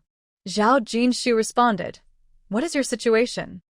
Lu Jintai glanced at her. "Don't be mischievous." Zhao Jinshu laughed. "I naturally know about Professor Lu. He's around 30, yet he has a young girl writing him notes." Lu Jintai warned her by squeezing her hand. "Zhao Jinshu."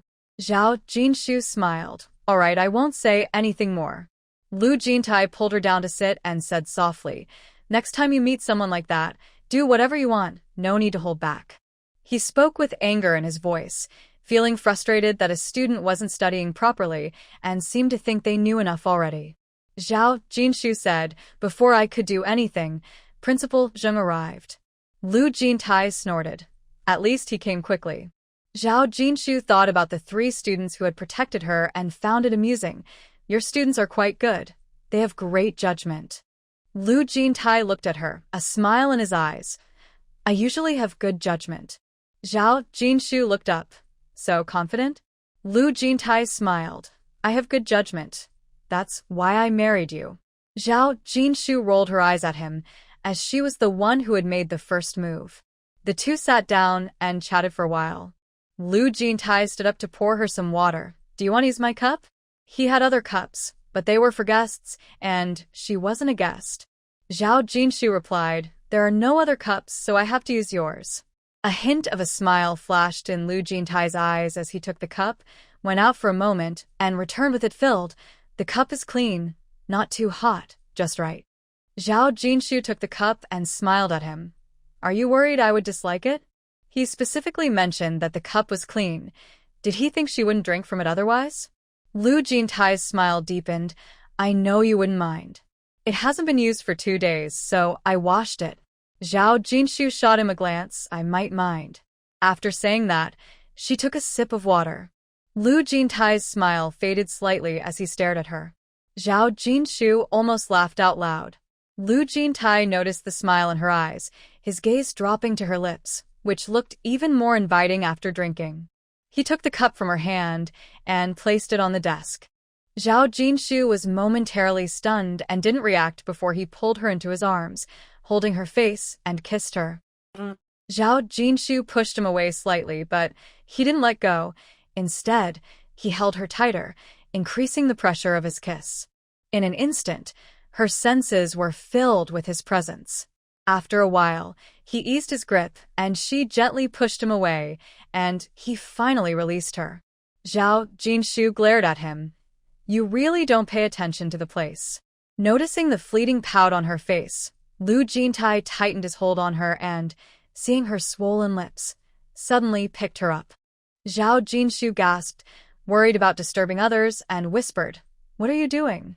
Without answering, Lu Jintai carried her to a door next to the bookshelf, entered, and placed her on a bed inside. Zhao Jinshu realized there was a small room with a single bed and a simple cabinet. Lu Jintai sat on the bed and, without giving her time to react, leaned in again. Zhao Jinshu widened her eyes and pushed him away slightly. She asked, "Are you serious?" Lu Jintai kissed her again while unbuttoning her shirt. Seeing he was focused on what he was doing, she took the chance to say, "You're not being respectful." In the school office, it began. Lu Jintai paused slightly, his intense gaze on her. "I couldn't help it. It will be quick." Zhao Jinshu whispered, "What if someone comes?" "It won't happen." However, not long after he spoke, there was a knock on the door. Both of them froze. Zhao Jinshu said quietly, "Someone is knocking." Lu Jintai replied, "It's fine. They might just want to see you since they know you're here. Ignore them." He then leaned down again. Zhao Jinshu muttered, "This feels like sneaking around." Lu Jintai remained silent. Sure enough, after 2 knocks and no response, the knocking stopped. They resumed what they were doing and no one knocked again. Time passed slowly, and the atmosphere in the room grew more intense as they forgot everything else. Eventually, everything calmed down. Zhao Jinshu, covered in sweat, looked at the man holding her tightly. Seeing him with his eyes closed, she gently freed herself from his arms and sat up. Lu Jintai opened his eyes, his voice a bit hoarse. "What's wrong?" Zhao Jinshu checked the time and said, "It's almost time. Aren't you hungry?" Lu Jintai sat up and put on his clothes. "Let's go to Gu Qingye's place for some chicken soup. You've been working hard these past few days." Zhao Jinshu got dressed. "I really am tired." I didn't expect that the distinguished Professor Lu could be so reckless at times. When a man gets carried away, it seems he forgets all about women and can be anywhere. Hearing this, Lu Jintai's movements while getting dressed felt a bit awkward. He hadn't expected this situation. Looking up at her smiling face, he thought they had been getting along well, and she must like him too. He had no regrets. What was wrong with Professor Lu? Even he wanted to share intimate moments with his wife. That was natural. After getting dressed, Lu Jintai went out and poured hot water from the kettle. They washed their faces, and Zhao Jinshu tidied her hair before heading downstairs.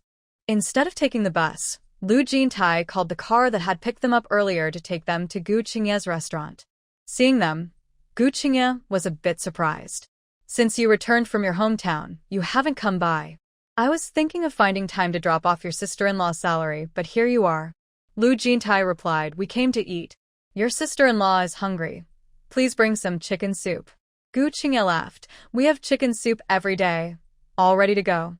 Your sister-in-law can come by any time for some." As he led them to a private room, he instructed the staff to serve them chicken soup. Once they sat down, the soup was brought over, and Lu Jintai served a bowl to Zhao Jinshu. Zhao Jinshu picked it up and sipped slowly. Gu Qingye looked at them and asked, "Is there anything else you want to eat? Should I cook something for you?" It wasn't a holiday, and it was almost 2 o'clock, so the restaurant wasn't very busy. Lu Jintai looked up and said, "Fry some vegetables. Your sister-in-law likes stir-fried shredded pork with pickled vegetables. Please make that for her." Gu Qingye agreed and went to the kitchen. The restaurant was busy, but the 3 dishes were quickly prepared, and he personally brought them over. After placing the dishes on the table, Gu Qingye didn't rush to leave and asked, "Isn't Jintai working today?" Thinking about the 2 of them cuddling in the office lounge, both paused for a moment while holding their chopsticks. Lu Jintai calmly placed some shredded pork in Zhao Jinshu's bowl and replied, "Your sister-in-law went to the school to get a library card. I accompanied her." Gu Qingye, not understanding, just smiled and said, Your sister-in-law really enjoys reading. She even went to Jintai's school to borrow books.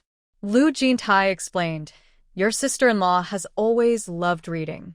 She mainly went to borrow books for work. Gu Qingye was surprised. What kind of work needs reading? Has your sister-in-law found another job? Lu Jintai looked up. You didn't know? Gu Qingye was confused. Should I know? No one had told him. So how could he know? Lu Jintai frowned, and Zhao Jinshu laughed beside him. It seems we really haven't mentioned it. Lu Jintai served her another bowl of chicken soup, saying, have some more soup. Zhao Jinshu took the food and realized she was quite hungry. She had eaten a lot today. Lu Jintai then looked at Gu Qingye and said, your sister-in-law is writing a story, and it has been published in the newspaper for over a month now. Gu Qingye looked at Zhao Jinshu in disbelief. I didn't expect your sister-in-law had this talent. He truly didn't expect it. He considered himself a simple person and always respected those with culture. His friend Lu Jintai was the most cultured among them, so he often consulted him about things. He was surprised to learn that his sister-in-law's story was published. This couple quietly accomplished great things. Especially his sister-in-law. Not only was she a great cook, but she was also a talented writer. They were definitely the people he admired most in his life. Zhao Jinshu smiled and didn't downplay it. It's okay. Gu Qingye added, I'll go buy a newspaper later to admire your sister-in-law's work. Lu Jintai suggested, just subscribe for a year. Your sister-in-law will have more works published. Gu Qingye thought about it. Although he didn't enjoy reading books or newspapers, it was his sister-in-law's work, so he decided to subscribe to the newspaper to support her. He laughed and said, looks like I need to read more and learn, otherwise, I won't be able to communicate with you both. Zhao Jinshu chuckled. It's not that serious. Lu Jintai replied, it's not that serious. We mainly accommodate you. Gu Qingye. Seeing his disappointed expression, Zhao Jinshu laughed and said, he was joking with you. I was speaking the truth, Lu Jintai said, looking at her. Are you speaking for him? Zhao Jinshu shot him a glance, lowered her head to drink her soup, and ignored him. Gu Qingye. Lu Jintai laughed and turned to Gu Qingye. Aren't you busy? Gu Qingye replied, not at the moment. I can chat with you. Lu Jintai said, we have things to do after we finish eating, so you can go back to work. The restaurant work was quite fragmented. He could find time if he wanted to be busy, but he could also find plenty to do if he wasn't. With that, Gu Qingye got up and went to work. Once it was just the two of them, Lu Jintai remarked, you lack awareness. Zhao Jinshu kicked him lightly, and Lu Jintai looked at her. Do you think I'm wrong?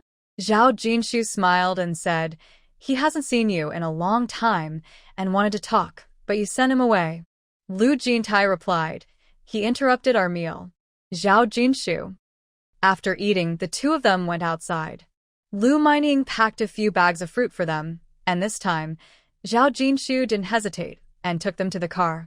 By the time they arrived, it was almost 3 o'clock. Editor Li welcomed them in, and after they sat down, he pointed to his desk. Take a look. These are all letters from readers for Comrade Zhao. Zhao Jinshu looked over. So many? Editor Li felt both helpless and proud. Yes, it's much more than last time. If you think it's too much, you don't have to read them all, just pick a few. Zhao Jinshu replied. I'll take them back to read later. Whenever she had time, she would read them one by one, as they were all heartfelt messages from readers. Editor Li then pulled out the manuscript for Sword Immortal. There are a few places that need revision. Zhao Jinshu took the manuscript, glanced at it, and nodded. Can I make the changes in the meeting room? Editor Li thought about suggesting she could revise it at his desk, but seeing the pile of envelopes, he held back his words. Editor Li stood up. Let's go together. The three of them went to the meeting room. There weren't many changes needed, and they finished in less than half an hour. Editor Li looked at Zhao Jinshu. I'll try to get 2 articles serialized together. Xiao Shui has already become popular. If I can't manage that, this Sword Immortal might be serialized every 2 weeks. We'll publish it first to see how readers react. Zhao Jinshu understood. The three of them stood up and walked out. Just a few steps outside, they encountered 2 men coming toward them. Editor Li looked up, his expression darkening. feeling an urge to scold them. He coldly said, "Oh, what a coincidence." Editor, who chuckled awkwardly. The newspaper has a lot of materials, and Xiangguang Yuan has been coming to the office to look for information. He just heard that Comrade Zhao is here and wanted to ask her some writing questions. After this time, he naturally knew who this female comrade was. The popularity of Xiao Shuai's adventures was enough to catch the attention of peers, who would naturally want to find out who the author was. Hearing the familiar name, Lu Jintai looked up and saw a young man, discreetly sizing him up, realizing he was even younger than him. Editor Lee sneered. Was he trying to learn from her? Quite calculating. Editor who added, "Of course, if Comrade Zhao has any writing questions, she can also ask Xiangguang Yuan and you can exchange ideas." Editor Lee continued to sneer. "They're not even writing in the same genre. What is there to discuss? Do they really need to exchange ideas?" After saying that, he looked at Lu Jintai. "What do you think?" Lu Jintai glanced at Zhao Jinshu, who was smiling and seemed to be deep in thought. He hesitated before speaking. Stories of the same type indeed allow for more communication. Hearing this, Xiangguang Yuan's eyes lit up, and he smiled broadly as he took out a notebook from his pocket. "I read Comrade Zhao's story and got some inspiration. I also tried writing a story and would like to ask Comrade Zhao for advice." He said this while handing the notebook to Zhao Jinshu. Zhao Jinshu accepted it. Lu Jintai. Editor Li leaned closer to Lu Jintai, saying, "He's so young that he can't tell we don't welcome him. He really has thick skin, don't you think?" Lu Jintai felt that not only was he thick-skinned, but his smile was also too flattering, lacking sincerity. Did he think that smiling like this would win Zhao Jinshu over? Editor who smiled broadly, "Yes, yes. Let Comrade Zhao take a look and share ideas. Who knows, you might find some inspiration. Come on, let's go to the meeting room." Editor Lee scoffed. What a shameless person. But he still followed him to the meeting room. A group of people settled in the meeting room. Zhao Jinshu sat down and began to read, only planning to look at the beginning. Lu Jintai sat beside her, while Editor Lee took a seat on her other side. Xiangguang Yuan and Editor, who could only sit next to them. Editor who looked at Editor Lee oldly. "You should tell them. They're all writers, and if Comrade Zhao has any questions in the future, she can ask Xiangguang Yuan. It's great for everyone to communicate and learn from each other. I'm not trying to steal anyone from you, so why be so nervous?" Editor Lee replied, "That's because you know you can't steal anyone." Editor who thought to himself that it wasn't something he could just take. "Don't worry, I won't steal anyone." Editor Lee chuckled, then turned to Lu Jintai. "Did Comrade Zhao communicate with anyone while writing these stories?" Lu Jintai glanced at Zhao Jinshu, who was reading the manuscript, and slowly replied, "No. The reason for writing fairy tales is that our son reads too quickly, and he has finished many children's books on the market. This current story about the sword fairy was inspired by seeing our son play with a sword. Our lives are colorful, and many things can inspire her." Editor Lee said, "That's why I say Comrade Zhao is very talented." Zhao Jinshu. Xiangguang Yuan sighed. "Comrade Zhao is indeed very talented. I should learn from her, but how can I make life more colorful?" Lu Jintai. Editor Lee looked at him. "Do you have a son?" Comrade Zhao's inspiration comes from her son. Xiangguang Yuan touched his forehead, feeling a bit shy. "I don't have a partner yet." He had been a youth worker for 2 years, didn't get into college, and after returning home, he didn't have a job or even a proper place to live, sleeping on the floor in the living room. Who would want to marry him? Lu Jintai suggested, "You could find a partner. Maybe that would spark your inspiration." Xiangguang Yuan felt a bit embarrassed. "I made some money from my last book, enough to buy a small apartment, but I don't have a formal job. Would anyone want to date me?" Lu Jintai replied, "If you're sincere and looking, someone will come along." Xiangguang Yuan said, "Then I'll go home and ask my mom to help me." Editor who commented. Zhao Jinshu glanced at him, wondering when he became so concerned about other people's marriage issues. Meeting her puzzled gaze, Lu Jintai maintained his usual expression and asked her, "Have you finished reading?" Zhao Jinshu replied, "Not yet." Lu Jintai urged, "Then hurry up. We need to go pick up the kids." Zhao Jinshu responded, okay. She looked at Xiangguang Yuan and thoughtfully said, you have a good writing style. It's well done. There were indeed no major issues. Xiangguang Yuan had already published a book and was a mature author with storytelling ability. The plot was a bit ordinary, but she couldn't ask others to change it, as that would be like giving up on the piece. Besides, even if it was ordinary, it was still good enough for now. Editor who turned to her. Comrade Zhao, do you think this story can be a hit? Xiangguang Yuan quickly replied, I'm not thinking about whether it will be a hit. I just want it published. Zhao Jinshu looked at editor who. You're the editor. You should be able to judge better than I can if a story will be a hit. Editor Li scoffed. If Comrade Zhao says it will be a hit and it doesn't, you'll blame her. If she says it won't be a hit and it does, people will criticize her for not seeing its potential. It's fine to discuss, but don't ask her these pointless questions that you're unsure about yourself. As soon as he finished speaking, Lu Jintai stood up and looked at Zhao Jinshu. It's getting late. We should go pick up the kids from school. Zhao Jinshu handed the manuscript to Xiangguang Yuan and stood up. They both walked outside together. Editor Li followed behind, saying, make sure to gather the reader letters and take them back with you. Zhao Jinshu nodded and turned back to his office to collect the envelopes. In the meeting room, Xiangguang Yuan looked at editor Hu and asked, why did you ask Comrade Zhao if this story would be a hit? Editor Hu glanced at him and sighed. Comrade Zhao has had another manuscript approved, and it will be published this week. He hadn't received any good manuscripts himself, but Comrade Zhao had been quite popular at the newspaper lately. If Comrade Zhao said that Xiangguang Yuan's story could be a hit, with Zhao's endorsement, he could negotiate better terms with the newspaper. Unexpectedly, Comrade Zhao wrote well and was also cautious, not saying anything unnecessary. Xiangguang Yuan's eyes lit up. Comrade Zhao has another story being published?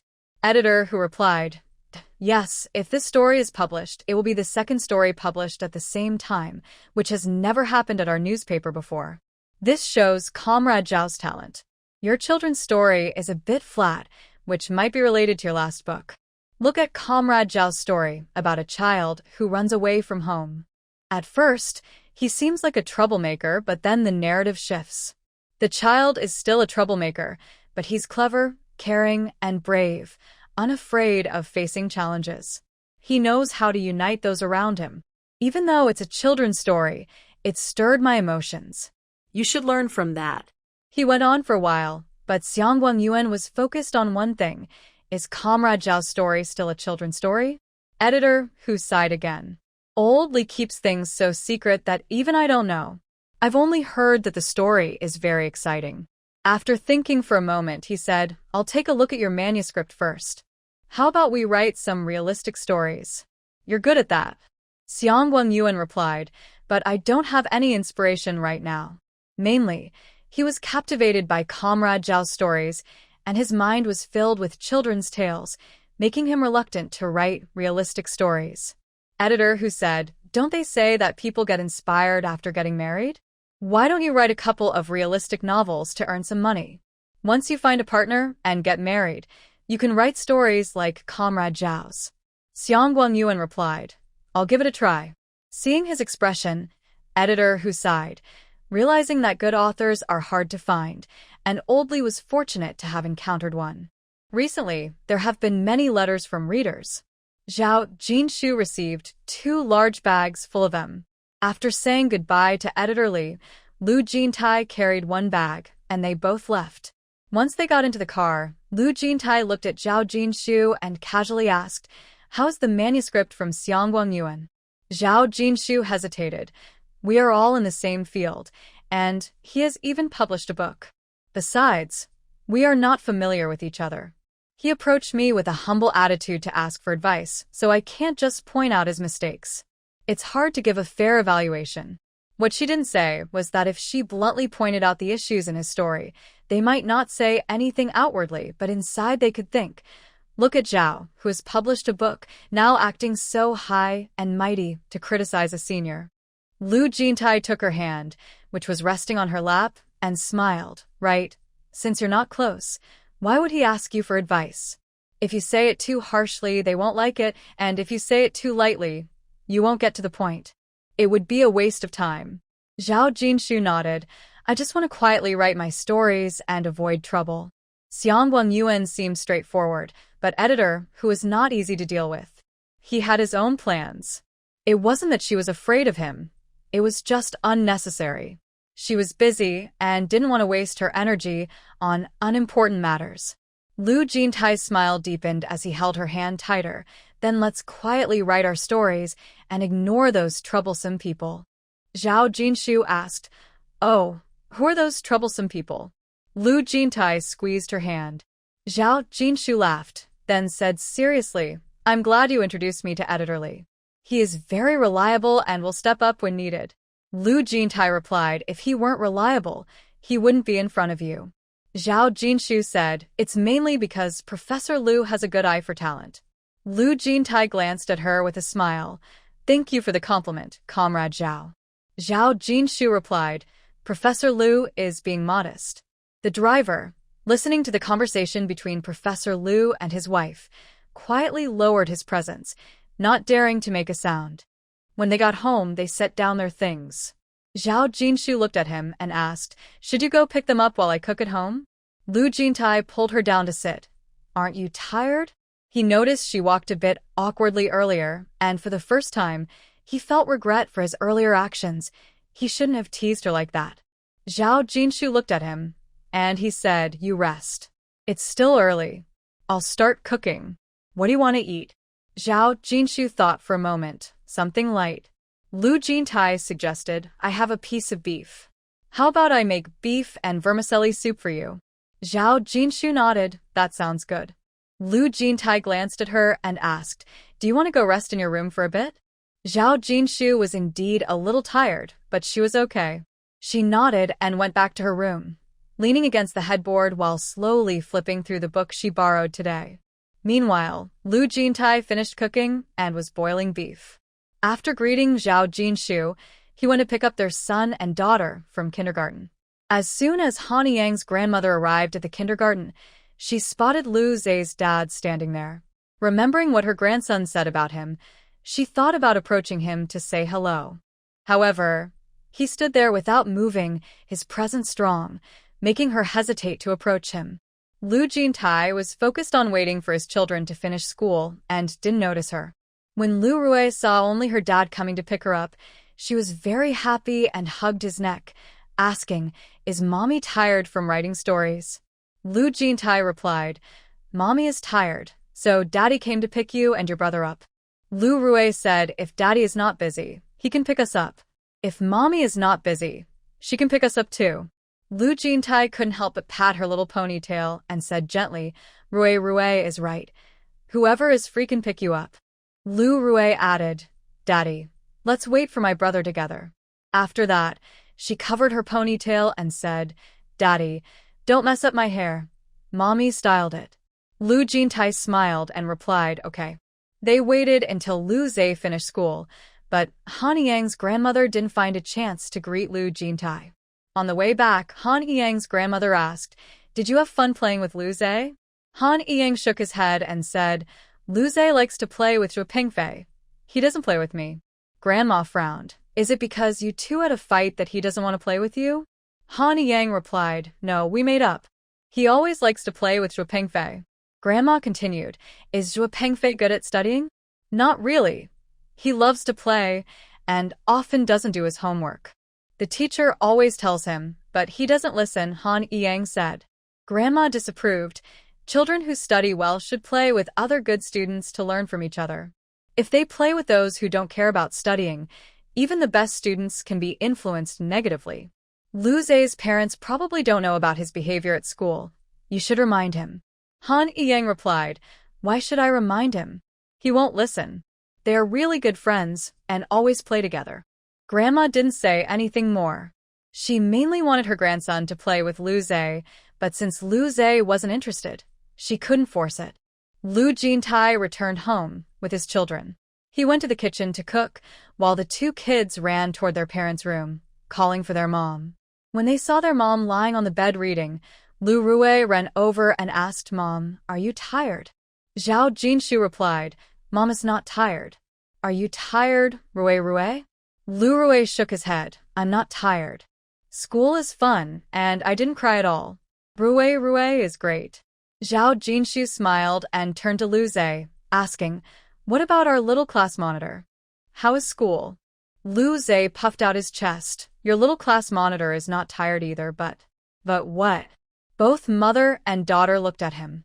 Lu Zhe walked over and leaned next to his mom. Some classmates in our class want to come to our house to play. They're all his good friends. Zhao Jinshu looked at him.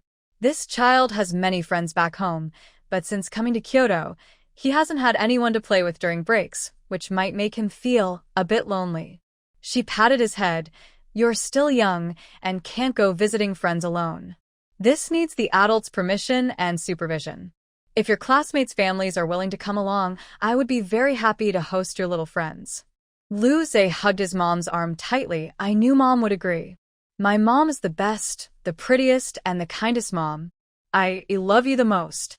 Saying this, he buried his face in her embrace. Zhao Jinshu laughed and patted his little bottom. Oh, are you shy now? Lu Zhe smiled and didn't say anything. He always loved his mom the most. Lu Rue watched her brother and then looked at her mom, her little face confused. She also loved her mom the most, so why was he shy? After some playful moments with their mom, Lu Zhe ran off to do his homework. Lu Rue's homework was simpler, so she asked her parents to read with her. She planned to eat first and then study, so she ran outside to play with a shuttlecock. While she was playing, Lu Manting came back crying, followed by a stern-faced Wang Meijing. Lu Rue glanced over and walked up, asking with concern, Sister, why are you crying? Lu Manting snapped back loudly, It's none of your business, go away. Lu Rue was startled and stood there in shock. Wang Meijing didn't expect her daughter to take her frustration out on Lu Rue, and she was relieved that Zhao Jinshu and her older brother weren't around. Otherwise, it would have been trouble. Just then, she noticed Lu Jintai had come out, and she suddenly felt awkward. Lu Jintai walked over with a serious face, and Lu Rue hugged his leg, her eyes red. Dad. Lu Jintai picked her up, gently patting her back, and comforted her. It's okay. Daddy is here. Lu Rue held onto her dad's neck, without saying a word. While soothing her, Lu Jintai said, You're the youngest. Next time you see them arguing, stay away to avoid getting hurt. Lu Rue replied, I won't pay attention to them. Lu Jintai said, That's right, ignore them. They can be mean. Hearing this, Wang Meijing felt embarrassed and went inside the house. Lu Manting glanced at her second uncle, forgot about crying, and quickly ran into the house.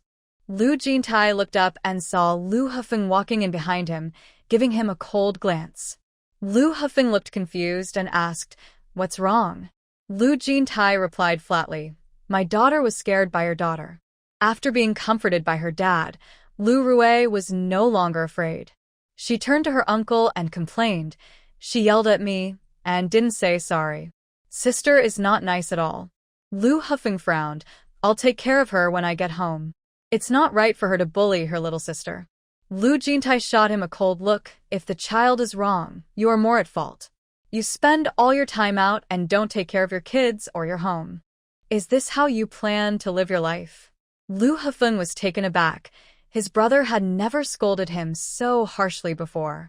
After saying a few words, Lu Jintai noticed he was silent and didn't say more. He turned and met Zhao Jinshu's gaze. He paused slightly and walked over with Lu Rue in his arms. When did you arrive? Zhao Jinshu replied, Just now. As she spoke, she looked at Lu Jintai's daughter and gently touched her face. Shall we go back inside and read? Lu Rue said, Mommy will read with me. Zhao Jinshu replied, Okay, Mommy will read with you. Back in a room, Lu Jintai took off Lu Rue's shoes and placed her on the bed before heading to the kitchen to cook. Zhao Jinshu went to the bookshelf to find a book to read to her. Lu Zhe, leaving his half-finished homework, ran over to take a look. Rue, did you cry? Lu Rue replied, Sister was mean and yelled at me. Lu Zhe pouted and, noticing their parents were not around, whispered to her, Sister is the meanest and likes to cry. If you don't stand up to her, she'll bully you. Big brother will help you get back at her. Lu Rue leaned in and whispered, Brother, how do we get back at her? Lu Zhe whispered in her ear, "Let's tell Grandma, and let her scold her. Let's see if she dares to be mean to you again." "What are you two whispering about?" They turned to see their mom walking in. Lu Zhe nudged his sister and quickly said, "We weren't whispering about anything." After he finished speaking, he looked at Lu Rue, who giggled and said, "Brother is so funny, but we didn't say anything, Mom." Zhao Jinshu ignored them, sat next to Lu Rue, and helped her read. Before dinner, the two kids finished their homework. After filling their stomachs and wiping their mouths, they said they were going to see Grandma and Grandpa and ran off hand in hand. Zhao Jinshu watched their backs and said, "They have little secrets." Lu Jintai smiled at her and replied, "They are growing up, and their little secrets will only increase. We need to get used to it." Zhao Jinshu looked up at him and said, "You understand a lot, Professor Lu." Lu Jintai paused while clearing the dishes, recognizing her familiar expression. He asked helplessly, "What do you want to say?" Zhao Jinshu's smile brightened. "It seems you have many little secrets too, Professor Lu." Lu Jintai couldn't help but chuckle. "If Comrade Zhao wants to know my little secrets, feel free to ask. I will answer honestly." Zhao Jinshu exclaimed, "So open?" Lu Jintai smiled at her. "A gentleman is open and honest." Zhao Jinshu glanced at the self-proclaimed gentleman, laughing, "Then I'll trouble this gentleman Lu to wash the dishes." After saying that, she stood up to bring in the clothes drying in the hallway. Lu Jintai watched her actions and chuckled softly, then bent down to tidy up the dishes. After cleaning the house, he returned to the room and saw her reading letters from readers. He walked over to help her open the envelopes. Zhao Jinshu glanced at him but said nothing, continuing to read. Lu Jintai opened an envelope and quickly scanned the content, nodding slightly. "This reader has good insight. Their comments are fair." Hearing this, Zhao Jinshu smiled.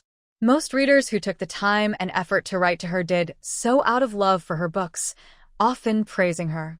After he placed the letter in front of Zhao Jinshu, he opened another envelope. As he glanced at it, he noticed it was filled with compliments for her. He agreed and placed it on top of the first letter. After opening several more letters, all praising her, Lu Jintai's expression relaxed.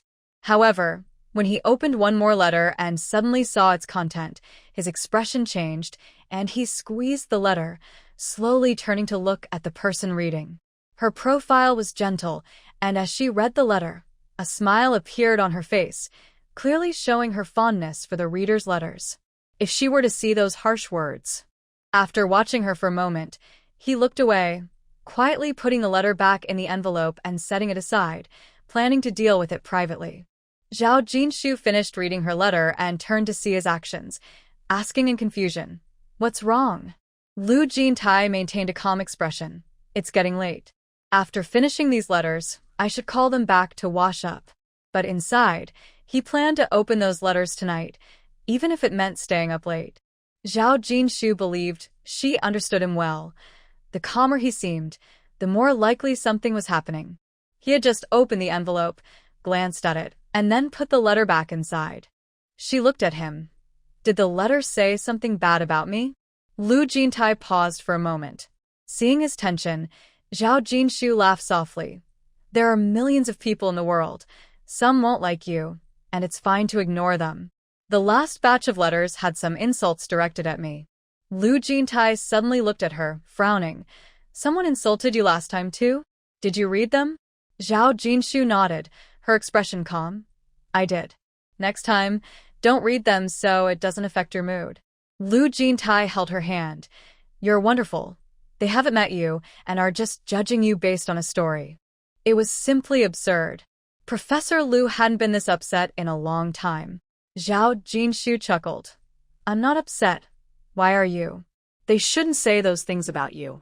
Lu Jintai looked at her. She was so good. Zhao Jinshu pulled her hand away and stood up to put the letters in a bag. "Don't open these letters. You might get upset." But Lu Jintai said, "I'll read them first and then you can look at them." "I won't be upset." Zhao Jinshu replied, "I don't believe you." Seeing her insistence, Lu Jintai suggested, "I won't read them. I'll have someone help me go through them first. If they are just suggestions, that's fine, but some are not." They won't benefit you and might affect your thoughts. Let's not read them, okay? Zhao Jinshu thought for a moment. As long as they aren't just random insults but genuine feedback, I want to see them. I need to know what real readers think to improve. Lu Jintai's expression softened slightly. Don't worry. I'll make sure to select the good comments for you. Zhao Jinshu glanced at him. I'm not that fragile. Writing is meant to be seen and commented on. If someone criticizes me, it means my book is getting attention. If no one cares, that would be truly frightening. She was criticized for writing in her past life, so she has gotten used to it, and this life is much better. Lu Jintai noticed her serious expression and paused before replying earnestly, You are great, but that doesn't mean you have to accept every comment unconditionally. Some things you can listen to, while others you can ignore or not even look at. Don't take it to heart. Zhao Jinshu nodded, saying she was used to it and wouldn't get angry. She smiled at him. Just don't get so upset. Lu Jintai glanced at her. I rarely get angry. But thinking about what others said about her made it hard for him not to feel upset. Zhao Jinshu pulled him up, and they both went to the main room. Upon arriving, they found the people from the big and third families there. Lu Hefeng and Wang Meijing sat quietly, while Lu Manting had red eyes.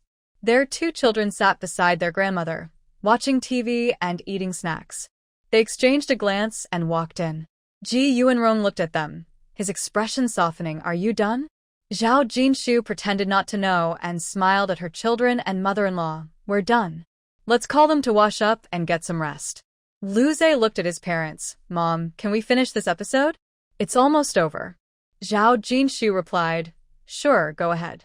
Lu Zhe smiled happily and pointed to the empty seats beside him. Mom and Dad, sit down and wait for us. They sat down next to him. After the show finished, Zhao Jinshu and Lu Jintai stood up to leave with the children.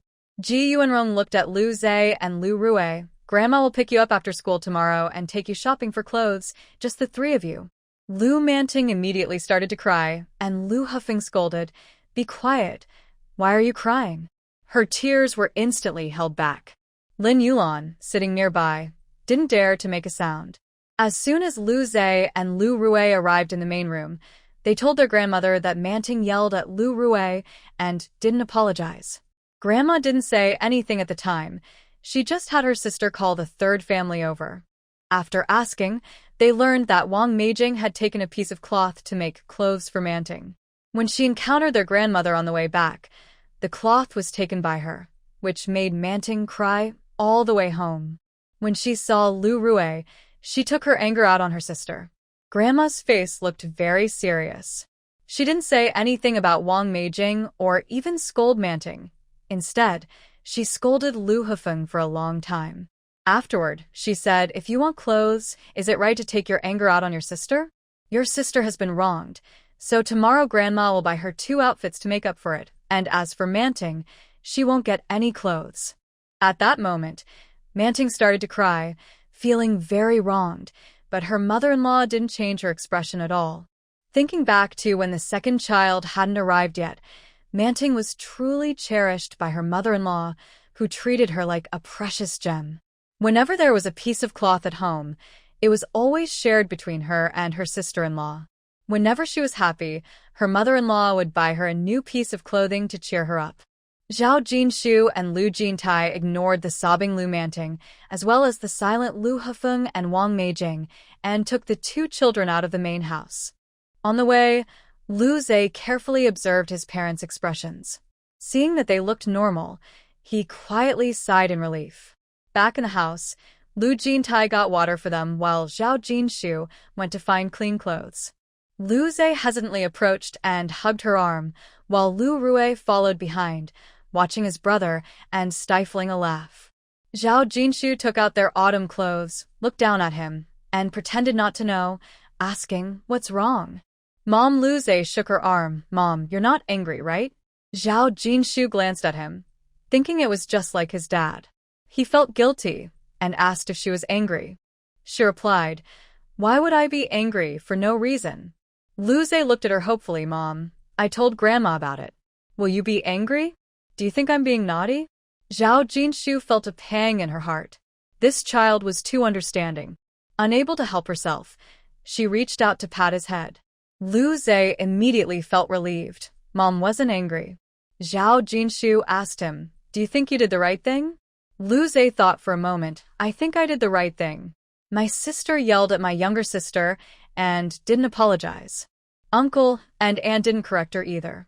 I told Grandma so she could criticize her. If she changes, she will be a good child. If I don't tell Grandma, she will keep making mistakes and be a bad child, and no one will like her." At just 6.5 years old, he spoke with reason. Even if he was wrong, Zhao Jinshu couldn't bring herself to scold him. However, she gently said, "Today's situation is not too big or too small. It's just a conflict between siblings. You are still young. You chose to tell Grandma to take charge, and that's okay. If you have a conflict with outsiders that you can't resolve and feel wronged, you must tell your mom and dad. You can't solve it secretly. We will worry, okay?" Lu Zhe listened carefully and nodded. "I don't bully others, and others shouldn't bully me. Older brother and sister can't help either. If others bully me, Mom and Dad will worry. Yes, Mom and Dad will be sad." Zhao Jinshu patted his shoulder and handed him his clothes. "Dad should have the water ready. Go take a shower." Lu Zhe smiled and ran out with his clothes. Zhao Jinshu couldn't help but laugh as she watched him waddle away. After calming her son, she turned to her daughter, untangled her hair, and asked, "Are you happy that Grandma will take you shopping for clothes tomorrow?" Lu Rui leaned against her mom. "I'm happy." Then she looked a bit troubled. "But sister keeps crying, always crying." Zhao Jinshu smoothed her hair. "Sister is your uncle's child. If she cries, they will take care of her. She doesn't like others to interfere when she cries, so don't worry about her. Next time you see her crying, just go far away." Nan Ting not only cried a lot as a child but continued to do so as she grew up.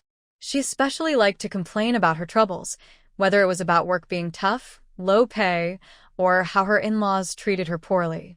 She even cried that her parents favored her brother and sister-in-law, neglecting her and her child. In short, she felt no one treated her well. Eventually, people got tired of her crying and stopped seeing her, not knowing who she turned to next. Lu Rui hugged her mom's arm. Dad scolded uncle. She had never seen her dad so stern with anyone. Zhao Jinshu replied, "Your dad is your uncle's brother. If he did something wrong, it's right for him to scold him a bit to make him better." Lu Rui seemed to understand a little and nodded. Meanwhile, the family returned to their room. Wang Meijing felt guilty and stayed silent. Lu Hufeng looked at his daughter. "Do you feel upset that Grandma is buying clothes for your sister but not for you?" Lu Manting suddenly burst into tears. Seeing her cry gave Lu Hufeng a headache. He didn't understand why she had so many tears. Today, his brother's words made him somewhat uncomfortable, but he remained patient. "Do you think it's right to yell at your sister?" Lu Manting wiped her tears. "Auntie always buys new clothes for sister, and Mom only bought me fabric for Grandma. Why am I not Auntie's child? I don't want to be Mom's child." Wang Meijing's face darkened, ready to get angry, but Lu Hufeng looked at her coldly. "Today, Manting yelling at her sister is wrong. Does that mean you're right? You promised to make her clothes, but you gave the fabric to your mother. You're really something. Didn't you say you wanted to buy face cream? Don't buy that cream anymore. Use the money to buy 2 pieces of cloth, one for Manting and one for Ruerue." Your daughter scolded Ruerue, and you, as her aunt, didn't react at all? You couldn't even take your daughter to apologize to someone else? Wang Meijing saw he was really angry and didn't dare to say anything more. She knew she was in the wrong. She didn't expect Manting to react so strongly. Lu Hufeng snorted coldly. Because of the incident with the Zhang family's girl, he felt guilty. He had let her do whatever she wanted during this time, whether she scolded him or made sarcastic comments. Even when she wouldn't let him get close at night, he endured it. But she should never have given away the fabric meant for his daughter without even asking her first. It was even worse that when his daughter yelled at Ruerue, she just stood there and let Manting bully her sister. That behavior was unacceptable. If it weren't for his second brother stumbling upon the situation, would she have just pretended not to know about it? Ruerue is such a clever child. How could she not tell on Manting when she got home?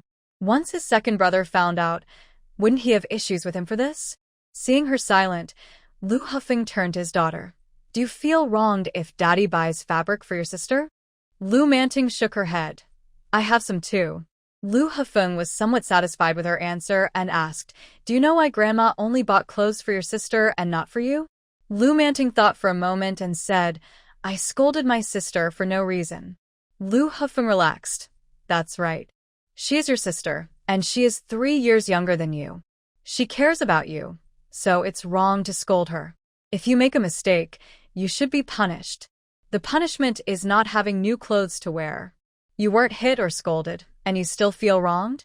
Lu Manting lowered her head and didn't speak. Lu Hufeng continued. If your sister scolded you like that, would you be happy? You would surely cry, right? Lu Manting bit her lip, feeling a bit shy as she turned away. Lu Hufeng spoke earnestly. So you see, you also feel wronged when someone scolds you for no reason? Lu Manting looked down. Lu Hufeng said, as long as you are understanding and obedient, not only will your parents be happy, but Grandma will also buy you new clothes. A child who misbehaves and throws tantrums won't get new clothes, understand? Lu Manting quietly replied, I understand. Lu Hufeng asked, since you understand, what should we do now? Lu Manting shook her head. Lu Hufeng stood up. I will take you to apologize to your sister. Apologizing for a mistake is the most basic thing, understand? Lu Manting nodded and followed her father. When they reached the second house, Lu Ruerue was already asleep, so they had to go back. Lu Jintai had just taken a shower, dried his hair, and got into bed.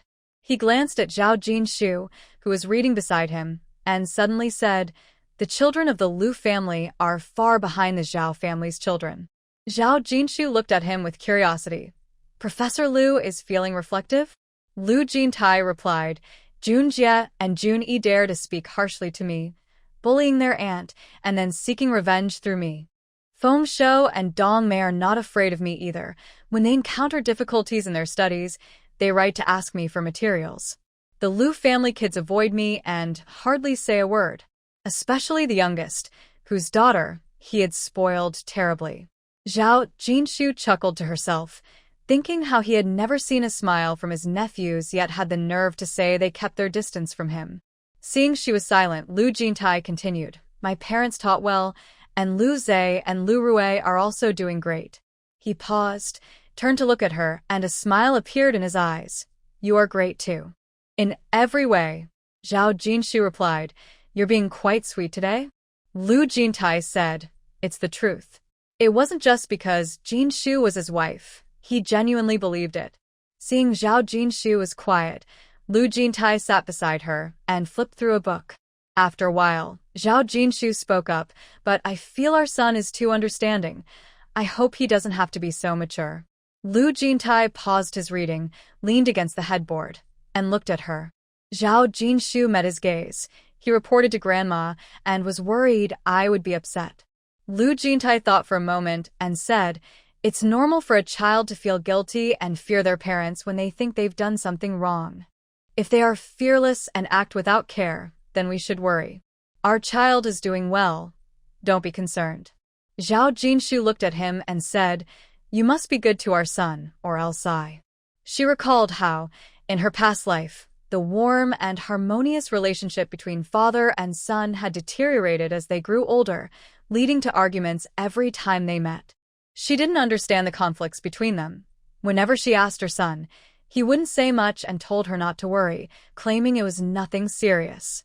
He even encouraged her to spend more time with friends and sisters instead of staying at home, saying that being idle could lead to overthinking and illness.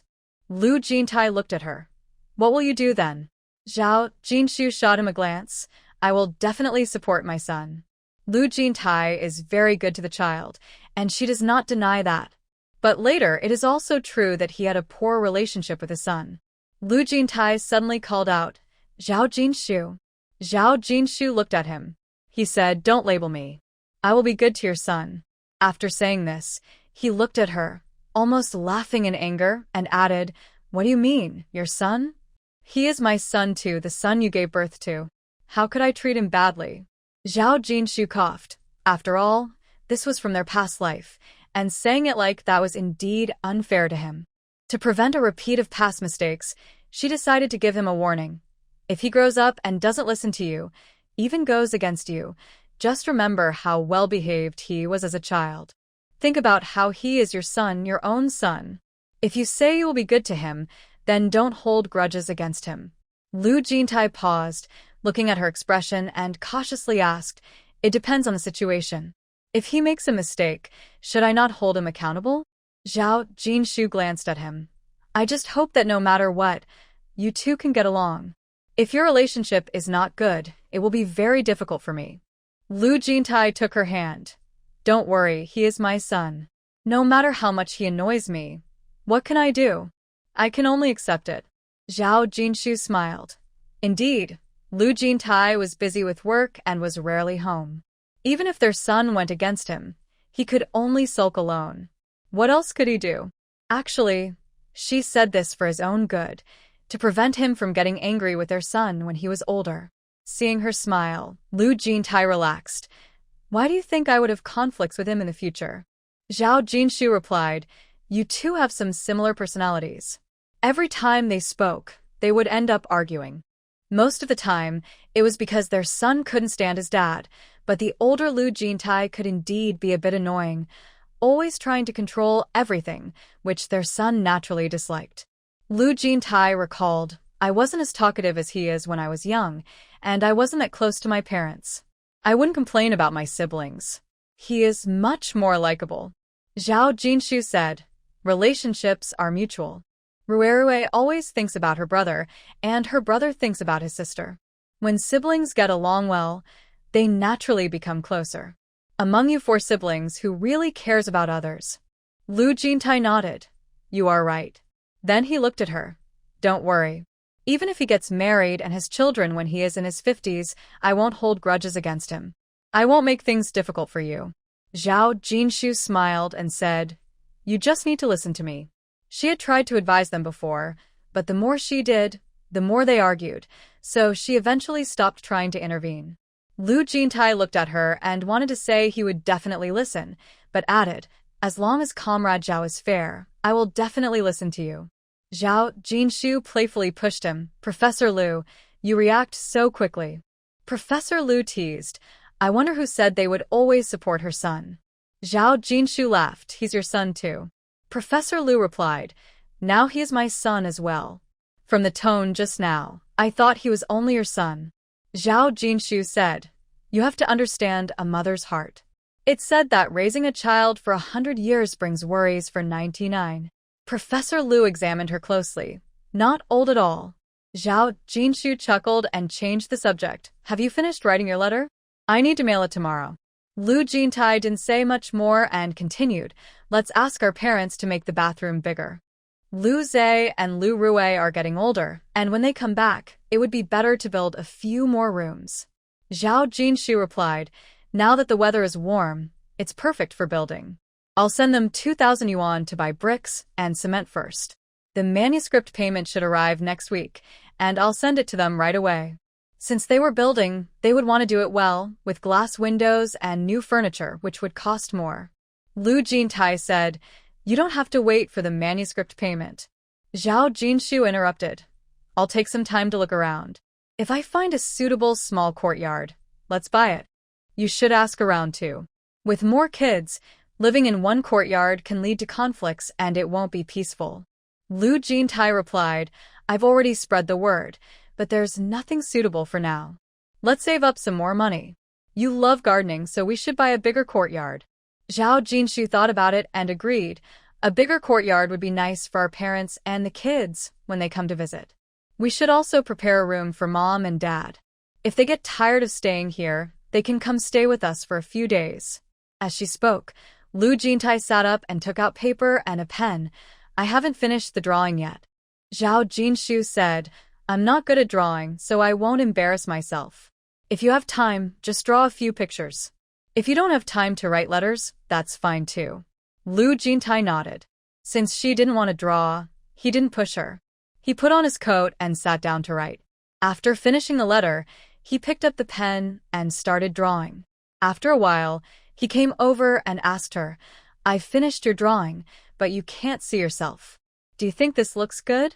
Zhao Jinshu glanced at it and carefully examined him. The forehead should be a bit wider, and the nose should be a little more prominent. Lu Jintai smiled and, holding the pen, made changes according to her suggestions. "What else?" Zhao Jinshu looked at the smile in his eyes. "The gaze is too sharp. It should be softer and have a hint of a smile." After he finished, she nodded. "This looks great." Lu Jintai looked up. "Does this count as something we completed together?" Zhao Jinshu paused for a moment and smiled. "I guess it does?" Lu Jintai affirmed. "Of course it does." Zhao Jinshu found it amusing. If he said it counted, then it counted. After a noisy day, they naturally went to bed early at night. In the morning, the couple woke up together. Lu Jintai sat up. "Shall I make breakfast?" Zhao Jinshu got dressed and fixed her hair. The kids sometimes like to eat breakfast outside. "How about we go out today?" This was a small matter, and Lu Jintai readily agreed. The couple woke the two children, and after they washed their faces and brushed their teeth, they headed out. In the third house, as soon as the family got up, Lu Hufeng urged Manting to go apologize to her sister. Just as they stepped out the door, they saw the four of them leaving their home. The father and daughter couldn't chase after them and had to go back. Wang Meijing muttered, "Don't say we didn't apologize. They didn't give us a chance." Lu Hufeng shot her a glare. "Do you think they're waiting at home for you to apologize?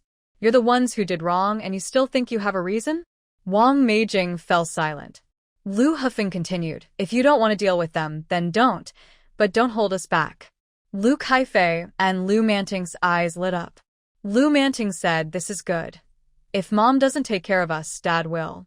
Dad wouldn't give our things to Grandma." Lu Kaifei added, "Even though Dad isn't reliable, at least he won't give our things to others."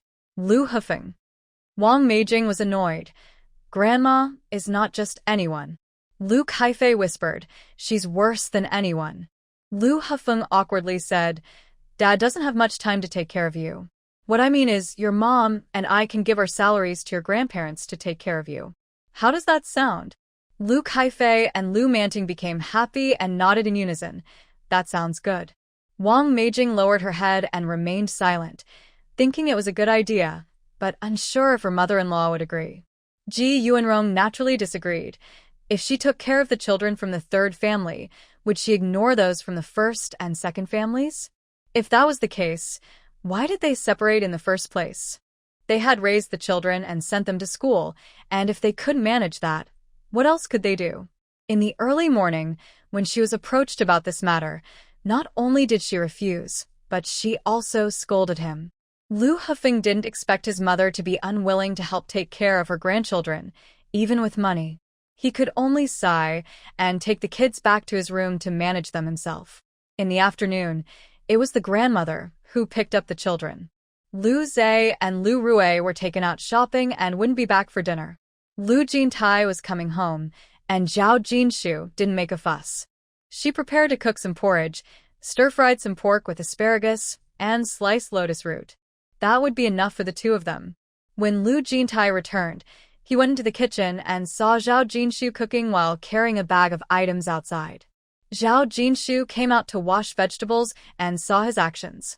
She walked over and asked, "What are you doing?" Lu Jintai pointed to the bag. "These are eggshells. I've cleaned them, dried them, and will crush them to put in the flower pots to enrich the soil." Zhao Jinshu bent down to look in the bag. "Where did you get so many eggshells?" "From the school cafeteria," Lu Jintai replied, continuing his work.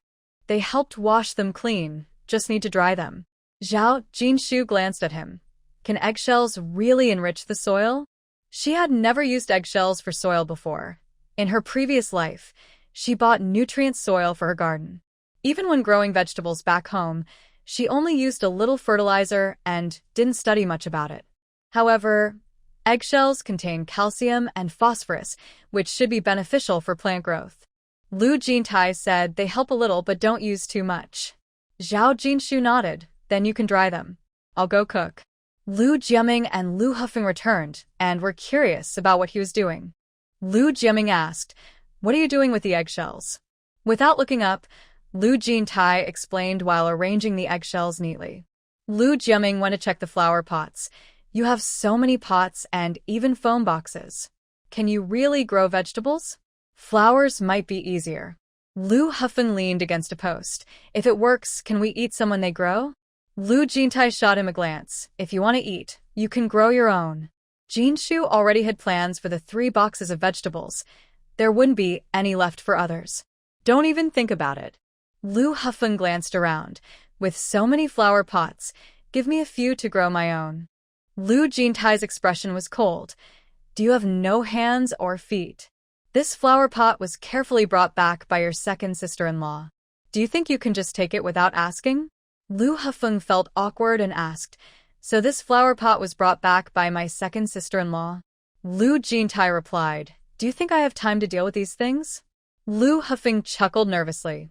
Lu Jiaming, standing nearby, silently watched his younger brother, wishing he could disappear. He thought it served him right. He wanted everything without considering that none of their brothers would just give away their things.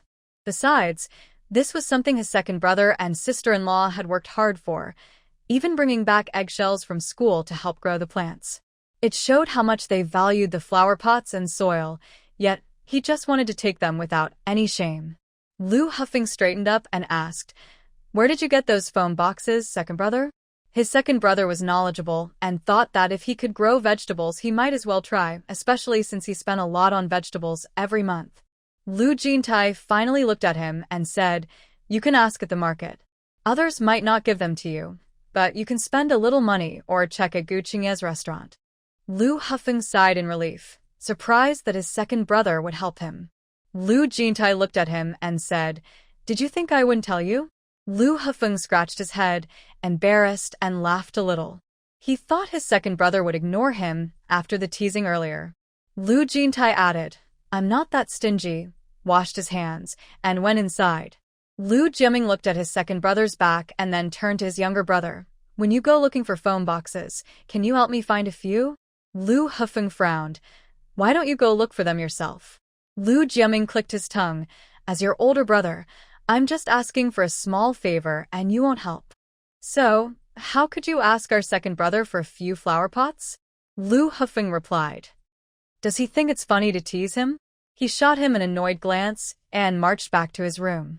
Lu Jiaming shrugged and went back inside. Lin Yulan saw him and said, "Help me peel some scallions." Lu Jiaming replied, "He should have come back later." Meanwhile, Lu Jintai went to the kitchen and looked at Zhao Jinshu. "Should I stir-fry?" Zhao Jinshu didn't look up. "No need, it will be ready soon." Lu Jintai stayed nearby, watching her cook and handing her plates.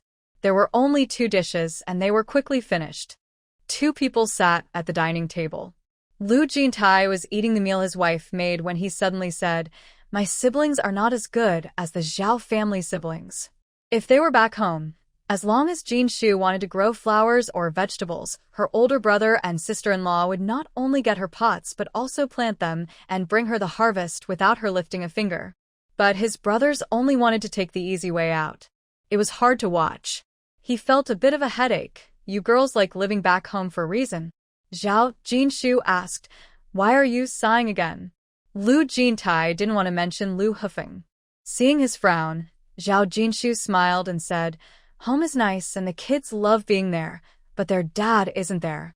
Children grow better when they are with their parents." Lu Jintai's eyes suddenly filled with joy. "You think so too?" Zhao Jinshu laughed. "We came here for you, right? Otherwise, why would we be here?" Lu Jintai smiled. "True." When Ji Yuanrong returned with Lu Zhe and Lu Rui, it was already past 7. As soon as Lu Zhe got home, he ran into the house with his backpack. Ji Yuanrong looked at his back and asked Zhao Jinshu, "Why is he running so fast?" Zhao Jinshu chuckled. "He's rushing to do his homework." Ji Yuanrong asked, "Does he have a lot of homework?" Zhao Jinshu replied, "Not too much. He wants to read a bit after finishing." Hearing this, Ji Yuanrong sighed. With so many kids at home, none of them love studying and reading like Ziz does. What she didn't say was that especially Man Ting sometimes even failed her exams. The two kids from the big house also did average in school, while only Kai Fei from the third family was doing okay. Zhao Jinshu said, Rui loves reading too. Maybe it's from their dad. Ji Yuanrong looked at her, smiling. If you two didn't love reading, how could you write such wonderful stories? That made sense, and Zhao Jinshu laughed. Definitely from us. After chatting for a bit, Ji Yuanrong went back. Lu Hufeng brought Lu Manting to apologize. Zhao Jinshu and Lu Jintai watched quietly. It was just an apology for a mistake. If they didn't allow this, wouldn't their own child feel even more wronged? This incident had already passed a day and a night. Lu Rui had forgotten about it. When her sister came to apologize, she remembered the incident. That evening, their grandmother took her and her brother shopping for clothes and treated them to delicious food. Now, she was very happy and generously forgave her sister. Lu Mantai sighed with relief. She thought her sister would not easily forgive her, and she had to be pushed by their father to come apologize. She thought that her cousins from her second uncle's side were much easier to deal with than those from her grandmother's side. The cousins from her grandmother's side would still make a fuss and cry, even after receiving an apology. This week, their father came home every night, and the whole family gathered together, making the two children very happy. On Saturday, the kids only had half a day of school. In the morning, before leaving, Lu Jintai told Zhao Jinshu, I'll come back early to cook dinner for you all. Zhao Jinshu replied, then I'll go buy some groceries. What do you want to eat? Lu Jintai said, get what you and the kids like. I'm fine with anything. Zhao Jinshu suggested, how about some pork ribs for braising? Lu Jintai agreed, that sounds good. In the afternoon, Zhao Jinshu took the two kids to the park and bought a lot of snacks on the way back. She initially planned to make them some clothes, but their grandmother had already bought them 2 outfits each, which was enough for them to change, so there was no need to make more. As they entered the yard, they were surprised to see someone cleaning fish by their doorstep. The person noticed them approaching and smiled widely, showing his white teeth. Is this my second sister-in-law and my niece and nephew? Zhao Jinshu maintained her composure and smiled. And you are? She actually knew who he was, as they had interacted often in the past. However, in this life, she pretended not to recognize him. The man smiled again. I'm He Mingguang. My second brother helped me once, and I've always wanted to thank him. I didn't expect he was Xingyao's second brother, so I came over today. Zhao Jinshu replied, hello, comrade He. He Mingguang chuckled. Lu Xingyao came out of the kitchen and said irritably, don't mind him, second sister-in-law. He really has thick skin, thicker than a city wall. He came uninvited and bought so many things for himself, claiming it was to thank her second brother for his help. She truly didn't understand what help he had received, as they never mentioned it. Zhao Jinshu smiled and said nothing. In her previous life, these two bickered all the time, but never divorced. Although He Mingguang wasn't highly educated, he was good at talking and ran a small business, so money wasn't an issue for him. She didn't understand why they fought so often. In this life, she began to understand that her sister-in-law preferred educated men, like Guipan, who was refined and also articulate. He was obviously well-educated and a university student, which made her very satisfied. He Mingguang is not ugly, but he is a bit big. He is about the same height as Lu Jintai, but they are completely different types. Lu Jintai is elegant and refined, while He Mingguang looks rough and sturdy. Even though he seems rough, Zhao Jinshu thinks he is a good person. He is generous and respectful to his parents-in-law, always bringing gifts for the kids, like snacks and clothes. Among Lu Jintai's relatives, he is one of the few who treats her well. When he visits, he helps in the kitchen with washing and cooking. Zhao Jinshu wonders if they will end up together, but seeing He Mingguang's enthusiasm, it might be possible. With that thought, she put down her things and went to the kitchen. Lu Jintai smiled when he saw her. You're back? Zhao Jinshu rolled up her sleeves. Do you need my help? No need, that guy is here. You can rest, Lu Jintai replied calmly. Zhao Jinshu leaned closer to him, and he looked at her and smiled. What's wrong? Zhao Jinshu whispered. What's going on with him? Seeing her curiosity, Lu Jintai patiently explained, I ran into him and Xingyao at the gate. He was about to leave but saw me and drove to the market to buy a lot of things. He bought all these vegetables and said he came today mainly to thank me for helping him. Zhao Jinshu observed his expression. You seem to be in a good mood. Do you like him? It's not too reckless for him to show up in front of the Lu family under the pretense of gratitude. Lu Jintai glanced at her like, I just think he seems okay. He is more suitable for Xingyao than that college student. Xingyao has a quirky personality and needs someone who can be understanding. Zhao Jinshu didn't argue. Right, just seems okay. Lu Jintai pulled his hand away and squeezed hers. Are you teasing me? Zhao Jinshu laughed. I get it. You, as an older brother, wouldn't like anyone who seems to want to take your sister away. Saying he's okay is already a compliment. Lu Jintai replied. It's not like that.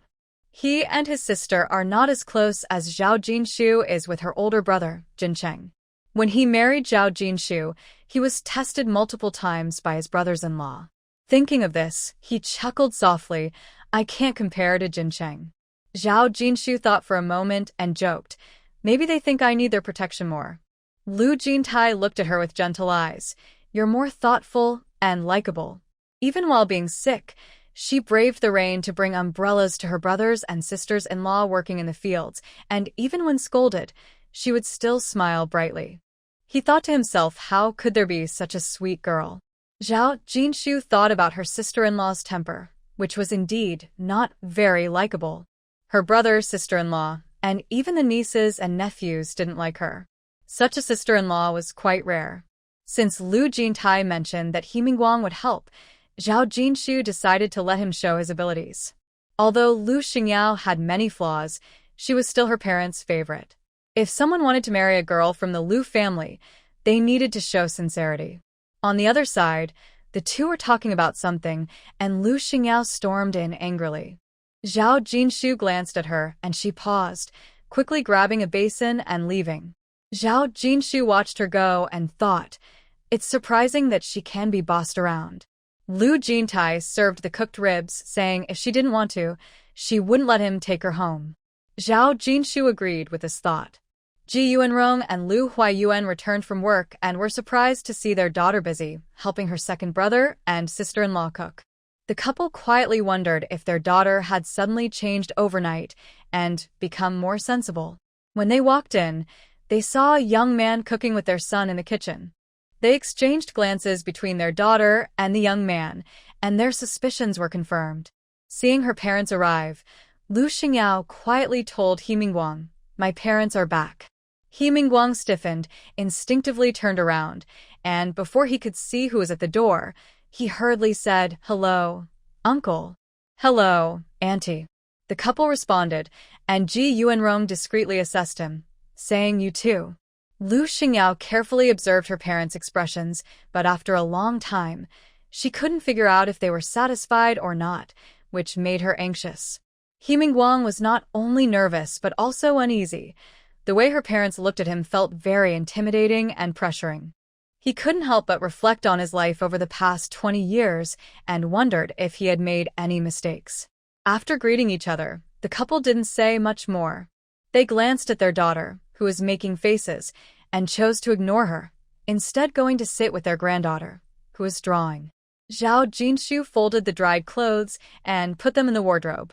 Just as she walked out, she heard her mother-in-law say to her father-in-law, I can't bear to look at your daughter's hair. It's surprising he can still like her. Lu Huayuan glanced at her, about to speak, but seeing his daughter-in-law approaching, he held back his words. Ji Yuanrong also noticed her daughter-in-law and quietly asked, what do you think? Zhao Jinshu found it hard to say anything. Anyway, her in-laws were quite satisfied with this son-in-law in her past life. She smiled and said, he seems nice, and if Xingyao is happy, that's what matters. Ji Yuanyong replied, if she weren't happy, she wouldn't be so busy helping out. What she didn't mention was that the last college student didn't have her working this hard. As for her own feelings, one meeting wasn't enough. They needed to talk more. He Mingguang was nervous, but at the dinner table, he was attentive and balanced, making sure no one felt uncomfortable. By the end of the meal, Zhao Jinshu noticed her in-laws were genuinely smiling more. After they sent him off, Lu Xingyao asked her mother, "What do you think? If you don't like him, I won't want to hear anything." Ji Yuanyong scoffed. "It's rare to find someone who doesn't mind your hairstyle. You should think about it." The young man was strong, good-looking, sweet-talking, and willing to work hard. His parents both had jobs, and he had a few siblings, but they had plenty of kids too, so there was no need to judge him for that. She thought he seemed good. It all depended on how her daughter got along with him. Lu Xingyao was momentarily speechless and secretly vowed never to perm her hair again. Zhao Jinshu couldn't help but laugh. After her in-laws and sister-in-law left, Lu Zhe suddenly asked his mom, "Will that uncle be my uncle by marriage?" Zhao Jinshu laughed a little. "That depends on your aunt." Lu Zhe thought for a moment. "He's better than the last uncle." Zhao Jinshu chuckled. "What do you know, little one?" Lu Zhe huffed. "It's not hard to understand. Getting married means becoming a family like dad and mom. The way uncle he looked at my aunt was just like how dad looks at you." "I get it." Zhao Jinshu thought to herself, "What kind of look does your dad give me that I don't know about?" She instinctively glanced at Lu Jintai and met his smiling gaze. She thought it was the same as usual, nothing different, but Lu Jintai was indeed more talkative and attentive in this life than in the last. Lu Zhe continued, "But dad doesn't try to please people like uncle he." Grandpa and grandma laughed at everything he said. Lu Jintai. Zhao Jinshu laughed and nudged him. "Our son says you don't know how to please people." Lu Jintai could only look at them helplessly. Lu Rui, seeing that dad wasn't saying anything, turned to his brother. "But dad is the best. You can't say others are good and dad is bad." Zhao Jinshu looked at Lu Jintai. "Your little coat is protecting you, not letting your brother say anything bad about you." Lu Jintai smiled and touched his daughter's braid. Zhao Jinshu looked at Lu Zhe and said, "Even though your dad isn't good at pleasing people, as long as he stands there, your grandparents are very happy." Lu Zhe nodded. "Dad is educated, and grandparents like educated people." Lu Rui added, "Dad also helps grandparents with work. Dad is the best. Everyone likes him." Lu Zhe said, "Dad treats mom well, so grandparents like him." Lu Rui chimed in, "Dad is the most handsome, better looking than uncle." Zhao Jinshu smiled widely and looked at Lu Jintai. "Look how much your son and daughter support you. You are so lucky." Lu Jintai smiled back, "Yes." While the family was chatting, Lu Fan drove up in her military uniform. She was busy with military duties and rarely visited, so everyone went to greet her. After Lu Zhe and Lu Rui got ready for bed, Lu Jintai and Zhao Jinshu went over. When they arrived, the atmosphere in the room was a bit heavy. Lu Jintai pulled Zhao Jinshu down to sit and asked, "What's wrong?" Just as Lu Fan was about to speak, they heard a car outside. A group of people walked out, and they saw Uncle helping Aunt get out of the car. "Uncle." "Aunt." Aunt Zheng Huang approached and went straight to Lu Jintai and Zhao Jinshu, saying, "Jintai, Jinshu, don't worry. I'm not a foolish person. I won't let you children, who grew up in front of me, be troubled just to find your older brother." Zhao Jinshu and Lu Jintai exchanged glances. With the older sister and uncle and aunt arriving one after the other, they knew something had happened. They didn't expect it to be related to their older cousin, but they were unsure how it connected to them. Their older cousin was born during a time of war.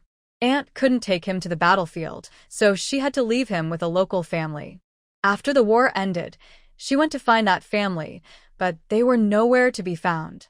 For many years, this had become a worry for uncle and aunt. They had been searching but never found them, as if that family had never existed. In the past, with the internet, many lost children were found, but aunt had never located their older cousin. Uncle Lu Huizhong said solemnly, "Let's talk inside." A group of people entered the room. After sitting down, Lu Fan spoke again. "Lu Jianjun from the Lu family has been trying to talk to us lately. He found an opportunity this afternoon to tell us he saw someone who looks a lot like Dad. He implied he could help us connect, but he needs connections from Jintai for his business." Lu Huizhong scoffed. "Jintai is locked up in the lab every day. What connections could he possibly have? After all these years, he hasn't found your brother." Everyone knows I, Lu Huaizhong, am looking for my son, and everyone wants to take advantage of me. But Lu Fan said, since we have some information, we should confirm it. Lu Huaizhong looked at her. If you want to go, you can help him yourself. Why come to Jintai? Aunt Zheng Huang looked at her daughter. You are too young.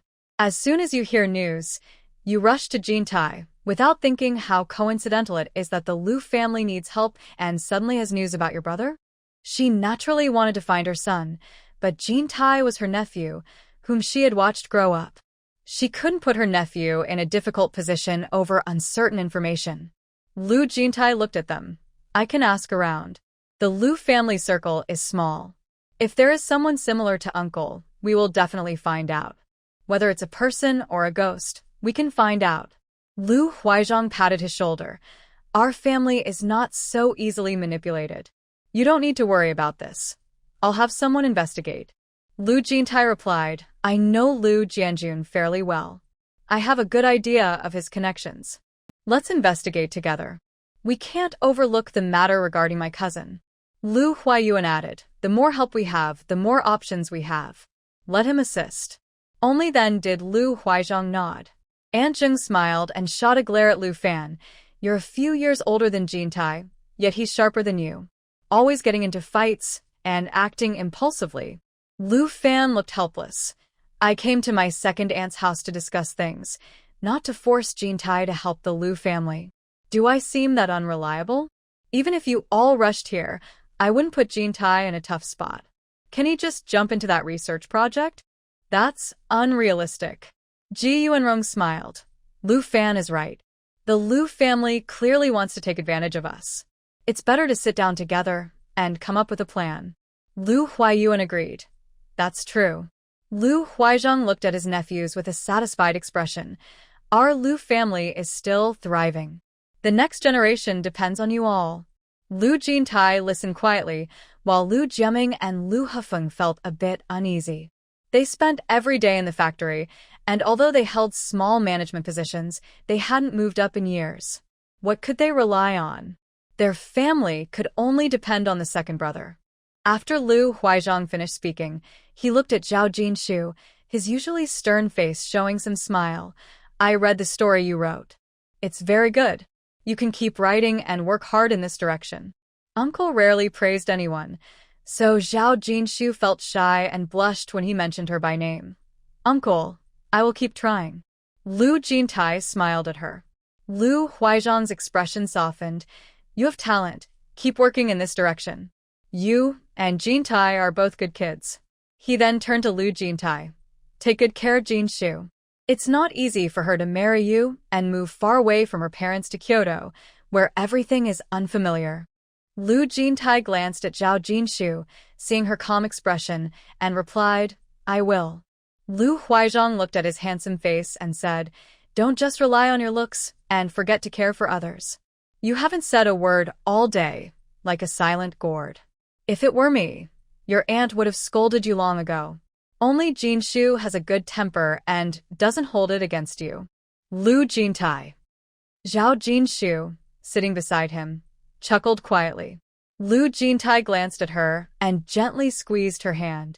After talking for a while, Lu Huaizhong noticed Lu Jintai was silent and gave him a stern look. Did you hear me? Lu Jintai sat up straight and replied seriously, I heard you. Lu Huaizhong looked at him. You're a quiet one. It's hard to have a conversation with you. Only Jinshu has a good temper and is willing to put up with you. He repeated how Jinshu had a good temper several times. Zhao Jinshu understood her uncle's intention, worried that she might have a negative opinion of Lu Jintai, so she defended him with a smile. Uncle, Jintai is quite good. Lu Jintai held her hand tighter. Lu Huaizhong had not spent much time with this niece-in-law, but since she could write such wonderful stories, she must have a remarkable character. He said, It's a blessing for him to marry you, and also a blessing for the Lu family. If he treats you poorly, feel free to tell us. Lu Jintai chuckled. Yes, I am lucky. Lu Hefeng chimed in. Second brother is quite diligent. He helps second sister-in-law with cooking and chores as soon as he gets back. Lu Huaizhong looked at him. And you? Wang Meijing scoffed. When I ask him to help with anything, he always makes excuses. Lu Huizhang then turned to Lu Jiaming, who rubbed his nose. Of course, I help with chores too. Lin Yulan glanced at him. He had the nerve to say he would help with the housework, but she didn't call him out on it, wanting to save face in front of her uncle and aunt. Lu Huizhang noticed with just a few questions that Jiaming's wife was quite family-oriented. Even if she wasn't completely satisfied with Jiaming, she still cared about his reputation. The couple didn't have major issues, just a few minor ones, but they were united in their hearts, which was good. Jin Tai and Jin Shu were both educated people. Jin Shu had a clear expression and a gentle personality. Although Jin Tai was a bit reserved, he would help with housework when he returned, somewhat making up for his shortcomings. The couple exchanged glances, and it was clear they had a good relationship, which was nice. He could tell at a glance that Hufeng and his wife were a bit unreliable. Sighing at this thought, he realized he had many nephews and nieces, but only one or two were truly capable. He looked at his third brother. How are you arranging things for Jiaming and Hufeng? As soon as he said this, Lu Jiaming and Lu Hufeng didn't react much, but Lin Yulan and Wang Meijing's eyes lit up. Was their uncle planning to promote their husbands? Lu Huiyuan glanced at his elder and younger sons. Given their family background, if they were clever, they wouldn't be stuck in their current positions. Didn't he want to help them? They needed to stand on their own. Lu Huizhang could see his brother's thoughts from his expression and couldn't help but say, I suggested sending Jiaming to the army back then, but you disagreed. Lu Jintai looked up. Wasn't it the eldest brother who disagreed? Lu Huizhang turned to Lu Jiaming. Lu Jiaming shrugged, secretly cursing his second brother for lacking brotherly loyalty. Growing up in the army, who didn't know about the daily training? He couldn't get up early, so why suffer through that? Lu Jintai shot him a glance. If he talked about brotherly loyalty, shouldn't he also consider fatherly loyalty? At his age, should he still let his father take the blame? How embarrassing. Lu Huiyuan looked at his two sons. They weren't complete failures. At least one of them was capable. Lu Hufeng pouted. I actually wanted to join the army back then, but you wouldn't accept me. Lu Huizhang glared at him. You have no discipline and no organization. Do you want to go to the army just to cause trouble? Lu Hufeng rubbed his nose. Lu Huizhang glanced at Lu Jintai. This kid had always been a good student and went to university at a young age, so it was natural he wouldn't join the army. With the second generation not being reliable, Lu Huizhang asked the third generation. Old 3, you have 6 grandchildren. Is there anyone who wants to join the army? Should we consider it? Lu Jiaming's two sons have not faced much hardship growing up, and after just a few months apart, their lives have been a bit difficult. Could they really handle going into the military? Without thinking, he said, My 2 boys prefer studying. They want to go to college.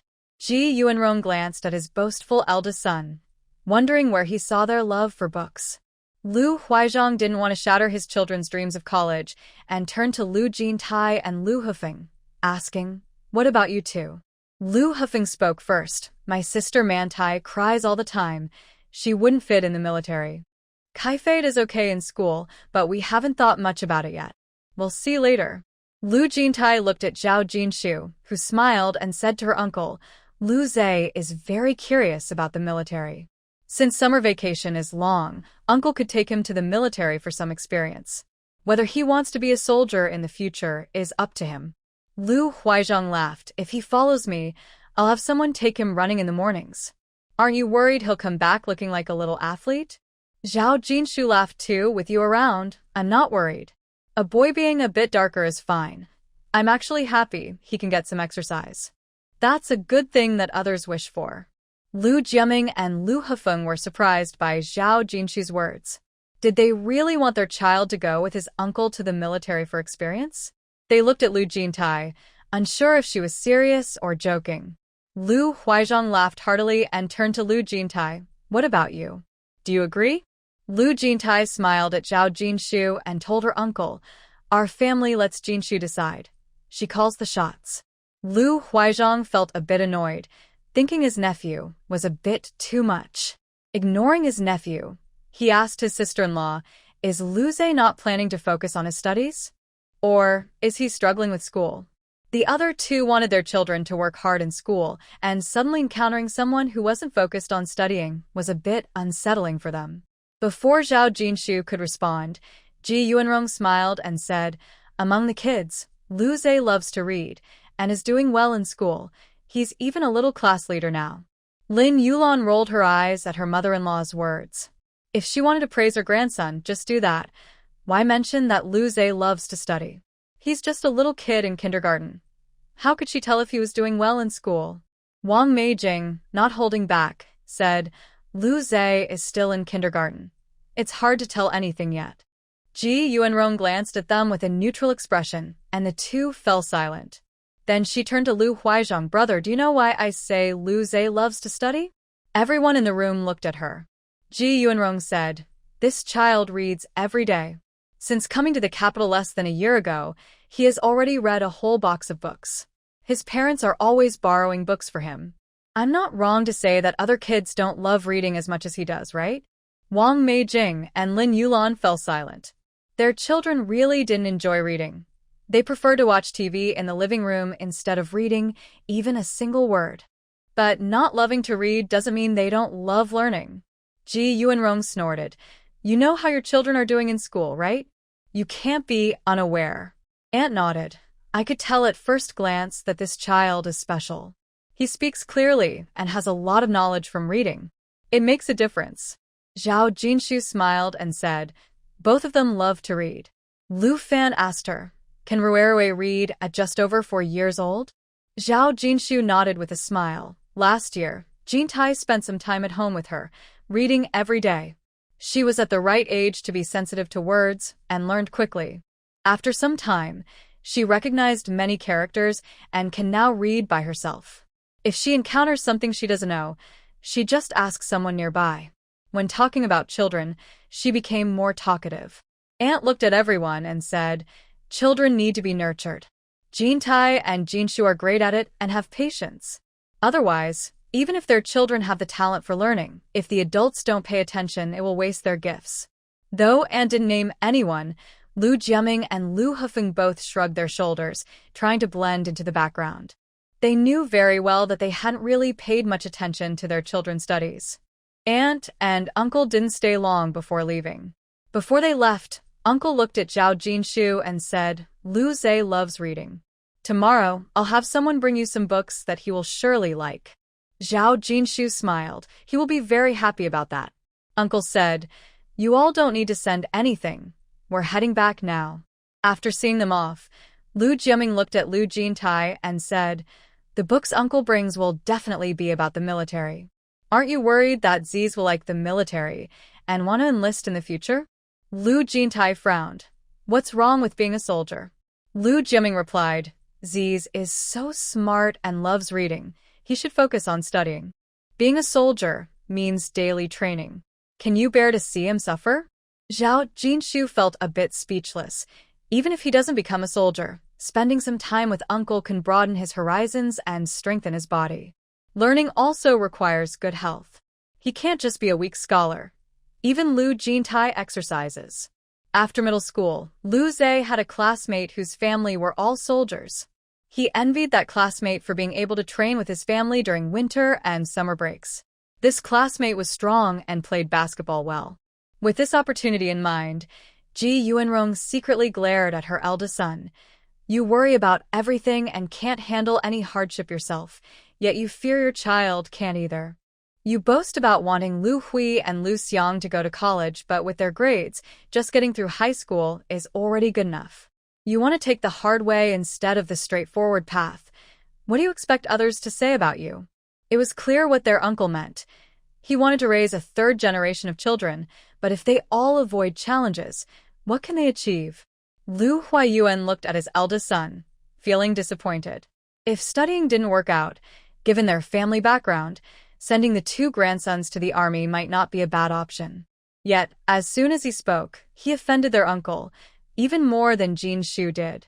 Lu Jiaming instinctively looked at Lu Jintai, hoping for advice, but Lu Jintai ignored him, greeted his parents, and took Zhao Jinshu back to their room. Lu Jiaming watched their retreating figures and met his parents' disappointed gazes, feeling a hint of regret. The two children were already in their teens. He should have asked for their opinions about joining the army instead of outright rejecting their uncle's suggestion. Zhao Family Village. On the weekend, Zhao Weidong and his family of 4 returned home.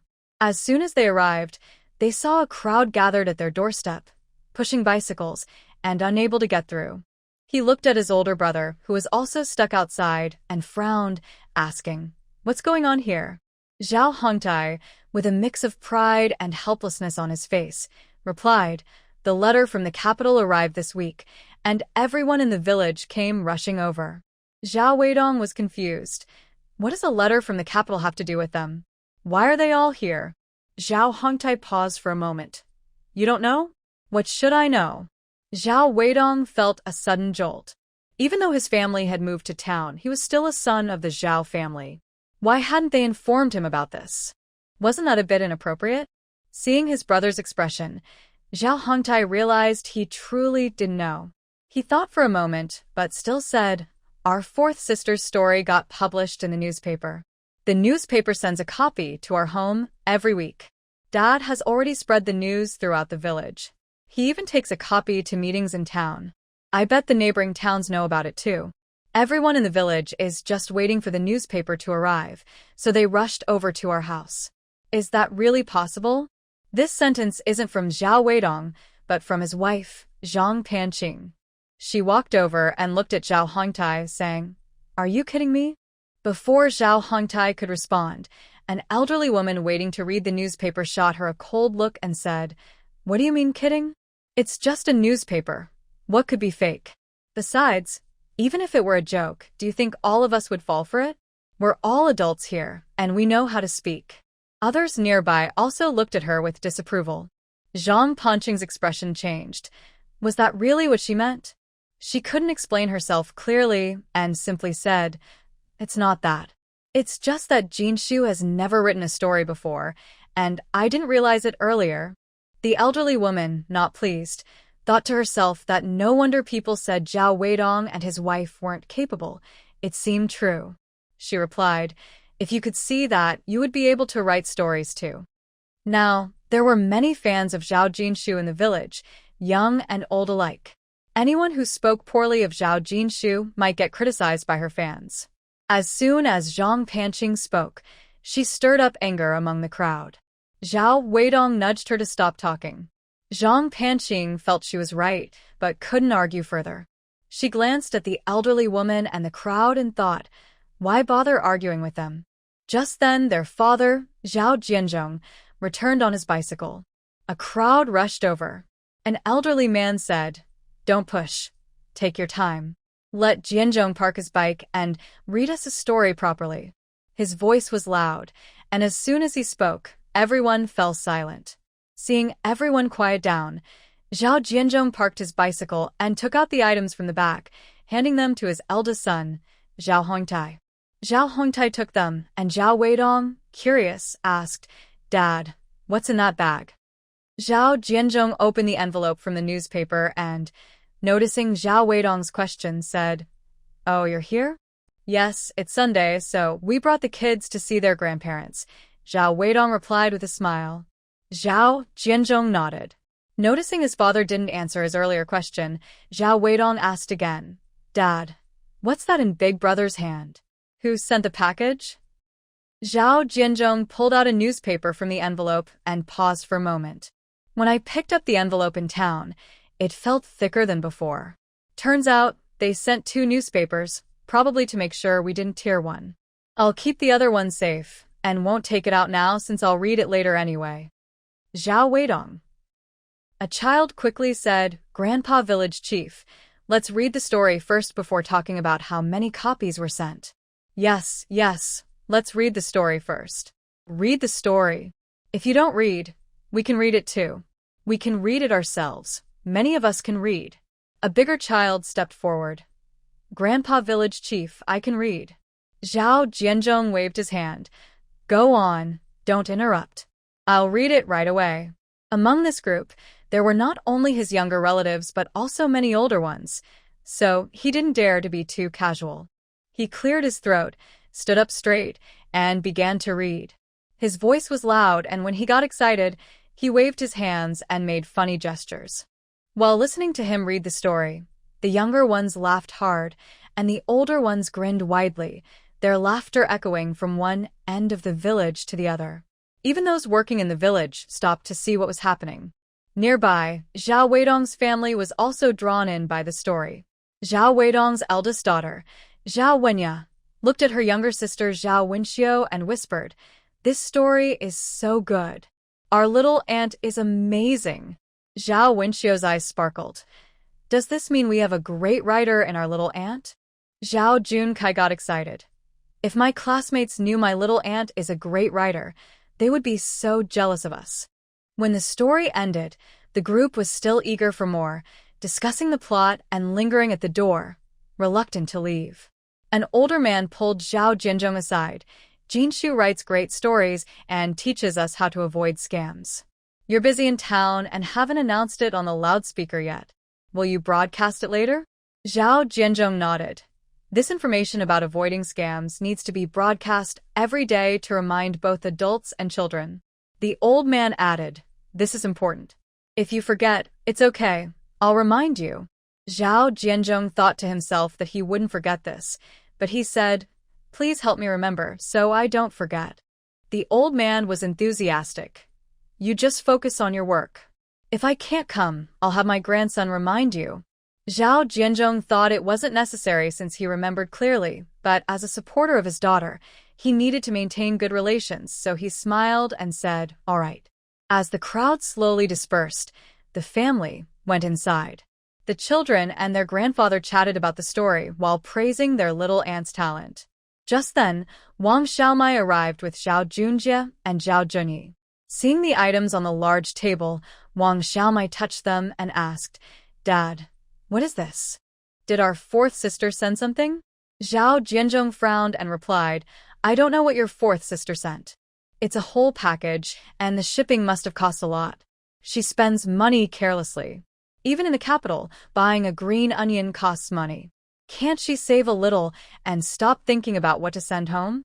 After saying that, he looked at his eldest daughter-in-law and said, "Let's open it and see what your fourth sister sent."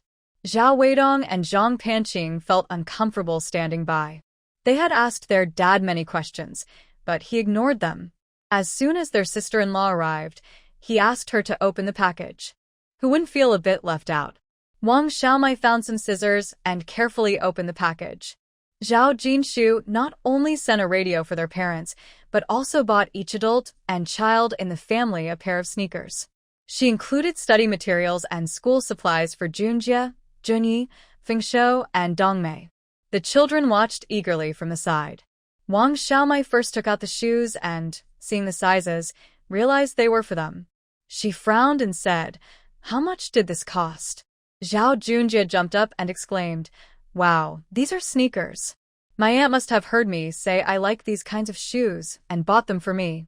Wang Xiaomai glared at him. "Next time, don't mention it to your aunt. If you do, she'll find a way to buy you more." Zhao Junyi glanced at their parents and suggested, "Why don't you sell one of the sheep and send some money to our aunt?" Zhao Jianzhong laughed. "Your aunt cares for you all, and now you want to send her money? Since she already bought these, just keep them. Don't send her money. She wouldn't want it anyway. We have some extra peanuts at home. I can send those to her, so she can make oil. That might help her save a bit." Wang Xiaomai added, "We also have over 20 pounds of peanuts and some dried vegetables and chilies. It's hard to buy groceries in the city, so let's send those to her." As she rummaged through the package, she found pencil cases, fountain pens, and other school supplies, everything for the children's studies. Jinshu really thought of everything for the family. Zhao Jianzhong said, "That's fine. I'll find time to send it to her." Zhao Weidong's family watched quietly, feeling a bit envious, but too shy to approach. Their mother had always told them not to ask for things from their aunt. When Wang Xiaomai saw the radio inside, she smiled and said, "Dad has always envied Yizheng's dad for having a radio. Now our fourth sister has sent you one, so you don't have to envy anyone anymore." Zhao Jianzhong quickly stepped over and hugged the radio tightly. Looking at the package outside, he frowned. Is this really a radio? How much did it cost? Yu Shuang, carrying a basket of vegetables, came back from outside. What radio? Who bought a radio? Zhao Hongtai pointed to the item in his father's hand. Jinshu bought it. Dad just went to town to pick it up, and also got some shoes for the family. Yu Shuang frowned. Only she knows how to spend money. She must have spent all her writing fees, right? She didn't really know how much money her daughter made from writing, but every penny was hard-earned. How could she waste it like that? Every now and then, she sent things home, and no matter how much money she had, it wouldn't be enough. Not to mention the money for buying things, even the postage cost a lot. Zhao Jianzhong carefully took out the radio, and an envelope fell out of the box. He handed it to Yu Shuang. This might be a letter from our daughter. You take a look first. I'll check the radio. Zhao Weidong couldn't help but come over to look. This radio isn't cheap. It can be plugged in and can play tapes. Zhao Jianzhong held it and examined it closely. It looks more expensive than old Ye's radio. Yu Shuang opened the envelope and glanced at him. What can you tell from it? Zhao Jianzhong ignored her and continued to admire the radio, silently calculating how many sheep he would need to sell to afford such a radio. Yu Shuang didn't pay him any mind and unfolded the letter. Inside, she found a drawing. After looking at it, she couldn't help but laugh. This must be drawn by Jintai, right? It's really good, but why did they draw Jinshu's hair short? Zhao Jianzhong forgot about the radio and rushed over. Let me see. Wang Xiaomai and a few children also gathered around. After looking at it, Wang Xiaomai couldn't help but sigh. Jintai has a good education and draws well. Maybe Jinshu cut her hair? She didn't think Jinshu drew it, as Jinshu's drawing skills were quite limited, not much better than her own. Yu Shuang muttered softly. It's just too good. Is our Jinshu really that pretty? She knew her daughter was good-looking, but not that much. Those bright eyes were like black gemstones, and that sweet smile made her feel overwhelmed. Wang Xiaomai laughed. Haha, this is drawn by Jintai. Maybe in his eyes, Jinshu is just that beautiful. When a couple is in love, everything about each other seems great. Zhao Junjie chimed in. That's the saying. Beauty is in the eye of the beholder. Yu Shuang. Although she didn't say anything, she felt that her daughter-in-law and grandson were right. They didn't have a good relationship. She had bumped into them several times. Zhao Jianzhong's face turned red. This kid says anything. Wang Xiaomai glared at her son. What are you learning at school every day? With this attitude, do you think you can get into high school? What does a little kid know about love? He should be ashamed. Zhao Junjie rolled his eyes. My grades have improved. I ranked 5th in the whole school this time. If I keep working hard, getting into high school in the county is not impossible. This is all thanks to my uncle who helped me find the materials. Why does his uncle treat him so well? It's because he cares for his aunt, so he also cares for her nephew. That's called loyalty. As long as his uncle treats his aunt well, he will support him and speak up for him in front of the family. He values that. Besides, he is already 14 or 15 years old. In the past, he could have started a family. What doesn't he understand? His mom still sees him as a child, which is really underestimating him. Wang Xiaomai stuffed a stack of books into his arms. Here, these are all materials. Do them. Zhao Junjie. There's no need to be overly loyal. He hasn't even finished the materials he received before. Yu Shuang looked at the letter below and smiled. Did Rui draw this? Ha ha ha. The kids leaned over to look, and all started laughing. Wang Xiaomai took it and laughed too. Maybe Jintai saw her drawing and couldn't bear it, so he drew one himself to improve his image a little? Yu Shuang thought to herself that even though her son-in-law usually kept quiet, sometimes he did things she never expected. As she thought about this, she looked down at a letter written by Jintai. Seeing her son-in-law's handwriting felt like looking at a calligrapher's work. She read it word by word, and when she finished, her expression was a bit complicated as she looked at Zhao Jianzhong. Jinshu sent money back? Zhao Jianzhong replied with a grunt. There were many people around earlier, so he didn't mention it. Now that it was just family, there was nothing to hide. Last time their daughter's family visited, Jintai mentioned building a bathroom. He guessed the money was sent for that. He had already planned to sell sheep to build the bathroom, so they wouldn't need to spend money. He didn't expect them to send money back. Yushuang. Jintai mentioned in the letter that during the summer and winter breaks, Jinshu will bring the children back and send money, mainly to build a few houses. Jintai explained in detail, saying that Jinshu wants to buy a large courtyard in Kyoto so they can stay there when they visit. He also mentioned that the money for the courtyard in Kyoto will come from his earnings, while the money for building houses back home will come from Jinshu's writing fees, so they won't have to worry about expenses. He added that Jinshu prefers spacious and bright houses, and they can choose good materials, with larger windows and bathrooms. Jinshu also said that once the writing fees arrive, she will send money back, assuring them that they won't run out of funds since they have business, salaries, and writing fees. Finally, he asked about the wheat and rapeseed at home and inquired about the cows and sheep. After reading the entire letter, she felt a bit incredulous that this was a letter from her son-in-law. Previously, her son-in-law would write to them, sharing family news and asking about their well-being, but this letter was filled with Jinshu said. It felt as if he wouldn't speak unless Jinshu did. There was an indescribable odd feeling, which she couldn't quite express. She handed the letter to her eldest daughter-in-law, Wang Xiaomai, who took it and said, "I don't think this is appropriate." Yu Shuang continued to read the next page. "There's nothing much written, just look." Wang Xiaomai began to read and couldn't help but laugh. Is Jintai trying to show off how close he is with Jinshu? It's all about what Jinshu said. Yu Shuang suddenly realized why she felt strange after reading the letter. It was because of this. She mumbled, "I gave birth to and raised her. Who are you trying to be close to?" Zhao Hongtai wasn't thinking too much. "You're overthinking it. He writes this way to show that he values Jinshu. What is he trying to show off? They are a couple. They don't need to show off to be close. They are family." Wang Xiaomai shot him a glance, thinking, "What do you know?"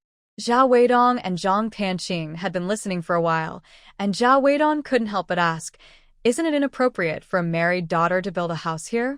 Zhao Jianzhong carefully set down the picture he was holding and glanced at him. As long as Jintai doesn't have any issues with it, it's fine. When Yu Shuang mentioned that Jinshu wanted to build a house at home, he had remained silent, pondering the possibility. If his daughter wanted to build a house, he would be happy. If she didn't have enough money, he could help a bit, but the key question was what her in-laws thought. Would they have any objections? Yu Shuang looked up and said, "Jintai mentioned in the letter that his parents are with them, so we don't need to worry.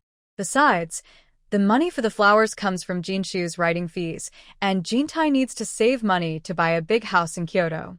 Zhao Jianzhong decided, "Since Jintai's parents have no concerns, let's build it." Zhang Panqing couldn't help but say, "Building a house costs a lot of money. It seems Jinshu's writing fees are quite good."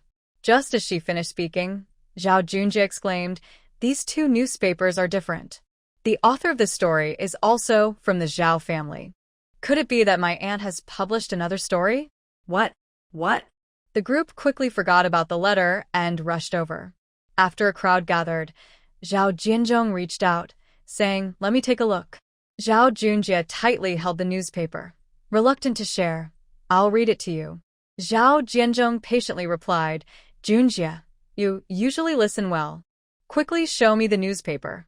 "Oh, Grandpa, it's the same if I read it to you," Zhao Junjie said, and without giving him a chance, he started reading.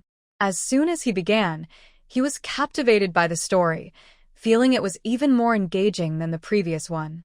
He read expressively, and everyone sat down to listen attentively. Zhao Jianzhong shot him a glance, but then sat quietly to listen. After finishing, he was about to speak when Yu Shuang couldn't help but mumble, "Why did they write the wife dead?" Zhao Jianzhong glared at her. Since this story can be published, it must be fine. He wanted to say more, but his vocabulary was limited, and he didn't know how to express himself. Zhao Junjie thought for a moment and said, "Well, the monk and his disciples went to the west to obtain scriptures, facing many challenges. This story is called Sword Immortal. It's not easy for a mortal to become an immortal. They must go through various hardships first." Yu Shuang replied, but there's no need to write the wife dead. Zhao Jianzhong glared at her. What's wrong with you? This story is definitely written by our daughter. The author's name is the same. Otherwise, they wouldn't have sent it back to us. If our daughter wrote it, what could be wrong? If you, as a mother, don't support her, who will? Yu Shuang rolled her eyes at him. Of course, I support her, but I felt this way after reading it. Will others feel the same? I think we shouldn't show this article to the villagers yet. The story starts with someone's wife dying, and many people might not like that. We should wait until the story gets better before sharing it. Zhao Junjie whispered, but his wife has died. He wants to bring her back to life, so he tries to become a sword immortal. Yu Shuang's eyes lit up. Does that mean his wife can be revived? Zhao Junjie hesitated. He only said that to comfort his grandmother. This story was written by his aunt, not him, so he didn't know if the main character's wife could come back to life. He thought for a moment and said, we can hope for it, right? Although he felt sorry for the main character's wife, the background and the settings of the story, including the magical tools, captured most of his attention. In the world of immortals, many things are uncertain, so there is indeed a chance the main character's wife could be revived. Yu Shuang jumped up. No, I need to write a letter to your aunt and ask her about the next part of the story. Zhao Jianzhong sighed. You always jump to conclusions. I think you shouldn't ask her. The story has already been published, and she must have written a lot. If you ask her and it doesn't match what you hope for, you might get upset. Don't put pressure on her. Writing is not easy. Yu Shuang thought about it and agreed, but she still didn't sit down. I still need to write her a letter to discuss how to build the house, how many rooms to have, and how big they should be. When they come back, we can eat together. We don't need to build a kitchen. Jinshu likes big bathrooms, right? We can add 2 extra rooms, one for a bathroom and one for storage. Zhao Jianzhong nodded. We should at least build 4 rooms, 3 bedrooms and a living room. As he spoke, he stood up. Eldest, grab a ruler, and let's measure the land. We need to plan carefully. Yu Shuang looked at Wang Xiaomai. You all eat here too, I'll go cook. Wang Xiaomai replied, I'll help you. With that, the 2 women went inside. Zhang Panqing nudged Zhao Weidong's arm. Mom and Dad really care about Jinshu. They revolve around her every day. As soon as the aunt speaks, the grandparents will rush to help her. The eldest couple follows her around, doing everything for her. Zhao Junjie, who hadn't left yet, rolled his eyes at her words. My aunt deserves it. She's so good. When Wenya and Wenxiu were little, my aunt even helped take care of you. You all don't remember? Zhang Panqing didn't expect her words to be overheard by him, and her face turned red.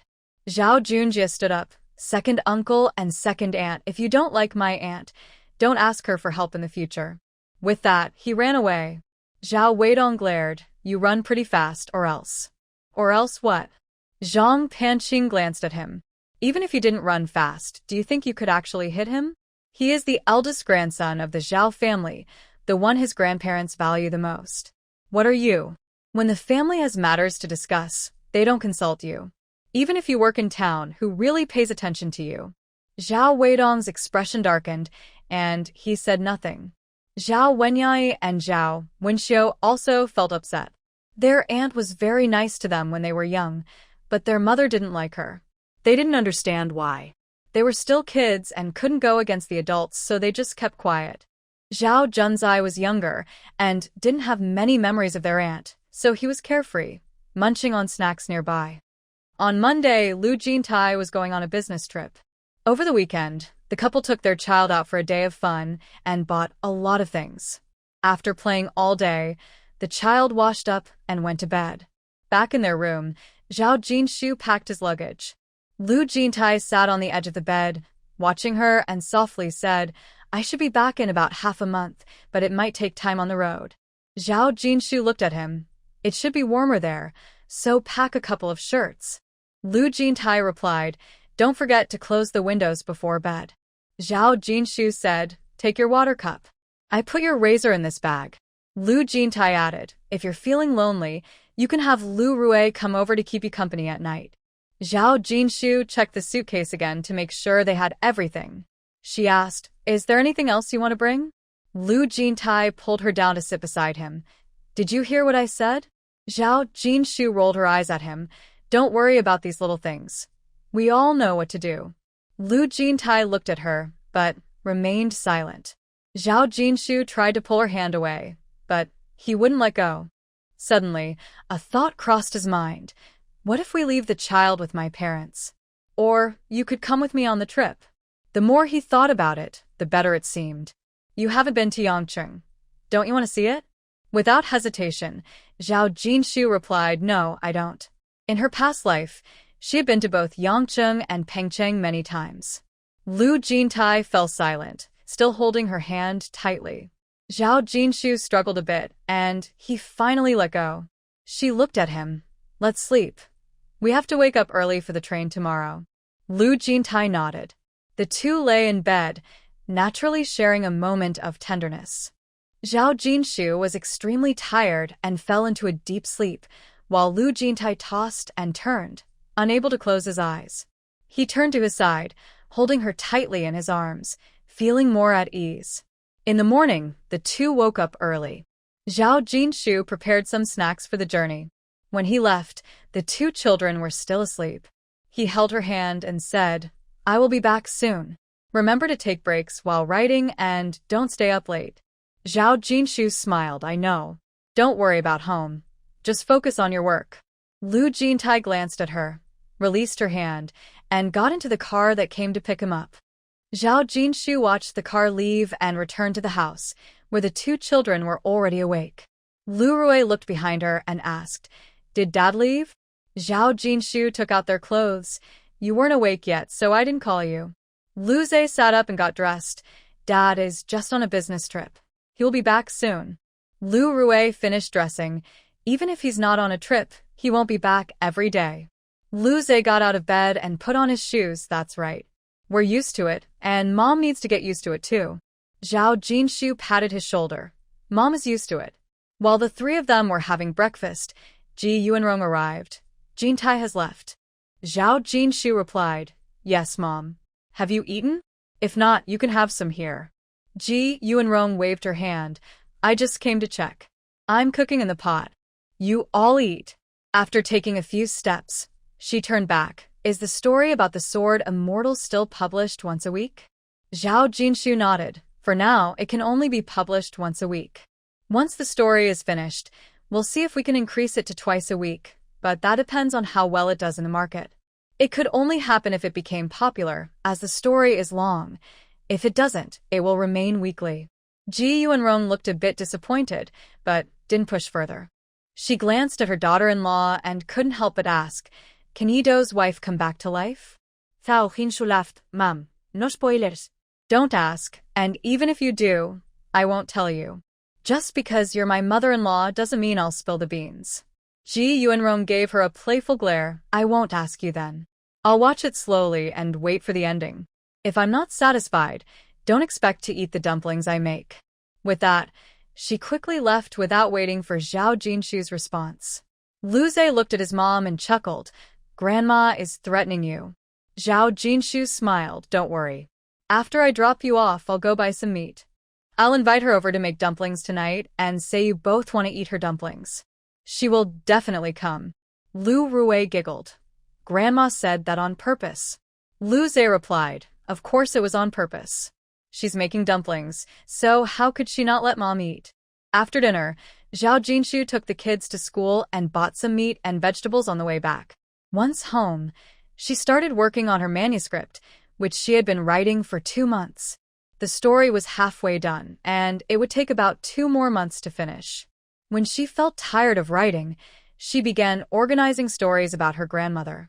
Once she finished the story, she planned to write about her grandmother's tales. While Zhao Jinshu focused on her writing at home, Lu Jintai and his group were on a train, also busy. Their train tickets were bought by the school in a soft sleeper compartment, where they were discussing matters. After a round of discussions, they were taking a break. Professor Zhang looked at the young man across from him and joked, Hey, Hu Yang, what happened to your face? Hu Yang shyly touched his nose and said, I was crying this morning. Those who know think I'm on a business trip, but those who don't might think I'm not coming back. I don't even know why she was crying. I often don't go home. Lu Jintai paused slightly while holding his cup, then continued drinking. His colleague, Wang Zaihui, laughed and said, "She must miss you." Hu Yong sighed. "I told her I'd be back in half a month, but she didn't listen. I tried to comfort her for a long time and didn't notice when her nails scratched me. She's really a good person. She just worries about me." Wang Zaihui replied, "You just got married and your relationship is good. Of course, she doesn't want you to leave. My partner and I have been together for so long that it doesn't matter how long I'm gone. As long as I come back on time, he wouldn't mind if I stayed away longer. He'd enjoy the freedom."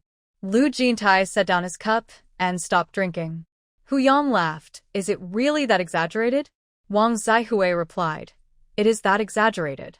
Then she smiled at Lu Jintai and said, "Professor Lu, you've been married for many years, right?" Lu Jintai showed no reaction and nodded slightly. Hu Yang added, "I heard your eldest child is over 6 years old." Lu Jintai softly said, "They'll be starting first grade next semester." Wang Zaihui said, "I heard you brought your wife to school last time, but I didn't see her. Professor Lee said your wife is very beautiful and has a great presence.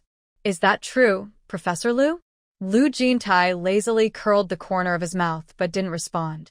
Wang Zaihui teased, "Professor Lu is shy?" Lu Jintai. It wasn't that she was embarrassed. She just didn't want to discuss her with outsiders. Wang Zaihui looked at Zhao Hongyang beside her. "Have you met your teacher's wife?" Of course I have. When it came to his teacher's wife, Zhao Hongyang had a lot to say. She is wonderful, gentle, beautiful, and very generous. Every time we go to the professor's house, she gives us lots of snacks and fruits to take home. The younger students are also very cute and study well." Lu Jintai shot him a glance, but said nothing. Wang Zaihui laughed. "So it seems that Professor Lu and your teacher's wife have a great relationship?" Without thinking, Zhao Hongyang replied, "Of course. They are a perfect match. Well, she is also very talented, so it should be a case of a talented man and a beautiful woman." Lu Jintai glared at him. "You talk too much." Zhao Hongyang chuckled, not afraid at all, because he saw the smile in the professor's eyes. Professor Zhang listened for a while and teased Lu Jintai. "Every time we mention Professor Lu's wife, he becomes quiet. Is he afraid we might find out something?" Lu Jintai glanced at them and slowly said, "She never cries or complains to me." He paused. After so many years of marriage, he had never seen her cry, except for that one time back home when her eyes got a bit red. Seeing they were silent, he continued, "She never distracts me or makes things difficult for me. She says she will take care of everything at home so I can focus on my work. Every time I go out, she packs my bags neatly and prepares plenty of food so I won't go hungry on the road." Hu Yang looked enviously. "My wife is still a young girl. Whenever she hears I'm going on a trip, she gets upset.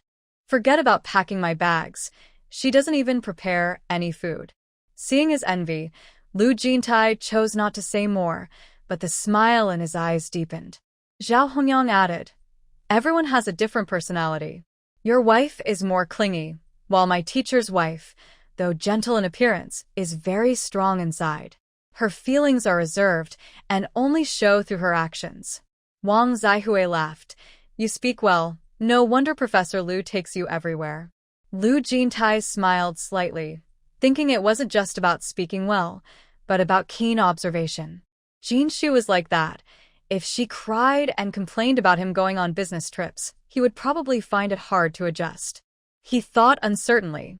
Professor Zhang concluded, "Whether clingy or strong, it shows you have a good relationship with your wives at home, which is great.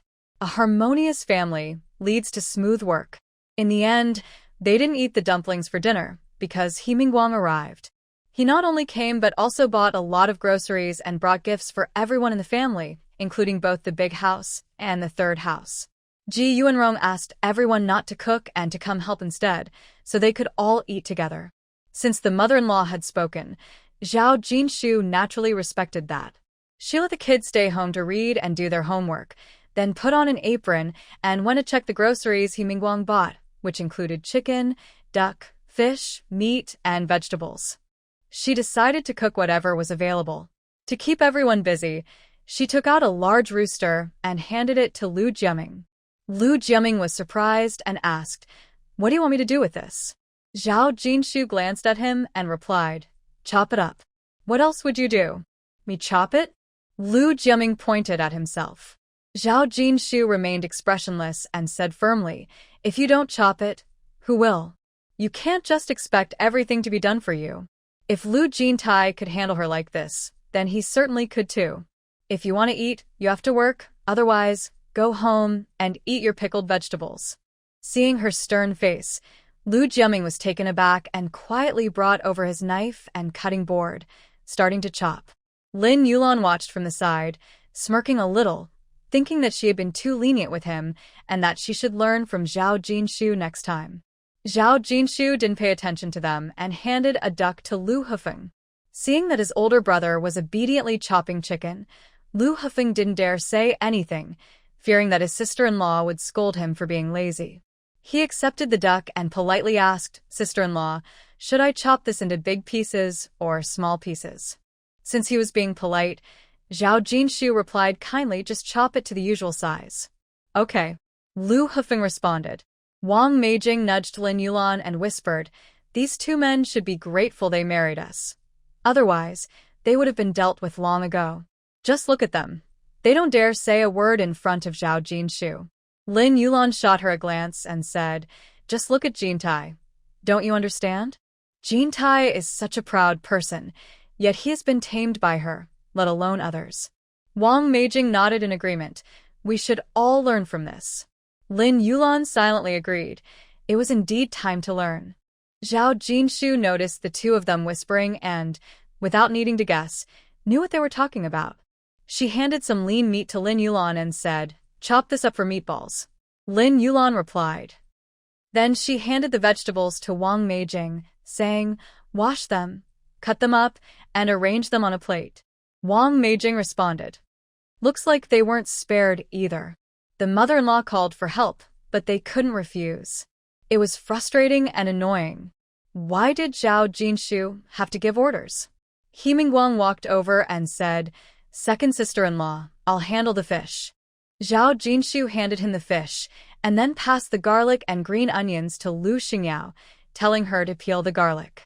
Wang Meijing looked at her and said, "Wait, we've finished all the hard work. What are you doing?" "That's right." Lin Yulan looked over, waiting to hear her response. No need for Zhao Jinshu to answer. Lu Xingyao quickly replied, "Of course, I'm in charge of cooking. Your dishes and the eldest sister-in-law's aren't that great, so just help out."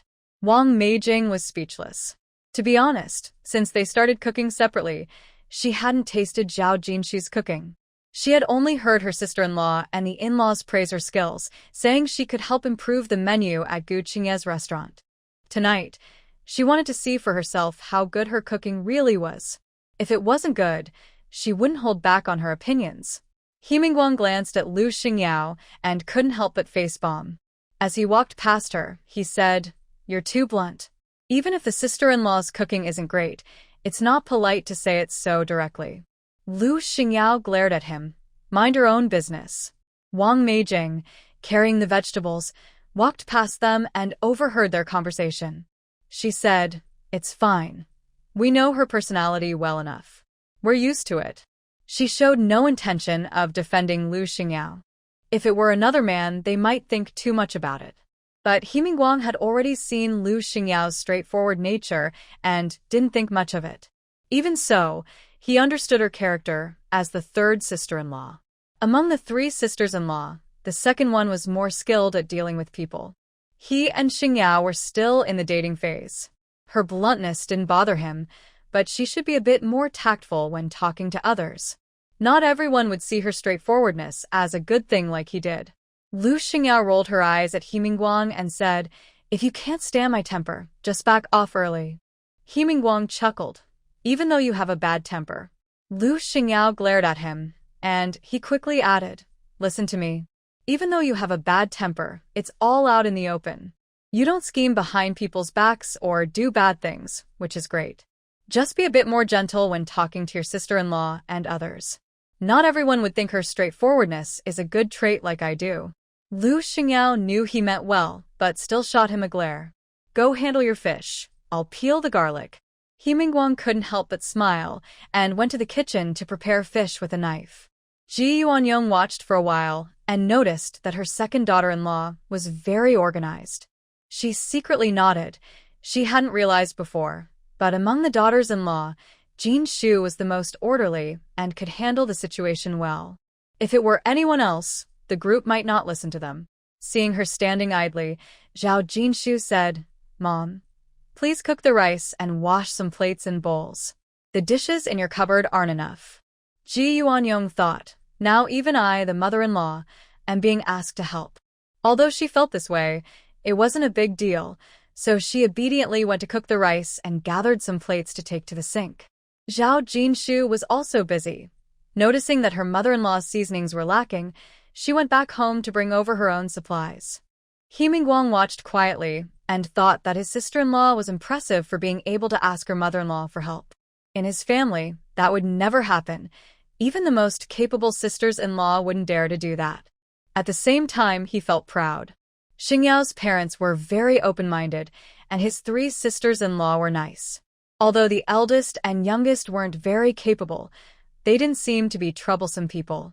He thought that when he married Xingyao, her family would definitely not hold him back like his brothers' wives' families did.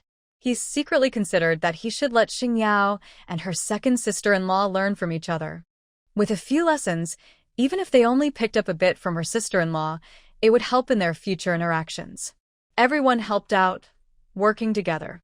With several stoves going, Zhao Jinshu and He Mingguang cooked while others passed plates and ingredients. After a little over an hour, a table full of dishes was ready. With many adults and children, they had to set up 2 tables. The kids looked at the table filled with delicious dishes, even more lavish than during the New Year, and were very excited. Especially the children from the first and third families, who hadn't had such a feast in a long time, eagerly picked up their chopsticks. Wang Meijing and Lin Yulan took their first bites of the dishes made by Zhao Jinshu, ready to criticize, but after tasting, they fell silent, their faces showing discomfort. Her cooking was indeed very good, even better than theirs. However, to be fair, Zhao Jinshu was generous with oil and seasonings. If they cooked the same way, their dishes might not turn out badly either. Lu Xingyao bit into some chicken and looked at He Mingguang, saying, "My second sister-in-law's cooking is delicious, right?" He Mingguang nodded. "It really is delicious, just like the food at the restaurant in the city center." Lu Xingyao, "Is it the restaurant behind this state-owned shopping mall?" He Mingguang, "Yes, that's the one." Lu Xingyao said, "That's my second brother's friend's restaurant, and my sister-in-law has changed the menu." He Mingguang, "Really?" Lu Xingyao, "Really? So next time you come, you can buy more dishes and we can ask my sister-in-law to help cook. You don't need to cook. Your food isn't as good as hers." He Mingguang smiled casually, knowing it's true that his cooking isn't as good as hers. "We can't let my sister-in-law do all the work for this big table of food. If you like her cooking, just enjoy it. I'll practice my cooking skills more, so you might like mine too." Lu Xingyao didn't say anything more, feeling that this was a good thing. She was lazy, and he was diligent. They complemented each other well. He could cook, and even if it wasn't as tasty as his sister-in-law's, at least she wouldn't have to worry about going hungry in the future. After dinner, Lu Xingyao naturally washed the dishes, while the 3 sisters-in-law didn't help. Seeing this, He Mingguang went over to help her wash the dishes. Ji Yuanyong didn't say anything, allowing him to be busy at home. After washing the dishes, He Mingguang took out the gifts he brought for his family. Each of the 3 sisters-in-law and the nieces and nephews received a set of clothes, while each of the 3 brothers got a box of wine. The 2 elders received not only clothes but also gifts like cigarettes, wine, malt extract, and baby formula. Zhao Jinshu took the clothes and smiled. These clothes are quite trendy. The flared pants, batwing top, and a short jacket really tested one's figure. Lin Yulan looked at the clothes in her hands, unsure whether to laugh or not. She thought this person didn't even ask about others' preferences before giving clothes. The The pants are so wide and long that I could probably clean the house just by walking around in them. The pants were fashionable, but they really didn't suit her. Wang Meijing, however, liked them a lot and kept looking at the clothes. He Mingguang smiled and said, "Sisters, these clothes are from my shop. I just brought some over. Don't dislike them. Try them on first. If you don't like them, you can exchange them." Wang Meijing's eyes lit up. "You opened a clothing store?" He Mingguang nodded. "Since I don't have a job, I can only do some small business and be self-employed." This was also why he thought well of the Liu family. Many people would avoid him upon hearing he was self-employed, looking down on him, let alone considering him for a relationship. Even his own parents thought he was embarrassing for not having a stable job and for doing odd jobs. The Liu family all works at the same place, but they don't mind him being a small business owner. That's why he enjoys interacting with them. Liu Hefeng became interested. "This sounds good. I want to start a business too, but I haven't had any ideas. How about we partner up and open a shop together?" He Mingguang was surprised. Don't you have a job? Why do you want to start a business?" He actually didn't like partnering with others. No matter how good the relationship, once money is involved, things can get complicated. Besides, he was just starting to date Xingyao and they were still in the adjustment phase. He definitely didn't want to mix money with her brothers. That could be risky and might affect his relationship with Xingyao. Liu Huayuan glared at his youngest son. "What are you talking about? Just because you want to do business doesn't mean you should get ideas from others' businesses. If you want to do something, work hard for it yourself. Besides, they're just dating. They aren't married yet, and who knows what will happen in the future. Anyone with common sense wouldn't bring this up." Liu Hefeng wanted to argue that it shouldn't matter, but seeing his father's angry look, he lowered his head, feeling unhappy. He Mingguang sighed in relief. Dealing with brothers-in-law was tough. He was really worried about offending Xingyao's brothers and making things awkward. It would be better if his future father-in-law could persuade him. Xingyao didn't worry too much. Her brothers weren't easy to deal with, but He Mingguang wasn't foolish either. They could handle their own issues. If He Mingguang couldn't even manage her third brother, it just showed he needed more experience. Thinking of this, she eagerly urged her sisters-in-law to try on clothes to see if they fit, and she took her own clothes to her room. The others didn't go back, but took turns changing in Xingyao's room. When she came out in her new outfit, she looked around and asked her sisters-in-law, "What do you think? Does it look good?" Zhao Jinshu looked over and thought Xingyao still looked like a young woman, with a firm waist, a nice figure, tall stature, and long, straight legs. The short jacket really showed off her shape. She did look good. She smiled and said, "Looks great." Ji Yuanrong glanced over with a neutral expression, thinking the pants were a bit too tight. Wang Meijing's eyes lit up, and she hurried to change into her clothes in Xingyao's room. When she came out, Liu Hefeng burst out laughing. "You should wear looser pants." Wang Meijing shot him a glare. She wanted to wear them, so what did it matter? Lin Yulan just saw her sister-in-law come out in her outfit and felt a bit confident, thinking the pants were okay. But when Wang Meijing came out, all her confidence vanished. She felt she was not as fit as Wang Meijing. She had some bow legs and the outfit didn't suit her, so she needed to change. She hesitated, but Zhao Jinshu took the clothes and changed them herself. After putting on flared jeans and a collared shirt, she decided to keep the batwing shirt and tucked the shirt into her pants. She added a jacket and noticed a mirror in the room. When she walked over to the mirror and saw herself, she couldn't help but laugh. The flared pants were quite wide, and even though she was tall, they felt a bit overwhelming. She called for Liu Xingyao to help her get her high heels. Liu Xingyao was curious to see how her sister-in-law looked in the outfit and quickly ran to fetch the shoes. After putting on the heels, Zhao Jinshu checked herself in the mirror again and thought it looked pretty good, wishing the flares were a bit smaller. As she stepped out, Liu Zhe and Liu Rui saw their mom's outfit and their mouths dropped open in surprise. Zhao Jinshu looked down at herself and asked, "Does it look bad?" Liu Zhe shook his head. "It doesn't look bad. It's just that mom has never worn clothes like this before. It feels like she has changed." Zhao Jinshu thought it was fine. If others could wear it, so could she. As long as it wasn't strange, She planned to have the flares altered to a crop style tomorrow, which she thought would look even better. Lu Xingyao clapped her hands. It looks great. You wear it better than I do. Her sister-in-law always had a certain charm. No matter what she wore, she carried herself with ease and grace, showcasing the outfit's strengths. Ji Yuanrong watched from the side and thought it didn't look bad at all. Her second daughter-in-law was tall and fit, with curves in the right places and slim where needed. No one wore it as well as she did. She guessed her son would definitely not approve of her dressing this way, as it showed off her figure too much.